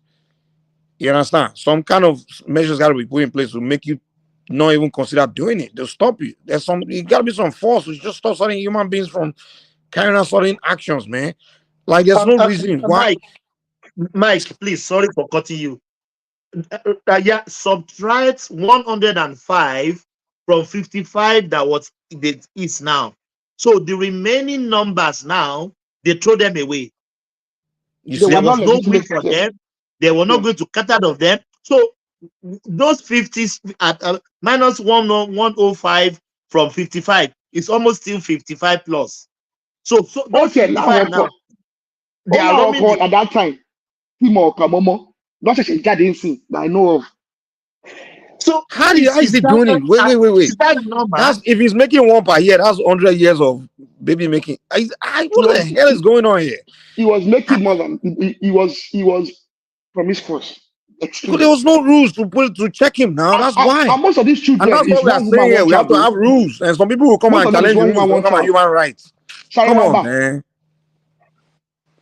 There's got to be something in place to stop you from behaving like that. It's just and there's so many people in Nigeria doing these things, man. Exactly those men that have money. As soon as they make money, I don't know what it is about just making babies with this Nigerian culture. Mike, it's like people see pleasure in it. I don't understand why. Mike, by your standard, you string up my grandfather because he had 64. Hello. Do you know why I don't really talk about history? I don't respect Bible. I don't respect Quran. I don't respect all the historical books because they are distorted already. You know, I don't go by them. I'm not talking about the biblical history. I'm talking about history generally because it's distorted. Actually, history is distorted. So your own view of what you read in a particular book doesn't mean it's accurate. I'm talking about how human brain is moving forward. Let us move forward. Dupsy, can I alarm you? I don't do religion. I don't do other things. Dupsy, can I alarm you? I'm talking about the human brain here. It's going to evolve to a stage where somebody like Abiola will be termed incapacitated, mentally incapable of raising a child. Which is the dangerous place that me and Abdul are speaking about because of the historical context of the eugenics movement, of the punishment of the Trotskyites in Russia, for instance. Okay, and of the persecution of individuals like Alan Turing. We have to, but let me not even alarm you, Madam Tusi. So because of these guys now, we should leave our problem where it is, right? No, I'm not saying we should. I'm not saying we should leave a problem. I'm saying we should not legislate. Every solution we always come with some kind of problem. There will still be some kind of abuse in whatever we introduce, but we shouldn't legislate it and resolve it using medical solutions or suggest medical solutions such as eugenics, selective breeding, granting reproductive rights. You know. No, here's the deal. Here's my proposal. Because what you are suggesting is the exclusivity of reproductive rights. Okay. Let me ask you this. Okay, wait. Rights. After Abiola had 50, should there be a law that will say, okay, come on, guy, if you make the 51, there's a law in the book that says you can't have more than 50. So if he now decides to have 51, is there anything wrong with the law to sterilize a clown? Mike, you're not listening to what this guy is saying. He's telling you that that might sound like a good thing, but there are unintended consequences that comes with it. Well, there will be, no matter what. There's no perfect system. There will always be some consequence to every this thing. But as long as you can't tell me because they're gonna abuse few people. Hold on. You can't say because they're gonna abuse few people. So if you allow people, Mike. Whatever amount of people, who cares? People are going to fall victim regardless. Hold on. No matter what circumstances in life, what position in life, there will be victimization, no matter what. But what we are saying, we have to solve this problem of. Is more damage now. He doesn't realize that. He's just talking about some kind of history that we don't appreciate here. You don't appreciate it. There are those that God created all of us, and we are not the same. the society is at the moment. You can look at the way God created us. Is we are not the same. So there can't be any perfect system. Look at Lucy now; she's very beautiful. There are some ugly ones around also. So what are we talking about now? So we should let us do whatever we want to. Yeah, If we want they to be doing want all to this propose thing, a we don't. perfect system. There can never be a perfection, man.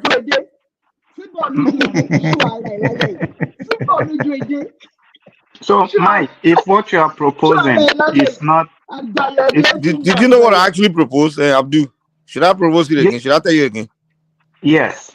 Okay, that's my own actual what I actually proposed earlier. I said, listen, we'll create plantation in every state in Nigeria, a huge plantation, right? Now we'll make a law that we see any parent, any child that's not being taken care of, that's poor, or I mean, that's like if it's someone that have a baby that can't take care of that baby, or we see any child that the parent cannot take care of, and the father will take the father, or even sometimes the mother said, we put them in a plantation to serve the state. Then whatever they produce from the plantation, the state will use to take care of the children. That's wow, very good. I love that. I love that. That's So, good. Yeah. I don't have problem with that at I all. don't have a problem with That's that. a beautiful I proposal. have no problem with that. In fact, that I agree with that wholeheartedly. Because the United States of America, when they wanted to build the United States, that's what they do. All the colonies, they built plantation, and they went to Africa to bring slaves. They put all the slaves in plantation. The slaves, all the slaves produced, they used to feed the slaves' children, and then the rest, the white man kept it to develop the country. So I don't disagree with you. men that are walking around making babies, they don't have anything to do. How about put them all in plantation? So they produce Mike, for the I don't state and we disagree take with you. I don't disagree with you on the concept. I think what should be done is that the state should legislate that any parent should be financially responsible for their children, and that any parent that cannot be emotionally and financially responsible for their children can be penalized by the state with a fine and including up to imprisonment. And then when you are in that prison, you'll be subjected to having to work so that you can then contribute to society with your effort. I do not believe in prisons where people wake up in the morning and then go to a general population area to go to gym, exercise in the gym yard, and then in the evening return and go, have their food, and then in the evening return back to their cell. They should bring back chain gangs. If you're in prison, you should be put to work. Aro, let me tell you the goings on in Australia. Australian government, they don't want our population more than 25 million. They always try to keep it under that track, 25 million people. Even though Australia is the sixth largest landmass in the whole world, we are 25 million people. But when our brother from Sudanese came to this country, because if you give back to your child, on a child, they will pay you $35,000. Just 35, no 35,000, $3,500 when you give up for a child. So when they came here as a refugee, that money was so like, when they change it to their own money, it's like $1 billion, billion in their own currency. So they were just doing what? They were just giving back. I some Sudanese that have 12 here because of that 3,500. What did the Australian did? They cut it off. They slice it to $1,000. When they slice it off, what did they do? They sit tight. They are not giving back like before. Now again. So government have to use the taxi to the population. No, you can't just be giving back to Aro. Even if you can take care of the child, that is even better. But this child, they can't even take care of them. You will see a beggar, Aro. I said a beggar sitting down at the roadside, 3-4 kids are with him, he or she. What is a beggar doing with 3, 4 kids. In Australia too? No, I'm talking Nigeria. Oh, in Nigeria. Yeah. Yes. What is a beggar doing with 3, 4 kids? For goodness sake. I think what we should do as a society, I agree with General Thomas and Mike about making sure that the burden of raising your child is not on the state, of the government transferring that burden back to the parents, and making sure that any parent that does not want to take on the responsibility is then penalized. But what I don't want us to do, Mike, I like your idea. I love this your absolutely idea. love. I agree with it.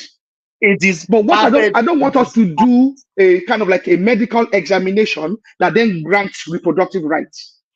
No, me, I won't say I really believe in that as well. That is where I'm being cautious. And I think that's where Abdul as well is coming from. And that is why we keep talking about the historical, because this thing was very common in that's why I said my own perspective is Anglo-centric. In America and in Europe and in England, sorry, I meant to say, it was the norm. If you are sectioned by the states, or you are believed to be, they used to have, they called it, people that they felt were homosexual or sexual deviants were sterilized. Even just looking ugly is enough to get you sterilized. You know, in the United States, like if you're a man, the moment you do it, they find out that's your child. They will put you on side child support system, and every time you get a job, your paycheck, they garnish it. They garnish it. They garnish your income. They garnish your income. And most guys just they sick, man. They they don't want to have babies like that. The one that I don't care, the person's life is pretty much over because you can't do anything about it. They'll take the money from your paycheck and then you'll be broke. You just be, you know. So if you don't want to be broke, then no, Mike, imagine people saying that America are infringing on those men's rights. There's their human right to have children in an irresponsible manner. No, see, don't take us. We're not talking about that. They are not infringing on their rights. To back to people are there right now. I don't go by history. You want to do in Nigeria now? They will say I'm not that kind of person that goes by history. No, that is not the direction of this contest. I don't have. We are not contesting the fact that Tobati Bimo and the state should be able to enforce you to carry that load. And nobody should say just compel them. Up to and including imprisonment. Yeah. If you do not, that the state has to be responsible for those children. Just state no, the state should not be, and the society should not be either. Anyhow, what I'm about is that enough of people with mental incapacity in the society. That's what I'm saying. How people are being raised from whoever. Have you gone on social media lately? Dupsy, have you gone on social media lately? I don't go on social media like that. You'll find that most of the youth in Nigeria, if you were meant to do a proper mental test for them, they will fail. What do you think? So most of them are not even they are incapable of raising children because they are still children in their mind. They are not. I agree with you. I agree with you, Aaron. What do you think is causing that? Who raised them? That's why I keep coming back to correcting. So why are you against what I'm saying? Children raise them. People that are not supposed to parent have those children. Dupsy, I think what you are doing is you are looking for the easiest solution. Your proposal is the easiest solution. It's causing a lot of problems to the state as well. Because your proposal, Dupsy, is a easy social media to yarn nonsense because they are not being productive to the state as well. So it's even tough on the state itself.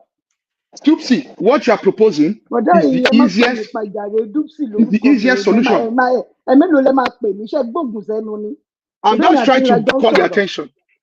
Now, can I say this? What you are proposing is the easiest solution. However, it's just an easy cop out. Rather than correcting, the dysfunction in the society, what you're trying to do is, what you ultimately do is, you get yourself into a situation of selective breeding.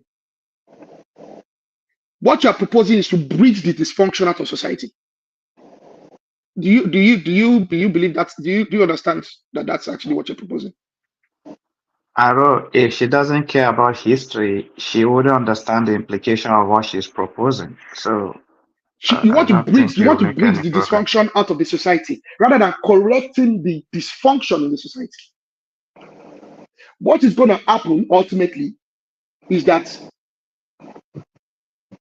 not only are people going to be persecuted unfairly, what you actually end up is you will end up with a servant class and a master class. So what we have right now is not master class and servant class already. But it is not, it will become defined as so. Because what you ultimately have is you I have. don't even know the world you live in, Mr. Man. I don't know the world you live in. Because you're talking. I know the world I don't want to live in. No, I know the world I don't want to live in. Wait. You're talking as if the world you live in is perfect at the moment. Because I don't understand what you're yarning here. You're talking as if this world that you live in is so perfect that you don't even want any kind of change. I don't understand what you're talking about here. I want a change that is proper. Because you're just talking as if no, everything is normal. If the children infringe on people's rights, how about those children that you're having? Are you not infringing on their rights? Did they beg you to bring them to this world that you can't take care of them? Doopsie, have your way. Have your way. How about a change that's better at least? Not necessarily perfect. A change that's better than the current status You're quo. talking as if this world is perfect in itself. What are you talking about, brother? Anything better than the status quo, I think I'm on board with it. It may not be good enough. Mike, If what Dukes is proposing if is better than the current, status quo, then I'm Dukes with is it. It may not be proposing as is good enough. It may be corrupt, whatever. But if it's better than what we have right now, then I'll be on board with it a little bit until we, that. No, Mike, we've seen this, we have precedents for this. For what she's proposing, we've seen that world before, and it's really bad. It's we're better worse than what we have right have. now, where we have a bunch of No, ocean of babies everywhere, we begging on the street. It's not better than what we have right now. Really, what you have right now is good.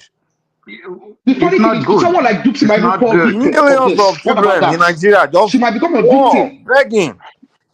Yeah, Mike. Hold on. Can I have my say now? Can I have my say now? You guys have been having your say forever on this going circle round and round. See, my take on this is that before you come in, Thomas, can I talk? So Jack, can you chill out, man? Why are you so emotional today? Just calm down. You will talk. So you want to start again?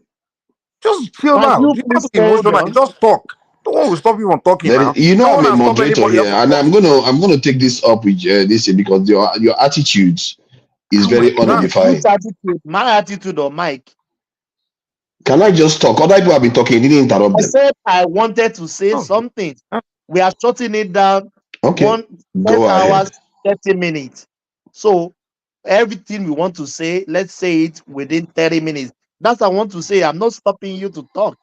So, my brother, please come down anytime. Please go on. You have the floor. I prefer that it's not my turn. You want to make your announcement, but it's all right. No. You have the floor. Go for it. All right. So I'm not going to say a lot. I'm just going to talk and leave. This discussion has gone completely sideways without taking into account the geopolitical environment that we are operating in and what society actually needs. And we did have a conversation about a few weeks ago about how we don't value life. And you can see that in the discussion. And I think Dopsy is from a class of women these days that seem to kind of have this latent resentment for men in terms of the ability to procreate. They see procreation as a dirty thing now, that you have to limit it to the minimum.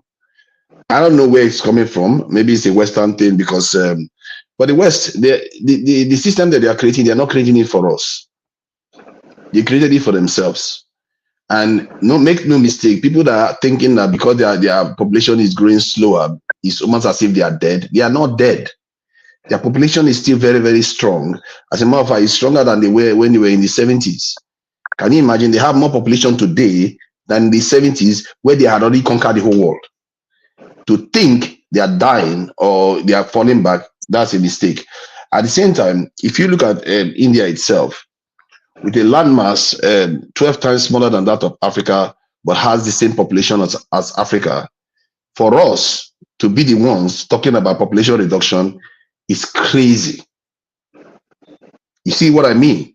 Because other people have optimized their society so high that they have 10 to 12 times more population for the size of landmass that they have.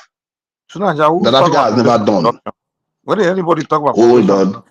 Because they are talking about sterilization, penalizing men that having children and all the rest of it. No, even Abiola that has so much money. Can I finish my statement? Even Abiola that has so much money, that can afford the children that he has got, is being frowned upon too.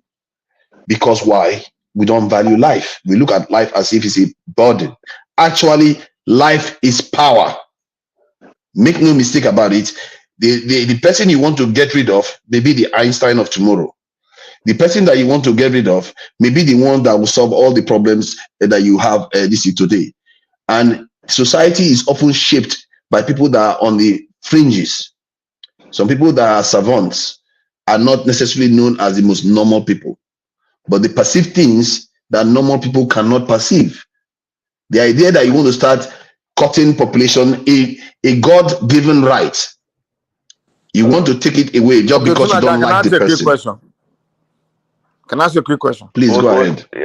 What do you think about, Prince Adiola, what do you think about the children that are begging on the streets all over the place in Nigeria, and where their mother, like for example, you see one northern woman begging with 4 little children, and she's pregnant with another one. So what do you think about these children begging? What's your opinion? Wasted opportunities. That's what I see. Just like we waste even the graduates' opportunities. How many of our nurses are leaving? Yes, of course. And should she be? The two things are not related. Okay, let me ask you this one simple one. She has 4. One is 6, another one is 5, another one is 3, another one is 2. Sorry, another one is 1, and then she's pregnant with 1. So should she be pregnant?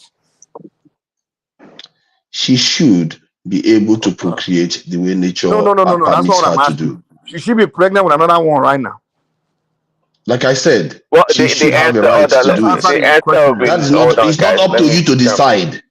I'm not saying it's up to me. I didn't ask you. The will be no, because she should have a right to do that. It's up to society to capitalize on that power. If you cannot capitalize on it, then it's your problem. Because if you look at our nurses, our doctors, they're all traveling overseas to go and... No, but we see that happening with higher level, higher functioning people too. Okay, when society our society don't use our people well. Okay, unfortunately, we don't have a society that can capitalize on them. So the fact that we don't have that society, now should she still be pregnant, knowing that society will not capitalize on the children, on the child? That's the question.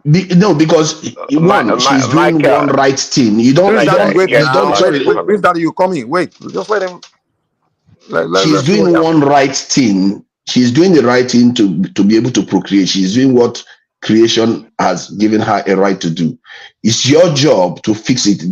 Than say stop procreating, which is even a worse position to be in. To be bringing children that you cannot take care.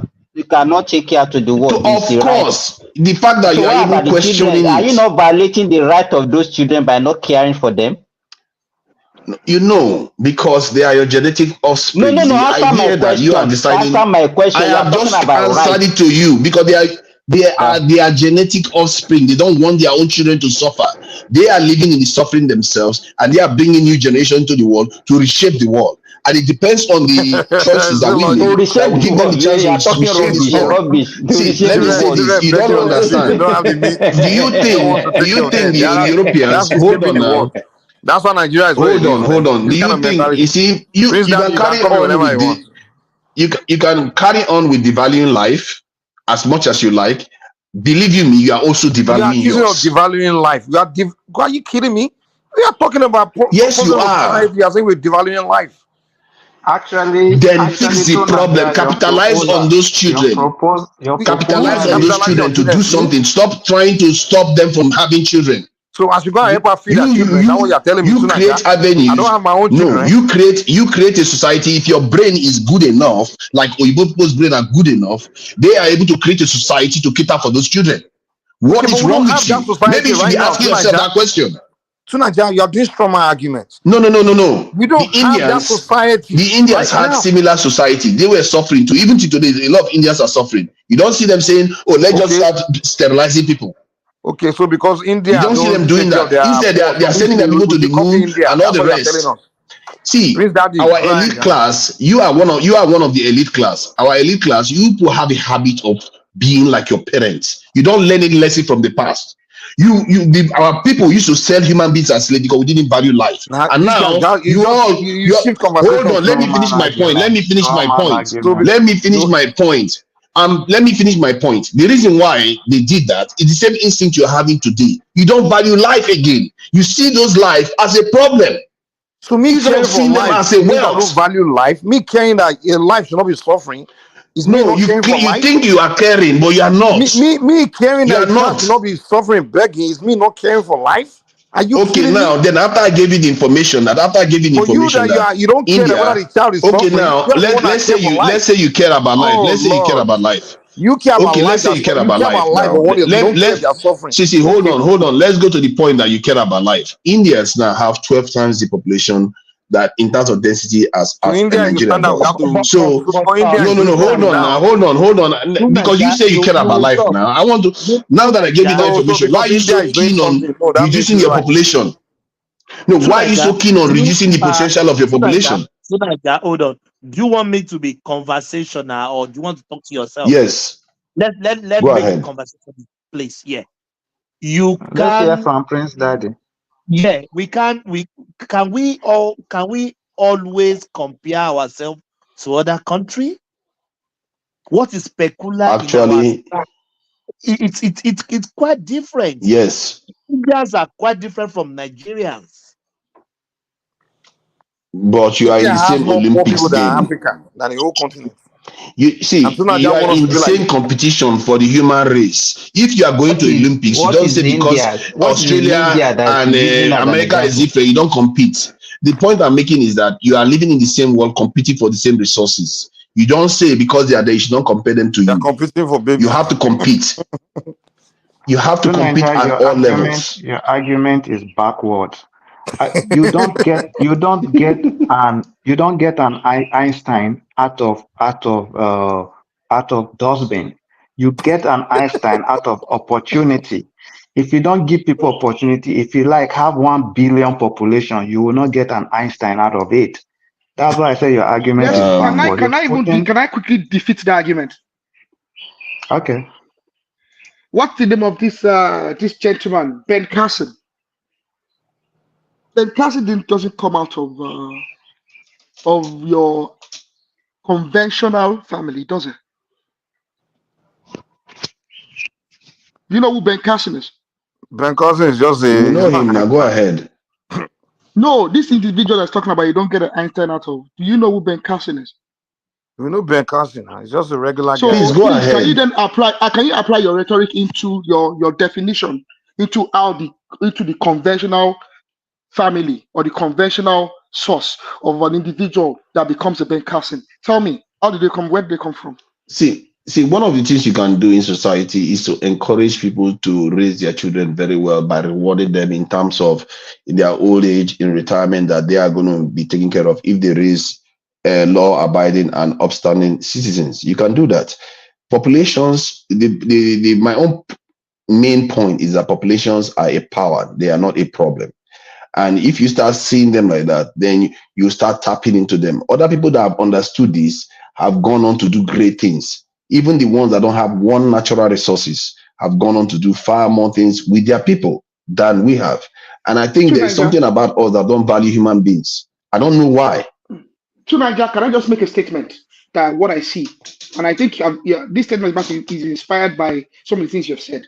What I see is individuals who are supporting a society that has failed in justice, delivering social justice for the vast population that it has, a middle class and an upper class that has failed in delivering justice for the entirety of this population, trying to penalize the individuals that are victims of their social injustice.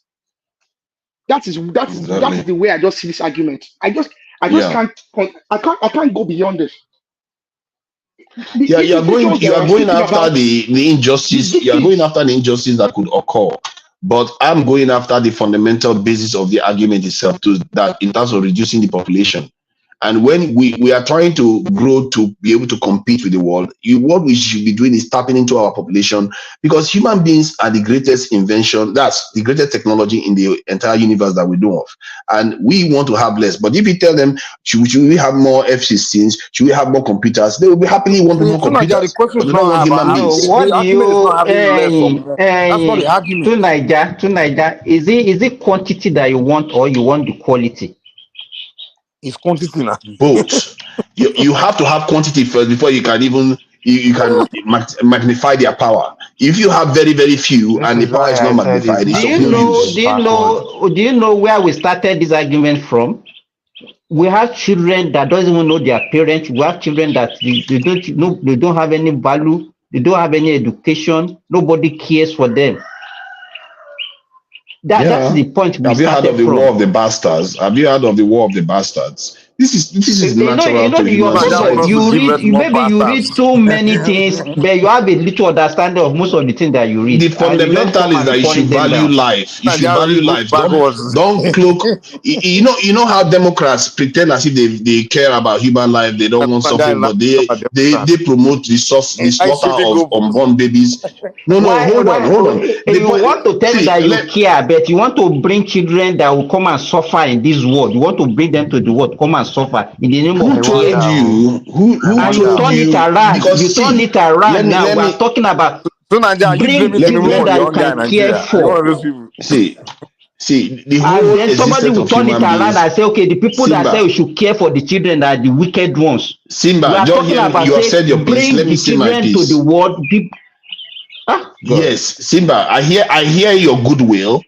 But if you want to get that future you want, you need more people. You should focus on tapping into their potential, not looking to reduce that number. They are not the problem. The people that are supposed to be shaping their society is the problem. So, Naja, do you believe in having babies responsibly? Yes. Well, that's what we are saying. I believe in that. But that's your own definition of responsibly. Okay, wait. Do you believe in having babies irresponsibly? No, I don't believe in having babies irresponsibly. That's what we are telling you. So what's all this argument? Hold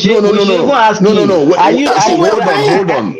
How many children do you are saying? What you are saying is that why can't you behave the same way? You're not letting me talk. How many children do you have? There's nothing to talk. You already agree with us, man. Let's move on. What do you term irresponsible? What would you term irresponsible is the question. What would you term irresponsible? Okay, you explain what irresponsible. No, exactly. That's the key. Having what baby irresponsible? No. Just because I am poor doesn't mean this is not irresponsible. Just because baby irresponsible, you agree with me. I'm saying it now. Maybe you cannot hear me. I'm saying it. Okay. What you term irresponsible is not irresponsible by my definition. Like you consider that a poor person that cannot take care of their children. Tell me your own. Can you hear me? You consider that a poor person that cannot take care of their children is irresponsible to have children. I don't believe so. And because there are rich people that have children. Let me tell you, nobody is saying. I just told you now. Maybe you're not hearing me. I just told you. Just hold on. You are telling me my own one man will be having one man that cannot take care of one. We are not saying you should not have children at all. But you cannot be having 15, 20. Then you just litter them into the world. Who will take care of those ones? You see, look at how you call it litter. It's not litter. If somebody brings so many computers and give to you, you will not call it litter.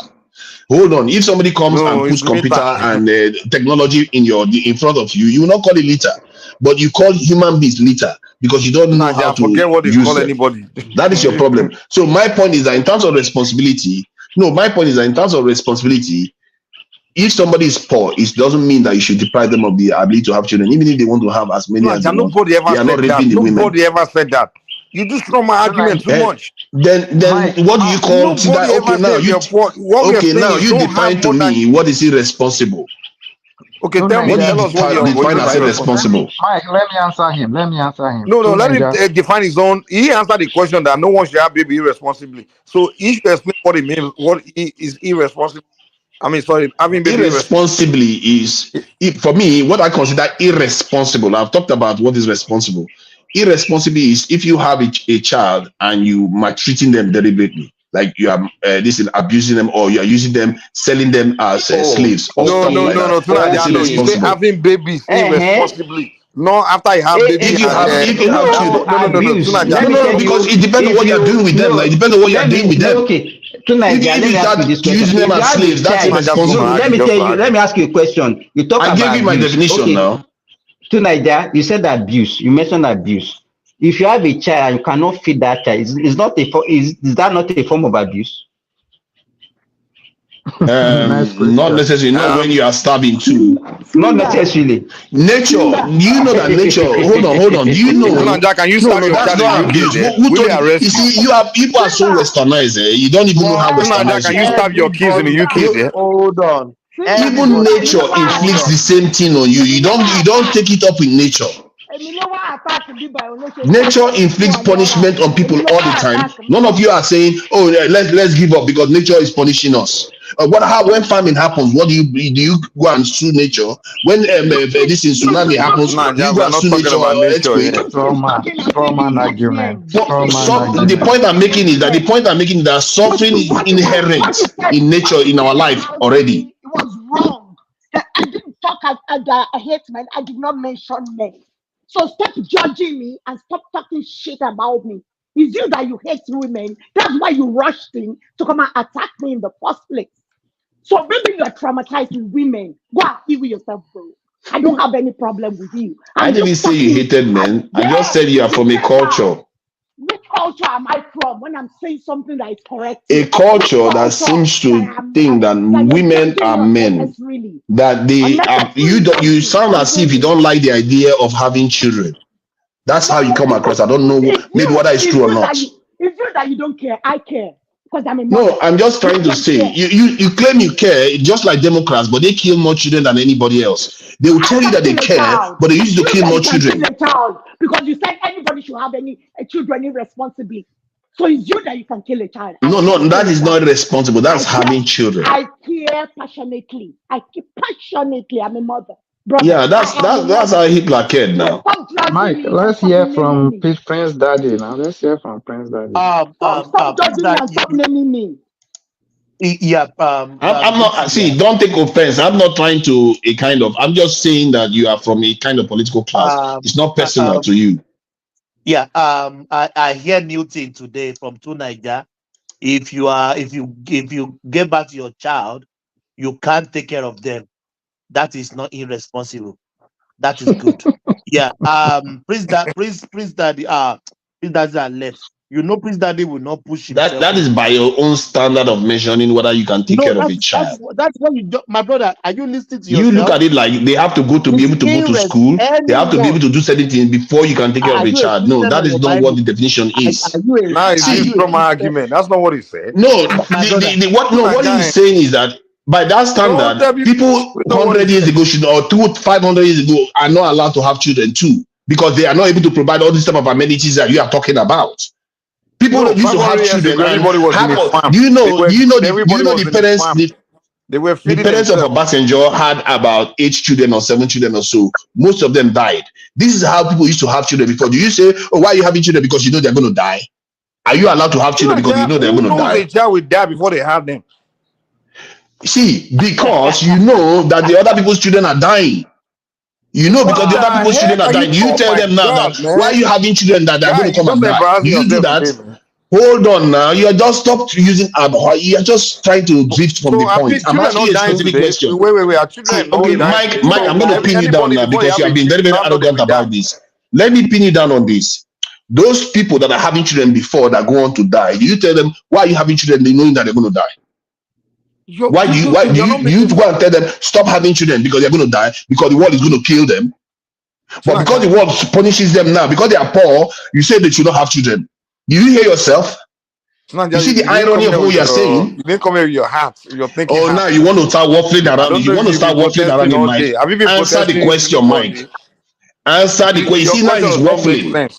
He's waffling. You see, people don't know when you are sleeping. You can't even see yourself sleeping. Okay, let me answer your question. Go ahead, answer it. Let me answer your question. You say, well, I don't have children because I know that children die. First of all, most children don't die. So most of them die. Bro, chill out. Majority of most die before they get to old age.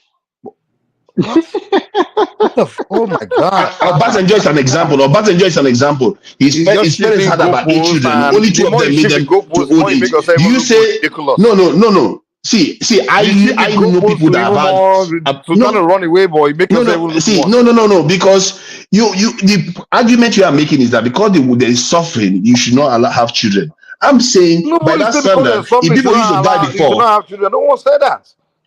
Isn't that what you are saying? Come on, that's exactly what you are saying. Means so care for the child. You don't have the that means. That is exactly what you are saying. They don't have it. Exactly. You don't even hear yourself. That's exactly what you just said. So now you know why? Do you know why? Children cannot take care of themselves. Someone got to take care of them. But that is always been like that. So your job. See, Mike, your job it has always is been to like make that. their life worth living. Yes, because there's always suffering in the world. We're not talking about just suffering alone. There's difference between maybe you are poor, but you can't give your child the best food, maybe luxuries and everything. But you know that when this child is born, the basic thing they can have it means you can feed them at least. You understand? And you can love them, but you are not rich. You can still have children. We're not against that. But we are talking about someone that has absolutely nothing. No, even the person cannot feed himself. Now he knows when his child is born, he has no means at all to feed the child.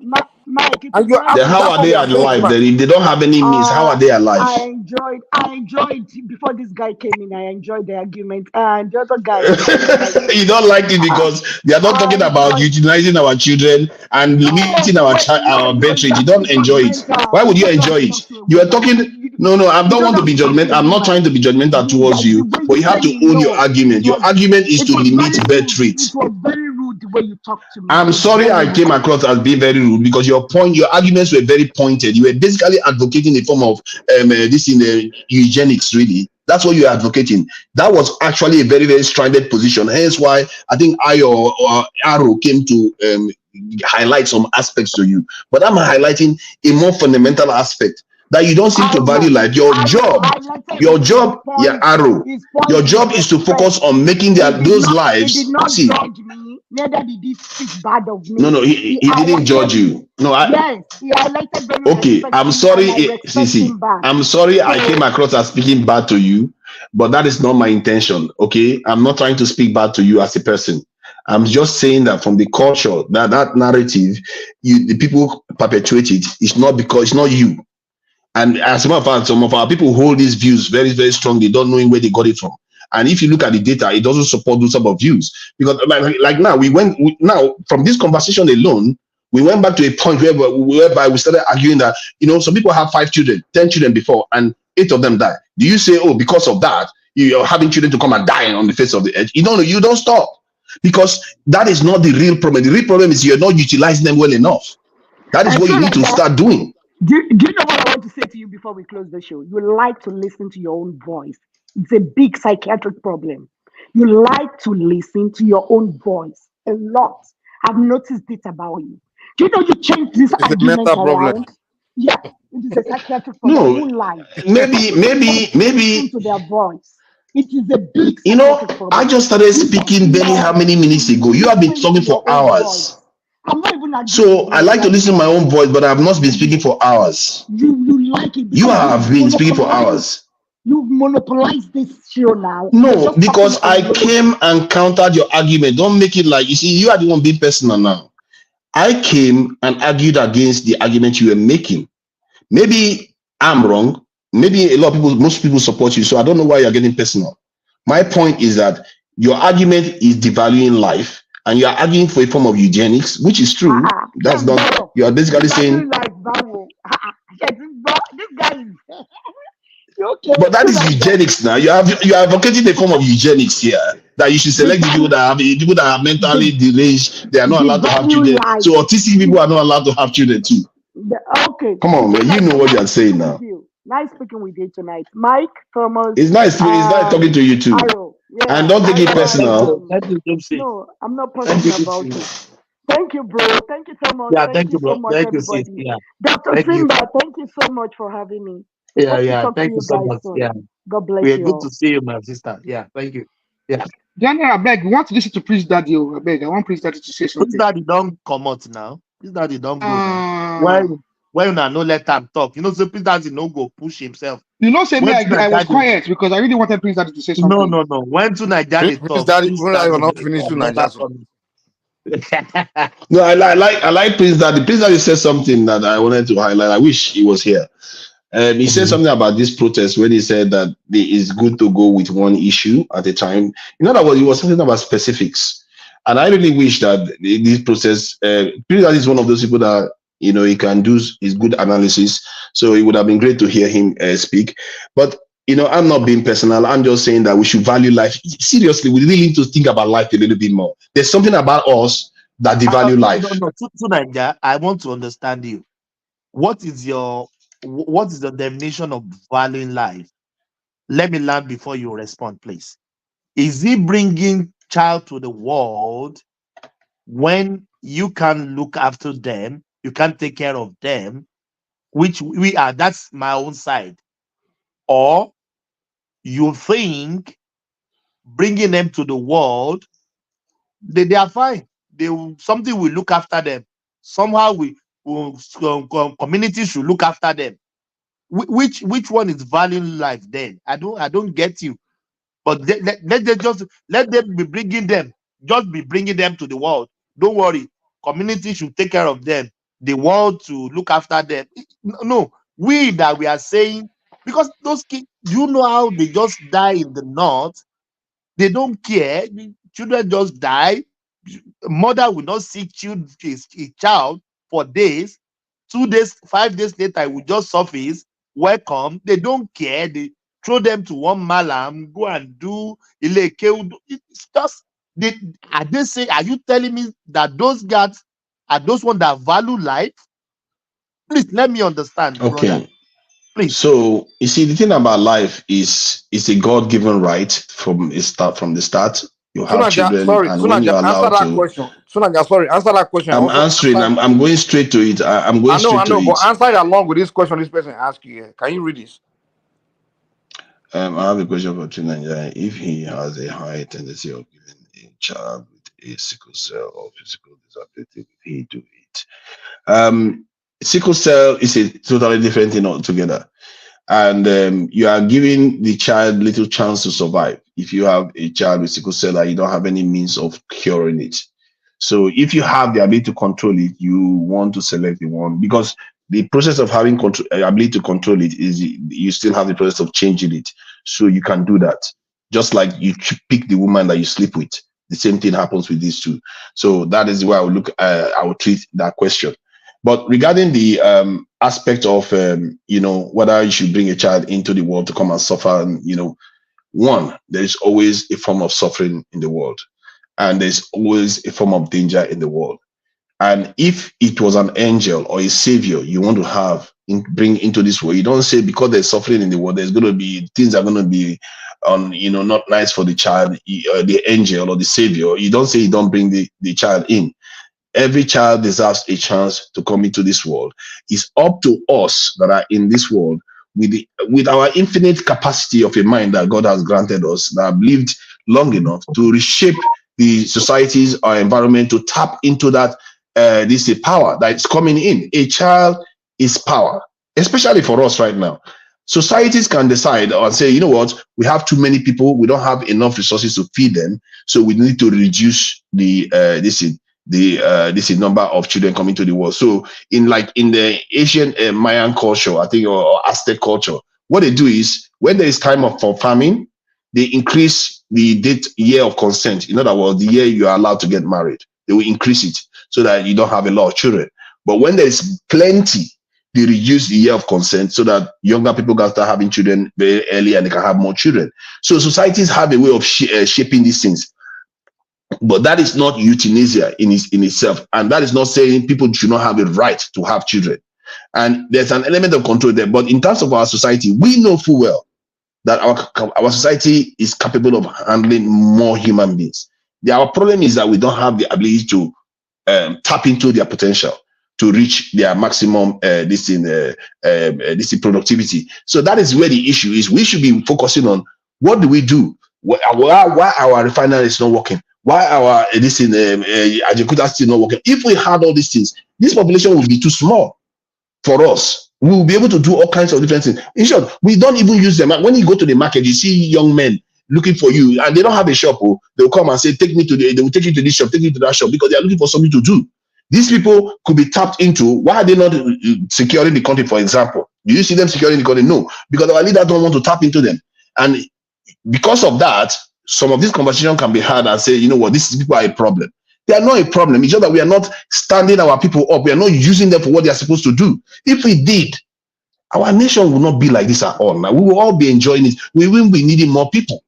See, in this world, for what I see of this universe and the entire reality that we live in, there is infinite capacity to learn and grow. It's just that we, as a people, have not focused on that yet. We have not even gotten to an electing level to start learning and knowing the potential that we have. We can grow food. Now, people already know that they can grow food even where there is no light. They can generate their own light underground. They can give it oxygen. They can grow food anywhere. What makes you think we cannot do it in Africa? We can do it. There was a time people used to believe that 8 billion population in the world will all die. And that is where all this problem came from. In the 60s, they believed that if the population of the world got up to 7-8 billion, there is not enough resources to support them because they didn't have the technology at the time. But guess what happened? The population kept growing, technology kept improving, and all those people that you are saying they should not exist, they came and they created a new world that can even support far more life. So what does that tell you? The human beings are the value. Removing them from the equation is a danger. As a matter of fact, it might lead you to your extinction. Any population, any society that starts doing that, they tend to lose out historically. You don't tend to see them getting stronger. That's my take anyway. I value life. And I think from our own perspective, we're in the circle we are in right now. Africa is too underpopulated. And hence, my argument is we need to increase our numbers, not argue to reduce it. That is how I will leave it. The one that you have now, how have you been utilizing it? Can't we? That's what I'm saying now. That's our problem. Let's talk about that problem. No. We have a problem now. The one we have not even utilized them. Then you want us to add more. What sense is in that one? But that's a failure of leadership now. It's not. Exactly. Let me tell you. There's a role of a parent. There's a role of a leader. You cannot expect somebody to be okay if the leader can provide facilities. It's a societal failure, Simba. Oh, okay. Because I think the people that you see that are having children irresponsibly, they are individuals I keep talking about social justice, ignorance. Individuals that have suffered from mal-education. Okay, I think Mike was talking about a woman you see on the road, a beggar with 3 children, and she's pregnant again. If that woman had been empowered in a just society, she probably would be a scientist in a laboratory, like Angela Merkel, developing solutions to healthcare problems in the society, developing patents. Aru,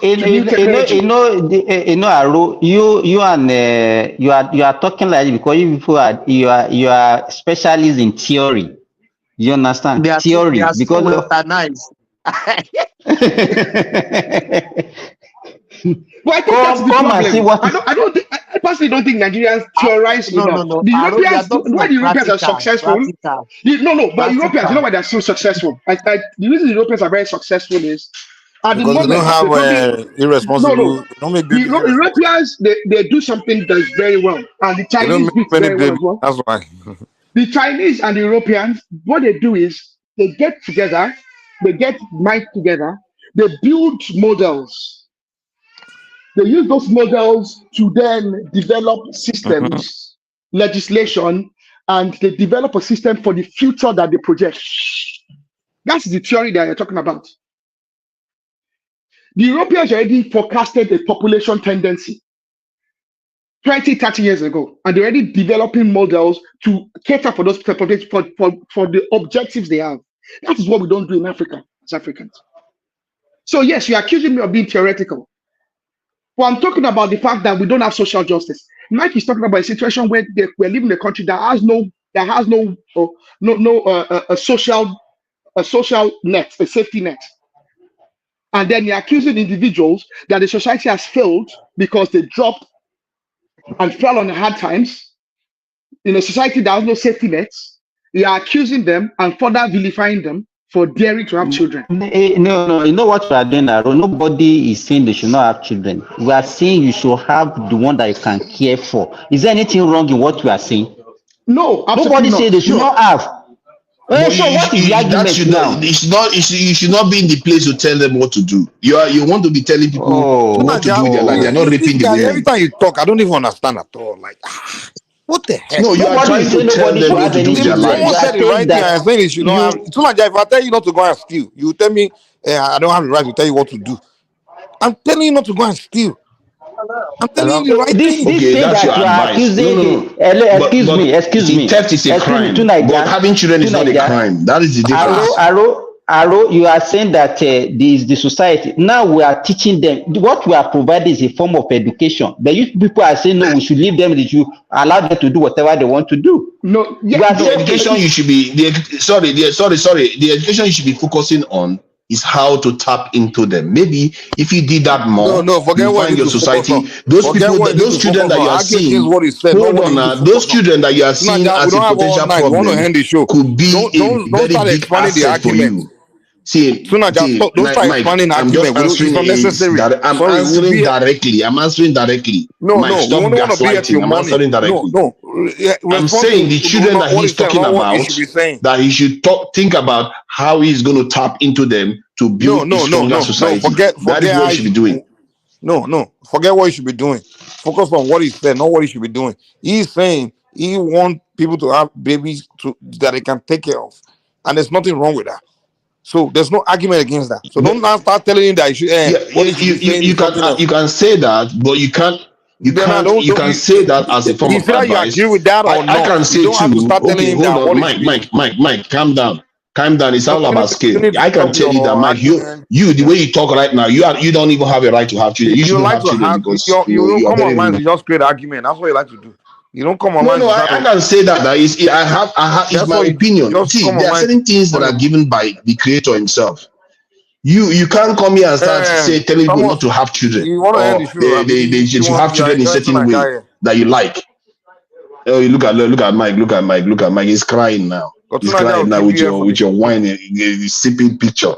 It goes everywhere just to play See, we can go now. I didn't want to stay long. They don't pay I you just money came to argue tonight. Just to chill make out. my own case. Maybe you should go and against start this idea that we should destroy life. Mike, I'm even surprised by you actually. No. Let me. I thought Mike was a traditionalist. Let me but when it comes to all this type of stuff, you support the. You're not a traditionalist, let me Mike. ask you personal question. Because you are the advocate of having is called, you see children like a natural occurrence. Are we? They are gift from God. They are value. Yes. Okay. Yes, now, definitely. You. Sorry, don't just pardon me. You don't need to ask. I want to ask you something. I know what you want to ask. It doesn't apply to ask. Let him ask now. Let him ask. No, let him ask. Let him ask.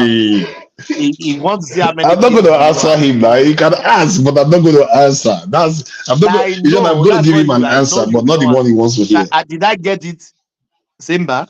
That's what you want to ask. See, How many kids did he if I have? can have more, if I can have Exactly. 100 children, I will have 100 children. That's my It would point. mislead. You are misleading them. You are misleading them. Nobody is what your argument. I don't. There is no need for this argument. Nobody here today said nobody should I have don't even children. Simba. Nobody has said don't Are give birth to you a are child. you are talking about Nobody has said it. Dupsy that was advocating a kind of eugenics, saying people that are No, no, no. So psychologically what we are unfit should not saying, have what we children. are This that saying, you because come on. you came here. What we are saying that you have children, have the number of children that you can cater for, You so can that you will not cater even for abuse those children. Because if you deny them Simba. education, is a form of abuse. If you Simba, deny this thing them that he's talking food, is a form about. of Have you abuse. thought If about you it? ask them Have you to, even thought about it? There are some people. Hold on. Let me think. Let me highlight a scenario to you. Some people might be well off. They have a good farm and their life is very good. Then suddenly the man suffers a tragic accident, which that happens one is all a the different. time, Don't and suddenly he give doesn't such have. examples. So It's no, not. We are not talking about but that. We do are you not talking know about how do that. you There know are that some that is people not have the an type of people? issue. Have But an issue. They You know. understand You unintended now, situation? you know your but capability now. You will but not tell me that you want to go for 6 children and that you are going to have 6 children, because you know your capability. That's what we are talking about. Start Mike, twisting okay, things. but why was Mike? Stop it. Naija, you Okay, can't hold say you on. Then why create was Mike? accident because accidents If I happen. am twisting things, so why was Mike against MKO Abiola having so many children? Why was Mike against that? First of all, MK Abiola If I was created twisting poverty. things, Hold on. MK Abiola should have enough children that he can still take care of. Maybe he should have like maybe 10, 20 or something. But what he did is he had over 100, right? And then Suppose when he saying this. died, mm-hmm. When he what he died, left yeah. behind cannot even reach all of them. Now, instead of him creating generational wealth, he created You see, generational that poverty. goes to the point I made before. But he was alive. He was alive when he did it. Now you are saying because No, of that, even when other he people was should alive, not. he Come knew. on. But hold on. Someone like MKO, for example, we won't have really considering someone who go after whatever. Hey, as long as he has the billions to take care of the kids, fine, he can do that, But his argument was kind of like a different kind of argument we're arguing about, because we're like, okay, But you now didn't qualify it then. You were wait, just hold against on, Abiola for dude, having so many children. You know what we accusing? You know what his argument is not really more of whether I can take care of them. The argument was more like, can he be a father in their lives and things like that? Because there's no way you can be mentoring that many children. You won't be available to mentor them. So Mike, that Mike, his own case more of irresponsibility, Mike, being my irresponsible grandfather had father, but not more my of grandfather creating had problems. 64. Mike, my Yeah, grandfather had those kind 64. of people, because there's no way you can mentor 64 So children. Or like Genghis Khan must have been Mike, irresponsible then I for having want so you, many children too. that I one wish you is could know more my of family, Mike. Sunaja. Mike, I Give me wish a you could know second. my Give me a family. second. That one is more of a that one you don't create. If you have the means to take your 64 children, you have them. That's not you don't create problem for society. You don't create poverty because you have the means to take your 164. It's not But even. Is it the only only thing we can money that say is you even need to take care of the children, Mike? It's not even only No. money that you need. Most of you exact, people that are and that's arguing where I'm here, you going. are That's in where the I'm going. Western world. Simba. If they call you now that your child has a problem, that you should come immediately, and you fail in the Western world where you people are living, you know the penalty. Exactly. So So that how where can I'm how going can is that But somebody that is now for have the West. 20? You see, How can you? since when are you the West? That is for them. Not for you. No. So It doesn't prescribe for you. The Chinese But is you are different from the living in West. the The Indians are West. different from the West. You are living in the hold on, No, West. but let me we are say this. I'm not Nigerians even talking talking on to behalf you. of I think Nigerians. Aro is more reasonable than you. That's why I'm talking See, to Aro, because you will not listen. Simba, you know what?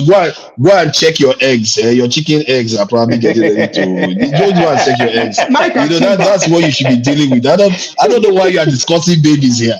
You should be Mike go and and check your Simba. chicken eggs. Eh? I agree with you when it talks about irresponsibly having children you cannot cater for.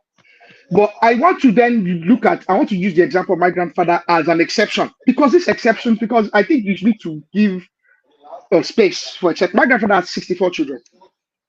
The life I've lived, my father had 4. The life I lived as one of 4 is absolutely much exponentially poorer than the quality of life my father and his siblings enjoy. Emotionally, in terms of the All relationship with their 64 of father, them. all All 64. 64.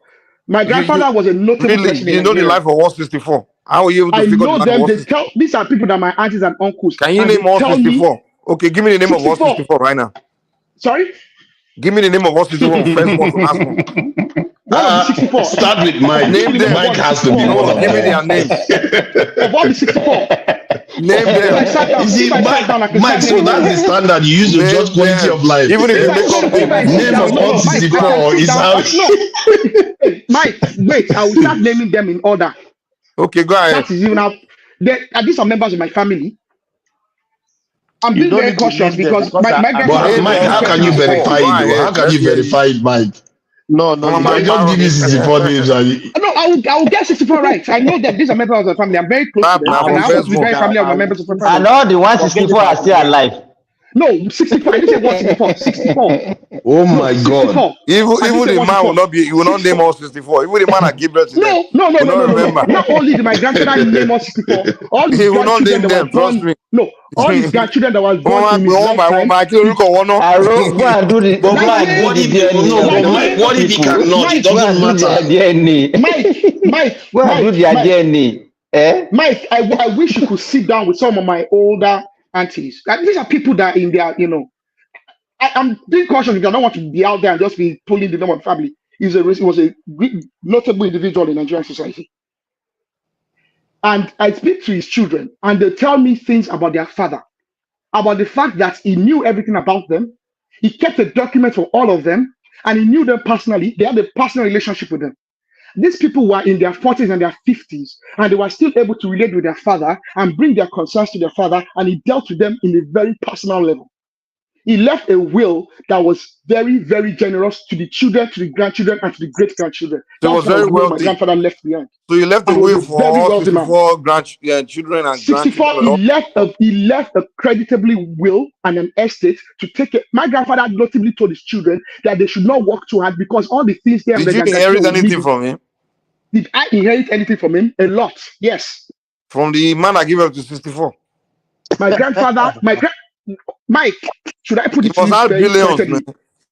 My grandfather was an owner of How many 64 property did they have that he will share with all 64 and grandchildren all 64? properties, limitless. Don't mind Aro. My Maybe brother, the maybe man his did not grandfather transfer was a generational king. wealth. Trust me, Maybe that generation, that he his has wealth were taken done in one all generation. the wealth that belongs to the maybe his grandfather is a king now.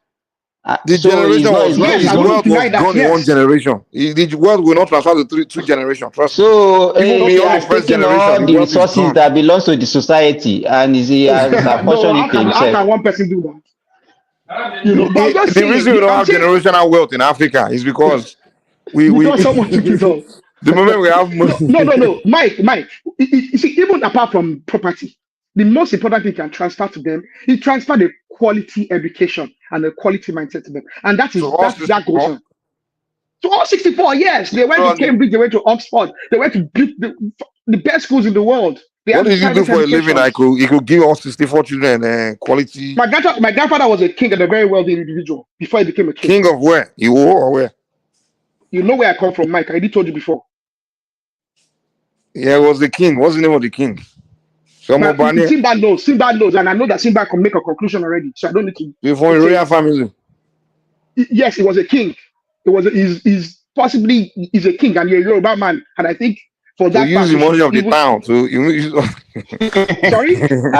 No, my use the money of the grandfather town was to notably extremely very feed. wealthy before he became a king. No, Mike, because obviously this is becoming a bit personal. He was notably extremely very wealthy before he ever became a king What because was he his was very business? successful in business. He was My selling oil. grandfather, at a very young age, okay, he was traveling the country and he involved in cocoa, a lot of agriculture. He was in transportation. This was in the 20s. Grandfather, he was a very wealthy man before he became a king. Very, very wealthy. I can personally show, we can speak personally. Aro, what is your point now? What is your point now? I'm saying that there are exceptions because you are talking about Abiola. We are not talking about exceptions. We are talking about general thing. You are giving exceptions. It doesn't matter now. We are talking about general thing. You are talking exceptions. There's always exceptions to anything that now. Abiola can't cater emotionally for the children. You can. It's possible. So No, are you saying let me because your tell you, grandfather has 64, it's okay for everybody to have 64?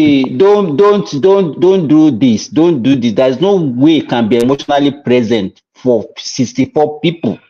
You say he traveled around, he was not even available, he was not on ground. It's their mother that raised those children, and they will lack one thing or the other. First So of all, forget about Simba, it. we have 24 hours in one day. 24 hours. That's not up to 64. Even if you have to spend half an hour. But even if you have two, Hold you on, can hold even on, hold on. If you you have can to spend suffer half as an well now. hour a day for each child, it's still not enough because half an hour in 24 hours, that's 24, that's 48 hours. You still have you have 64. So some of your kids, you won't even see them in it. You won't even like be able to spend time with them. Now within a day, Some of them will not even see them in weeks. You will not even see them in weeks. That's the truth. So don't let us lie to of knowing how ourselves. they are doing in school. They And will not be there for them emotionally. We know how those people, those days, we know how they behave. We know how our fathers behave. They are not even the father of those days. They are not even as close to their children as we are even close to our children. Aro, why are you talking like this? Well, don't paint scenarios that are not possible. Now why are you painting it as if this thing? Well, I'm just saying, don't let us be absolute, okay? Then I appreciate what you're saying. Yes, there's only 24 hours in a day. How many PTA meeting did they attend? PTA, Parent Teacher Association meeting did they obviously, he attend? wouldn't attend himself. He will probably send. That's what you are saying.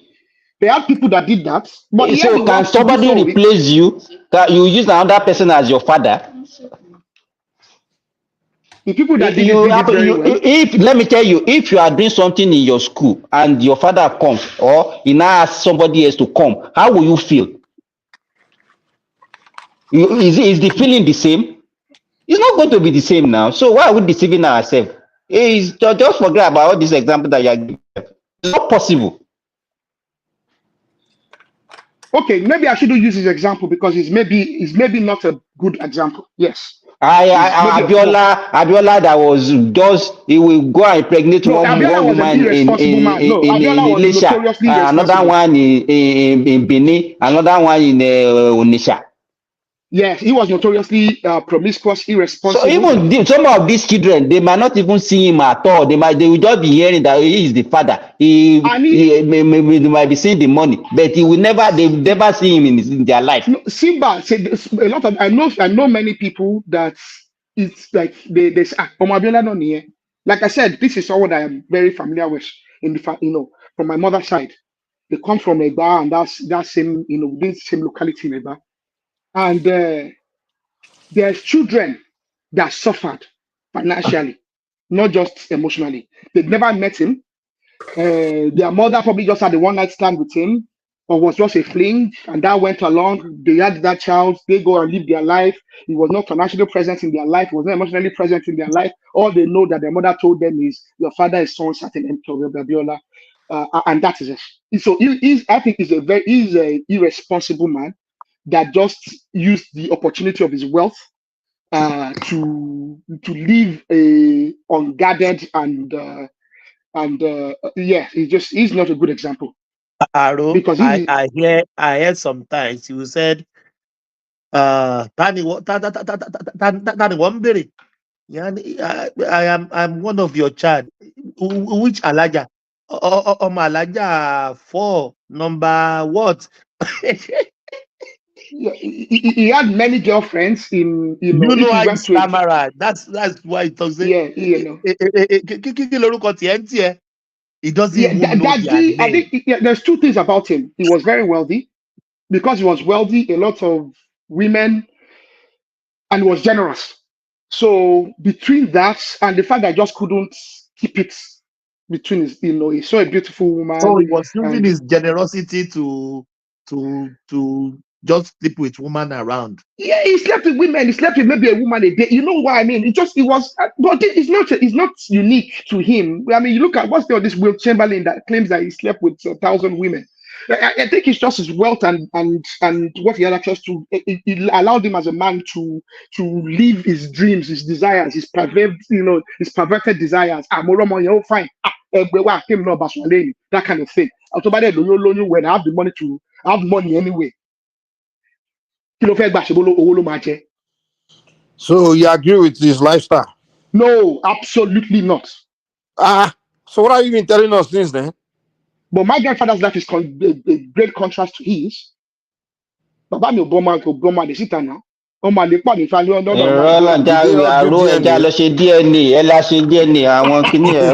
Half of them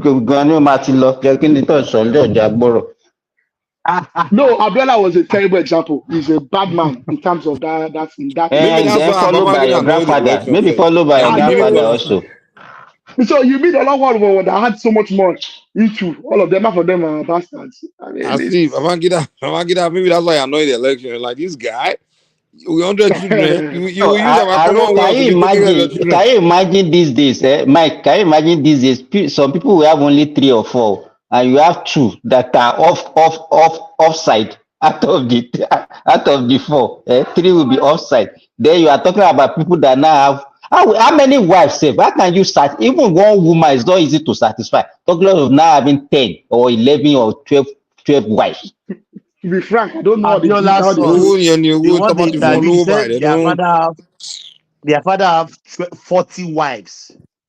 One ka concubine, one ka side chick, but that, one I ka think maybe we shouldn't use those wagba. examples because that was the time. It was a frequent. I think some of us in this down here as well.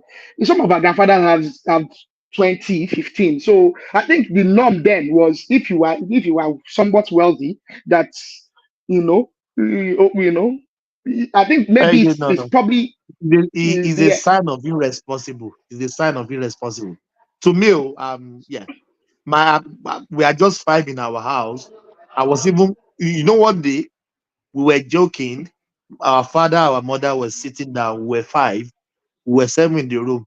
We were telling our parents, said, why do you even give back to 5? Maybe if you give back to 3 or 2, you will be able to give us good life more than this. We were just joking, So even our 5, we were still complaining in our house that we are too much. We are telling our parents that we are too much as 5. Because if they take 2 out of 5, maybe the money could have be able, because I didn't come from a rich family of my brother. No, life wasn't easy. But we thank God where we are today. It's just by the grace of God. So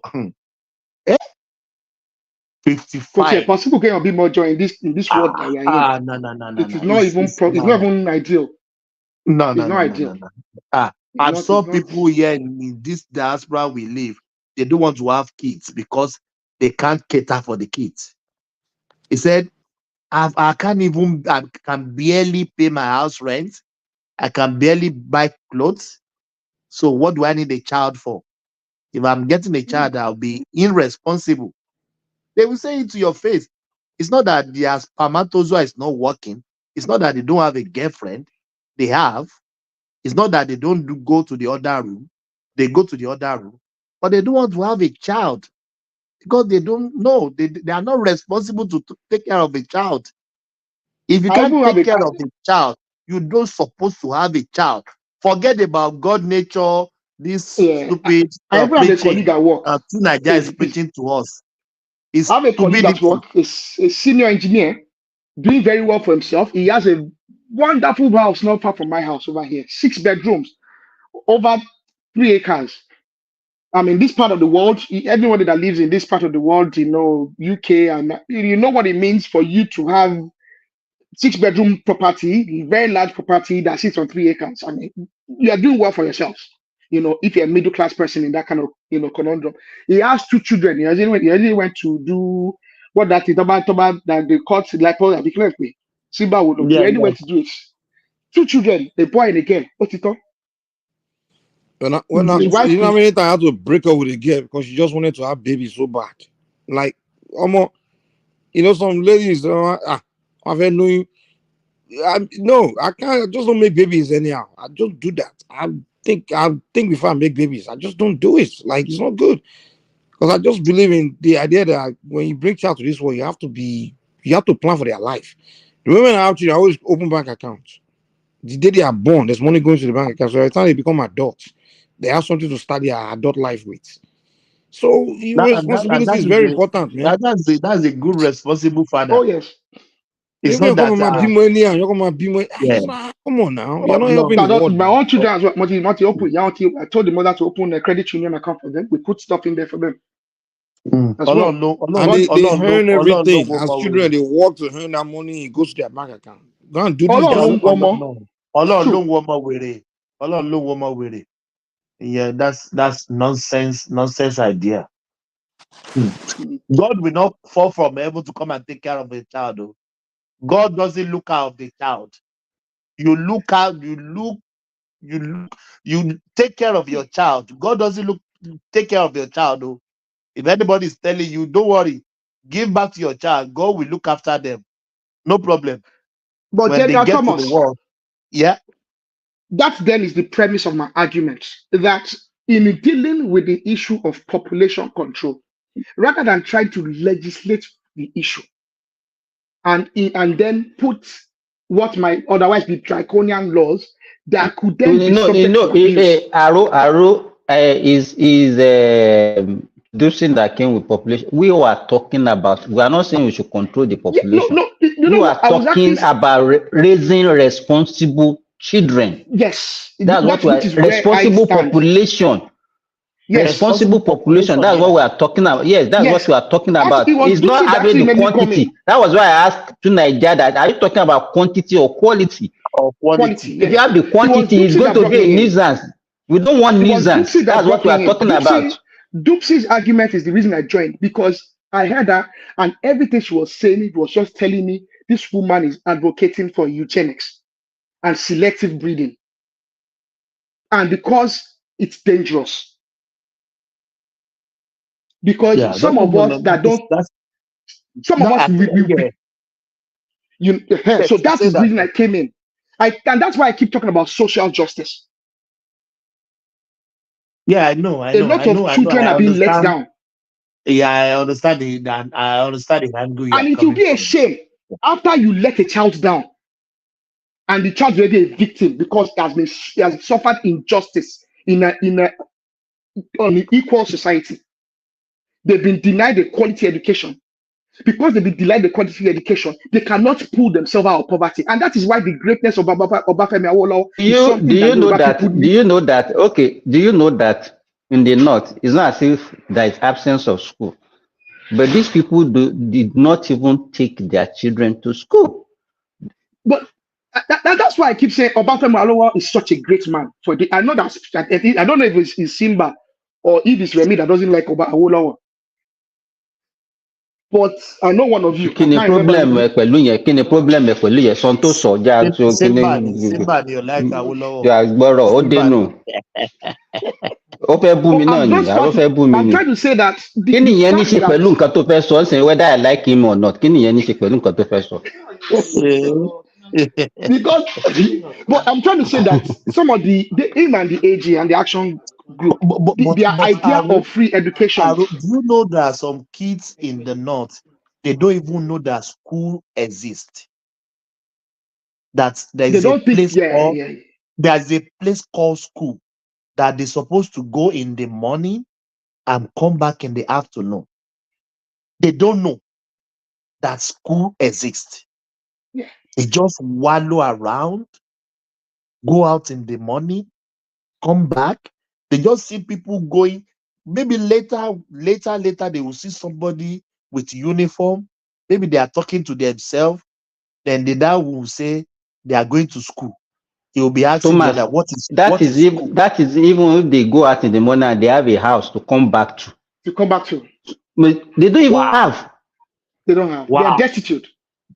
Wow. And some people still want them to continue procreating. There's a case of arrested development. Oh my God. If I'm a president, their parents will rot in jail. But that's the problem. The parents are already absent. The parents, even the parents don't remember that they have children. They don't care. When they die, they will not be buried. They'll be buried in mass grave. They'll scoop them off the floor, put them in one big freezer in one mug, and when they are doing every month, every 6 months, the government, the state pathologists will say, the mug is full low. They will take them, unidentified, carry all of them, put them in one big mass grave, and there's the end of their existence. But don't they think of that 9 months they carry that child? That is why I keep talking about there needs to be justice social justice, which starts at the top. The leaders have to put a framework in place that makes it number one, we even have appropriate register. And that's one of the things about this local government autonomy. The local government should have a register of births and deaths. And some of the things, the failures in Nigeria that lead to other things, these are some of the things we don't understand. These small things Arrow, things. Do you know that most of these children, they were born inside the house? They were not born Inside in the any house, facilities. yes, baby. So how would they know that somebody deliver? How would they take account of such a child when you don't put the radar? In a proper local government that is responsible to a citizen, there should be a social register for every child born. What if they don't present themselves for registration? Yes, they're supposed to. Even if you do Agbedi, and then it will become a crime for any child to be born and not be registered. Simple. We don't need to start. If we start doing this thing at the inception. Okay, have you seen a situation whereby some of them will even deliver and they will go and just hide the baby somewhere and they will just walk away like that, leaving that baby under the sun? That's a crime. Even dog can eat the child. Even any wild animal can come and take the baby. They don't care. And then that is a crime, manslaughter. Let me tell you, anybody that brings any child to this world without having the capacity to take care of that child is a criminal. Yes, I don't disagree with that. He's a criminal. Things do change. Yes, you might have the capacity, people will understand. Those are rare exceptions. But in the state, everybody, at the time you are starting, it's not as if you don't know that, okay, because you cannot say you want to have a child without having a plan that I want to have a child. But you know that most of these children, they are not even, there was no plan. They just did something and they become a baby. And they will say, okay, let's go ahead and have the baby. They have most of them without a plan. There was no plan for this baby at all. And that is why I think we should, these things it's a matter of cultural norms. Cultural norms, ethics, ethical standards. Who is let me ask you, the beggar, a woman that is begging along the street that's having 6 children, do you think who is their father? Let me address this, Simba. I keep coming back. I know I know it seems like I'm just being, trying to excuse, but what I'm trying to say is this. That woman you are looking at, you need to look at her and understand that she is a victim in many ways as well, possibly a victim of many circumstances. She could have been a victim of the lack of education, because most likely, if as a young girl, she was given the opportunity of education and escaping a life of poverty, and escaping a life where all she's going to become at 16 years old is married off, at 14 years old, married off to a malam that just starts having sex with her, is not responsible for her, and then after a while just says, I divorce you, I divorce you, I divorce you, or whatever he wants to say, kicks her out and leaves her destitute and her children without an education in a country where there's no social safety net. So can you see already that she's a victim? And I think it'd be inappropriate for us to then continue as individuals to keep victimizing her with our opinions. Well, how is anyone victimizing her? No, by not appreciating. Number appreciating one, what? By not appreciating that the complexities of a life she's lived through. And then by the fact that we don't support a society that actually fights to make sure that she never gets into that place. But that's a different argument, though. But that is meant to be the primary way that we actually build solution. Because this thing is not something that we can. Because I think maybe, I don't know why you guys always shift argument. No, maybe I think you know what has happened to me. Because of the reason I came here was Gypsy's argument that for me was tending towards eugenics and scientific control, doing doing tests that then give people that then confer the rights of I don't think that was the argument she was presenting. The no, that argument she was was the argument she presenting. was Hold on, presenting, hold on. Mike. The argument she was presenting is the same argument me and this guy is presenting that people should not be. No. Wait The argument now, she was wait. Hold presenting on, is hold that on. people should be doing tests. They should do a Bro, can test, you calm and it's down? only as a consumer good test. Can you wait? Can you wait? Sorry, go on. Sorry. What she came to agree with us is that yes, that she's sick of just seeing people making babies that they can't take care of and things like that. So the main argument is making that people should not do that. But then she started suggesting that maybe she's saying maybe. I don't think she categorically saying that that's what she wanted. But she's saying maybe if they can even do whatever it takes to stop them, and maybe eugenics, maybe the first thing she came to actually calling to agree on was my proposition, which was any man that has a baby that to put them on plantation to make them work to for the state, to provide for the state to take care of the child. That's what she came to agree with. That was what she really came to agree with. But then she started saying, whatever it takes to stop these people from just having baby responsibility, and then she started saying maybe and sterilizing and things like that. But I don't think she categorically was saying that's what she wanted. Even Mike, I want to even ask her, have you seen even some people, even within the family, that they have the education and everything, and they will decide on their own that this is a path they want to follow?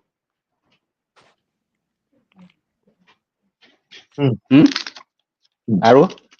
Come again. Sorry, I missed that for a second. I was a bit distracted.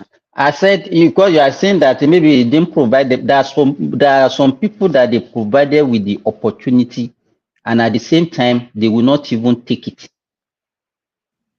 Of course. Yeah, yes. there are some people that just deliberately want to do wicked things to the world now. Of course.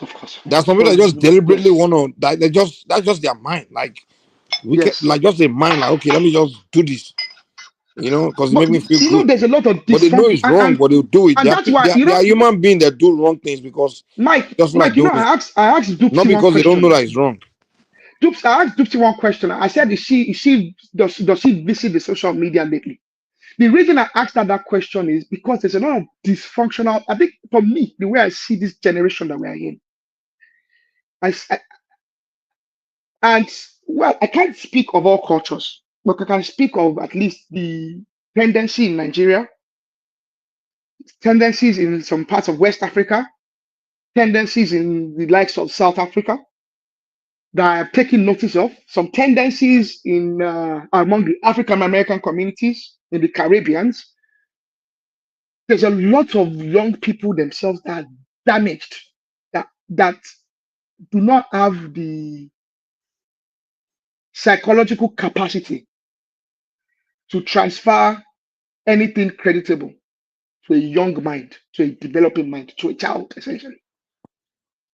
Any child they raise would have some form of emotional damage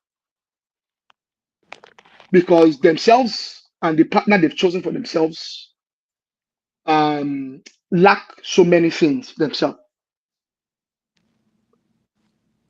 So, and that's why I asked Dupsy that question. That does he even look at the social media? Because if the future doesn't look bright for a lot of our people, it doesn't look bright. So I think what should be done is that we should start looking at how we correct these things, the morals, the ethics, the ethical standards, the moral standards, looking at culture and correcting it. If you want to take that approach, then you have to use force to enforce that. You can't say you want to start preaching to people and think everybody will accept the preaching. And without a doubt, no. There has to be some force. There's got to be a law and a force to say, okay, like I told you, I said it. I said, look, once you make a rule that if you do this, you end up in plantation. You think, and there's no way around it. Once you do it, unless you chapa, you go into plantation. That is why I keep saying, Aro, I think I give an example. Okay, you can imagine even the society that they even have all the means, they have all the school, they have all the facilities. In Saudi Arabia, They have to force people. They have to put a law and say the parents will go to jail if they don't allow their children to go to school. Yes. You understand what I'm saying? Not even going to school. They say if your child misses 15 days of an academic session, you're in trouble. Yes. Just 15 days. You understand? So when we are talking about some level of force or punitive measure, then you have come up with all these human rights, human left, human That is where I stand. No, middle. that has nothing to do with human rights. But because no, I think my contention when it comes to human rights is to push back on dupsy and a tendency towards eugenics and selective breeding and selectively granting the right to procreate. That is where my issue of, because it's not even something I'm not proposing it. Already the Human Rights Charter already frowns against that. But it's not only in Saudi Arabia now, even in this part of the world, if your child doesn't go to school and your child keeps missing school, I think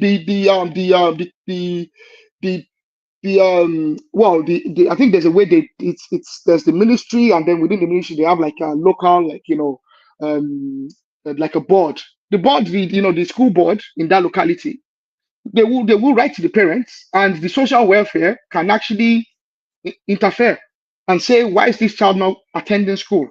Are there other issues in the family, in the home, causing it? And your child can be taken from you. And even not attending the school. If the child is attending the school, but not properly kept, be well kept, yes, well looked after. If they see must be well fed. anything that go wrong, they will come to your house now. Yes, the teachers, they ask the children now. They ask the children, are you eating well? Yeah. They will come and check your fridge. Maybe you have milk in the fridge. Maybe you have vitamins. Yes. They will come now. But the other thing about this part of the world is this: if they then come and they find out that you are financially incapable, and you are trying, they can either support you. There's a social safety net. I think one thing we need to appreciate in Nigeria is we are talking about societies where they provided a somewhat of a social safety net, and they've tried to pull all members of their society up. We are talking about Nigeria where people have been abandoned. The people at the bottom of the society, number one, no one cares for them. No one makes any allocations so for what them. Gaddafi did in Libya. Exactly. He said, he said, if you get married, right, he reward irresponsible behavior. If you get married and you are with a wife and you're raising kids, he provided benefits. But now, if you just a baby mama or baby father or that kind of stuff, you don't get that benefit. So he encouraged people to stay together and raise kids together. You understand? He say people that are married, he provide housing for them. So the guy, you got to put that measure in place and encourage to promote that's what I mean the as right well. choices. Mr. Mike. You promote right choices. Mike, that is where I stand. That is where I stand. Social justice. We have to go. Yeah, we have to go. We've tried. Yeah. Shut it down. You don't go. I'm tired. I've been trying to go a long time ago. Thank you very much, Mr. Mike. Thanks very much, General Thomas. God bless you. Yeah, everyone. Yeah. Daro. Yes. Another day, another dollar. What up? Yeah. Thomas. Yeah. Thomas, I like that, bro. Go and sleep. Go and sleep. My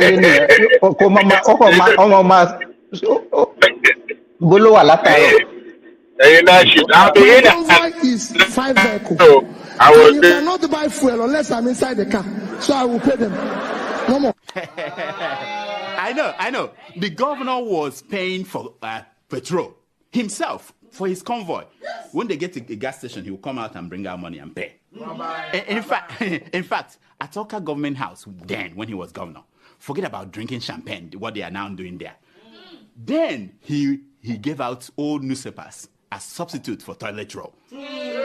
If you are going to the toilet, he will just to save money. Yeah. He was going to run somewhere. He said he's going for interview for job. Peter, can't you give him a job? Peter, can't you do this? The boy doesn't even have. I said, none of my children have car. I was the only person who is governor and bank chairman, not to them. Isn't that mesmerizing? But But I know that P2B, I know that he's a smart man. You know? But the governor, that Obi, did he say anything about that 200 million from security vote that he was caught? His convoy was trying to smuggle out of the country. Did he say anything about that? No? No, he didn't. No. But he talked about that 72 billion he left behind for his handpicked successor. Because when you hear that P2B left 75 billion, if anybody doubts it, call me. I know where the money is. I kept it. Did he talk about it? Yeah, he did. Yeah, he did. I know. The man that he's now fighting, you know? Remember? Yes, now. I know. Of course. Did he talk about, what is it called again? The liabilities he left behind. Did he talk about that? No? Like signed contracts that were not paid for. Did he talk about? No? Like thousands of workers that he hired during the last weeks of his administration without provision for their pay in the budget. Did he talk? No? But definitely he must have talked about the millions and millions he was dashing out to schools, churches, town hall, traditional. Yeah. At the end of the administration, he was just giving out money without appropriation. He talked about that, huh? Of course. Okay, one last thing. Did P2B finally explain how bodies of Biafran activists ended up floating on Anambra River when he was governor? Did he explain that? No, he didn't? Why? It must be an omission. Let's ask this question. You took money belonging to Anambra state government and put it in a company in which your family has interest. That's what you're telling me? No, let me tell you. Look at what you're saying. I bought shares in banks. Let me tell you what I did. It wasn't only in that I invested. I invested $50 million of Anambra state money in power sector. I invested another over several billions in banks, including banks where I have share. I was investing for the future of the state. It doesn't matter whether I have shares there or not. But so, if the shares is making profit, so if I have an opportunity of building a... You can only see, but you can never dare. You can only see, but you can never dare. You can only see, but you can never dare. You can only see, but you can never dare. You can only see, but you can never dare. You can only see, but you can never dare. You can only see, but you can never dare. You can only see, but you can never dare. Listen, you can only see, but you will never want them. You can only see, but you will never dare. You can only see, but you can never dare. You can only see, but you can never dare.